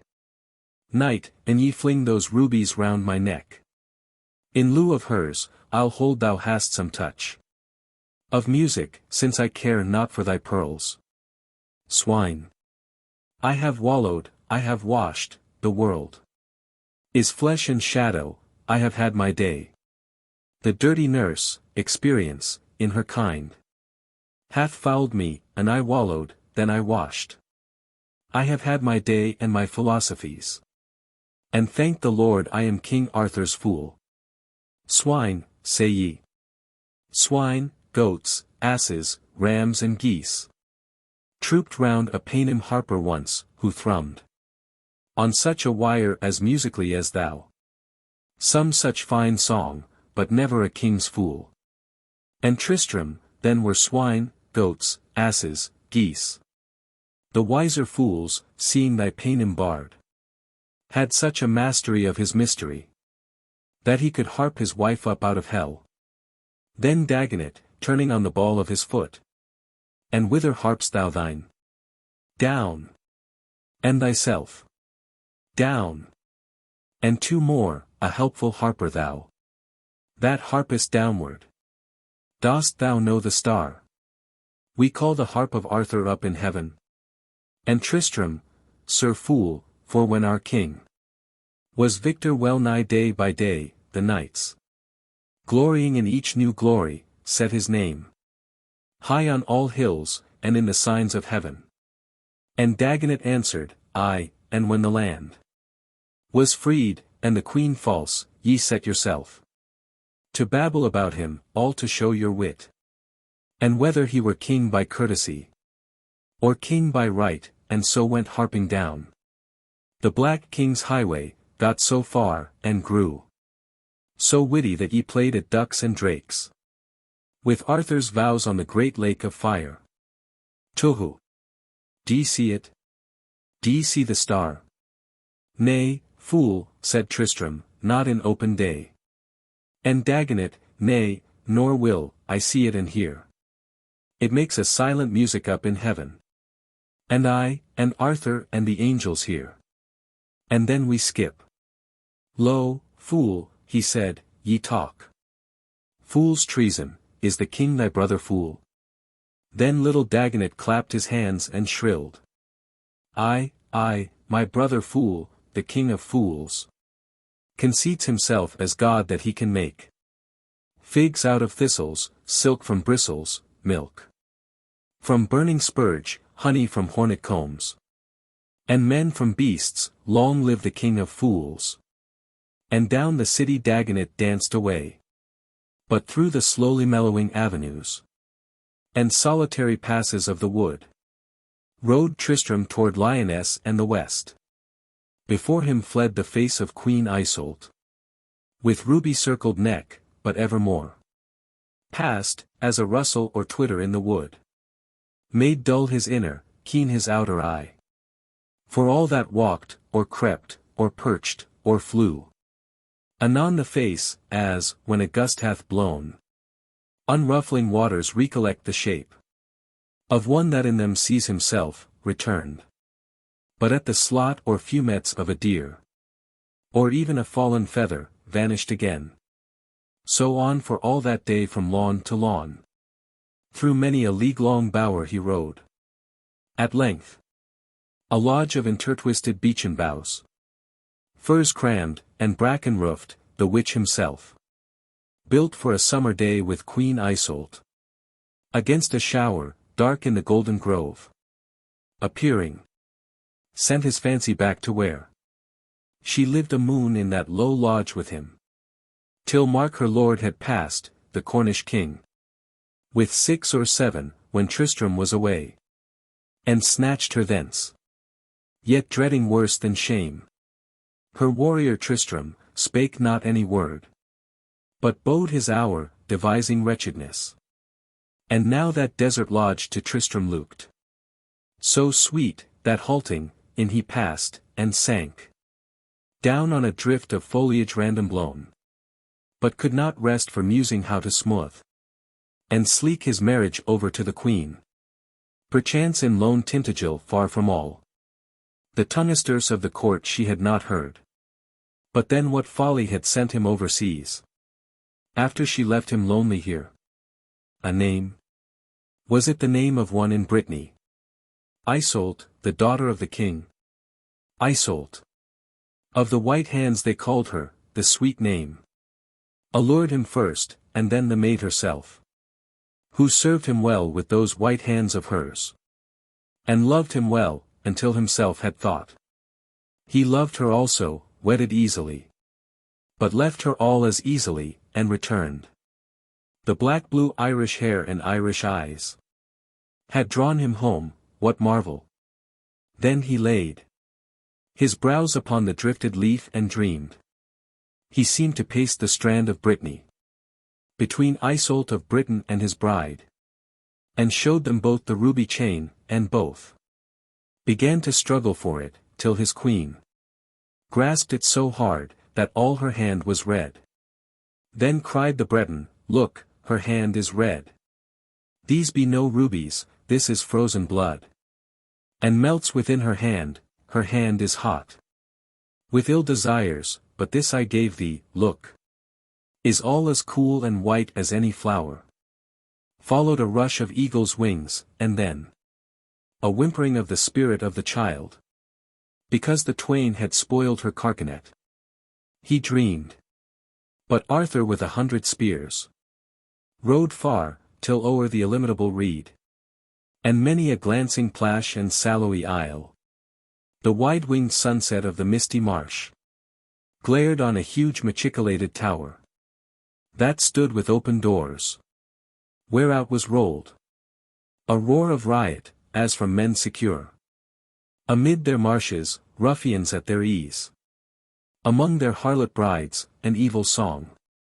Lo there, said one of Arthur's youth, for there, high on a grim dead tree before the tower, a goodly brother of the Table Round swung by the neck, and on the boughs a shield, showing a shower of blood in a field noir. And there beside a horn inflamed the knights. At that dishonour done the gilded spur, till each would clash the shield, and blow the horn.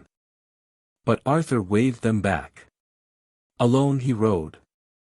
Then at the dry harsh roar of the great horn, that sent the face of all the marsh aloft.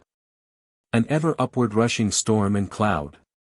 Of shriek and plume, the Red Knight heard, and all. Even to tipmost lance and topmost helm. In blood-red armour sallying, howled to the king. The teeth of hell flay bare and gnash thee flat. Lo! Art thou not that eunuch-hearted king? Who fain had clipped free manhood from the world? The woman-worshipper. Yea, God's curse, and I. Slain was the brother of my paramour. By a knight of thine, and I that heard her whine. And Snivel, being eunuch-hearted too, swear by the scorpion worm that twists in hell, and stings itself to everlasting death, to hang whatever knight of thine I fought, and tumbled. Art thou king? Look to thy life. He ended, Arthur knew the voice, the face.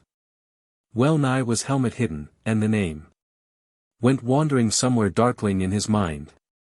And Arthur deigned not use of word or sword, but let the drunkard, as he stretched from horse, to strike him, overbalancing his bulk, down from the causeway heavily to the swamp, fall, as the crest of some slow-arching wave, heard in dead night along that table shore, drops flat, and after the great waters break, widening for half a league, and thin themselves, far over sands marbled with moon and cloud.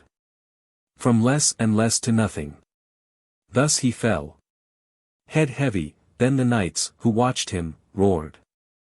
And shouted and leapt down upon the fallen. There trampled out his face from being known. And sank his head in mire, and slimed themselves. Nor heard the king for their own cries, but sprang through open doors, and sorting right and left.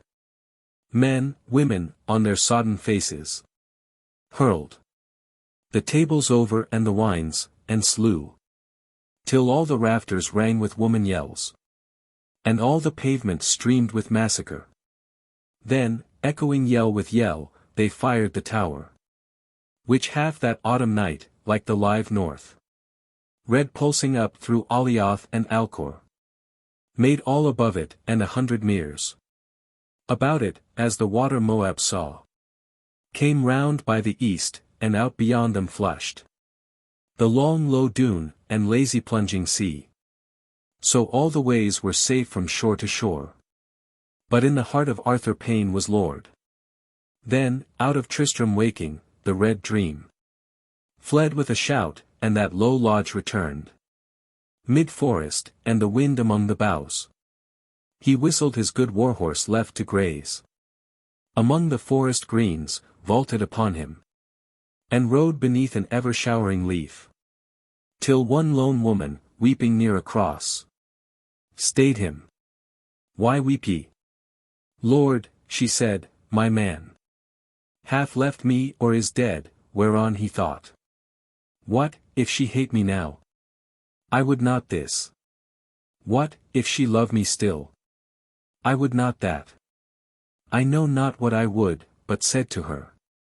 Yet weep not thou, lest, if thy mate return, he find thy favour changed and love thee not.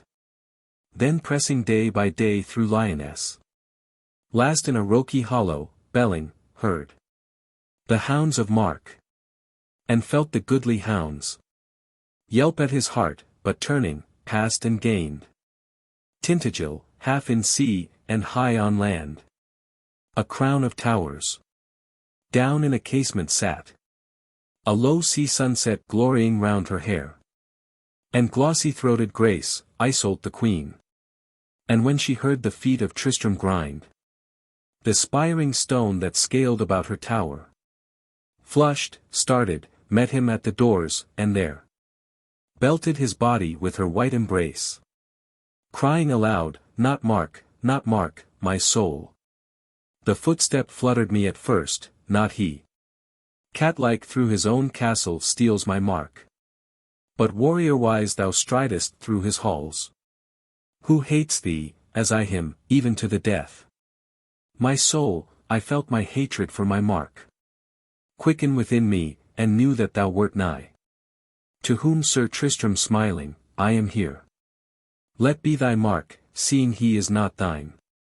And drawing somewhat backward she replied, can he be wronged who is not even his own? But save for dread of thee had beaten me, scratched, bitten, blinded, marred me somehow, Mark. What rights are his that dare not strike for them? Not lift a hand, not, though he found me thus. But hearken. Have ye met him? Hence he went today for 3 days hunting, as he said. And so returns belike within an hour. Mark's way, my soul. But eat not thou with Mark, because he hates thee even more than fears. Nor drink, and when thou passayest any wood, close visor, lest an arrow from the bush should leave me all alone with Mark and hell. My God, the measure of my hate for Mark is as the measure of my love for thee.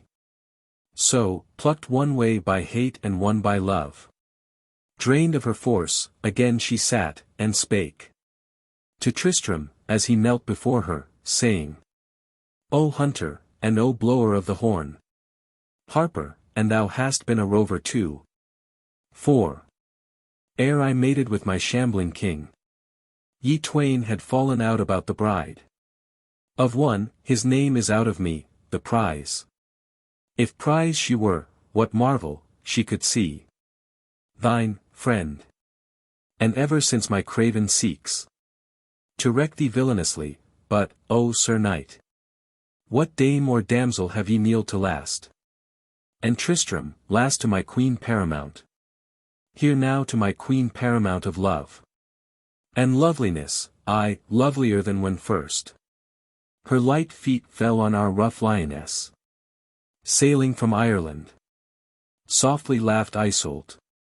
Flatter me not, for hath not our great queen my dole of beauty trebled, and he said, her beauty is her beauty, and thine thine. And thine is more to me, soft, gracious, kind. Save when thy mark is kindled on thy lips. Most gracious. But she, haughty, even to him. Lancelot, for I have seen him one enow. To make one doubt if ever the great queen have yielded him her love. To whom Iseult. Ah then, false hunter and false harper, thou, who breakest through the scruple of my bond, calling me thy white hind, and saying to me, that Guinevere had sinned against the highest. And I, misyoked with such a want of man, that I could hardly sin against the lowest. He answered, O my soul, be comforted. If this be sweet, to sin in leading strings. If here be comfort, and if ours be sin. Crowned warrant had we for the crowning sin. That made us happy, but how ye greet me, fear. And fault and doubt, no word of that fond tale. Thy deep heart yearnings, thy sweet memories. Of Tristram in that year he was away. And, saddening on the sudden, spake Iseult. I had forgotten all in my strong joy. To see thee, yearnings. I. For, hour by hour. Here in the never-ended afternoon. O sweeter than all memories of thee. Deeper than any yearnings after thee. Seemed those far-rolling, westward smiling seas. Watched from this tower. Iseult of Britain dashed. Before Iseult of Brittany on the strand. Would that have chilled her bride kiss? Wedded her? Fought in her father's battles? Wounded there? The king was all fulfilled with gratefulness. And she, my namesake of the hands, that healed thy hurt and heart with unguent and caress. Well, can I wish her any huger wrong than having known thee? Her too hast thou left to pine and waste in those sweet memories. Oh, were I not my marks, by whom all men are noble, I should hate thee more than love.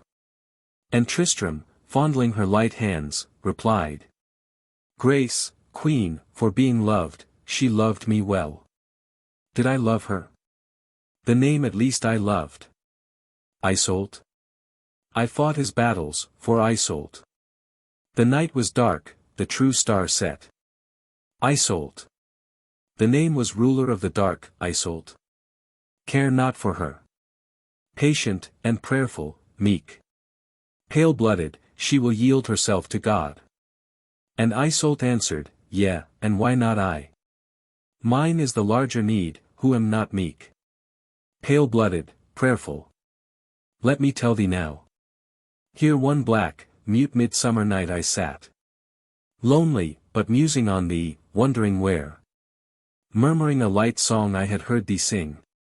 And once or twice I spake thy name aloud. Then flashed a levin brand. And near me stood, in fuming sulphur blue and green, a fiend. Mark's way to steal behind one in the dark. For there was Mark, he has wedded her, he said. Not said, but hissed it, then this crown of towers. So shook to such a roar of all the sky, that here in utter dark I swooned away. And woke again in utter dark, and cried, I will flee hence and give myself to God. And thou wert lying in thy new leman's arms. Then Tristram, ever dallying with her hand. May God be with thee, sweet, when old and grey. And past desire, a saying that angered her. May God be with thee, sweet, when thou art old. And sweet no more to me. I need him now. For when had Lancelot uttered aught so gross? Even to the swineherd's malkin in the mast. The greater man, the greater courtesy. Far other was the Tristram, Arthur's knight. But thou, through ever harrying thy wild beasts, save that to touch a harp, tilt with a lance, becomes thee well, art grown wild beast thyself. How darest thou, if lover, push me even in fancy from thy side, and set me far in the grey distance, half a life away, her to be loved no more? Unsay it, unswear. Flatter me rather, seeing me so weak, broken with mark and hate and solitude. Thy marriage and mine own, that I should suck lies like sweet wines, lie to me, I believe. Will ye not lie?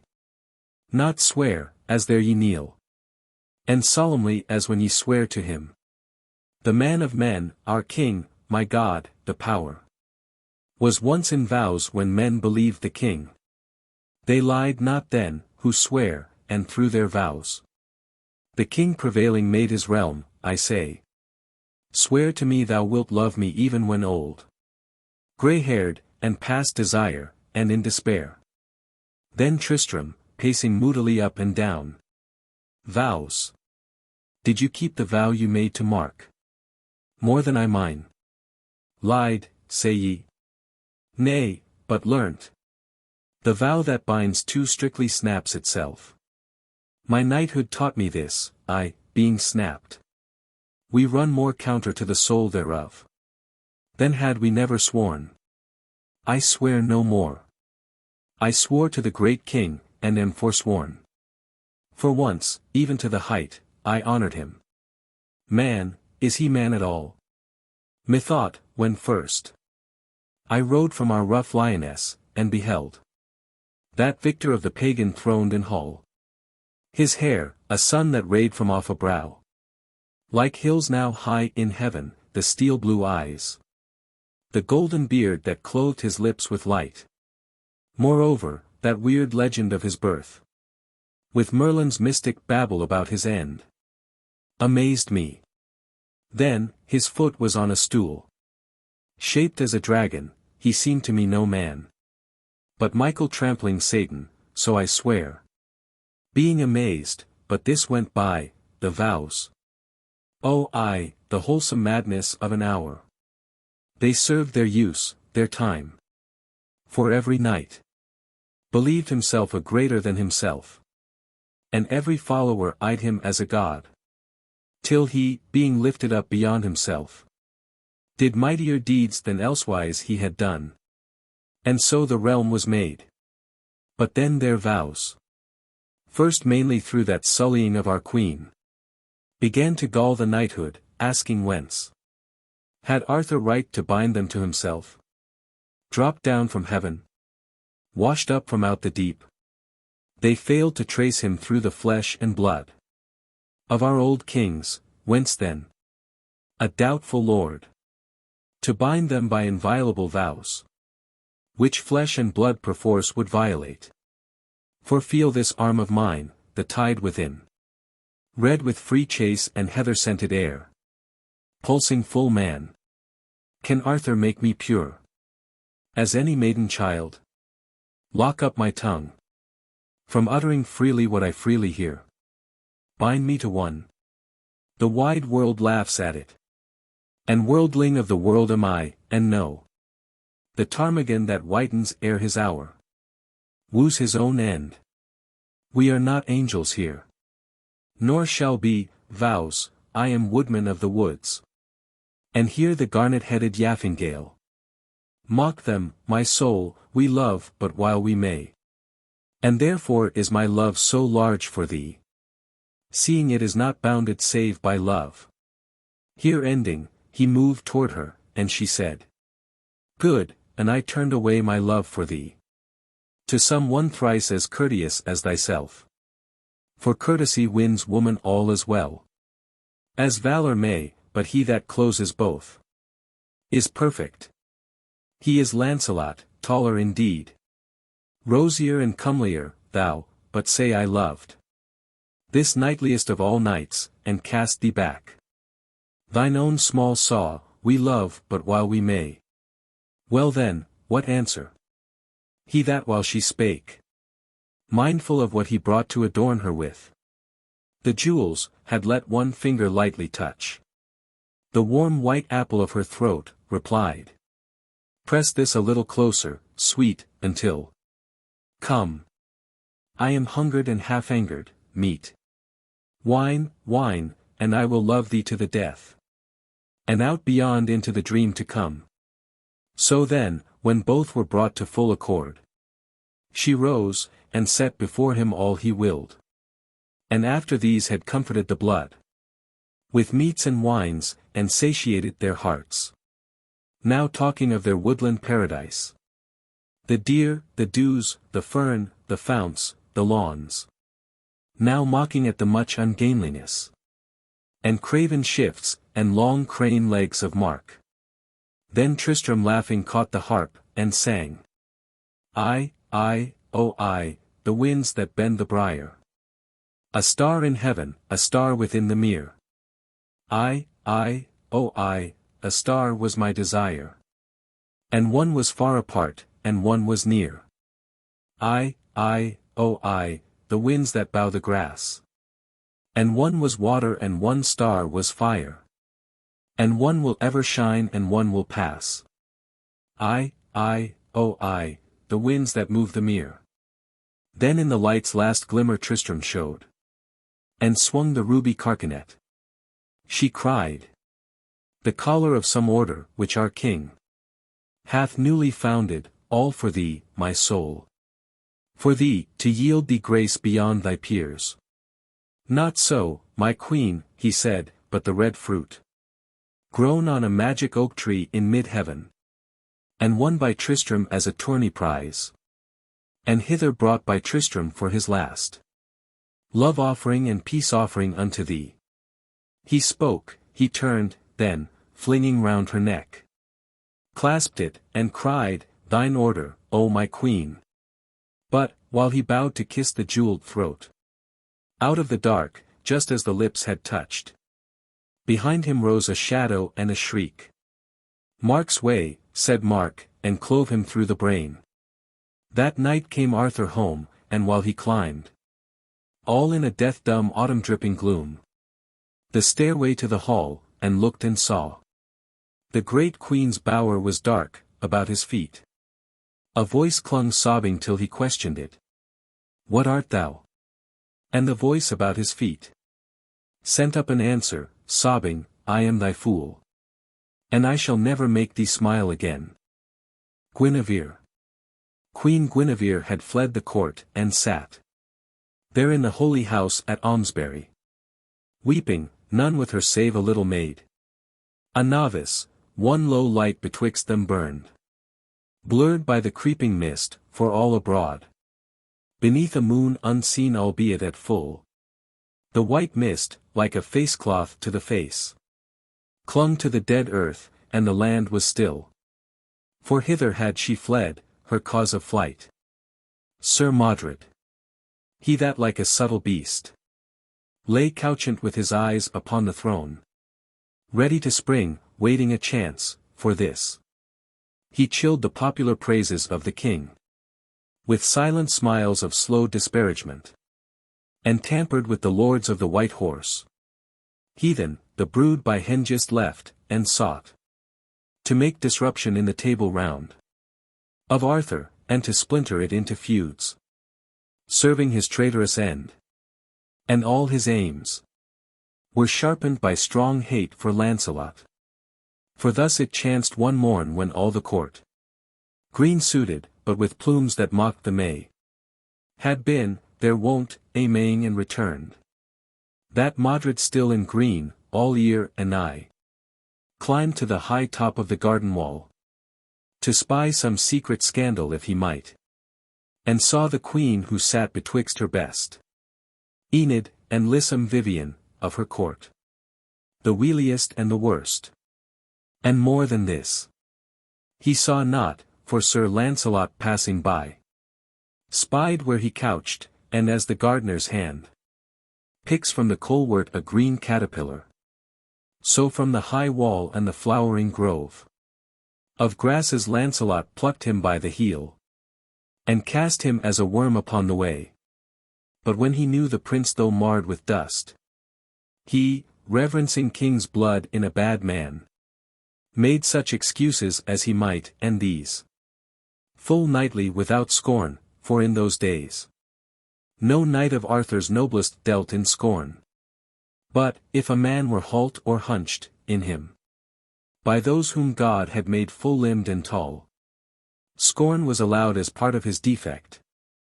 And he was answered softly by the king, and all his table. So Sir Lancelot holp to raise the prince, who rising twice or thrice, full sharply smote his knees, and smiled, and went. But, ever after, the small violence done, rankled in him and ruffled all his heart, as the sharp wind that ruffles all day long a little bitter pool about a stone on the bare coast. But when Sir Lancelot told this matter to the queen, at first she laughed lightly, to think of Modred's dusty fall. Then shuddered, as the village wife who cries, I shudder, some one steps across my grave. Then laughed again, but faintlier, for indeed she half foresaw that he, the subtle beast, would track her guilt until he found, and hers would be for evermore a name of scorn.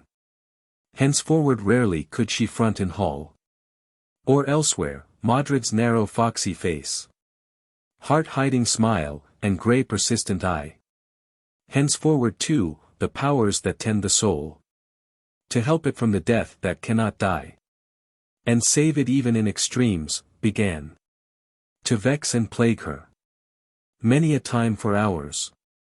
Beside the placid breathings of the king, in the dead night, grim faces came and went before her, or a vague spiritual fear, like to some doubtful noise of creaking doors, heard by the watcher in a haunted house, that keeps the rust of murder on the walls, held her awake, or if she slept, she dreamed an awful dream. For then she seemed to stand on some vast plain before a setting sun, and from the sun there swiftly made at her a ghastly something, and its shadow flew before it, till it touched her, and she turned. When lo, her own, that broadening from her feet, and blackening, swallowed all the land, and in it far cities burnt, and with a cry she woke.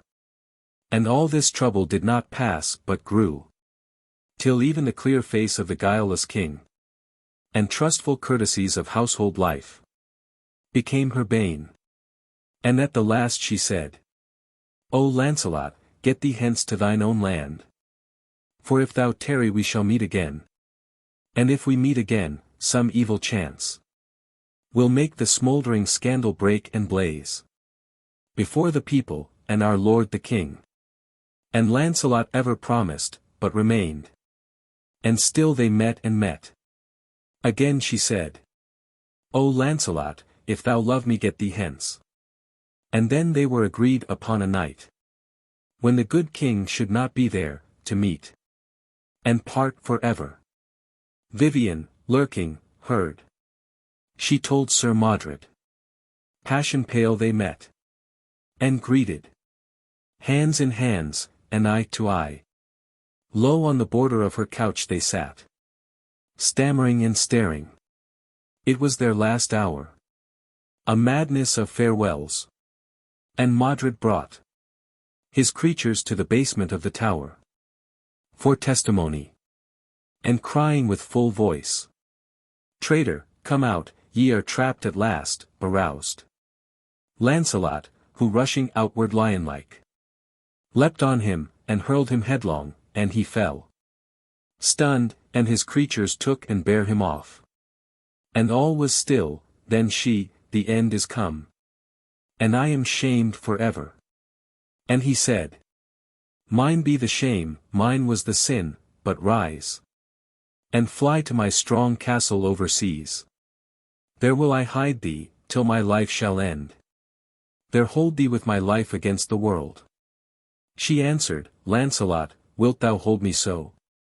Nay, friend, for we have taken our farewells. Would God that thou couldst hide me from myself. Mine is the shame, for I was wife, and thou unwed, yet rise now, and let us fly. For I will draw me into sanctuary, and bide my doom. So Lancelot got her horse, set her thereon, and mounted on his own. And then they rode to the divided way. There kissed, and parted weeping, for he passed, love loyal to the least wish of the queen, back to his land. But she to Almesbury fled all night long by glimmering waste and weald, and heard the spirits of the waste and weald moan as she fled, or thought she heard them moan. And in herself she moaned too late, till in the cold wind that foreruns the morn, a blot in heaven, the raven, flying high, croaked, and she thought, he spies a field of death. For now the heathen of the northern sea, lured by the crimes and frailties of the court, begin to slay the folk, and spoil the land. And when she came to Almesbury she spake there to the nuns, and said, Mine enemies pursue me, but, O peaceful sisterhood, receive, and yield me sanctuary, nor ask her name to whom ye yield it, till her time to tell you, and her beauty, grace, and power wrought as a charm upon them, and they spared to ask it. So the stately queen abode for many a week, unknown, among the nuns, nor with them mixed, nor told her name, nor sought, wrapped in her grief, for housel or for shrift, but communed only with the little maid, who pleased her with a babbling heedlessness, which often lured her from herself. But now, this night, a rumour wildly blown about came, that Sir Modred had usurped the realm, and leagued him with the heathen, while the king was waging war on Lancelot. Then she thought, with what a hate the people and the king must hate me, and bowed down upon her hands, silent, until the little maid, who brooked no silence, brake it, uttering, Late. So late. What hour, I wonder, now, and when she drew no answer, by and by began to hum an air the nuns had taught her, Late, so late. Which when she heard, the queen looked up, and said, O maiden, if indeed ye list to sing, sing, and unbind my heart that I may weep.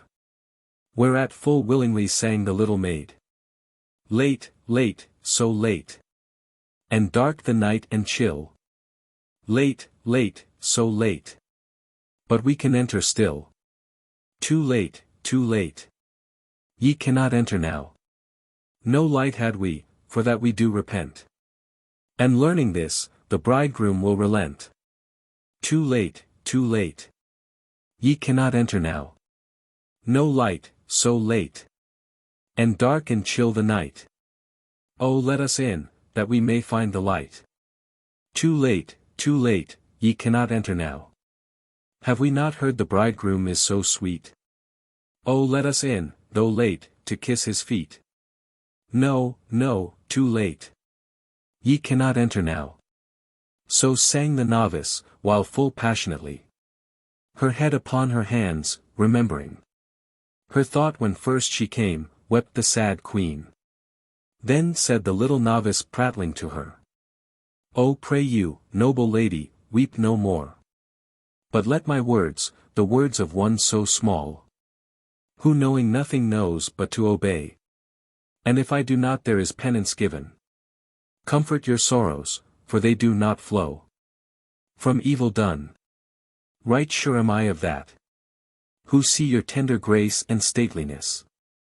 But weigh your sorrows with our Lord the King's, and weighing find them less. For gone is he to wage grim war against Sir Lancelot there, round that strong castle where he holds the queen, and Modred whom he left in charge of all. The traitor, a sweet lady, the king's grief, for his own self, and his own queen, and realm, must needs be thrice as great as any of ours. For me, I thank the saints, I am not great. For if there ever come a grief to me, I cry my cry in silence, and have done. None knows it, and my tears have brought me good. But even were the griefs of little ones as great as those of great ones, yet this grief is added to the griefs the great must bear, that howsoever much they may desire silence, they cannot weep behind a cloud. As even here they talk at Almesbury about the good king and his wicked queen. And were I such a king with such a queen, well might I wish to veil her wickedness. But were I such a king, it could not be. Then to her own sad heart muttered the queen, will the child kill me with her innocent talk? But openly she answered, must not I, if this false traitor have displaced his lord, grieve with the common grief of all the realm? Yea, said the maid, this is all woman's grief, that she is woman, whose disloyal life hath wrought confusion in the Table Round, which good King Arthur founded, years ago, with signs and miracles and wonders, there at Camelot, ere the coming of the queen. Then thought the queen within herself again, will the child kill me with her foolish prate? But openly she spake and said to her, O little maid, shut in by nunnery walls, what canst thou know of kings and tables round? Or what of signs and wonders, but the signs and simple miracles of thy nunnery? To whom the little novice garrulously, yea, but I know, the land was full of signs and wonders ere the coming of the queen. So said my father, and himself was knight of the great table, at the founding of it, and rode thereto from Lyonesse, and he said, that as he rode, an hour or maybe twain after the sunset, down the coast, he heard strange music, and he paused, and turning, there, all down the lonely coast of Lyonesse, each with a beacon star upon his head, and with a wild sea light about his feet, he saw them, headland after headland flame, far on into the rich heart of the west. And in the light the white mermaiden swam, and strong man-breasted things stood from the sea, and sent a deep sea voice through all the land, to which the little elves of chasm and cleft made answer, sounding like a distant horn. So said my father, yea, and furthermore, next morning, while he passed the dim-lit woods, himself beheld 3 spirits mad with joy come dashing down on a tall wayside flower that shook beneath them, as the thistle shakes when 3 grey linnets wrangle for the seed. And still at evenings on before his horse, the flickering fairy circle wheeled and broke, flying, and linked again, and wheeled and broke, flying. For all the land was full of life. And when at last he came to Camelot, a wreath of airy dancers hand in hand swung round the lighted lantern of the hall. And in the hall itself was such a feast as never man had dreamed.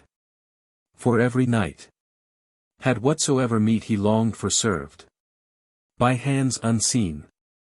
And even as he said, down in the cellars merry bloated things shouldered the spigot, straddling on the butts, while the wine ran, so glad were spirits and men before the coming of the sinful queen. Then spake the queen and somewhat bitterly, were they so glad? Ill prophets were they all, spirits and men, could none of them foresee, not even thy wise father with his signs and wonders, what has fallen upon the realm.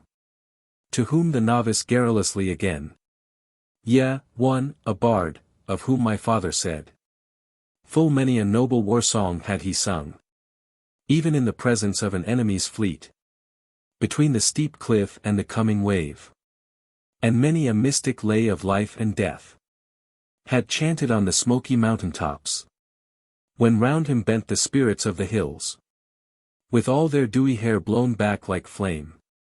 So said my father, and that night the bard sang Arthur's glorious wars, and sang the king as well nigh more than man, and railed at those who called him the false son of Gorlois. For there was no man knew from whence he came. But after tempest, when the long wave broke, all down the thundering shores of Bude and Bas, there came a day as still as heaven, and then they found a naked child upon the sands of dark Tintagel by the Cornish sea. And that was Arthur. And they fostered him till he by miracle was a proven king. And that his grave should be a mystery from all men, like his birth.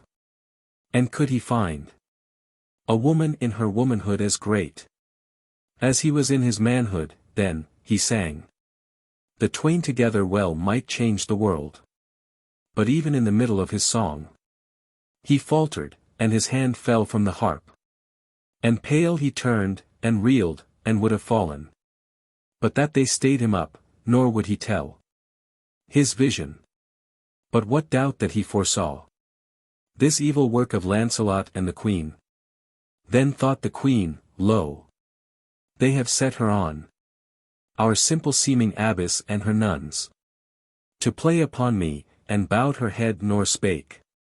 Whereat the novice crying, with clasped hands, shame on her own garrulity garrulously, said the good nuns would check her gaddying tongue full often, and, sweet lady, if I seem to vex an ear too sad to listen to me unmannerly with prattling and the tales which my good father told me, check me too. Nor let me shame my father's memory, one of noblest manners, though himself would say Sir Lancelot had the noblest. And he died killed in a tilt, come next, 5 summers back. And left me but of others who remain, and of the 2 first famed for courtesy. And pray you check me if I ask amiss. But pray you, which had noblest, while you moved among them, Lancelot or our lord the king? Then the pale queen looked up and answered her. Sir Lancelot, as became a noble knight, was gracious to all ladies, and the same in open battle or the tilting field forbore his own advantage. And the king in open battle or the tilting field forbore his own advantage, and these two were the most nobly mannered men of all. For manners are not idle, but the fruit of loyal nature, and of noble mind. Yea, said the maid, be manners such fair fruit, then Lancelot's needs must be 1,000-fold less noble, being, as all rumour runs, the most disloyal friend in all the world.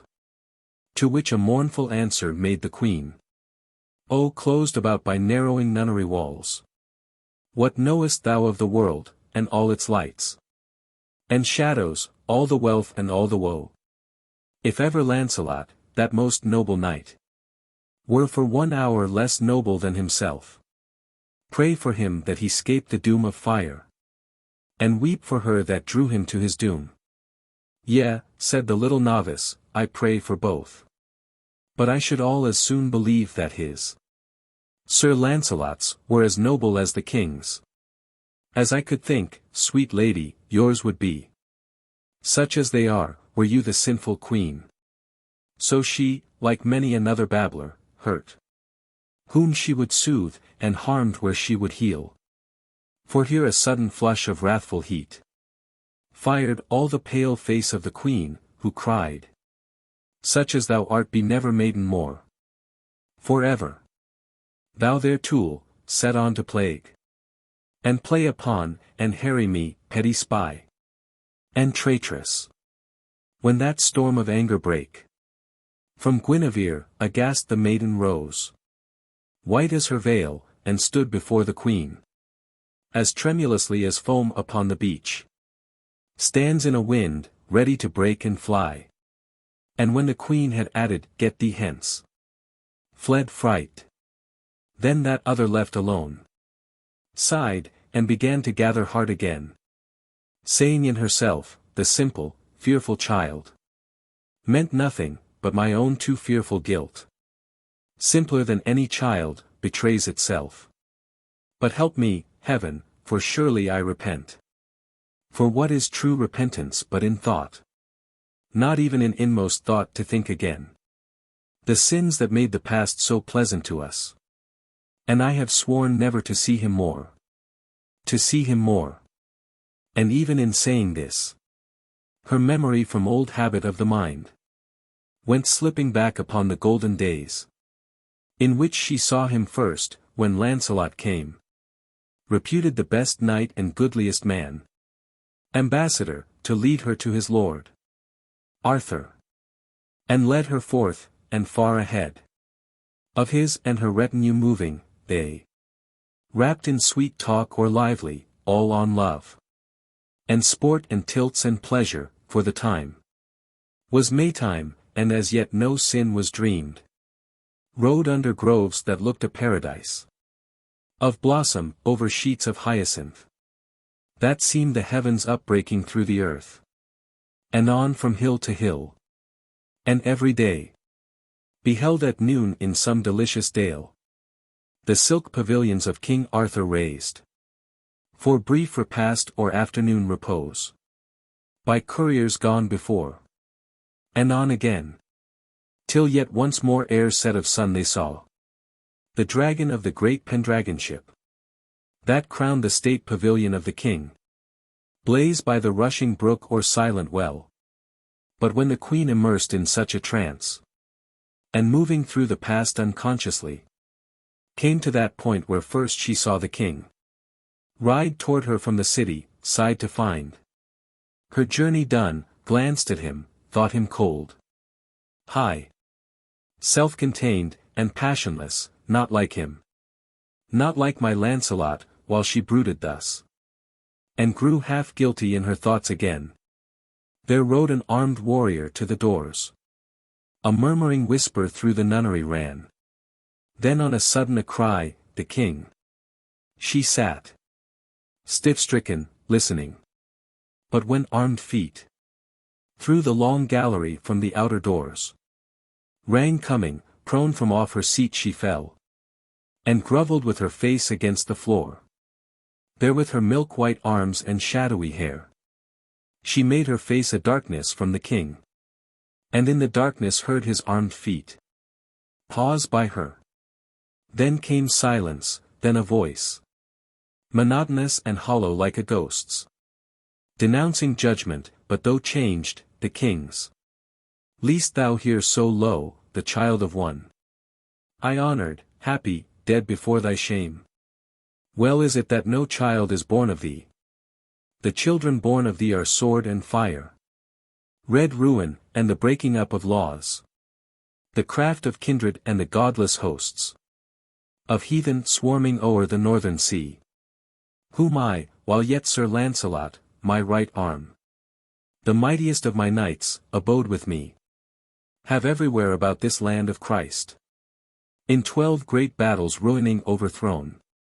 And knowest thou now from whence I come, from him, from waging bitter war with him, and he that did not shun to smite me in worse way, had yet that grace of courtesy in him left.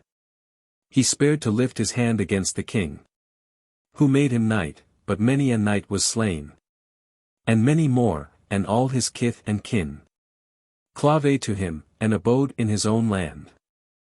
And many more when Modred raised revolt, forgetful of their troth and fealty, clave to Modred, and a remnant stays with me. And of this remnant will I leave a part, true men who love me still, for whom I live, to guard thee in the wild hour coming on, lest but a hair of this low head be harmed.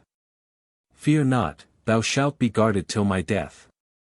Howbeit I know, if ancient prophecies have erred not, that I march to meet my doom. Thou hast not made my life so sweet to me, that I the king should greatly care to live. For thou hast spoilt the purpose of my life. Bear with me for the last time while I show, even for thy sake, the sin which thou hast sinned.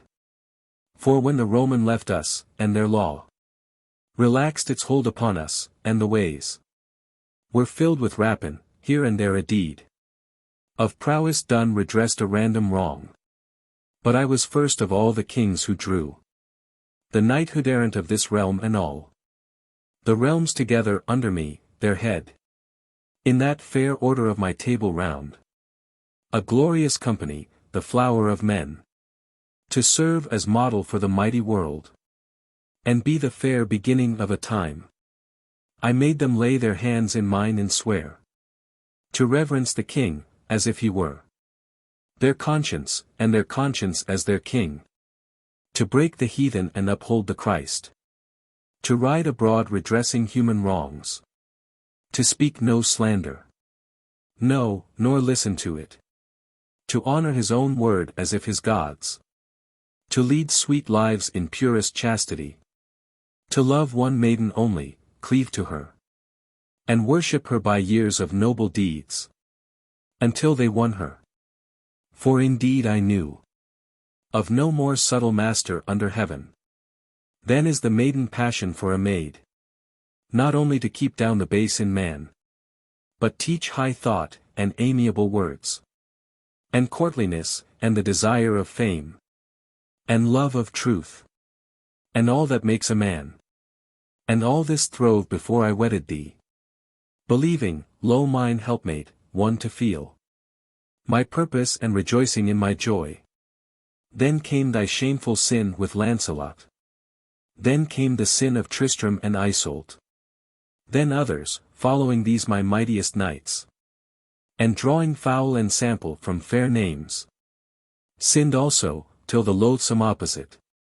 Of all my heart had destined did obtain. And all through thee. So that this life of mine. I guard as God's high gift from scathe and wrong. Not greatly care to lose. But rather think. How sad it were for Arthur, should he live. To sit once more within his lonely hall. And miss the wonted number of my nights. And miss to hear high talk of noble deeds. As in the golden days before thy sin. For which of us, who might be left, could speak of the pure heart, nor seem to glance at thee. And in thy bowers of Camelot or of Usk. Thy shadow still would glide from room to room. And I should evermore be vexed with thee. In hanging robe or vacant ornament. Or ghostly footfall echoing on the stair. For think not, though thou wouldst not love thy Lord. Thy Lord hast wholly lost his love for thee. I am not made of so slight elements. Yet must I leave thee, woman, to thy shame. I hold that man the worst of public foes. Who either for his own or children's sake. To save his blood from scandal, lets the wife.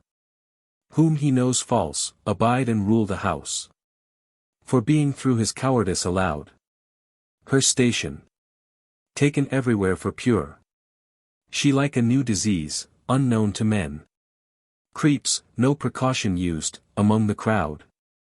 Makes wicked lightnings of her eyes, and saps the fealty of our friends, and stirs the pulse. With devil's leaps. And poisons half the young. Worst of the worst were that man he that reigns. Better the king's waste hearth and aching heart. Than thou reseated in thy place of light. The mockery of my people, and their bane. He paused, and in the pause she crept an inch nearer, and laid her hands about his feet. Far off a solitary trumpet blew. Then waiting by the doors the warhorse neighed. At a friend's voice, and he spake again. Yet think not that I come to urge thy crimes. I did not come to curse thee, Guinevere. I, whose vast pity almost makes me die. To see thee laying there thy golden head. My pride in happier summers, at my feet. The wrath which forced my thoughts on that fierce law. The doom of treason and the flaming death. When first I learnt thee hidden here, is past. The pang, which while I weighed thy heart with one. Too wholly true to dream untruth in thee. Made my tears burn, is also past, in part. And all is past, the sin is sinned, and I. Lo! I forgive thee, as eternal God. Forgives, do thou for thine own soul the rest. But how to take last leave of all I loved? O golden hair, with which I used to play. Not knowing. O imperial molded form! And beauty such as never woman wore. Until it became a kingdom's curse with thee. I cannot touch thy lips, they are not mine. But Lancelot's, nay, they never were the king's. I cannot take thy hand, that too is flesh. And in the flesh thou hast sinned. And mine own flesh. Here looking down on thine polluted, cries. I loathe thee yet not less, O Guinevere. For I was ever virgin save for thee. My love through flesh hath wrought into my life. So far, that my doom is, I love thee still. Let no man dream but that I love thee still. Perchance, and so thou purify thy soul. And so thou lean on our fair Father Christ. Hereafter in that world where all are pure. We two may meet before high God, and thou wilt spring to me, and claim me thine. And know, I am thine husband, not a smaller soul. Nor Lancelot, nor another. Leave me that. I charge thee, my last hope. Now must I hence. Through the thick night I hear the trumpet blow. They summon me their king to lead mine hosts. Far down to that great battle in the west. Where I must strike against the man they call my sister's son, no kin of mine. Who leagues with lords of the white horse, heathen, and knights. Traitors, and strike him dead, and meet myself. Death, or I know not what mysterious doom. And thou remaining here wilt learn the event.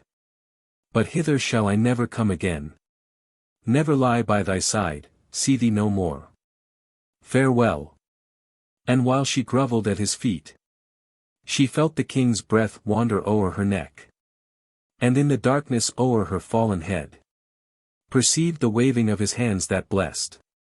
Then, listening till those armed steps were gone, rose the pale queen, and in her anguish found the casement, peradventure, so she thought. If I might see his face, and not be seen. And lo, he sat on horseback at the door.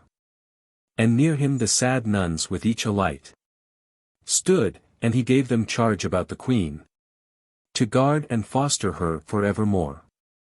And while he spake to these his helm was lowered, to which for crest the golden dragon clung, of Britain. So she did not see the face, which then was as an angel's, but she saw, wet with the mists and smitten by the lights, the dragon of the great Pendragonship blaze, making all the night a steam of fire. And even then he turned. And more, the moony vapour rolling round the king, who seemed the phantom of a giant in it, and wound him fold by fold, and made him grey. And greyer, till himself became as mist. Before her, moving ghost-like to his doom. Then she stretched out her arms and cried aloud. O Arthur! There her voice breaks suddenly. Then, as a stream that spouting from a cliff fails in mid-air, but gathering at the base, remakes itself, and flashes down the vale, went on in passionate utterance. Gone, my lord!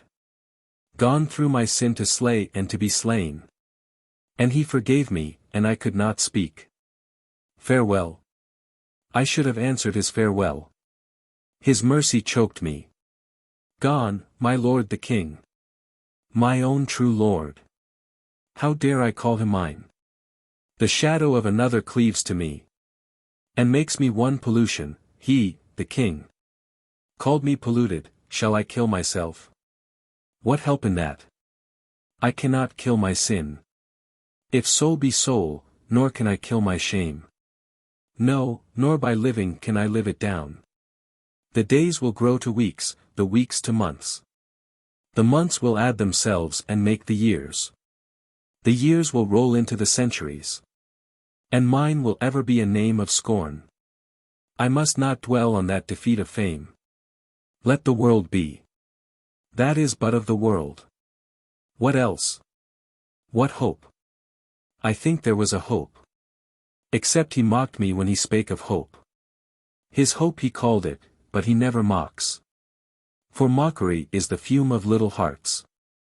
And blessed be the king, who hath forgiven my wickedness to him, and left me hope, that in mine own heart I can live down sin, and be his mate hereafter in the heavens, before high God.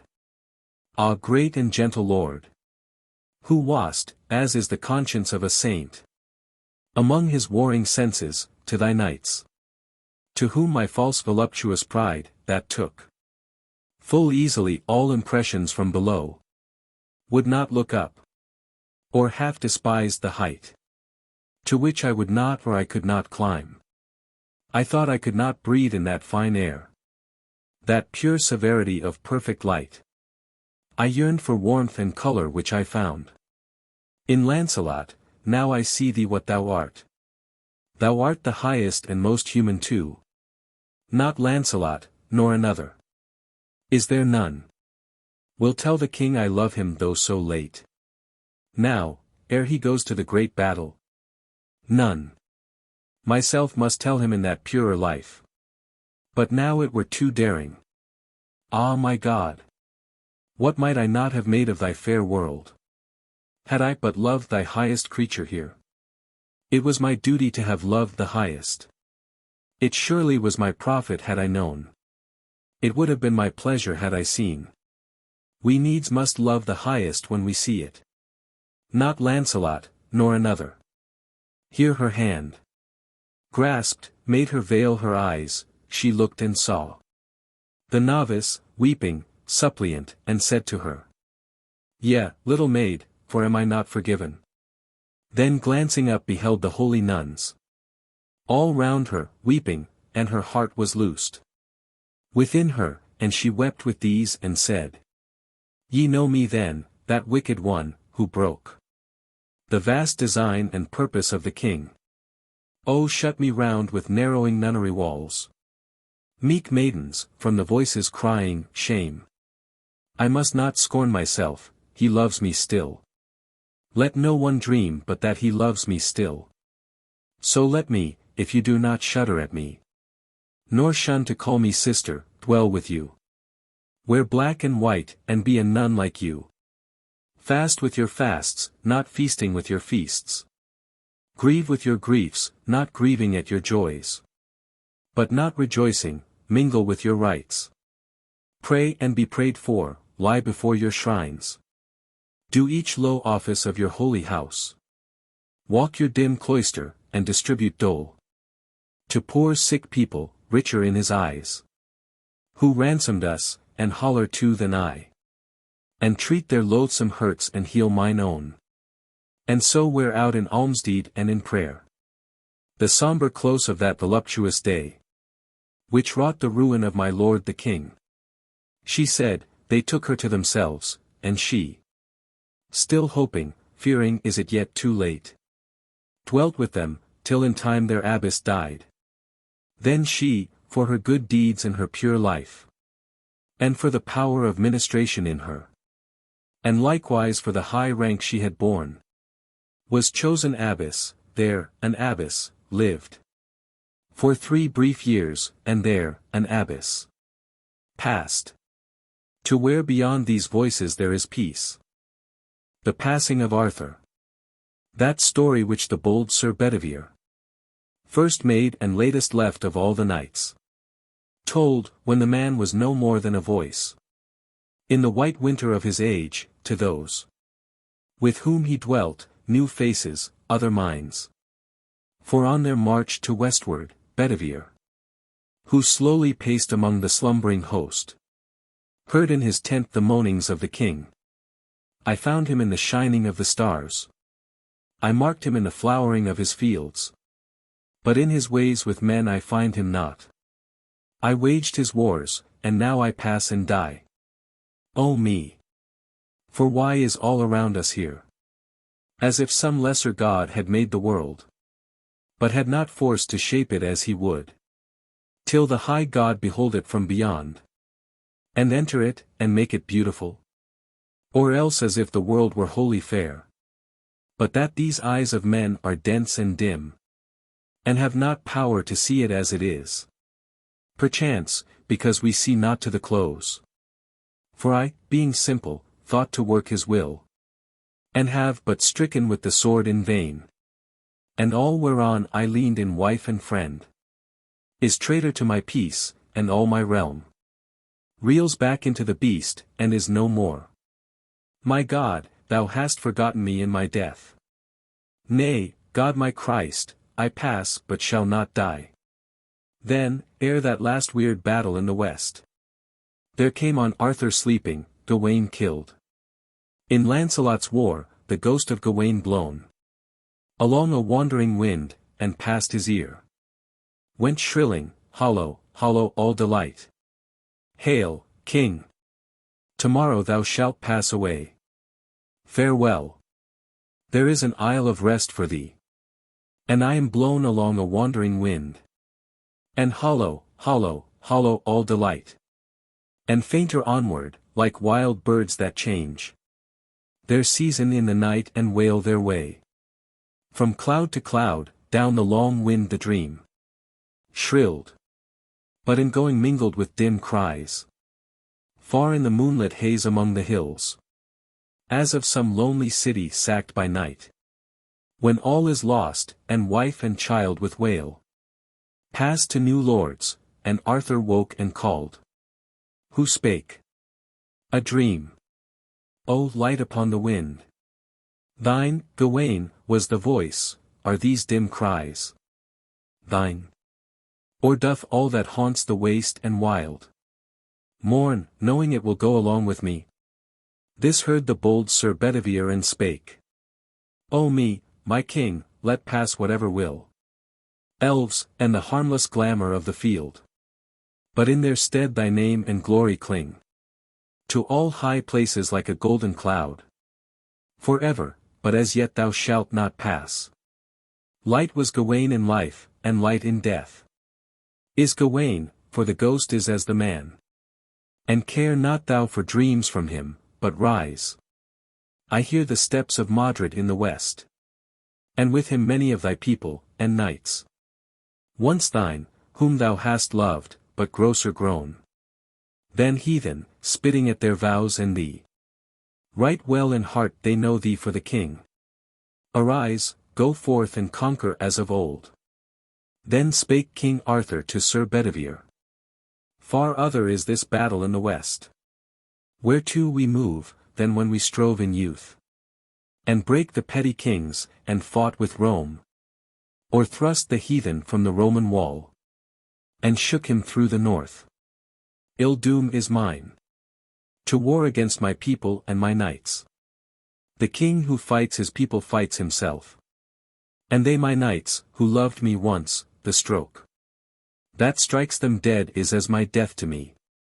Yet let us hence, and find or feel a way through this blind haze, which ever since I saw one lying in the dust at Almesbury hath folded in the passes of the world. Then rose the king and moved his host by night, and ever pushed Sir Modred, league by league, back to the sunset bound of Lyonesse, a land of old up heaven from the abyss, by fire, to sink into the abyss again, where fragments of forgotten peoples dwelt, and the long mountains ended in a coast of ever-shifting sand, and far away the phantom circle of a moaning sea. There the pursuer could pursue no more, and he that fled no further fly the king. And there, that day when the great light of heaven burned at his lowest in the rolling year, on the waste sand by the waste sea they closed. Nor ever yet had Arthur fought a fight like this last, dim, weird battle of the west. A death-white mist slept over sand and sea, whereof the chill, to him who breathed it, drew down with his blood, till all his heart was cold with formless fear, and even on Arthur fell confusion, since he saw not whom he fought. For friend and foe were shadows in the mist, and friend slew friend not knowing whom he slew. And some had visions out of golden youth, and some beheld the faces of old ghosts look in upon the battle. And in the mist was many a noble deed, many a base And chance and craft and strength in single fights. And ever and anon with host to host. Shocks, and the splintering spear, the hard mail hewn. Shield breakings, and the clash of brands. The crash of battle axes on shattered helms, and shrieks. After the Christ, of those who falling down. Looked up for heaven, and only saw the mist. And shouts of heathen and the traitor knights. Oaths, insults, filth, and monstrous blasphemies. Sweat, writhings, anguish, laboring of the lungs. In that close mist, and cryings for the light. Moans of the dying, and voices of the dead. Last, as by some one deathbed after wail. Of suffering, silence follows, or through death. Or death-like swoon, thus over all that shore. Save for some whisper of the seething seas. A dead hush fell. But when the dolorous day grew drearier toward twilight falling, came a bitter wind, clear from the north, and blew the mist aside, and with that wind the tide rose. And the pale king glanced across the field of battle, but no man was moving there. Nor any cry of Christian heard thereon. Nor yet of heathen. Only the wan wave break in among dead faces, to and fro. Swaying the helpless hands, and up and down. Tumbling the hollow helmets of the fallen. And shivered brands that once had fought with Rome. And rolling far along the gloomy shores.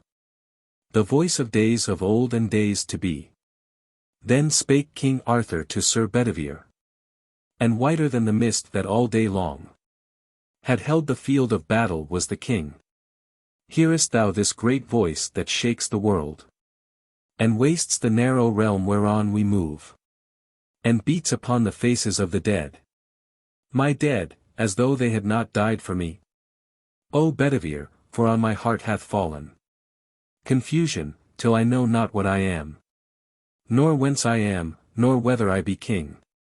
Behold, I seem but king among the dead. Then spake the bold Sir Bedivere, my king. King everywhere. And so the dead have kings. There also will I worship thee as king. Yet still thy life is whole, and still I live. Who love thee? But who hates thee, he that brought the heathen back among us, yonder stands. Modred, unharmed, the traitor of thine house. Then spake the king, my house hath been my doom. But call not thou this traitor of my house. Who hath but dwelt beneath one roof with me? My house are rather they who swear my vows. Yea, even while they break them, own me king. And well for thee, saying in my dark hour, when all the purport of my throne hath failed, that quick or dead thou holdest me for king. King am I, whatsoever be their cry. And one last act of kinghood shalt thou see. Yet, ere I pass. And uttering this the king made at the man, then Modred smote his liege hard on that helm which many a heathen sword had beaten thin. While Arthur at one blow, striking the last stroke with Excalibur, slew him, and all but slain himself, he fell. So all day long the noise of battle rolled among the mountains by the winter sea. Until King Arthur's table, man by man, had fallen in lioness about their lord, King Arthur. Then, because his wound was deep, the bold Sir Bedivere uplifted him, and bore him to a chapel nigh the field. A broken chancel with a broken cross, that stood on a dark strait of barren land. On one side lay the ocean, and on one lay a great water, and the moon was full. Then spake King Arthur to Sir Bedivere. The sequel of today unsold us all. The goodliest fellowship of famous knights, whereof this world holds record. Such a sleep. They sleep, the men I loved. I think that we shall never more, at any future time, delight our souls with talk of knightly deeds, walking about the gardens and the halls Of Camelot, as in the days that were. I perish by this people which I made. Though Merlin swear that I should come again, to rule once more, but, let what will be, be. I am so deeply smitten through the helm, that without help I cannot last till morn. Thou therefore take my brand Excalibur, which was my pride, for thou rememberest how. In those old days, one summer noon, an arm rose up from out the bosom of the lake, clothed in white samite, mystic, wonderful, holding the sword, and how I rode across, and took it, and have worn it, like a king. And, wheresoever I am sung or told, in after time, this also shall be known. But now delay not, take Excalibur, and fling him far into the middle mere. Watch what thou sayest, and lightly bring me word. To him replied the bold Sir Bedivere. It is not meet, Sir King, to leave thee thus, aidless, alone, and smitten through the helm. A little thing may harm a wounded man. Yet I thy hest will all perform at full. Watch what I see, and lightly bring thee word. So saying, from the ruined shrine he stepped, and in the moon athwart the place of tombs, where lay the mighty bones of ancient men, old knights, and over them the sea wind sang, shrill, chill, with flakes of foam. He, stepping down by zigzag paths, and juts of pointed rock, came on the shining levels of the lake. There drew he forth the brand Excalibur, and o'er him, drawing it, the winter moon, brightening the skirts of a long cloud, ran forth, and sparkled keen with frost against the hilt. For all the haft twinkled with diamond sparks, myriads of topaz lights, and jacinth work, of subtlest jewellery.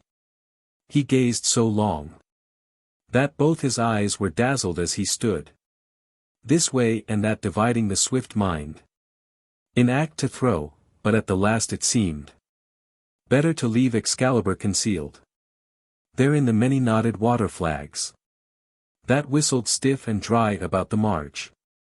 So strode he back slow to the wounded king. Then spake King Arthur to Sir Bedivere. Hast thou performed my mission which I gave? What is it thou hast seen? Or what hast heard? An answer made the bold Sir Bedivere. I heard the ripple washing in the reeds, and the wild water lapping on the crag. To whom replied King Arthur, faint and pale, thou hast betrayed thy nature and thy name, not rendering true answer, as beseemed thy fealty, nor like a noble knight. For surer sign had followed neither hand, or voice, or else a motion of the mere. This is a shameful thing for men to lie.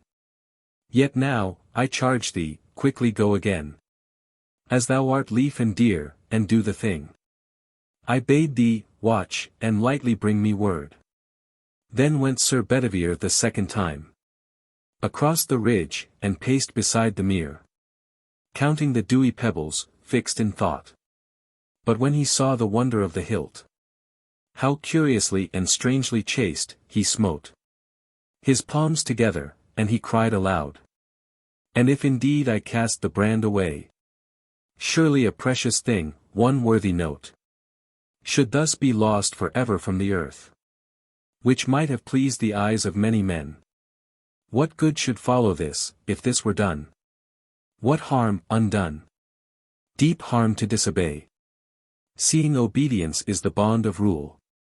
Were it well to obey then, if a king demand an act unprofitable, against himself?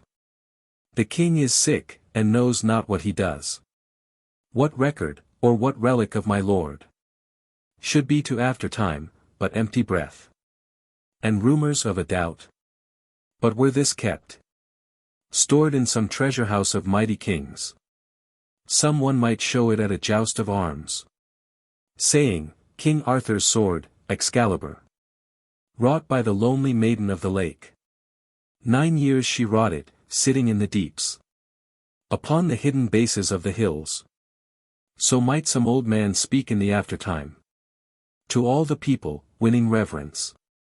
But now much honor and much fame were lost. So spake he, clouded with his own conceit. And hid Excalibur the second time. And so strode back slow to the wounded king. Then spoke King Arthur, breathing heavily. What is it thou hast seen? Or what hast heard? An answer made the bold Sir Bedivere. I heard the water lapping on the crag. And the long ripple washing in the reeds. To whom replied King Arthur, much in wrath. Ah, miserable and unkind, untrue. Unknightly, traitor-hearted. Woe is me. Authority forgets a dying king. Laid widowed of the power in his eye. That bowed the will. I see thee what thou art. For thou, the latest left of all my knights. In whom should meet the offices of all. Thou wouldst betray me for the precious hilt. Either from lust of gold, or like a girl. Valuing the giddy pleasure of the eyes. Yet, for a man may fail in duty twice. And the third time may prosper, get thee hence. But, if thou spare to fling Excalibur, I will arise and slay thee with my hands. Then quickly rose Sir Bedivere, and ran. And, leaping down the ridges lightly, plunged among the bulrush beds, and clutched the sword. And strongly wielded and threw it. The great brand made lightnings in the splendor of the moon. And flashing round, and whirled in an arch. Shot like a streamer of the northern morn. Seen where the moving isles of winter shock. By night. With noises of the northern sea. So flashed and fell the brand Excalibur. But ere he dipped the surface, rose an arm. Clothed in white samite, mystic, wonderful. And caught him by the hilt, and brandished him 3 times, and drew him under in the mere. And lightly went the other to the king. Then spoke King Arthur, drawing thicker breath. Now see I by thine eyes that this is done. Speak out, what is it thou hast heard, or seen? An answer made the bold Sir Bedivere. Sir King, I closed mine eyelids, lest the gems should blind my purpose, for I never saw. Nor shall see, here or elsewhere, till I die. Not though I live 3 lives of mortal men. So great a miracle as yonder hilt. Then with both hands I flung him, wheeling him. But when I looked again, behold an arm. Clothed in white samite, mystic, wonderful.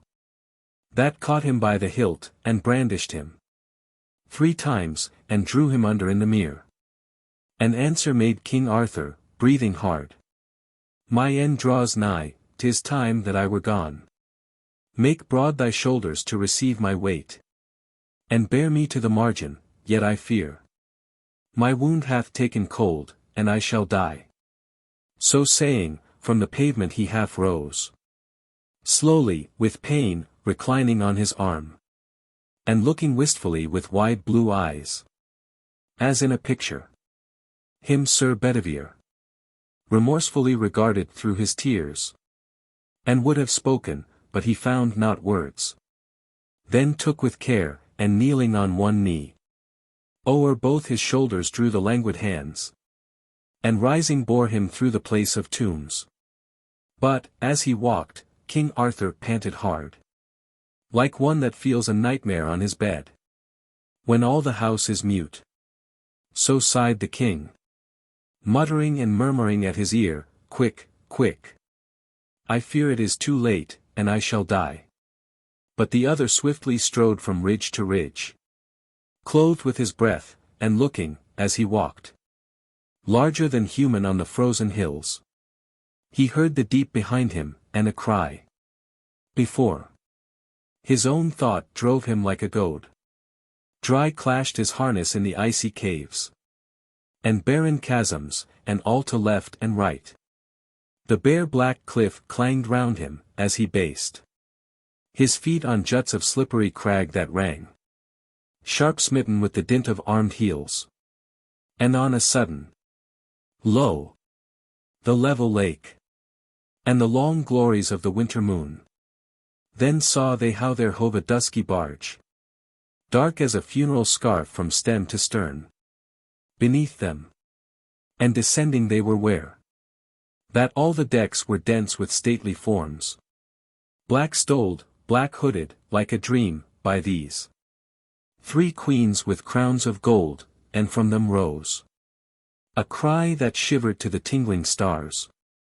And, as it were one voice, an agony of lamentation, like a wind that shrills all night in a waste land, where no one comes, or hath come, since the making of the world. Then murmured Arthur, place me in the barge. So to the barge they came. There those 3 queens put forth their hands, and took the king, and wept. But she, that rose the tallest of them all, and fairest, laid his head upon her lap, and loosed the shattered casque, and chafed his hands, and called him by his name, complaining loud, and dropping bitter tears against a brow striped with dark blood, for all his face was white, and colorless, and like the withered moon, smote by the fresh beam of the springing east, and all his greaves and cuisses dashed with drops of onset, and the light and lustrous curls that made his forehead like a rising sun, high from the dais throne, were parched with dust, or, clotted into points and hanging loose, mixed with the nightly growth that fringed his lips. So like a shattered column lay the king. Not like that Arthur who, with lance in rest, from spur to plume a star of tournament, shot through the lists at Camelot and charged before the eyes of ladies and of kings. Then loudly cried the bold Sir Bedivere, Ah! My lord Arthur, whither shall I go? Where shall I hide my forehead and my eyes? For now I see the true old times are dead, when every morning brought a noble chance, and every chance brought out a noble knight. Such times have been not since the light that led the holy elders with the gift of myrrh. But now the whole round table is dissolved, which was an image of the mighty world. And I, the last, go forth companionless. And the days darken round me, and the years, among new men, strange faces, other minds. And slowly answered Arthur from the barge, the old order changeth, yielding place to new.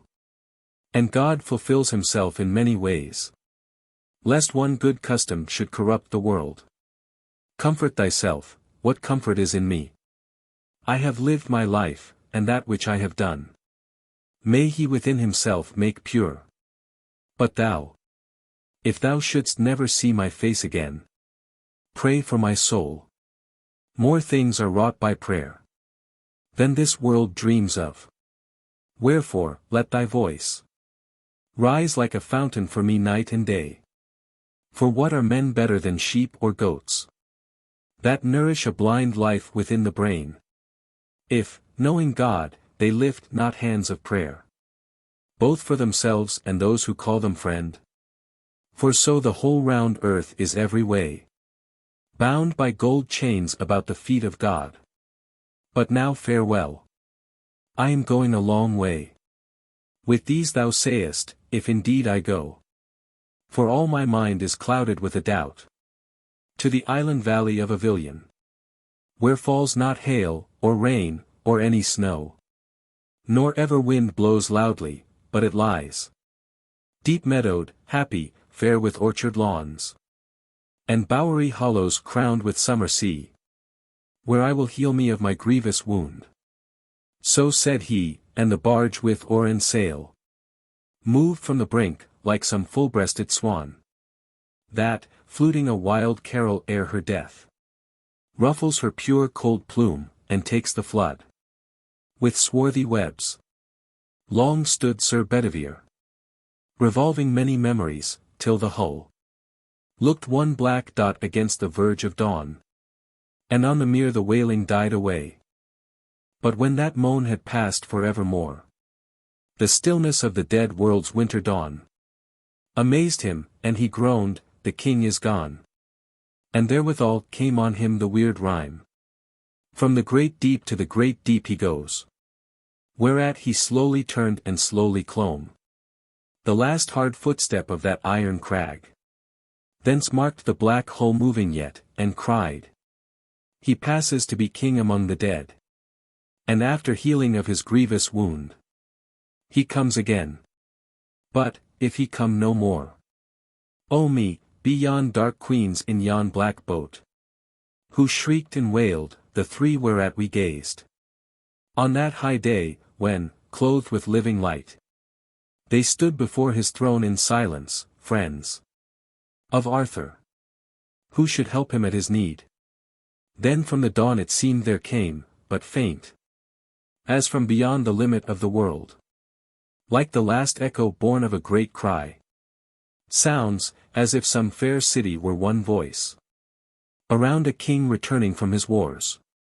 Thereat once more he moved about, and clomb even to the highest he could climb, and saw, straining his eyes beneath an arch of hand, or thought he saw, the speck that bare the king, down that long water opening on the deep, somewhere far off, pass on, and go from less to less and vanish into light. And the new sun rose bringing the new year. To the Queen, O loyal to the royal in thyself, and loyal to thy land, as this to thee, bear witness, that rememberable day, when, pale as yet, and fever-worn, the prince, who scarce had plucked his flickering life again, from halfway down the shadow of the grave, passed with thee through thy people and their love. And London rolled one tide of joy through all her trebled millions, and loud leagues of man, and welcome. Witness, too, the silent cry, the prayer of many a race and creed, and clime, thunderless lightning striking under sea, from sunset and sunrise of all thy realm, and that true north, whereof we lately heard, a strain to shame us, keep you to yourselves. So loyal is too costly. Friends, your love is but a burthen, loose the bond, and go. Is this the tone of empire? Hear the faith that made us rulers. This, indeed, her voice and meaning, whom the roar of Hougoumont left mightiest of all peoples under heaven.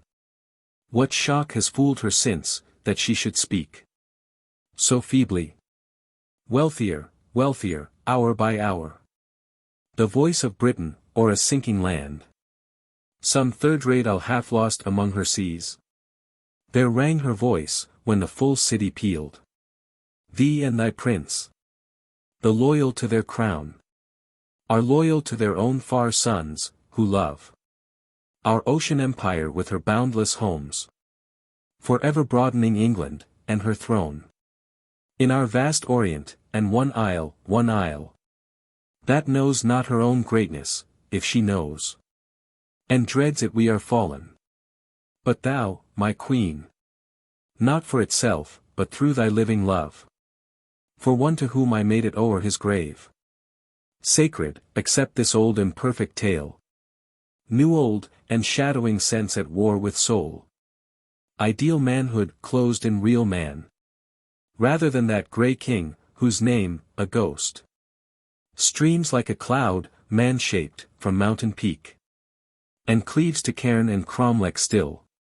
Or him of Geoffrey's book, or him of Mallore's, one, touched by the adulterous finger of a time that hovered between war and wantonness, and crownings and dethronements, take withal thy poet's blessing, and his trust that heaven will blow the tempest in the distance back from thine and ours, for some are scared, who mark, or wisely or unwisely, signs of storm, waverings of every vein with every wind, and wordy trucklings to the transient hour, and fierce or careless looseners of the faith, and softness breeding scorn of simple life, or cowardice, the child of lust for gold, or labor, with a groan and not a voice, or art with poisonous honey stolen from France, and that which knows, but careful for itself, And that which knows not. Ruling that which knows. To its own harm, the goal of this great world lies beyond sight, yet, if our slowly grown and crowned republic's crowning common sense, that saved her many times, not fail, their fears are morning shadows huger than the shapes that cast them, not those gloomier which forego the darkness of that battle in the west, where all of high and holy dies away.